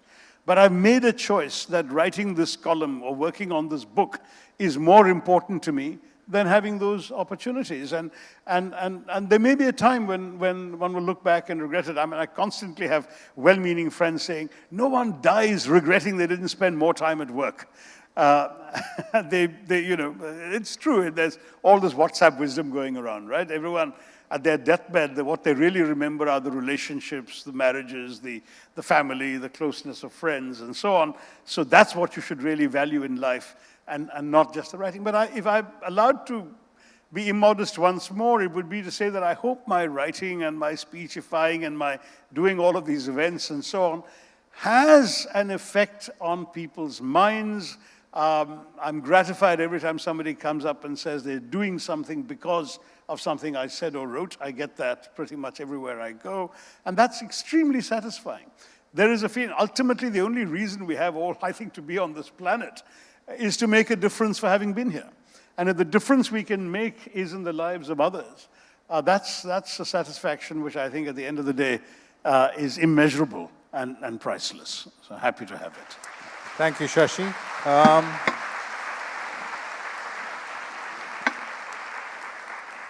I think we probably have time for a few questions. So this gentleman here.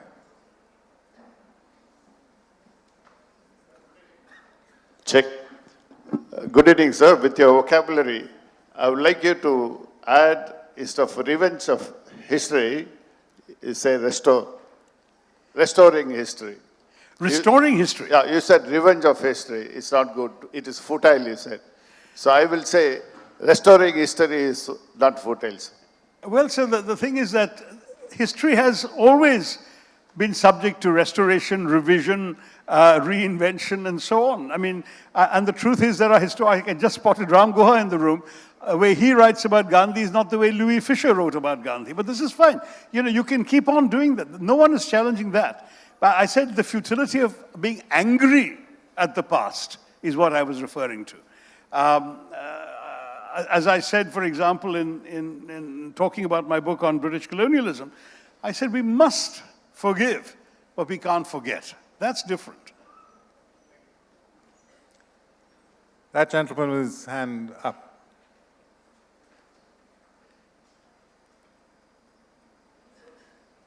Check. Sir, do you agree? I know you are on the side of Salman Rushdie. In a future government, if you are a part of the future government, will the ban on satanic verses will be revoked? I didn't hear you very clearly. The ban on the satanic verses will be revoked in a future government if you are present. What's it? Salman The ban Rushdie's... on the satanic verses, will it be revoked if you... Oh, I'm sorry. Yeah, actually... I know you support this. Yeah, no, I don't support the ban on satanic verses. I know that. I opposed it then, and I think it's wrong. But, technically it was a ban on importing it. It was under the Sea Customs Act. It wasn't... That's a convenient argument. No, I'm just telling you, because at that point, no Indian publisher decided to publish it. The challenge will frankly be to find an Indian publisher willing to publish it. That's going to be a genuine issue. Okay. Because the way the book has been represented and the way it has been demonized, a lot of people, as we saw as recently as last year, are prepared to kill for against, and a publisher in Norway was killed, a translator was killed, there have been attempted murders. So I honestly think you won't be able to. I mean, if you can't legally import the book and you're not willing to publish it here, how will you get it? No, that's a very convenient argument that you are making. No, I'm not making it. No. I quote, the former minister is here. He was part of the government when the book got banned. But he himself also said that that was a wrong call by the Rajiv Gandhi government then. Look, I'm just asking you, in a future government with Congress representation, will the ban be revoked? Look, let me put this very clearly to you. Each individual case will have its own circumstances, but we stand for freedom of expression. And certainly I'm working with Mr. Chidambaram, who's chairing the manifesto committee of the party. And one of the principles I will certainly advocate, and I'm sure he will support, is that our party must have a ringing affirmation in its manifesto that we will defend the freedom of expression if elected to power. And what is more, that we will... Hopefully. Thank you. We will try and undo, I hope we will try and undo some of the obnoxious acts that have been passed by this government that have given the government sweeping rights of surveillance over all of us. Right now, there's a post office bill that entitles the government to confiscate any package of yours and not even tell you they have done so. They can intercept any letter, any parcel in the post and take it. Similarly, in the telecoms bill, they can eavesdrop on any conversation with complete impunity, and they authorize each other to do it. They don't even need to go to a judge.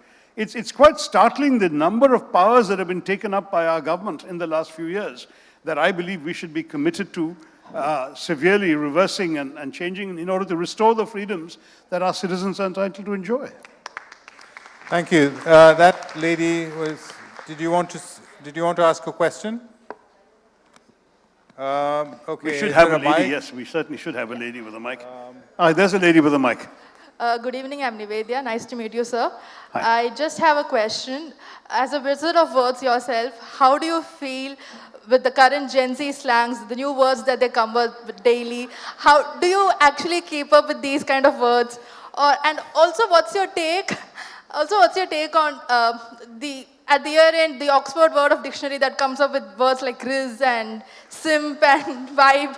So, what's your take on this, sir? I would really like to know. I must say, I'm sort of puzzled and amused. In fact, the book that David is about to publish later this year ends with an essay about millennial English, which has already been overtaken by Gen Z or Gen Z English and so on. I never understood the reason for some of these words. I mean, charisma is a fairly easy word to pronounce and understand. Why do you have to reduce it to riz? Yeah. You know, so apparently it's not enough to have charisma now, you've got to have riz. Look, I mean, people say things and they'll continue saying them, and some words will stick and some won't. Let's see if your generation says Farrago one day. Oh, so it's quite debatable for us. It's very hard for us to keep up with it. There you are. Okay, last two questions. That lady's been sort of standing up for a long time. Good evening, Mr. Tharoor. It was a pleasure to hear you speak. Thank you. I have a question which has, never received an answer every time I've asked someone, and I'm hoping you'll be able to give me an answer. Why is it that there is so much emphasis in this country on the invasions by the Mughals and, the plundering and all the marauding by them, yet the last persons who occupied this country were the British, and the last occupation was by them. The last plundering and acts of, plundering in this country were by the British. How come, except for you, no one's talking about the British occupation of India and all that they took away from our country?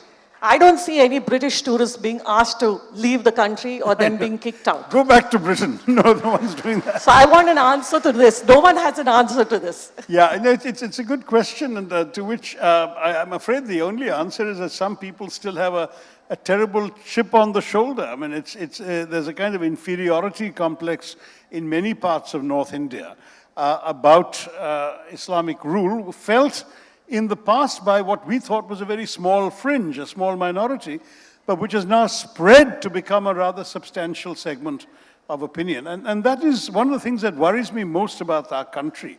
I grew up in Bombay and Calcutta and went to college in Delhi. And I can't recognize some of the incidents and episodes that are coming out now as the country I grew up in. When a Muslim television journalist friend, whose husband ironically happens to be a Hindu, tells me that her 7-year-old son has playmates in the building telling him, my parents say I can't play with you because you're a Muslim. I'm just shocked that was inconceivable in the India in which I grew up.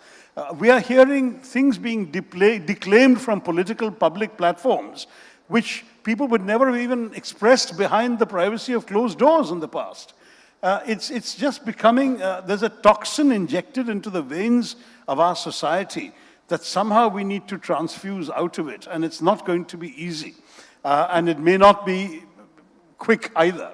But you're right, and in even the invasion by Babur, whom did he defeat? Did he defeat a Hindu king to become the Mughal emperor of Delhi? He defeated Ibrahim Lodi, another Muslim ruler. What is all this, complex against the Mughals?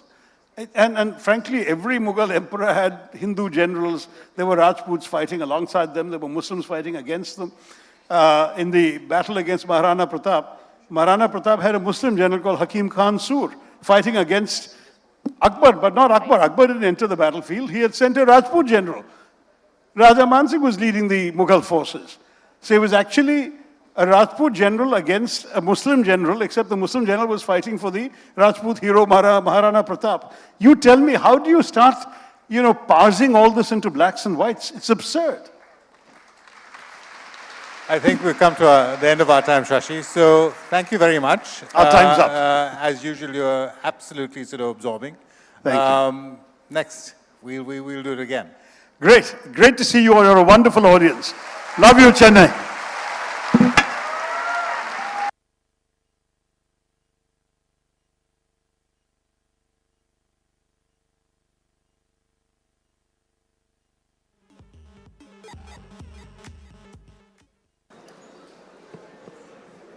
Thank you so much, Dr. Tharoor. Thank you so much, Davida. Right, ladies and gentlemen, we'll have a 5-minute break. The author, Dr. Tharoor, will be available to sign copies of the books. So if you would want to get across, you know where to get across. There's a book signing area. So please proceed towards that. And please be back in about 5 minutes' time. We should be starting with the next session. Thank you so much once again, ladies and gentlemen.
significant role in helping India achieve its freedom. But honestly, do we know them? Do we know their stories? Do we celebrate them the way we do our men in history? Why do we talk so little about them? In our next session titled Imaging Women Nationalists Serving the Nation State, that will unfold partly as a performance and partly as a discussion, two artists who wear multiple hats will discuss women nationalists of India and their representation in our culture and society. Our speakers for this session are Dr. Anita Ratnam, a performer of dance and theatre, speaker, mentor, and cultural activist, and Shovana Narayan, a Kathak performer, guru, and choreographer with a career spanning nearly 7 decades and who's also an author. Moderating this conversation is Shalin Maria Lawrence, Dalit activist, intersectional feminist, author, and orator. This session will run for an hour and will include a Q&A. Ladies and gentlemen, please welcome Shalin Maria Lawrence.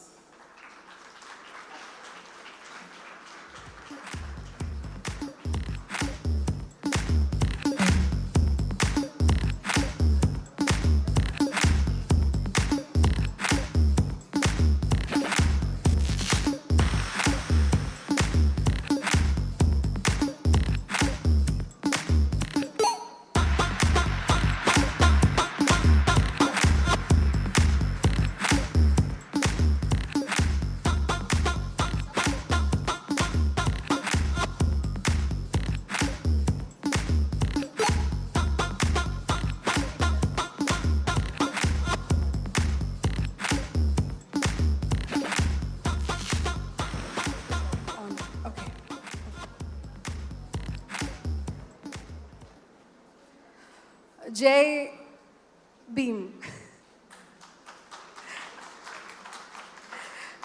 Yeah, I just realized, today is Jan 26th.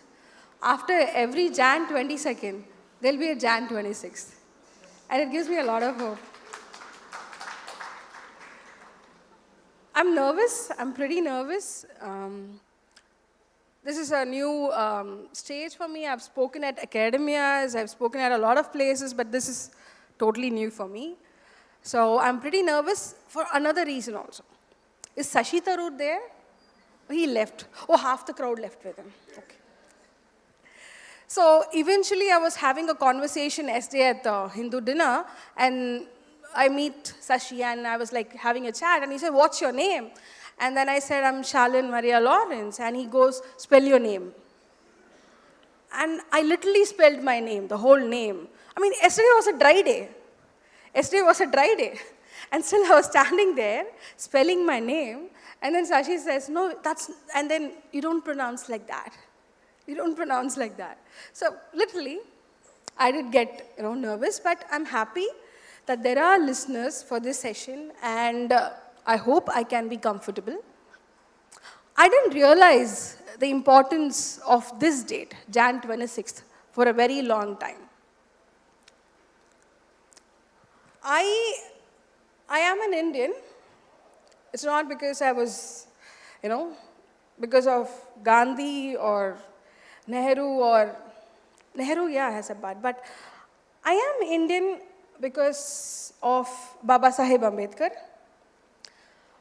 I accepted to be one because, standing in Tamil Nadu and the Dravidian land and talking about nation, I was like very, skeptical how people would even take it. Because you can't talk about nation and India. But I love the concept of India. But India was not born on 1947, August 15th. It was born on the day of the Constitution, when the Constitution came. Because 565 is a number where the number of princely states which were all brought together after independence to form a country called India. Kudos to Mr. Patel.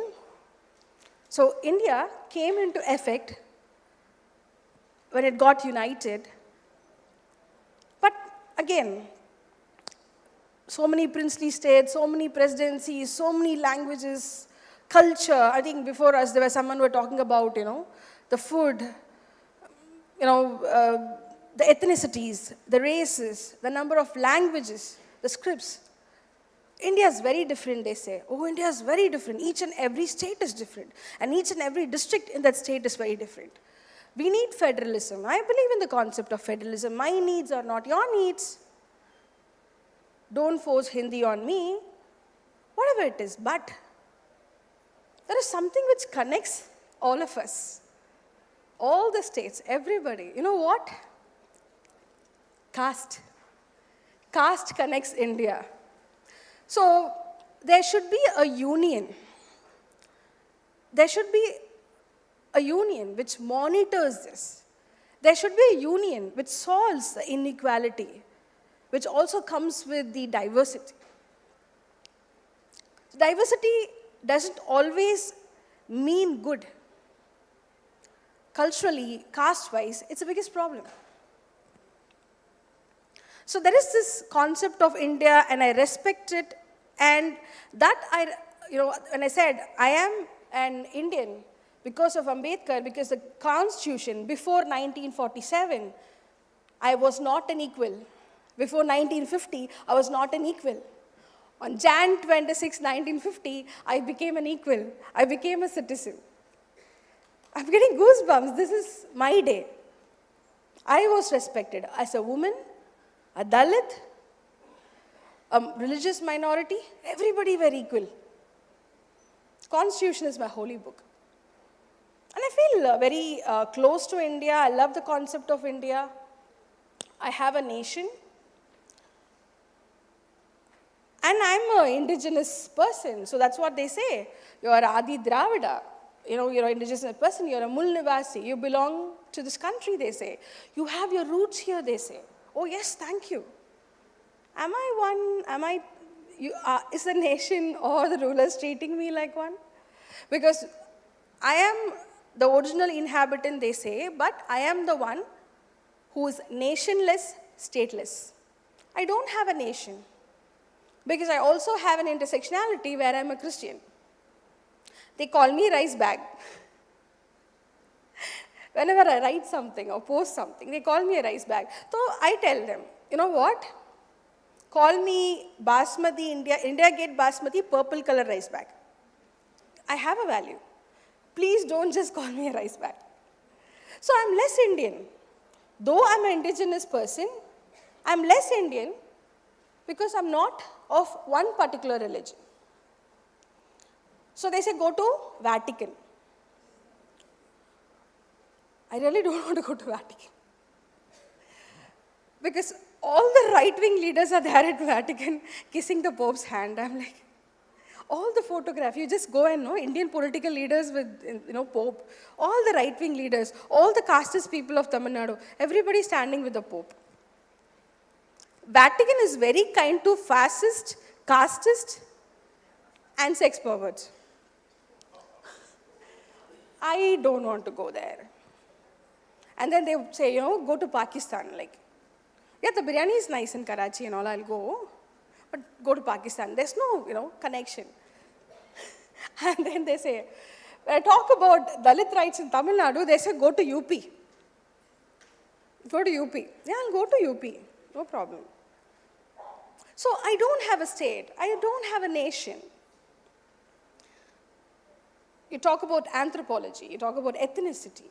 But because of the food I eat, or because of what I wear, or because of what I speak, or the religion I come from, you don't treat me Indian. So that's where, I fail. And then you have one of the leaders of the greatest party here. I can't say the name, so I'll say RG. RG also has no nation. He belongs to India. The founders of India, the people who actually made India into a developed nation, or, when the British left us, they just left us. Gazana Gali, nothing was there. Ripped off everything and left us. So Nehru built the nation with his schemes, with his plans. So someone comes from his, generation, and then he is Are you Italian or Indian? So since you said go to Vatican, I always have a thing towards, Italians. I have a crush on Italians. I love Italian men. So I thought, okay, let me have a crush on him. But he's more Indian than Italian. RG is more Indian. Why? He's like, he's 40 plus and he still stays with his parent. He loves his mother. It's good. I'm not saying in a negative tone because there are people who only visit their mother to take a picture or photo ops. They go straight to their home and say, "Mujhe khana khilao, photo le lo. Achha baba, see you, take care." And RG is a good son, sanskari. And then he eats pav bhaji. And once in a while, monthly or weekly, he boasts of his caste pride. He says, I'm this caste. And wears that, imagery or whatever signs. So, RG is more Indian than Italian. So, please vote for RG. This is the thing. So, when you talk about freedom, we talk about independence, we talk about Swarajya, but we do not understand, India as a country has been a man. You have the Bharat Mata. I'm really happy, I love the Bharat Mata, but Bharat Mata is for around 75 years, is still standing. You've not even given her a chair. India is a man. India's political system is a man. India's, parliament is a man. The decisions are made by men. But who contributed to the freedom movement? That also matters, right? So we'll have a session by Anita Ratnam now, who will perform a thing about Lakshmi Sehel of INA. Yeah, thank you.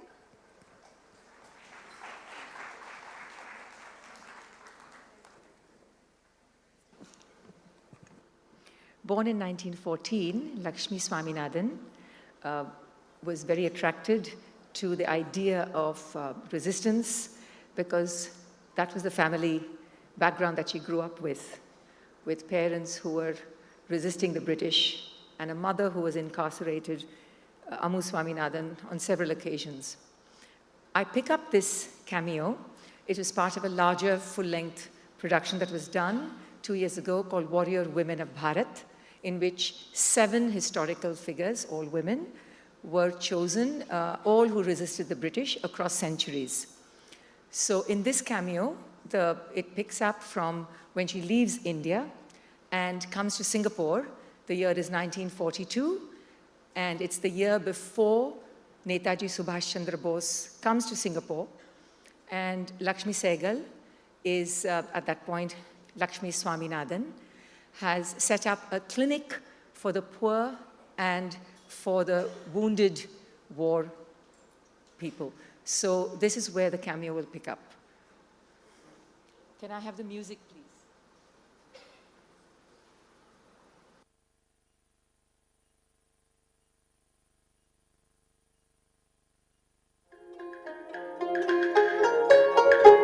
In 1942, Japan invaded Singapore.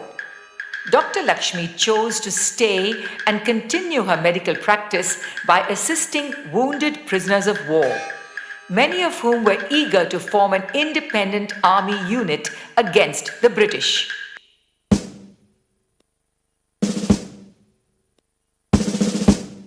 In 1943, Subhash Chandra Bose arrived in Singapore from Japan and announced his vision to form the women's wing of the Indian National Army. Dr. Lakshmi convinced Dr. Bose to give her the responsibility of raising the all-female army.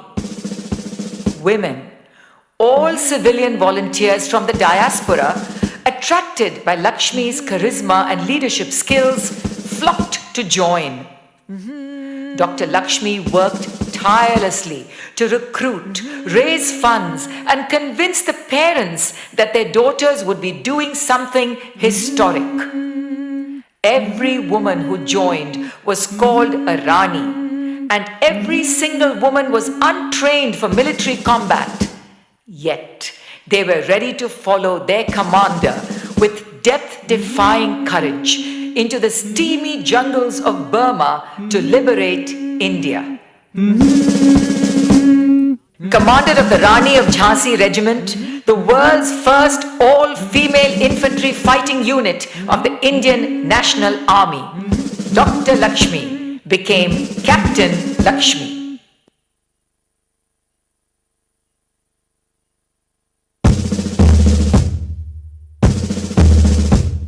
कदम कदम बढ़ाए जा खुशी के गीत गाए जा ये जिंदगी है कौम की तू कौम पे लुटाए जा कदम कदम बढ़ाए जा खुशी के गीत गाए जा ये जिंदगी है कौम की तू कौम पे लुटाए जा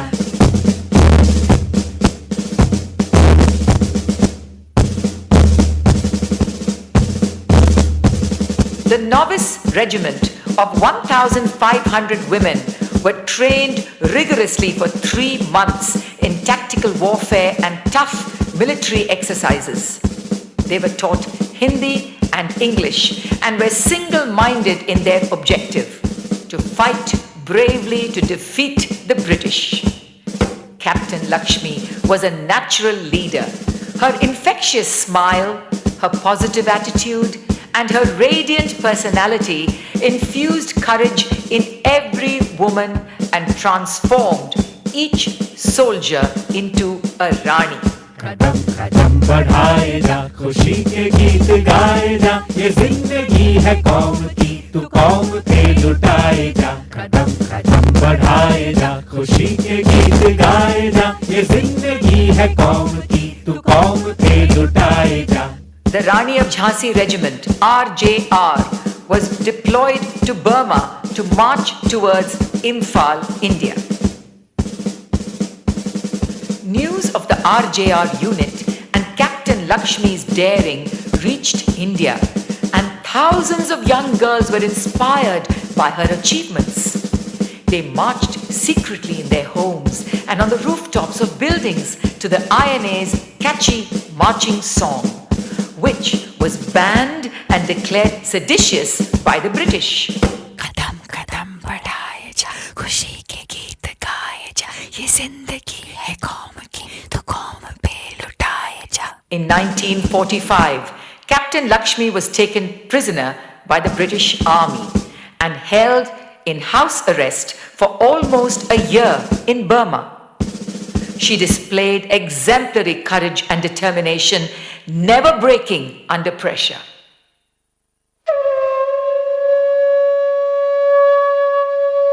Returning to India, Captain Lakshmi married Lieutenant Colonel Prem Kumar Sehgal and continued to serve her country in several avatars until her final breath at age 97. Freedom in 3 forms was her motto: political, economic, and social. She was a politician, a social worker, and even a candidate for the President of India. Doctor, warrior, pilot, soldier, politician, activist, freedom fighter, Padma Vibhushan, a brave heart who lived to see the fruits of her struggle and independence for her beloved India. Captain Lakshmi Sehgal.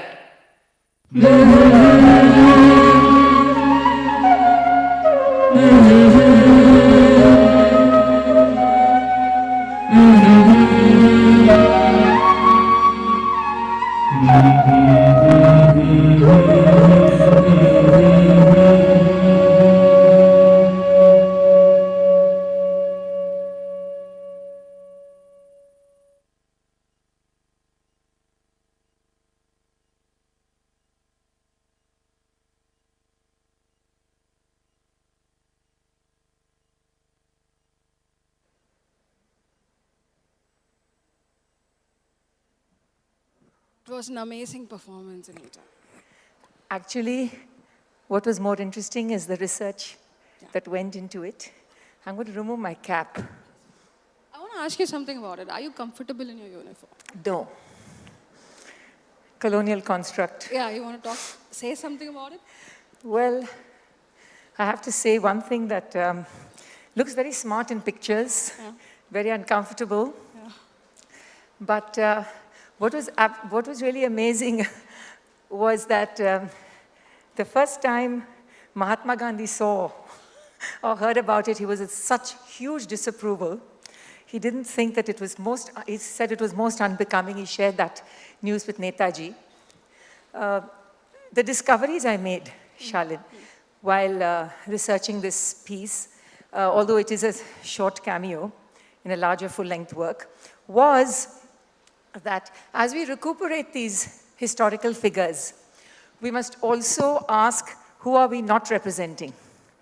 We are, we have positionality, we have the voice, the microphone, but the fact of the matter is that the several hundred people that Lakshmi Sehgal was able to recruit was because Netaji saw in her a leadership quality. Plus, she spoke Tamil, Malayalam, English, and the majority of the women were of Tamil and Kerala origin. These were women who worked in rubber plantations, not very educated, and to be able to convince women of all kinds of identities. So we have very wealthy families in Burma. Gujaratis, actually called the Mehtas, where a mother and two daughters enlisted. We had Sikhnis, Kaurs, we had a lot of Bengali women.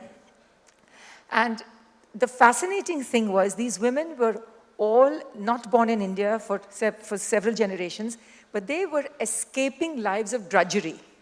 They were escaping lives sometimes of controlling or abusive homes. And there was this one kind of great burning goal to say, let's do something amazing. Let's do something that we would never in our lives ever have a chance to do. So if this one person was able to convince girls as young as 14 and women as old as 32 to just give up their lives and come, she must have had some charisma. The women were also not taken seriously by the men of the INA regiment because they said, it's not possible, this must be some PR stunt to tell the Indians, let's give them some courage. These girls are just good for photographs. But they were actually taught like crash course training on how to go into the steamy jungles of Burma, how to proceed towards Imphal, and if something happened, how to retreat without being captured. They were given a lot of skills. But in the book that I read, which is called Women of War, by Vera Hildebrand, wife of one of the diplomats, she says, with all the women having left home, they were very miserable. Huh? They had this huge idea, we're going to do this, but then suddenly they missed home. And then all the men who were also, there was a lot of tension, sexual tension between the women's camp and the men's camp. But Bose guarded the RJR regiment extremely carefully because the Japanese army that was training them had comfort women for the army. And he did not want the Indian women at any point to be exploited. So we've got this very interesting canvas, I can understand because you're talking about women who were a part of active freedom struggle, Yes. who were erased or were not given the due credit. And then there are women who actually were invisibilized, in this whole, the nation thing. One thing we have to talk about is how Gandhi and Bose, respects to them, did not think from a feminist view. They wanted women to fight along with them for the country, but they did not, think from a women's lens. I agree there because in 1927, Catherine Mayo came out with that book called Mother India. And in that, this American nativist, she had such scorn for anything, the culture, the tradition. And she said, what kind of a country is ready for freedom when it treats their women so badly? And the women are not even educated. So it became one of those semiotic books. And I think the bourgeois men responded to Catherine Mayo's thing. And I think there was, at the time, there was the whole idea of education for women was also building. So I feel as if they made it a bourgeois project to let's prove her wrong. Yeah. Let's do this to show that our women are capable of much more. Yeah. So I think, a particular party does not like Gandhi, they say, but I think they are repeating Gandhi's version of women serving the nation, which is like serving the man. Like they do not have the agency to decide or represent, but they talk about women fighting for the country. Like, वहाँ पे पाकिस्तान है, इधर पे China है, both of you are enemies, go and fight. For them, they need women. Yeah, and then when the ministers make a mistake, or when Pradhan, whatever, he makes a mistake, they need women to defend them. That's the nationalism. That's what they think. Think about patriotism. But women fighting for civil rights, that has never been spoken about. So I think this freedom movement does not include. It only talks about sending away British, transfer of power from them to us. But we do not speak about the civil rights movement, especially people like Savitribai Phule or Phule. Both of them are freedom fighters because they fought for education, the right to education. And then you have Ambedkar, who fought for public entry, entry of temples, a civil rights movement which was happening at the same time in this country. I don't think the civil rights movement was not given much prominence or respect, or was even written about when it comes to freedom movement. Why is civil rights movement not a freedom freedom movement in India is a question I, keep here. So that's an intersectional point I'm going to, bring here. So there are women who were not even allowed to wear blouses or cover the upper body of, allowed to cover their upper bodies. And then you have women who are fighting for the nation. Who fought for them? The question comes there. Yeah, which is the arena where the struggle happened. Yeah. We were talking of, there's a Captain Lakshmi Sehgal is one. And today, this morning for the Republic Day parade, after 75 years, we've had more than 100 women percussionists lead the parade. And then we had, for the first time in 75 years, women from the Army, Navy, and Air Force lead the parade. Has it taken 75 years? Women have fought to represent India in all the armed forces. And so my question is, do we have modernity without agency? That's what I'm asking. Are we still we're still fighting about the bindi, and we're still used for the LPG gas stove as if, these are questions. And when you talk about Phule, there is somebody I want to talk about, but I'm going to get out of this colonial costume. And I would like to introduce the next performer. She's Shobana Narayan, and she's created a very interesting cameo of a 19th century Begum, a queen, Begum Hasrat Mahal, who was sold at age 4 by her mother. And she rose with her brilliance and her determination to become the favorite queen of the Nawab of Awadh. So those of you who have seen Shatranj Ke Khiladi, and if you remember it, the Nawab of Awadh is just playing chess and enjoying the music. His Begum was actually leading the army, riding an elephant, and fighting the British. She kept them away for years from the kingdom of Awadh. Shobana Narayan is going to perform a cameo, and then she will talk about Begum Hazrat Mahal. I will be right back to something far more comfortable than this. Thank you.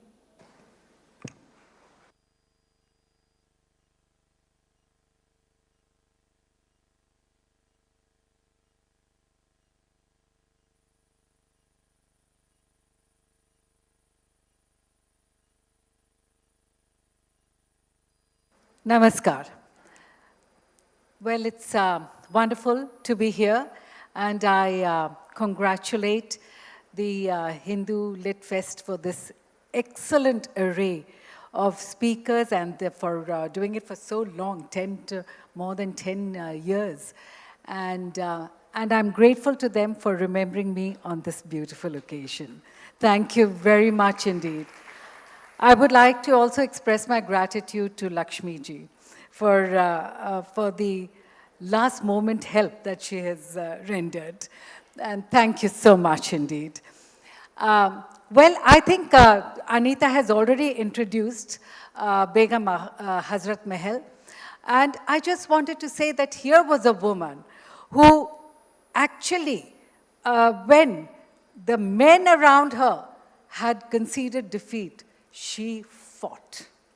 She fought. She fought for her rights, what she thought was the wrongdoings on wrong grounds that was the Awadh was taken over. She fought. And here a woman who rose, who was sold at the age of 4, became a courtesan, was sold to a courtesan actually, and then entered the repertory, the Parikhana of the Nawab, and became, and then his most favorite queen, the second Begum, she was officially given the title of the second Begum, bore him a son, Birjas Qadir, whom she later on, also after fighting the British, pushing them out, she installed her son, minor son, as the Nawab, ruled, brought in freedom of faith that had been denied by the British, set about reconstruction of Awadh, but of course, peace was not there for long, and there were constant pinpricks, and finally, the British got the better of her,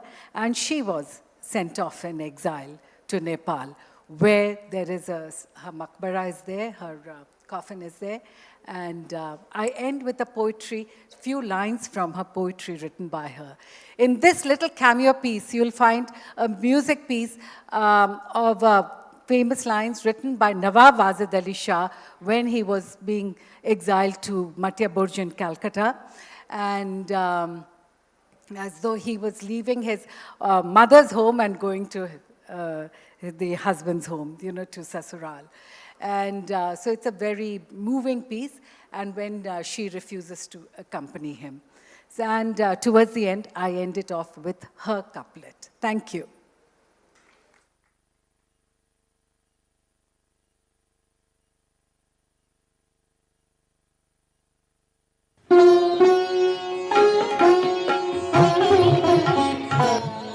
Begum Hazrat Mahal, born as Mohammadi Khanum, was sold by her poor parents to become a courtesan.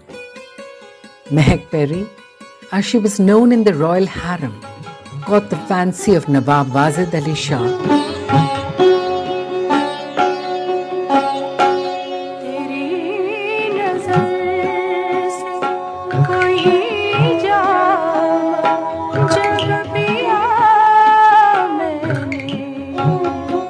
She was and rose to become his second queen with the title Begum Hazrat Mahal, and bore him a son, Birjas Qadir.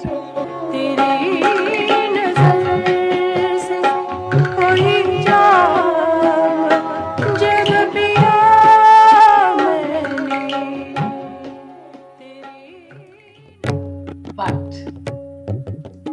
in 1856, under the doctrine of lapse and charges of mismanagement of the state, British soldiers marched in, took over Awadh, sending Nawab Wajid Ali Shah into exile at Matya Burj near Calcutta.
Begum Hazrat Mahal, second queen of the Nawab, stayed back and decided to confront the British.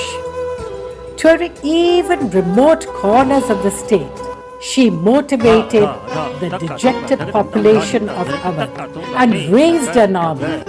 She, along with her band of supporters, fought the British forces.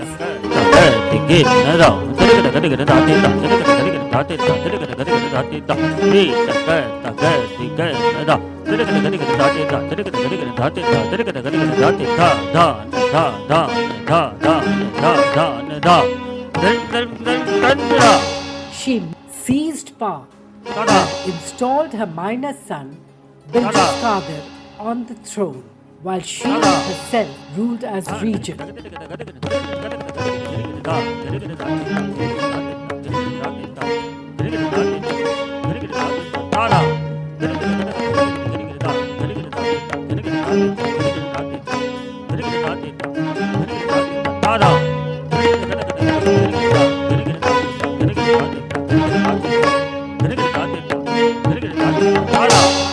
She set herself to the task of reconstruction of Awadh and ushered in freedom of worship that had been denied by the British. But the mighty English did not lay quiet for long. In the fierce battles that followed, she herself led her troops mounted on an elephant. For 10 long years, she kept the English at bay.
In her words, Begum Hazrat Mahal says, अजू बनके जो दोस्त आए थे वतन में, न थी जिसकी उम्मीद, थी वो बुराई। घड़ी दो घड़ी के ये भंवर है सारे, अभी होगी खैरे अरहम से रिहाई। जमाना रखेगा पर अपनी नजर में मेरी सरफरोशी, मेरी नारसाई।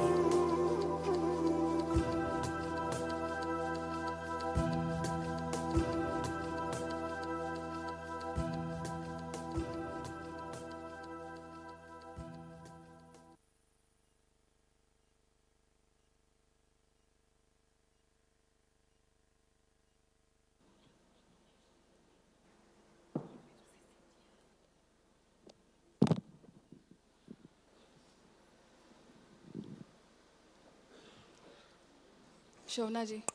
Yes. Amazing. Thank you.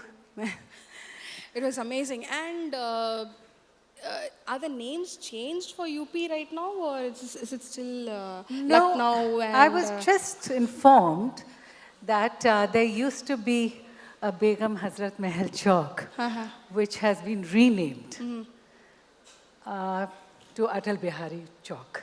Okay. And there is a Begum Hazrat Mahal Park. So I don't know what's the fate of that.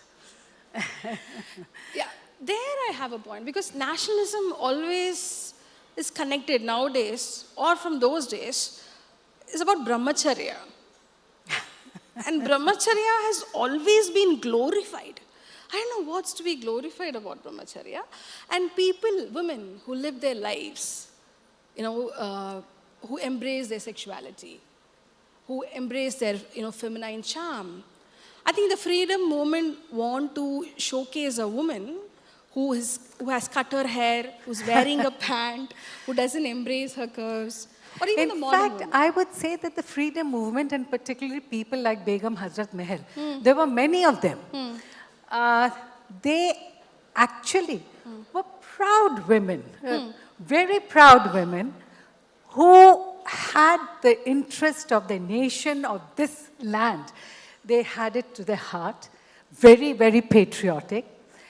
And whether they came from the whatever community, that red light area, the brothels or a courtesan, or whether it was a simple housemaid, each one of them played a major role. We know of the big ones, but these were the ones who were working behind the scenes.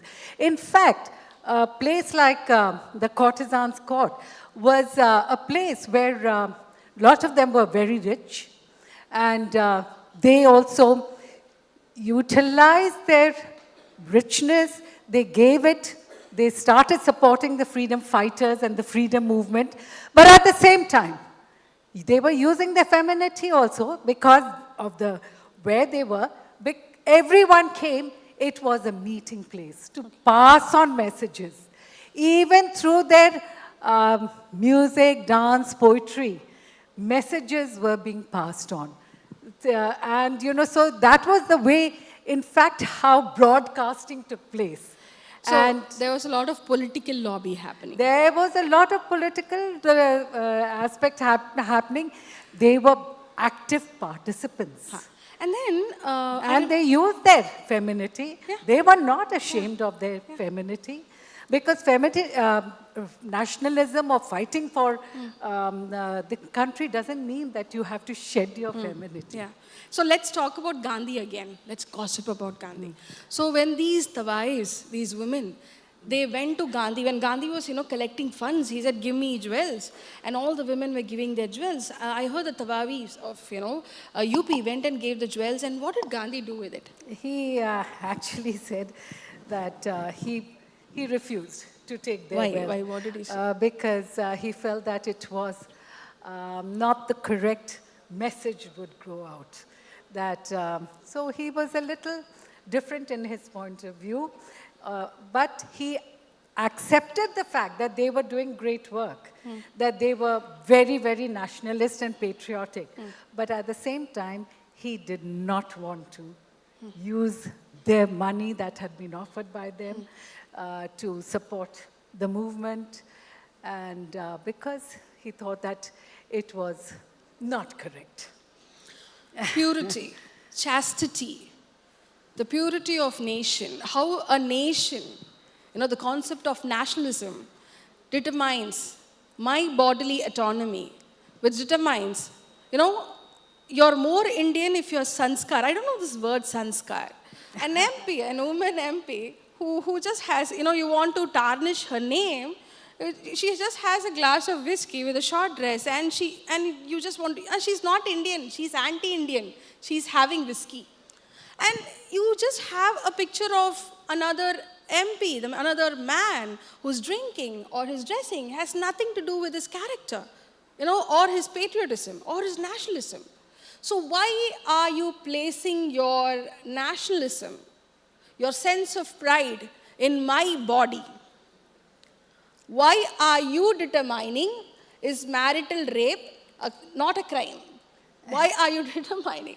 Or why are you determining, a lot of things about women's body, even today? Let me say, from maybe I may not be liked what I'm going to say, but I feel that, when you somewhere feel that you have to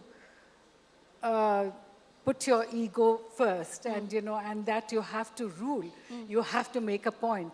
I think it is the male ego, the male aspect, of showing that I am the boss, and so whatever I do, whether it's wrong or right, is right, but where the other female has to do whatever according to my perception she should be. Now that perception, unfortunately, is far from reality. Because, it just shows the insecurity.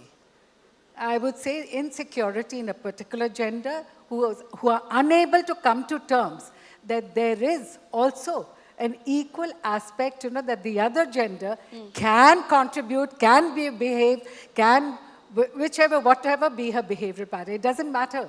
But to come to accept it and to come to terms with it is very difficult. So that's why, because you have the Romeo squad, you have the love jihad concept, Anita is joining us now, and then you have nationalism associated with controlling who I fall in love with, or something which says who I marry or who I have sex with. Is my country going to decide that? Not the countries. I mean, if you even look at our scriptures, if you look at Kunti, she decided who she was going to, sort of all her, how would she beget her sons? So she decided, nobody else. So that is part of our scriptures. I mean, not scriptures. I would say part of our acknowledged, accepted history is that women have decided. But what happened? Somewhere, I mean, men decided that women cannot decide. So, and therefore all rules and regulations and framework were put in. But that happened largely. It was a crumbling society even earlier. I mean, if I start looking at it in the post-Gupta period, but it sort of, it was the medieval period where you saw this really being solidified, and that even women themselves became party to it, because then they started going inward. So they acceded space for the other trend of thought to dominate. So it is now that, women are coming out. I mean, the last 200 years have shown that even though there were pockets of women, even during those times, who came out, but yet now it became much more. Many more came out on the streets. Yeah, at that point, Anita, I want to ask you something, because we're discussing, I mean, the chairs could have been said this way. Okay. Mythology. Nationalism and mythology. I wouldn't say it is only applicable to Indian nationalism, even to Tamil nationalism. They glorified Kannagi. They built a statue for Kannagi, because Kannagi was very subservient to her husband. Husband just was a womanizer. He went around, he came chastity. back. She represents chastity. Yeah, and she was waiting for him. Faithfulness. Yeah. And they glorify. And I think the Tamil politicians or the Dravidian politicians, they want they want to tell you, I want my women to be like that. I think that's the way they glorified Kannagi. You have any point on nationalism and mythology? It's a very interesting story. I'm going to make it quick. When Pond's wanted to start manufacturing in India makeup, they set up a distribution office in Bombay, but the rule was it has to be manufactured in India. And at that point, we had T.T. Krishnamachari and C. Rajagopalachari in the central cabinet. And the TTK group of industries was given the license. So T.T. Krishnamachari said, conflict of interest, pass the file. And Rajagopalachari said, why do Indian women need makeup? Sita was naturally beautiful. So Sita's recalled, this is a recorded story. Sita's women don't need makeup. Look, Sita never needed makeup. The file went to Pandit Nehru, and he wrote a letter. Maybe Sita was naturally beautiful and didn't need makeup, but I think Indian women will be very happy if makeup is made available to them. So I would also like to add over here. Sita is brought in. Yes. The mythological characters are brought in whenever convenient, and they will still continue to be brought in. So that is my And the solar Shringar was always there. So they've forgotten completely about the solar Shringar, which has been there extolled in our texts throughout, in all our poetries. So we actually, beautification and self-beautification, even by men also, but by women was always there. But can I just say something, Shalin? You said something about the controlling about who can love, who you can marry, who can do this. We still have so much. We've got all the Romeo squads going around. We've got honor killings that are still continuing. And you have a story about yes, and I have to mention my great aunt, my grandfather's younger sister, T.S. Soundaram. and who was married at 12, a widow even while she was a teenager, and sent in the early 30s, she was born in 1904, sent at age 32 to Delhi to become a doctor, to Lady Hardinge College. There she got involved with the freedom movement and fell in love with another doctor who was of another caste location.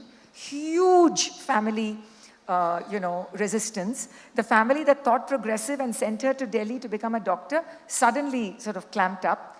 Mahatma Gandhi intervened, made them stay apart for 1 year and see if you still feel that way about each other. And they did, and they got married. Kasturba Gandhi gave her the sari. And all her life, because she devoted her life to founding Gandhigram near Dindigal, all her life she faced that pressure. She faced that pressure about the fact that she married from a different caste identity. And she had to resist. There was so much emotional reserve that she had to rustle up for herself. Because there was always somebody with a jibe. But she stood up for herself. So this was pre-independence. Yes, but, right. but 1904, and I'm talking of 1947 when she founded Gandhigram, and it continued to 1980 when she passed away. So Gandhi intervened with this also? Yes, he intervened. I don't know, what's with Gandhi? I'm a Gandhi studies scholar. But even when Indira Gandhi and Feroz were in love, Nehru goes to Gandhi to tell, please, separate them. And I'm like, what were you doing? And I'm like, I loved you so much. I loved you so much, and this is what you did to me after reading history. So agency, we spoke about. Agency. Are women really free in India to choose who they want to marry? That's where. They say, oh, families are very safe here. Is family a safe space for women? Because of caste. Caste is a big problem here. As I said, you placed the nationalism in my body, your national pride in my body. You have placed caste in your women's uteruses.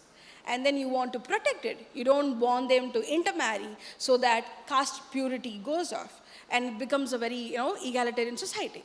So even now, the honor killings, for example, she says a lot of things have changed, but I'm a Dalit activist, every year, every day, every week, a man is killed, from my community for being in love. This is something which pains me. That, we cannot choose. And what has changed for this country? As India or the state has worked towards eradicating the caste system, See, I am, not free. Nobody is free until everyone is free. Yes. So today when you talk about freedom, as a person, as a Dalit woman, I am not free. I can't even say the word Dalit in a lot of places in my country. And my women are not free. Access to resources is a problem. And there's a lot of issues. And then, I think as I said, India is a man. India is still a man. And all the freedom fighters too came from the upper caste and upper, class thing. That's why we all think that freedom movement is an upper caste thing, but a lot of people contributed to it. No, a lot of people contributed, except that we don't recognize their contribution. The histories, that is a different matter. The way they write. They are there. So it was always considered that. So what happens is there was this one man who actually resigned his job. He resigned he was a Dalit man. A Dalit getting a post of the law minister, the first law minister of India. He cried in the parliament. And he resigned. He said, I'm resigning for the women of this nation. Why? Because of the Hindu Code Bill was not passed. You know what Hindu Code Bill says, right? It gives you the right to abortion. It gives you right to consent. Criminalizes trafficking of women. It gives you, property rights, all the rights, whatever women we have right now is because of the Hindu Code Bill. But later the Nehru's government and Indira, all the government passed it. But we as women, not just Dalit women, but we, someone who's fighting for the, a domestic right, or someone who's fighting for her dignity, like, someone who has a job which she likes. All, the Constitution. May I just interject? In spite of all the rules and regulations and constitutional provisions we have for women's rights and equality, are we practicing it? Yeah. Are we practicing it? Whether it is the educated or the uneducated, whether it is of this class or that class, whether of this caste or that caste, are we practicing it? I think we need to really look into ourselves and hold a mirror And here to I want to ourselves. make a point, because I want to make a point. The history of India is not between this party and that party. The problem of India is not between Hindus and Muslims. The problem is very deep. It's ingrained, it's nuanced, and then nationalism. And this concept of nationalism from the right, which is about hate and divisions. And then you have a particular party which calls itself liberal. Its concept of nationalism is tolerance. I'm like, who are you to tolerate me? I don't need both. I need love, acceptance, equality, and equity. So the Constitution gives me that. Wonderfully said. So I need a nation based on the values of Constitution. Today is a beautiful day for women, especially for women. It was very intersectional because it covered all women. It covered all women. So, the concept of nation is beautiful, but but the concept of constitution, constitutional morality and social morality are lacking in this country. So how would I be proud about the nation when my women are not free? So you have anything to say about it? It brings me to the question of what is freedom? Freedom is expression. Now, we might get a political freedom, but we need to have freedom from the fear within ourselves. Because even as women, a lot of us are chained by fear. What will society say? What will I do? What will I do? And so I think we need to get rid ourselves of that chain which is binding us within. And it is happening, it is still binding a lot of women of our country, in spite of everything. But I would like to differ. I think we have to be so careful today about what we say. We have to watch every word we say. It's always multiplied, amplified. Nothing is not recorded. Nothing is not shared. And I think there is far more policing in what is happening. There's all new terminology, dominant caste, marginalized caste, and we have to learn as we go. This panel itself is so interesting, and I know it's going to, generate a lot of other kinds of opinions, but I'm so glad, I'm happy that we need to talk.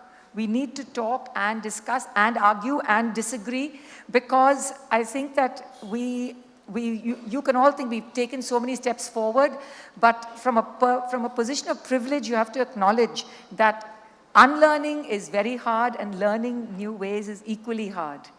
And unless we talk to each other, and we have this estrogen energy that flows across party lines, we are not going to be able to affect change, because otherwise we are just puppets. We have to always negotiate our space and our freedom. Yeah, left or right? Left or right? Left or right. We need to find our places, find our spaces, yes. Be intersectional, question the men. Yes. Talk for all genders, because yes. Gender is not binary anymore. Yes, it's not binary a spectrum. anymore. There's a lot of things to be done. Yes. So I think if we are going to leave something today, the Constitution or the Hindu Code Bill, I'm saying it again and again, because it's about equality and equity. It talks for everybody, but with fair justice. Yes. So that is something which we need to focus on, and I think since Sashi took a lot of her time, yes. He's got a big fan base, and our time's up. And time's up. If you have a QT session, we'll have. Or do you want to take one question? Any one question? I think we're running short of time. Anybody? One question and that's enough. Please.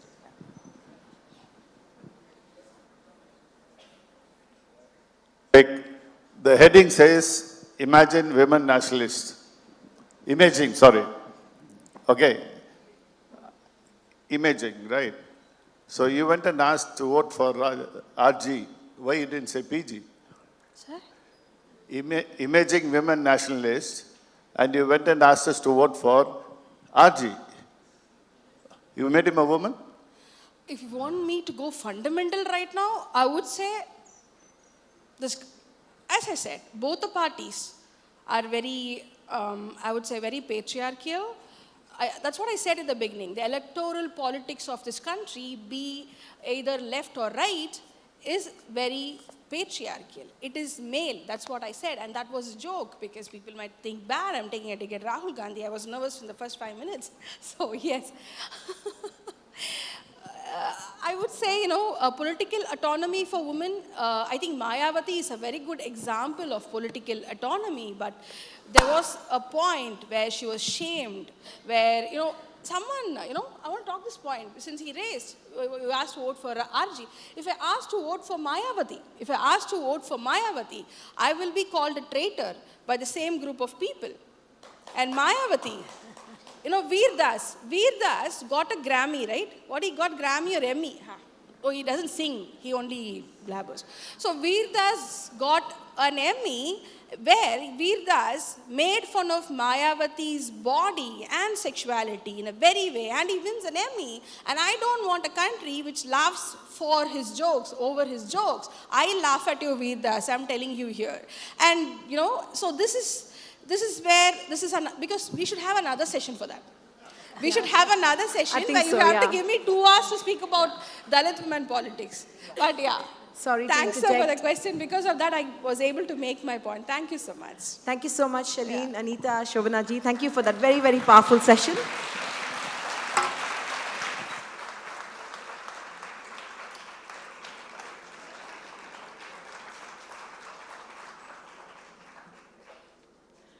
Thank you. From women in Indian history and the freedom struggle, we move to women in sport. Let's get ready to meet Taapsee Pannu, a one-of-a-kind actor in Indian cinema who has created her own mainstream. Over the last few years, Taapsee Pannu has been very busy learning to and running the role of women sports stars. She has played hockey in Surma, a sharp shooter in Sand Ki Aankh, sprint runner Rashmi Vira in Rashmi Rocket, and more recently she was seen playing cricket as Mithali Raj in Shabash Mitu. What is it like to inhabit these women who are on top of the game in their sport? What is it like also to be known as an actor who manages to bring these sportspersons and their real stories alive on the big screen? Is Taapsee Pannu Indian cinema's most favorite sporting heroine? Let's listen to her as she speaks with Vidya Singh. Vidya Singh is the Princess of Vijayanagaram, an avid trekker, bicycle enthusiast, and a fitness columnist. Over to you, Vidya. Ladies and gentlemen, please put your hands together for Taapsee Pannu and Vidya Singh.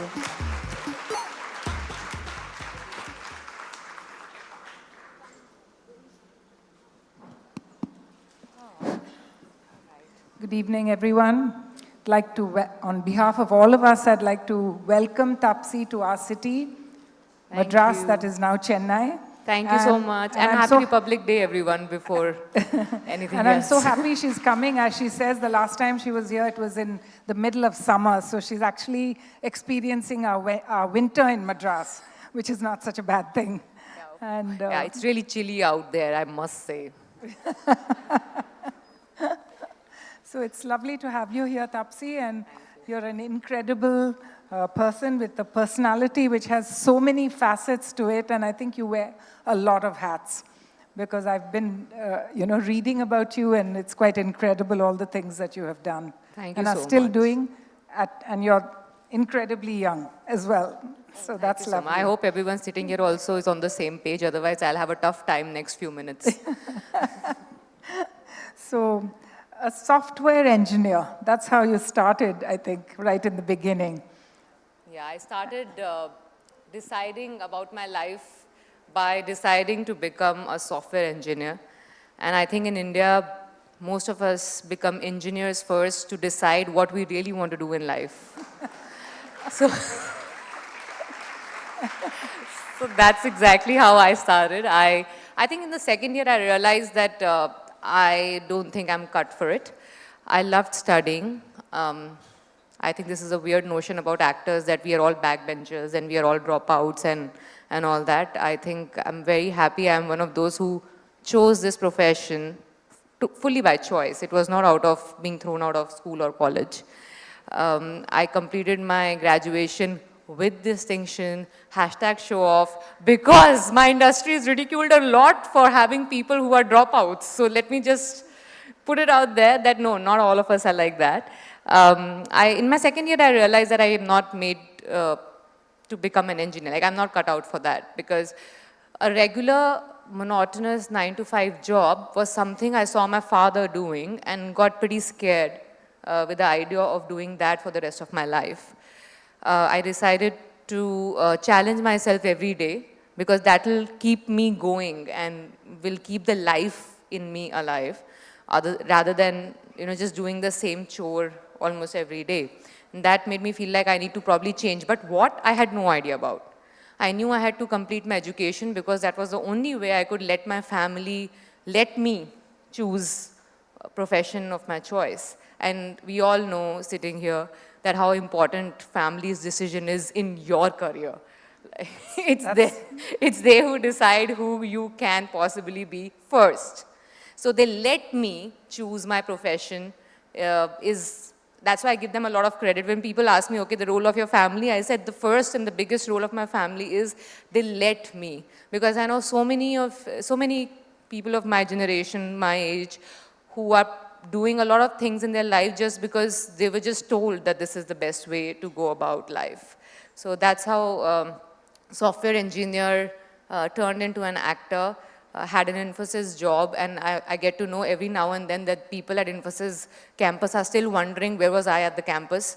I did not join the campus because I wanted to just have an option of a job of that sort and not let my family or relatives and everyone feel that I'm trying my hand at acting because I just couldn't get through. And this is again one of those situations where we all believe that we are answerable to our family, relatives for doing whatever we are doing. Our validation comes from them. This was clearly that average Indian situation that I was in at that point, and hence wasted that one seat of Infosys for someone. I'm really sorry.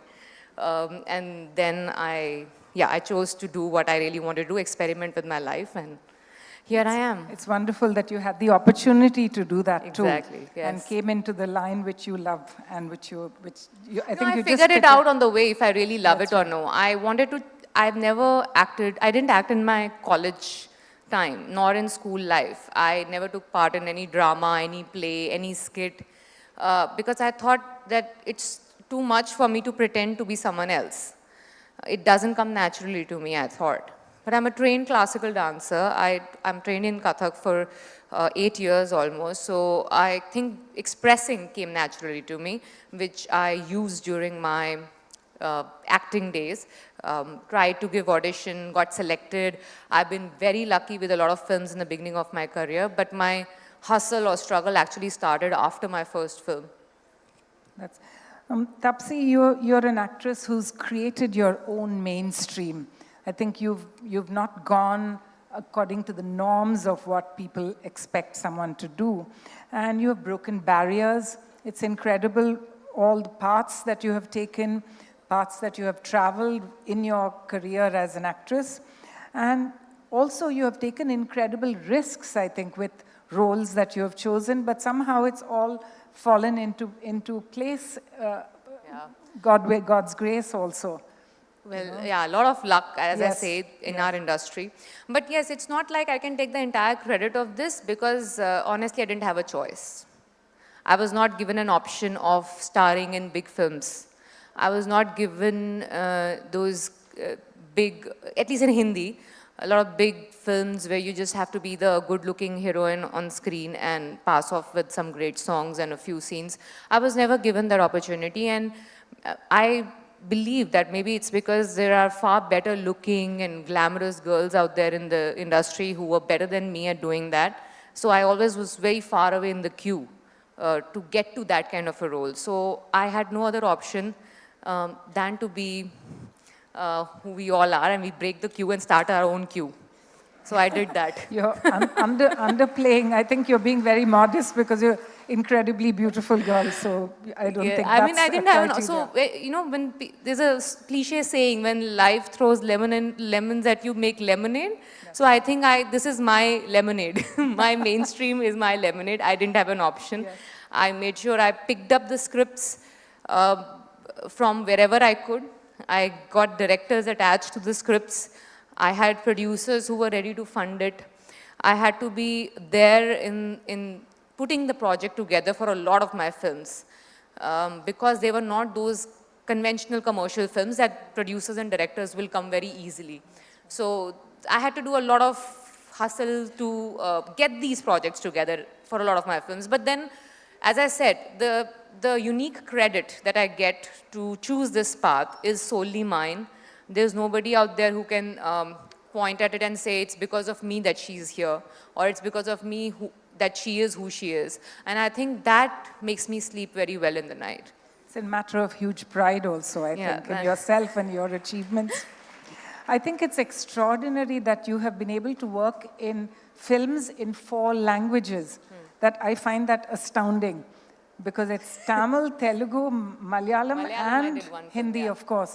It's unbelievable. So how do you manage to work in these films? Do you know the languages well enough? No, obviously not well enough. But as I said, for some strange reasons, at least 13 years back, the way Tamil and Telugu cinema was welcoming new faces was far more or better than what Hindi cinema was offering us. So the opportunities I got from here were really good. So I actually signed one Tamil and one Telugu film simultaneously. And while I was shooting for them, I got a Malayalam film offer, which was in a film which had Mammootty sir and Nadia ma'am. So I think purely by these names, I think I should feature in a film which features these 2 really good actors. And let me just make this a part of my filmography. And no greed of making a big career out of it, because I had no plan of how to make a big career out of, I was taking one step at a time. So I thought it would be a good thing to be a part of this kind of a film, and hence I took that film up. And that's how slowly I started building my filmography. I still am not really fluent in Tamil or Telugu, but I think if I get stuck, I'll figure out my way through. It's not that bad. It takes a little bit of brushing up whenever I visit Chennai to shoot a Tamil film, or I go to Hyderabad to shoot a Telugu film. A few days of brushing up and it's quite decent actually. So do you have a language coach or somebody who will coach you for this? No, I think my films were my language coach, because I didn't ratify. In Hindi we say ratify, because ratification is something that a lot of people do when they don't really know something. They'll mug it up, as they say. Yes. But I was a science student. I approached everything with logic.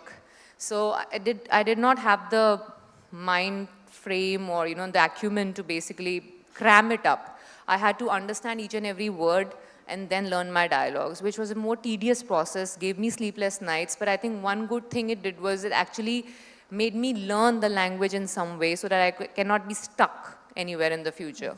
It's a wonderful way to look at it, that you actually get into the language itself to understand the script. I still miss the fact that I cannot speak it fluently, because it really, after I started working in Hindi, I realized that how much I can really use my knowledge of the language if I know it well.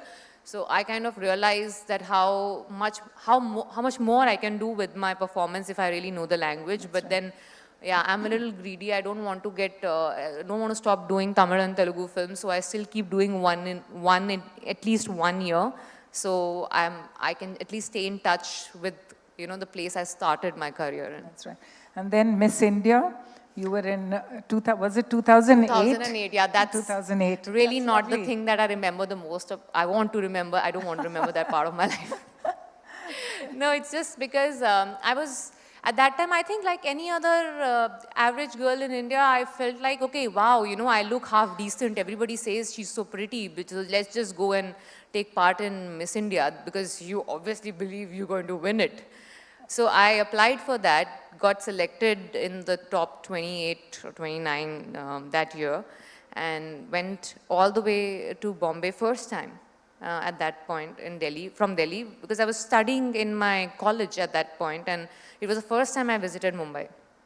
And after I reached there, those 20 days or 25 days that I spent there, every day I started realizing maybe not really made for me, because there were some really professional models who were competing alongside, and the way they conducted themselves, I felt like was so perfect for the pageant, relatively from how I was. So I realized probably this is not the pageant or the place made for me. I think my biggest takeaways from that pageant was one, that never comb curly hair. And the second one was my best friend from the pageant, Farah, who I have a wedding planning company with. So I think these were my two best takeaways from Miss India 2008. That's lovely. Your 2010 was your first Telugu film.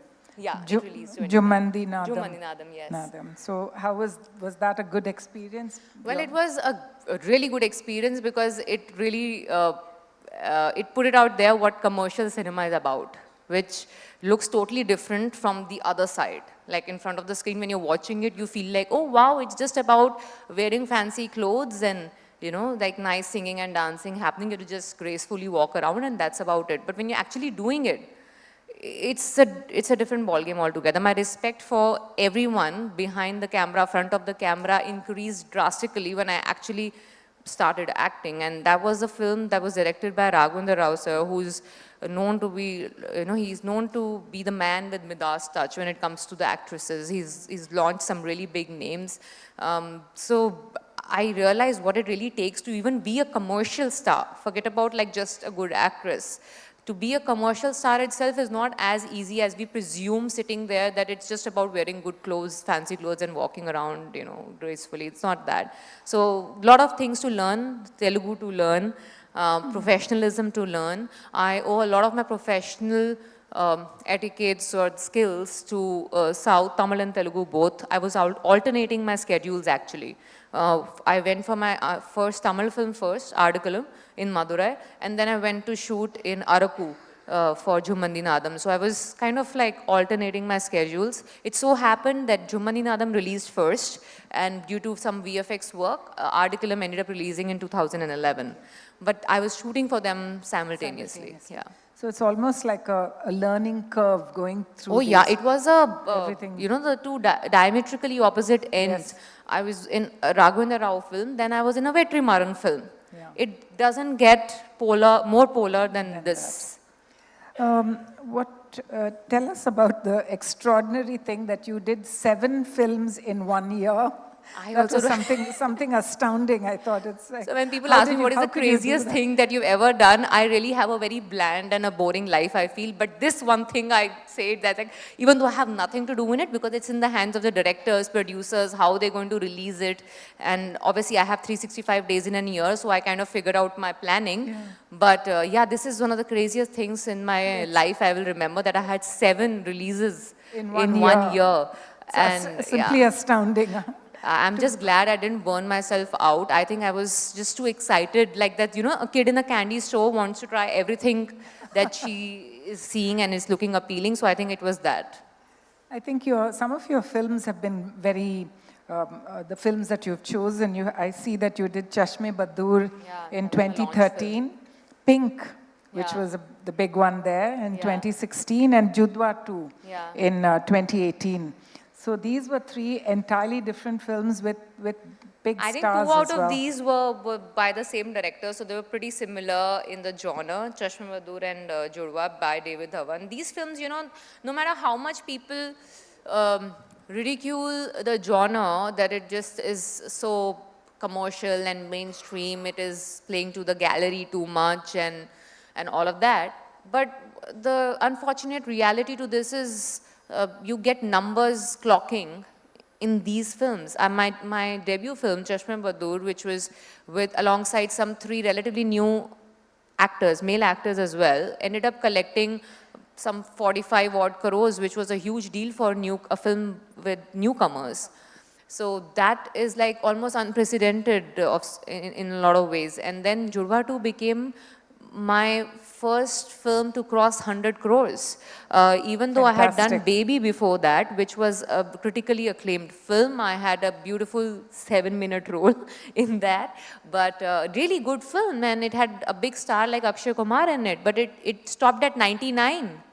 And Judwa ended up making some more than 125 crores or so. So I don't know who the joke is on, me or the audience. So I leave it open for everyone's interpretation. Tell us about your action films like Baby, where you actually did the stunts yourself. That's simply brave of you or lack of budget, no.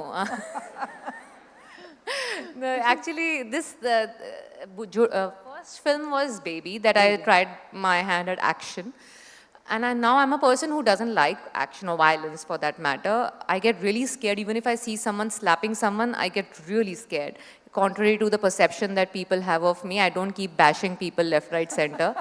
I'm pretty non-violent person in real life. But I started off with Baby, my action journey with Baby.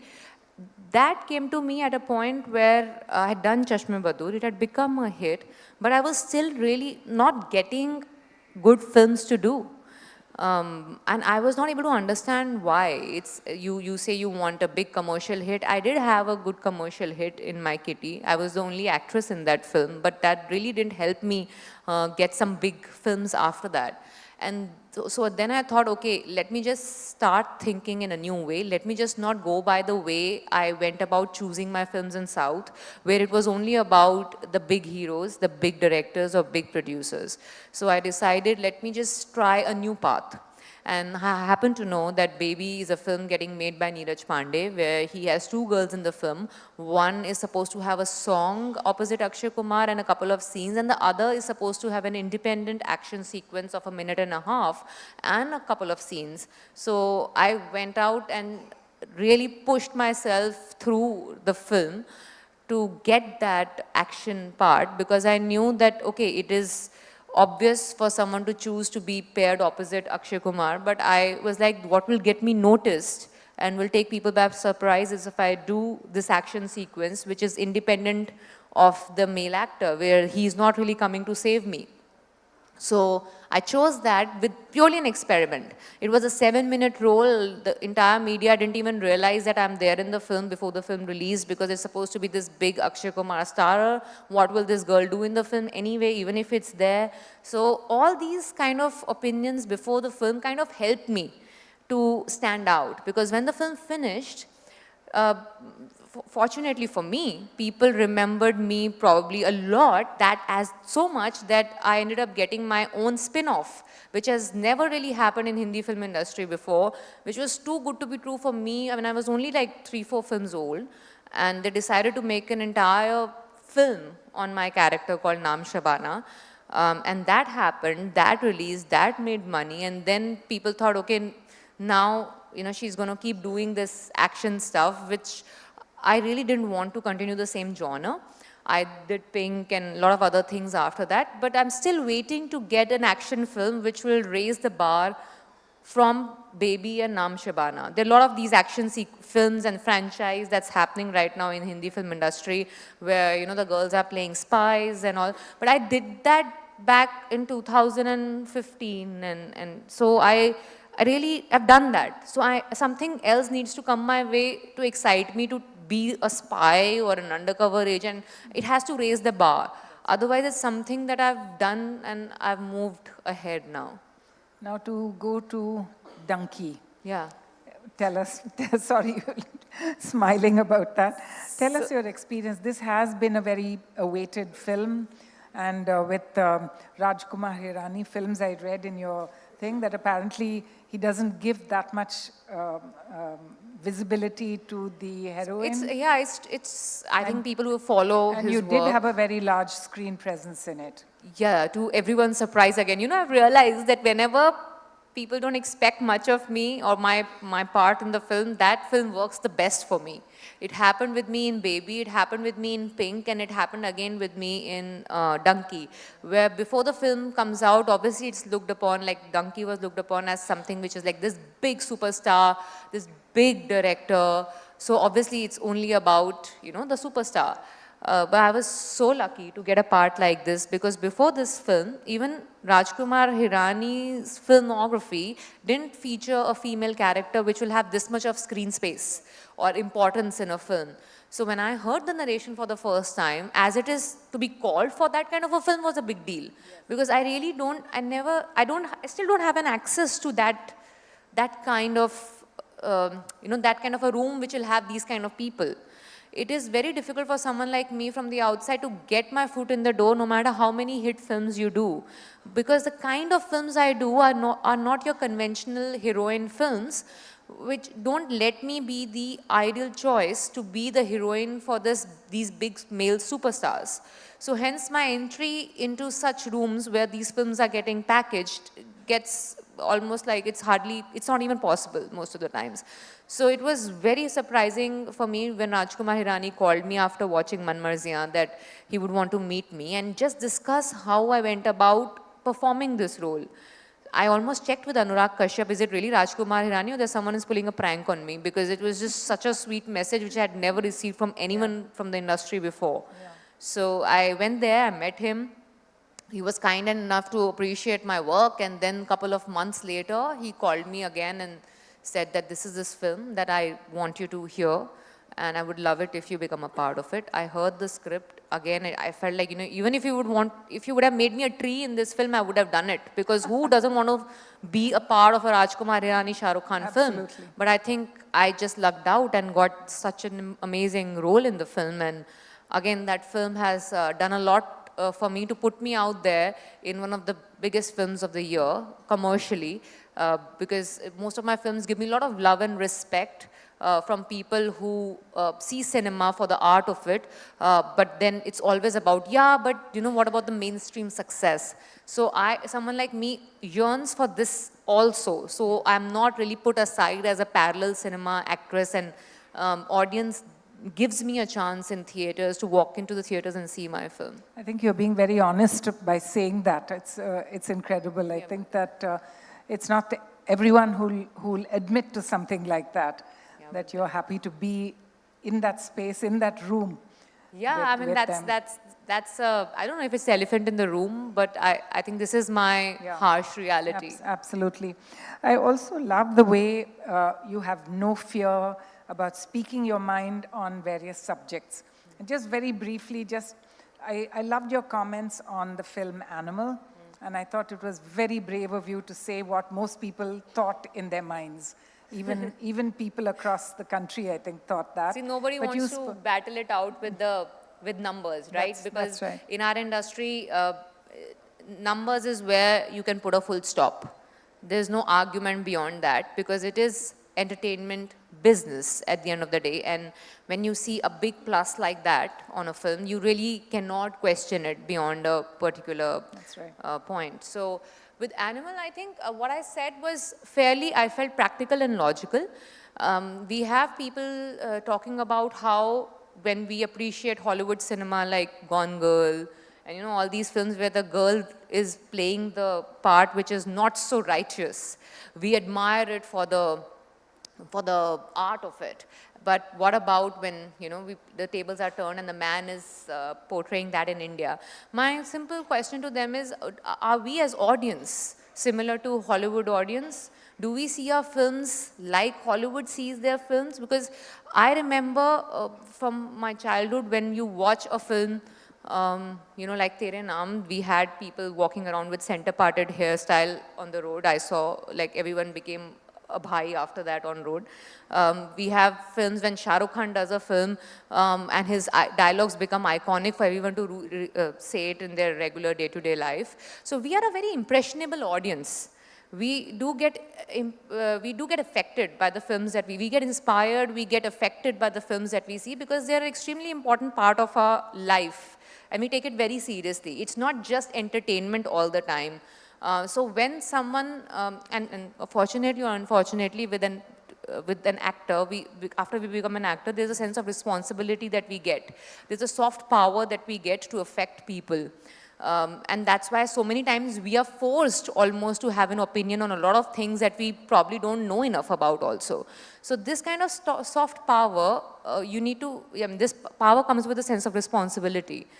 And in our country, since we don't have the similar audience like in the West, we cannot choose the roles in the similar way like people do in the West. I would also love to play a very negative character, which I did in Badla. I played someone who was out and out wrong, and almost so much so that Bachchan sir was pretty surprised that why would someone like me want to do something so negative when everything is going so well for me in my career. But I knew that the eventual outcome of my character in the film is something which projects that what really happens when someone chooses this path. So I am okay with doing that character. I know my sense of responsibility that I have as an actor, who probably a lot of people would look up to or would like to watch. So when a film like Animal comes, I feel like it's okay to portray toxicity. It's okay to portray not the most righteous character by any star, by any actor. But the eventual outcome of that is something that we should be really little mindful about, because we're dealing with audience who's really impressionable. So that's what my take on Animal is. Absolutely. Well, very, very well said, Tapsi. Also, do you feel that not just the actors, but even filmmakers, I think, have a responsibility to the societal impact that their films have on people? Like you said, it's not just the actors who act those roles, but the filmmakers themselves. Everybody, as I said, films give us soft power. It's the impact of cinema on our society is so much that we cannot shy away from the responsibility it helps us shoulder.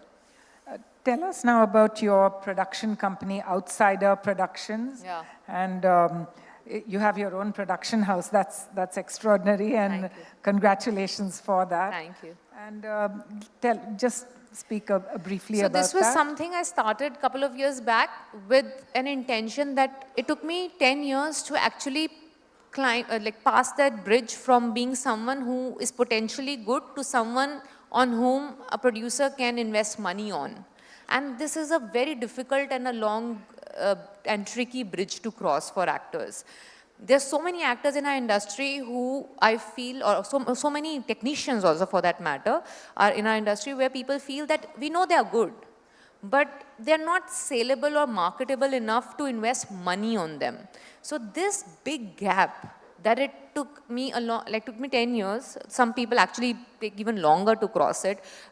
But I feel that this is very unfair to good talent. So I didn't want that to happen to a lot of other newcomers who have good, who are potentially good, who have it in them to make, to become a star in the future.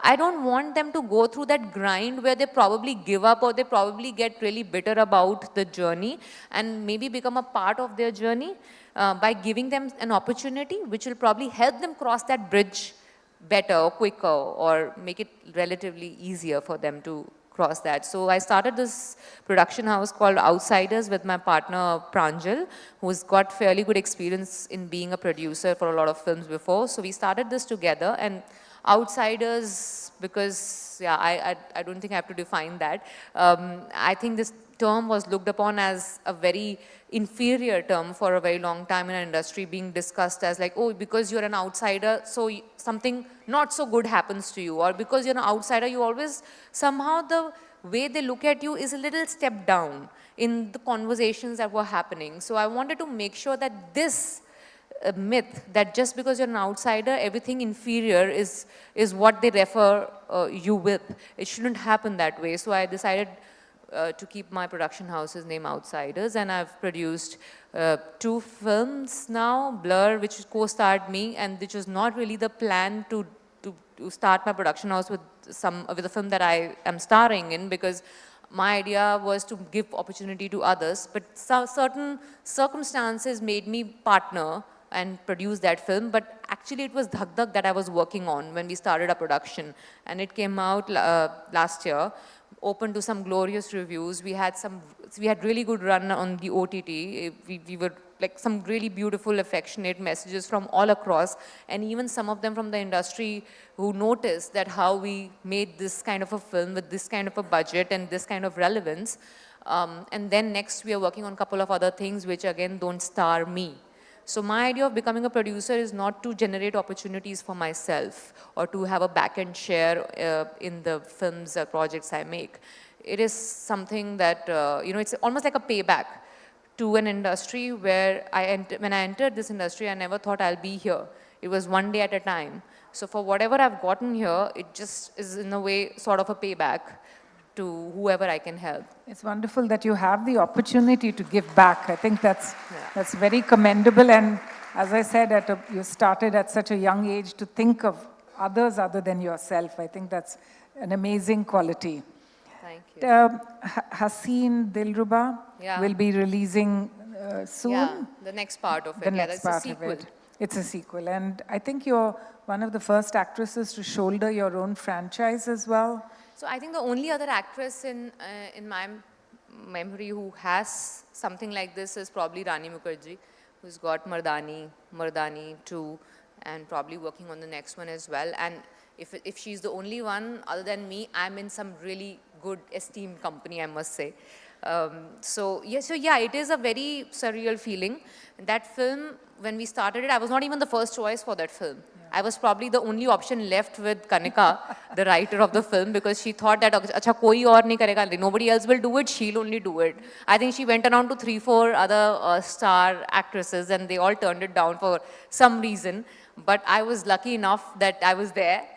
And then she came to me, and then I was like, of course I'm going to do this. Anything that everybody feels is not safe is the safest option for me. So I love that. I think I've made my entire career on risks.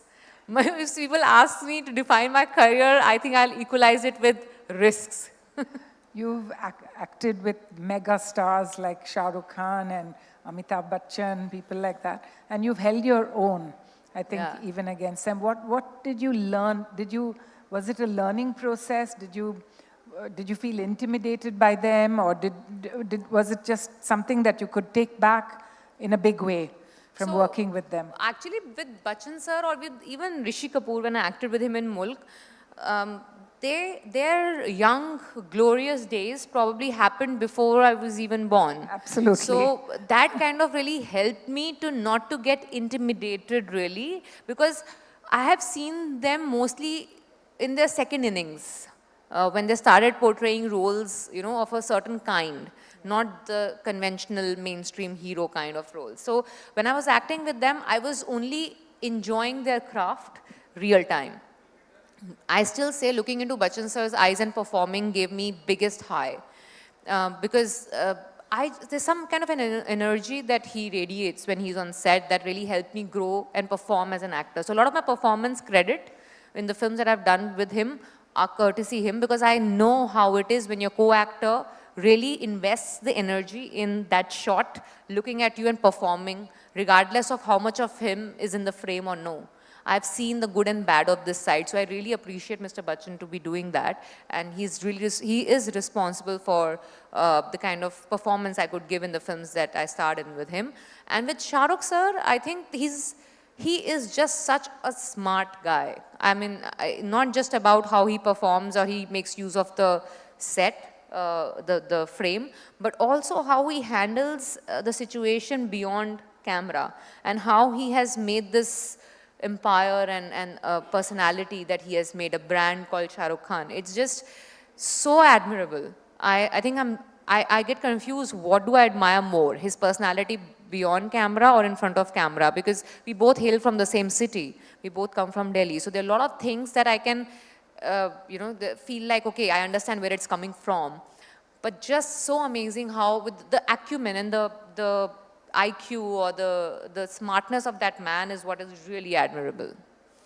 So it is, you've learned a lot I from both. learned a lot about how to develop this kind of a brand that he has developed working with Shah Rukh Khan. So Taapsee Pannu is considered one of a kind in Indian cinema. I read this. As I said, I broke that queue and started my own, and I think I'm still the alone standing in that queue. And there's actually no one else in the space that you are in. Oh, no thank none of the God. other Nobody's actresses. behind my job. And you're considered one of the finest actresses of the younger generation. Thank you. And thank I think you. that's something I hope that's- younger generation here agrees. You better agree, guys. Older generation is also agreeing, I can see. Very good. Also, so this obviously comes with a bit of responsibility A also. lot of responsibility, with, yes. Along with the accolades that come to you. Yes. So what do these awards and accolades mean to Taapsee Pannu? So if you're talking about award shows, then, they are, let's understand, they are television shows first. Yes. And then everything else. And this I'm not saying by means of looking down upon them. There's a lot of money that goes in making them. So you cannot look over the fact that they need to serve some purpose of getting the returns in terms of money.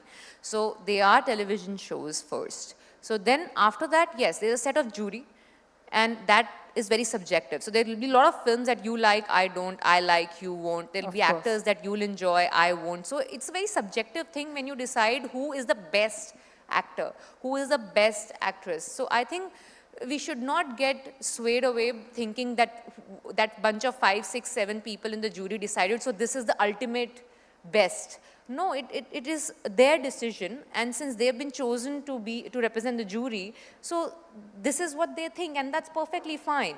So that doesn't make the other nominees or other performers of that year in any way less, according to me, because for a few of my most pivotal films, I was not even nominated. So forget about winning, like for Pink or for Man Marziyan, I was not even nominated for Pink. People still did talk about my performance in Pink, or that became the game changer of my career. I was not even nominated. So I guess that it's also about your market value. How much do they really, as I said, because they are TV shows, there should be a certain relevance in getting you on stage there. So there are a lot of these kind of harsh realities, as I said, because it's business at the end of the day. So they have to also manage with what kind of names they would want to be a part of the event. So I think I've made peace with that now. I was pretty miffed and pretty upset in the beginning years of my career because like you believe that it's going to be all fair, square, but then it takes a few years of experience for you to realize, no, there are a lot of other variables that end up deciding the names, and you should be able to make peace with it. There is a reality there. Yeah, there's a reality check. Okay, I think my favorite last question to you is going to be your fitness routine. Okay. You are an athlete and a runner, I heard, and a squash player. Yeah, I play squash now, yeah. You look like an athlete. It's absolutely wonderful. I think it's So my tell alter us- ego. It is, I keep telling my parents, it's because of you all didn't let me go to these coaching classes of different sports is why I ended up being this. Otherwise, I would have been an athlete. So I think it's an alter ego. I really have this inherent respect and for athletes, and I feel that representing your country in certain sports is probably the biggest act of heroism in a lot of ways. So I enjoy performing. Since I cannot be an athlete now, so I might as well just use my profession to represent athletes on screen and do a fair and good job at it. And it also gives me money to learn a new sport, which I enjoy. So I think it's a win-win for someone like me who enjoys playing sports. So I got a chance to play a sprinter. I used to sprint during my school days, so it kind of refreshed my memories there.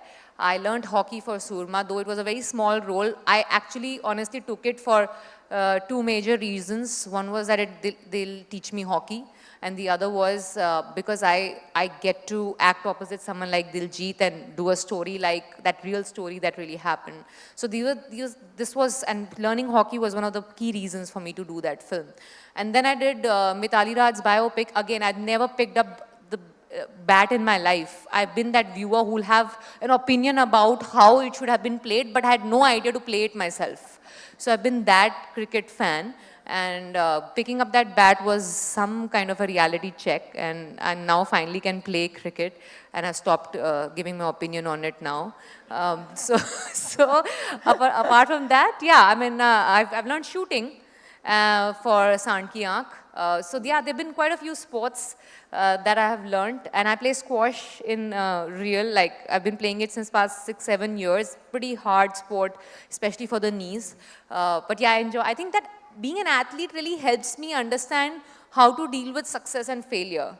Because I think the way, that sportsman spirit that is instilled in you when you play a certain sport, it keeps you mentally healthy as well. So I think that's why I suggest everyone, if you want to follow the path of fitness, just pick up any sport, any sport. Absolutely.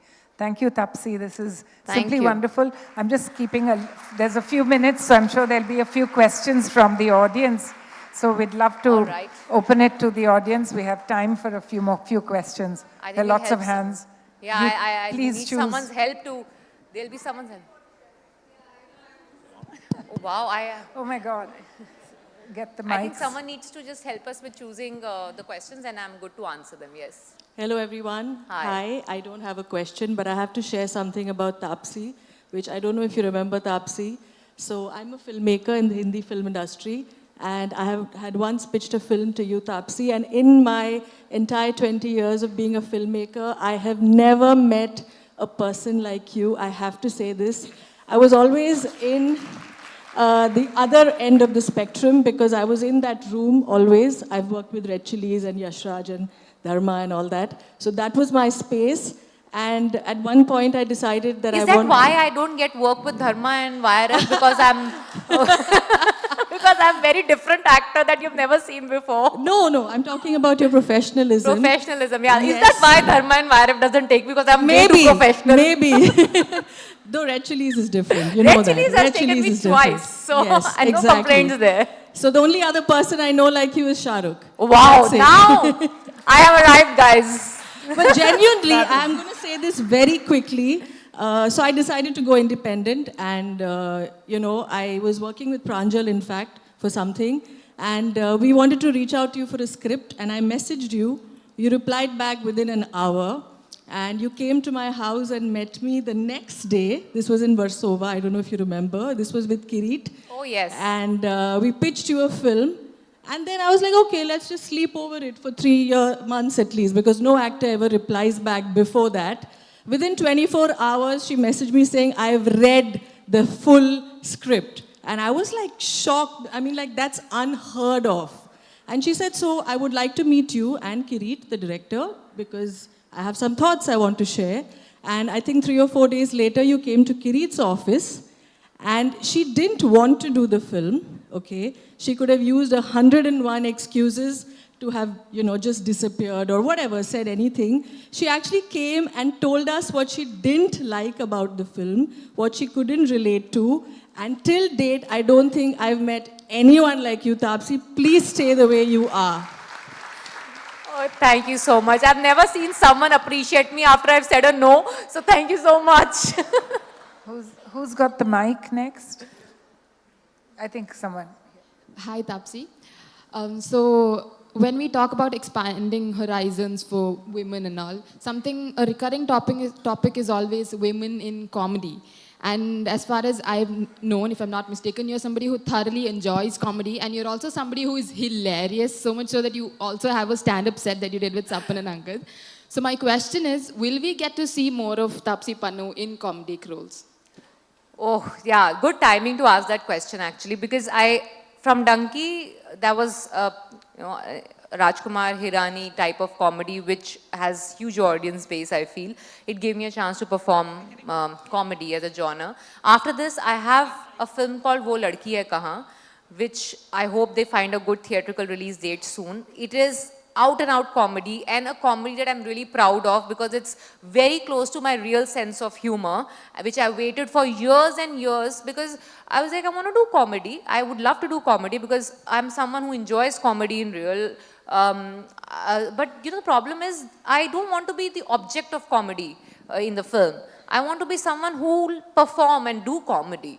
So that's why I kind of waited long, and eventually now I've gotten a couple of films I'm doing, what's comedy. Khel Khel Mein is another film that I'm doing. Mudassar Aziz is directing it. It's an ensemble cast, and again, it's beautiful, it's a comedy that I'll enjoy watching, I'll laugh at. So now I'm exploring that genre because now I'm getting those scripts where I'll feel like, okay, I am the one doing comedy, not being laughed at. So yeah, that's why the time. Yes, ma'am. Personally, just it's exhilarating to hear all your experiences, ma'am. And the celebrities, they generally influence the society a lot, especially youth. So as a responsible citizen, we expect the celebrities to, endorse something which is very culturally and socially very progressive in nature. And anyhow, you have been doing that. It's kudos to you, ma'am. Thank you, but I didn't hear your question, if there was a question in that. I got one question, I got a question. Just how difficult actually in the sense and how demanding to change you from a glamour role to a role which is more of a sports-centric. Please share your experience, ma'am. Actually, sports-centric films come more naturally to me because I kind of, as I said, my alter ego identifies to be a sports person. But being glamorous, I think people believe that being glamorous is also about a lot about camera, about lighting, about your hair, makeup, styling, and about your personality. It's not just about how God created you. So there's a lot of this misconception that people feel, okay, because she's sporty, she cannot be glamorous. So and unfortunately or fortunately, it's a director's medium. So a director has to visualize someone beyond your conventional look to imagine that person in a sports film or a glamorous film. So for me, honestly, I'm as much as a girl who loves to dress up and look nice, as much as a person who enjoys sports. So for me, it's a part of an actor's life to switch, and I enjoy doing that, but given a chance, which doesn't really come that easily for someone like me. Thank you. Thank you, Tapsi. Manu yaar, tu to chha gayi danki mein. Thank you. And Mithali Raj was my favorite. Thank you. I loved watching you. When the trailer released, I was like, I am watching this movie for sure. And I did in the theater. There were few audience in Chennai, but then I shouted at every scene. Thank you. So that was there. But then as you said, you say that commercial genre is difficult when you make a movie. But then what is your favorite genre? And what is your genre that you're currently working on? Okay, so my favorite genre is obviously, it changes with mood and time, and we can't keep a consistent genre as a favorite genre. Right now it's been comedy, because I feel we don't have that many comedy films happening lately. We're bashing up too much. A lot of killing and brutality happening on screen. I'm not a huge fan of violent or action, like over-the-top action, so I kind of I'm someone who's looking out for comedy, and now I'm doing comedy as well. So that's what I'm working on as well, some comedy films. So I think we need a little bit of humor in our lives, and we all need to develop a sense of humor also in our lives. So I think comedy is what I'll go with now. Thank you, Tapsi. I think we're pretty much out of time. All right. Thank you so much, everyone. Thank you. I would have loved to answer your questions, but thank you for being patient listeners, guys. Thank you. Thank you. Thank you. Thank you, Tapsi. Thank you. And for the wonderful session today. And thank you, audience, for staying on so late. I know it's very late, and all of you have been here most of the day. Thank you so much. Thank you, Tapsi, for a really straight from the heart session. And thank you, Vidya, for steering the conversation and really doing it with so much warmth. That brings us to the end of day one at the Hindu Lit Fest 2024. We have a very interesting lineup, so please be sure to be here tomorrow. Have a great evening, everyone. Good night.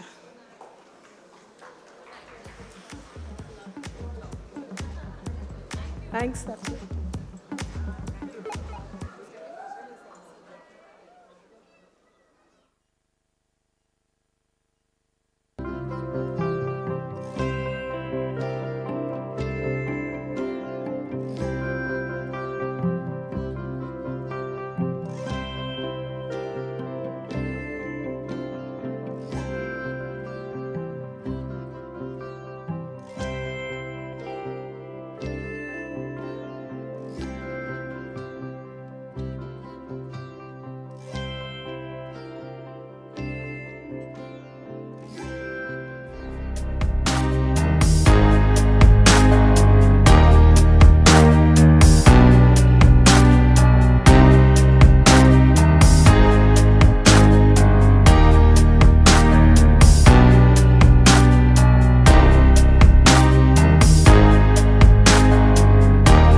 Perfect flat கண்டுபிடிக்க முடியலன்றனால தான் பூமிக்கு மிக அருகில் உள்ள மார்ஸ்ல உங்களுக்காக ஒரு perfect plot கண்டுபிடிச்சிருக்கோம். மார்ஸுக்கு ஏன் போகணும்? When we have G Square, நம்ம Tamil Nadu full G Square has the perfect plots in all locations, right inside the city. Prime locations, secured plot community, world-class amenities, perfect size and legal documentation. But sir, G Square, your plot, your home, your way.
பூமிக்கு மிக அருகில் உள்ள மார்ஸ்ல உங்களுக்காக ஒரு perfect plot கண்டுபிடிச்சிருக்கோம். மார்ஸுக்கு ஏன் போகணும்? When we have G Square, நம்ம Tamil Nadu full G Square has the perfect plots in all locations, right inside the city. Prime locations, secured plot community, world-class amenities, perfect size and legal documentation.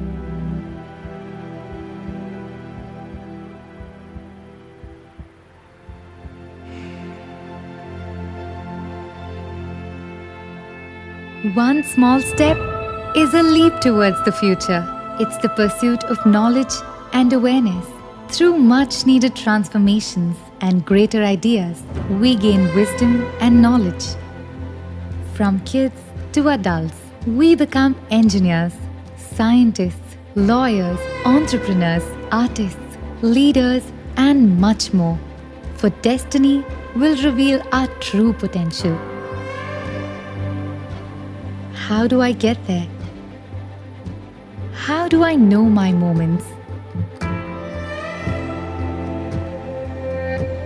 Where do I belong? At each corner, every nook and cranny is the light to develop and grow. It is the freedom to glimmer and flutter. Everything is a trigger towards something bigger. In the right space, creativity is a river. Like tides hitting sands, we find our tribe. They stand by us regardless of where we come from, what or how we think, what we say, what we speak. At times, the going gets tough. Yet, we can strengthen to hold on to what we love with all our passion.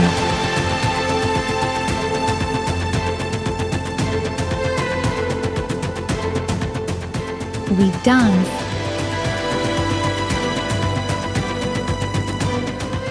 We sing. We run. We ride. We travel to the ends of the world. We perform. We shine. We go beyond. We are that one extra stroke of brilliance. We always go that extra mile. We discover new paths. We are prepared to step into the unknown. We go out to inspire. We take that one small step. We leap. Stay hungry for life and follow your passion. To run the world, all it takes is one small step.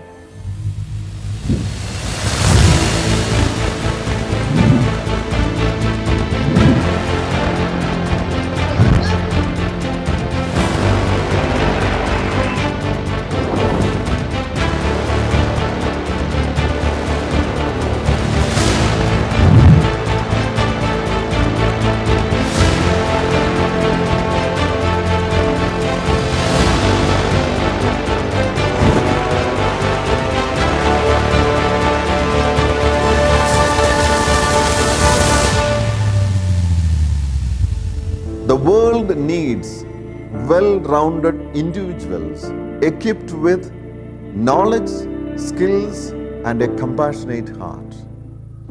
At Christ, we foster holistic growth, shaping you into 21st century learners and citizens.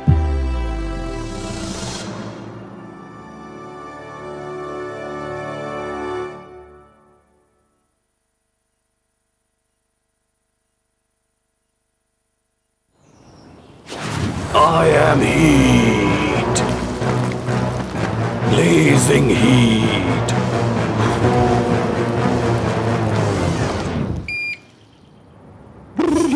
I'll be right back. Arey, wait na yaar, what's the hurry? Blue Star Inverter AC with fast cool technology. Bye-bye heat. Blue Star.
Vellore Institute of Technology, with a strong legacy of excellence in academics and research.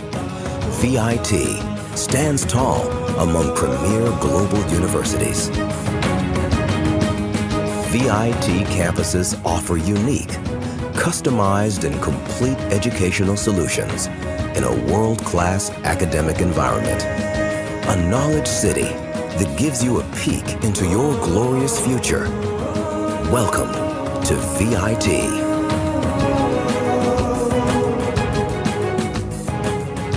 VIT is a ever-evolving university. Started in the year 1984 as a small college at Vellore with 180 students. Now it has spread into 4 campuses: Vellore, Chennai, Amravati, Andhra Pradesh, and Bhopal, Madhya Pradesh, with 87,000 students drawn from all the states and union territories of India and also from 61 countries of the world. We are embarking on 5th campus in Bangalore. We have strong international relationship. We have signed 450 MOUs with various universities of the world located in 78 countries. And our students have the option to go and study in any one of the partner universities one semester, which is called Semester Abroad Program. As per NIRF, VIT is ranked 8th under the university category in the country. In QS World Ranking by subject, VIT is ranked 240 in engineering and technology. 58 professors of VIT are among the 2% of the top scientists of the world. A study conducted by Stanford University, USA in 2022. As far as placement is concerned, it is common to all the campuses. Year after year, more than 900 companies come for campus interview, both national as well as international companies. And last year, 2 students were offered 1.02 crores per annum. I welcome students of the world to join VIT for world-class education and a secured future.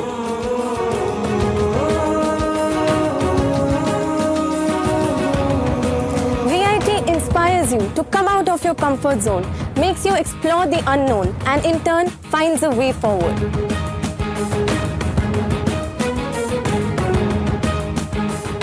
VIT offers 100+ courses in a variety of subjects and streams. The fully flexible credit system allows us to choose subject and schedule of our choice and learn with professors best suited for our learning abilities. SSBN, dreaming big, molding minds, shaping lives. SSBN.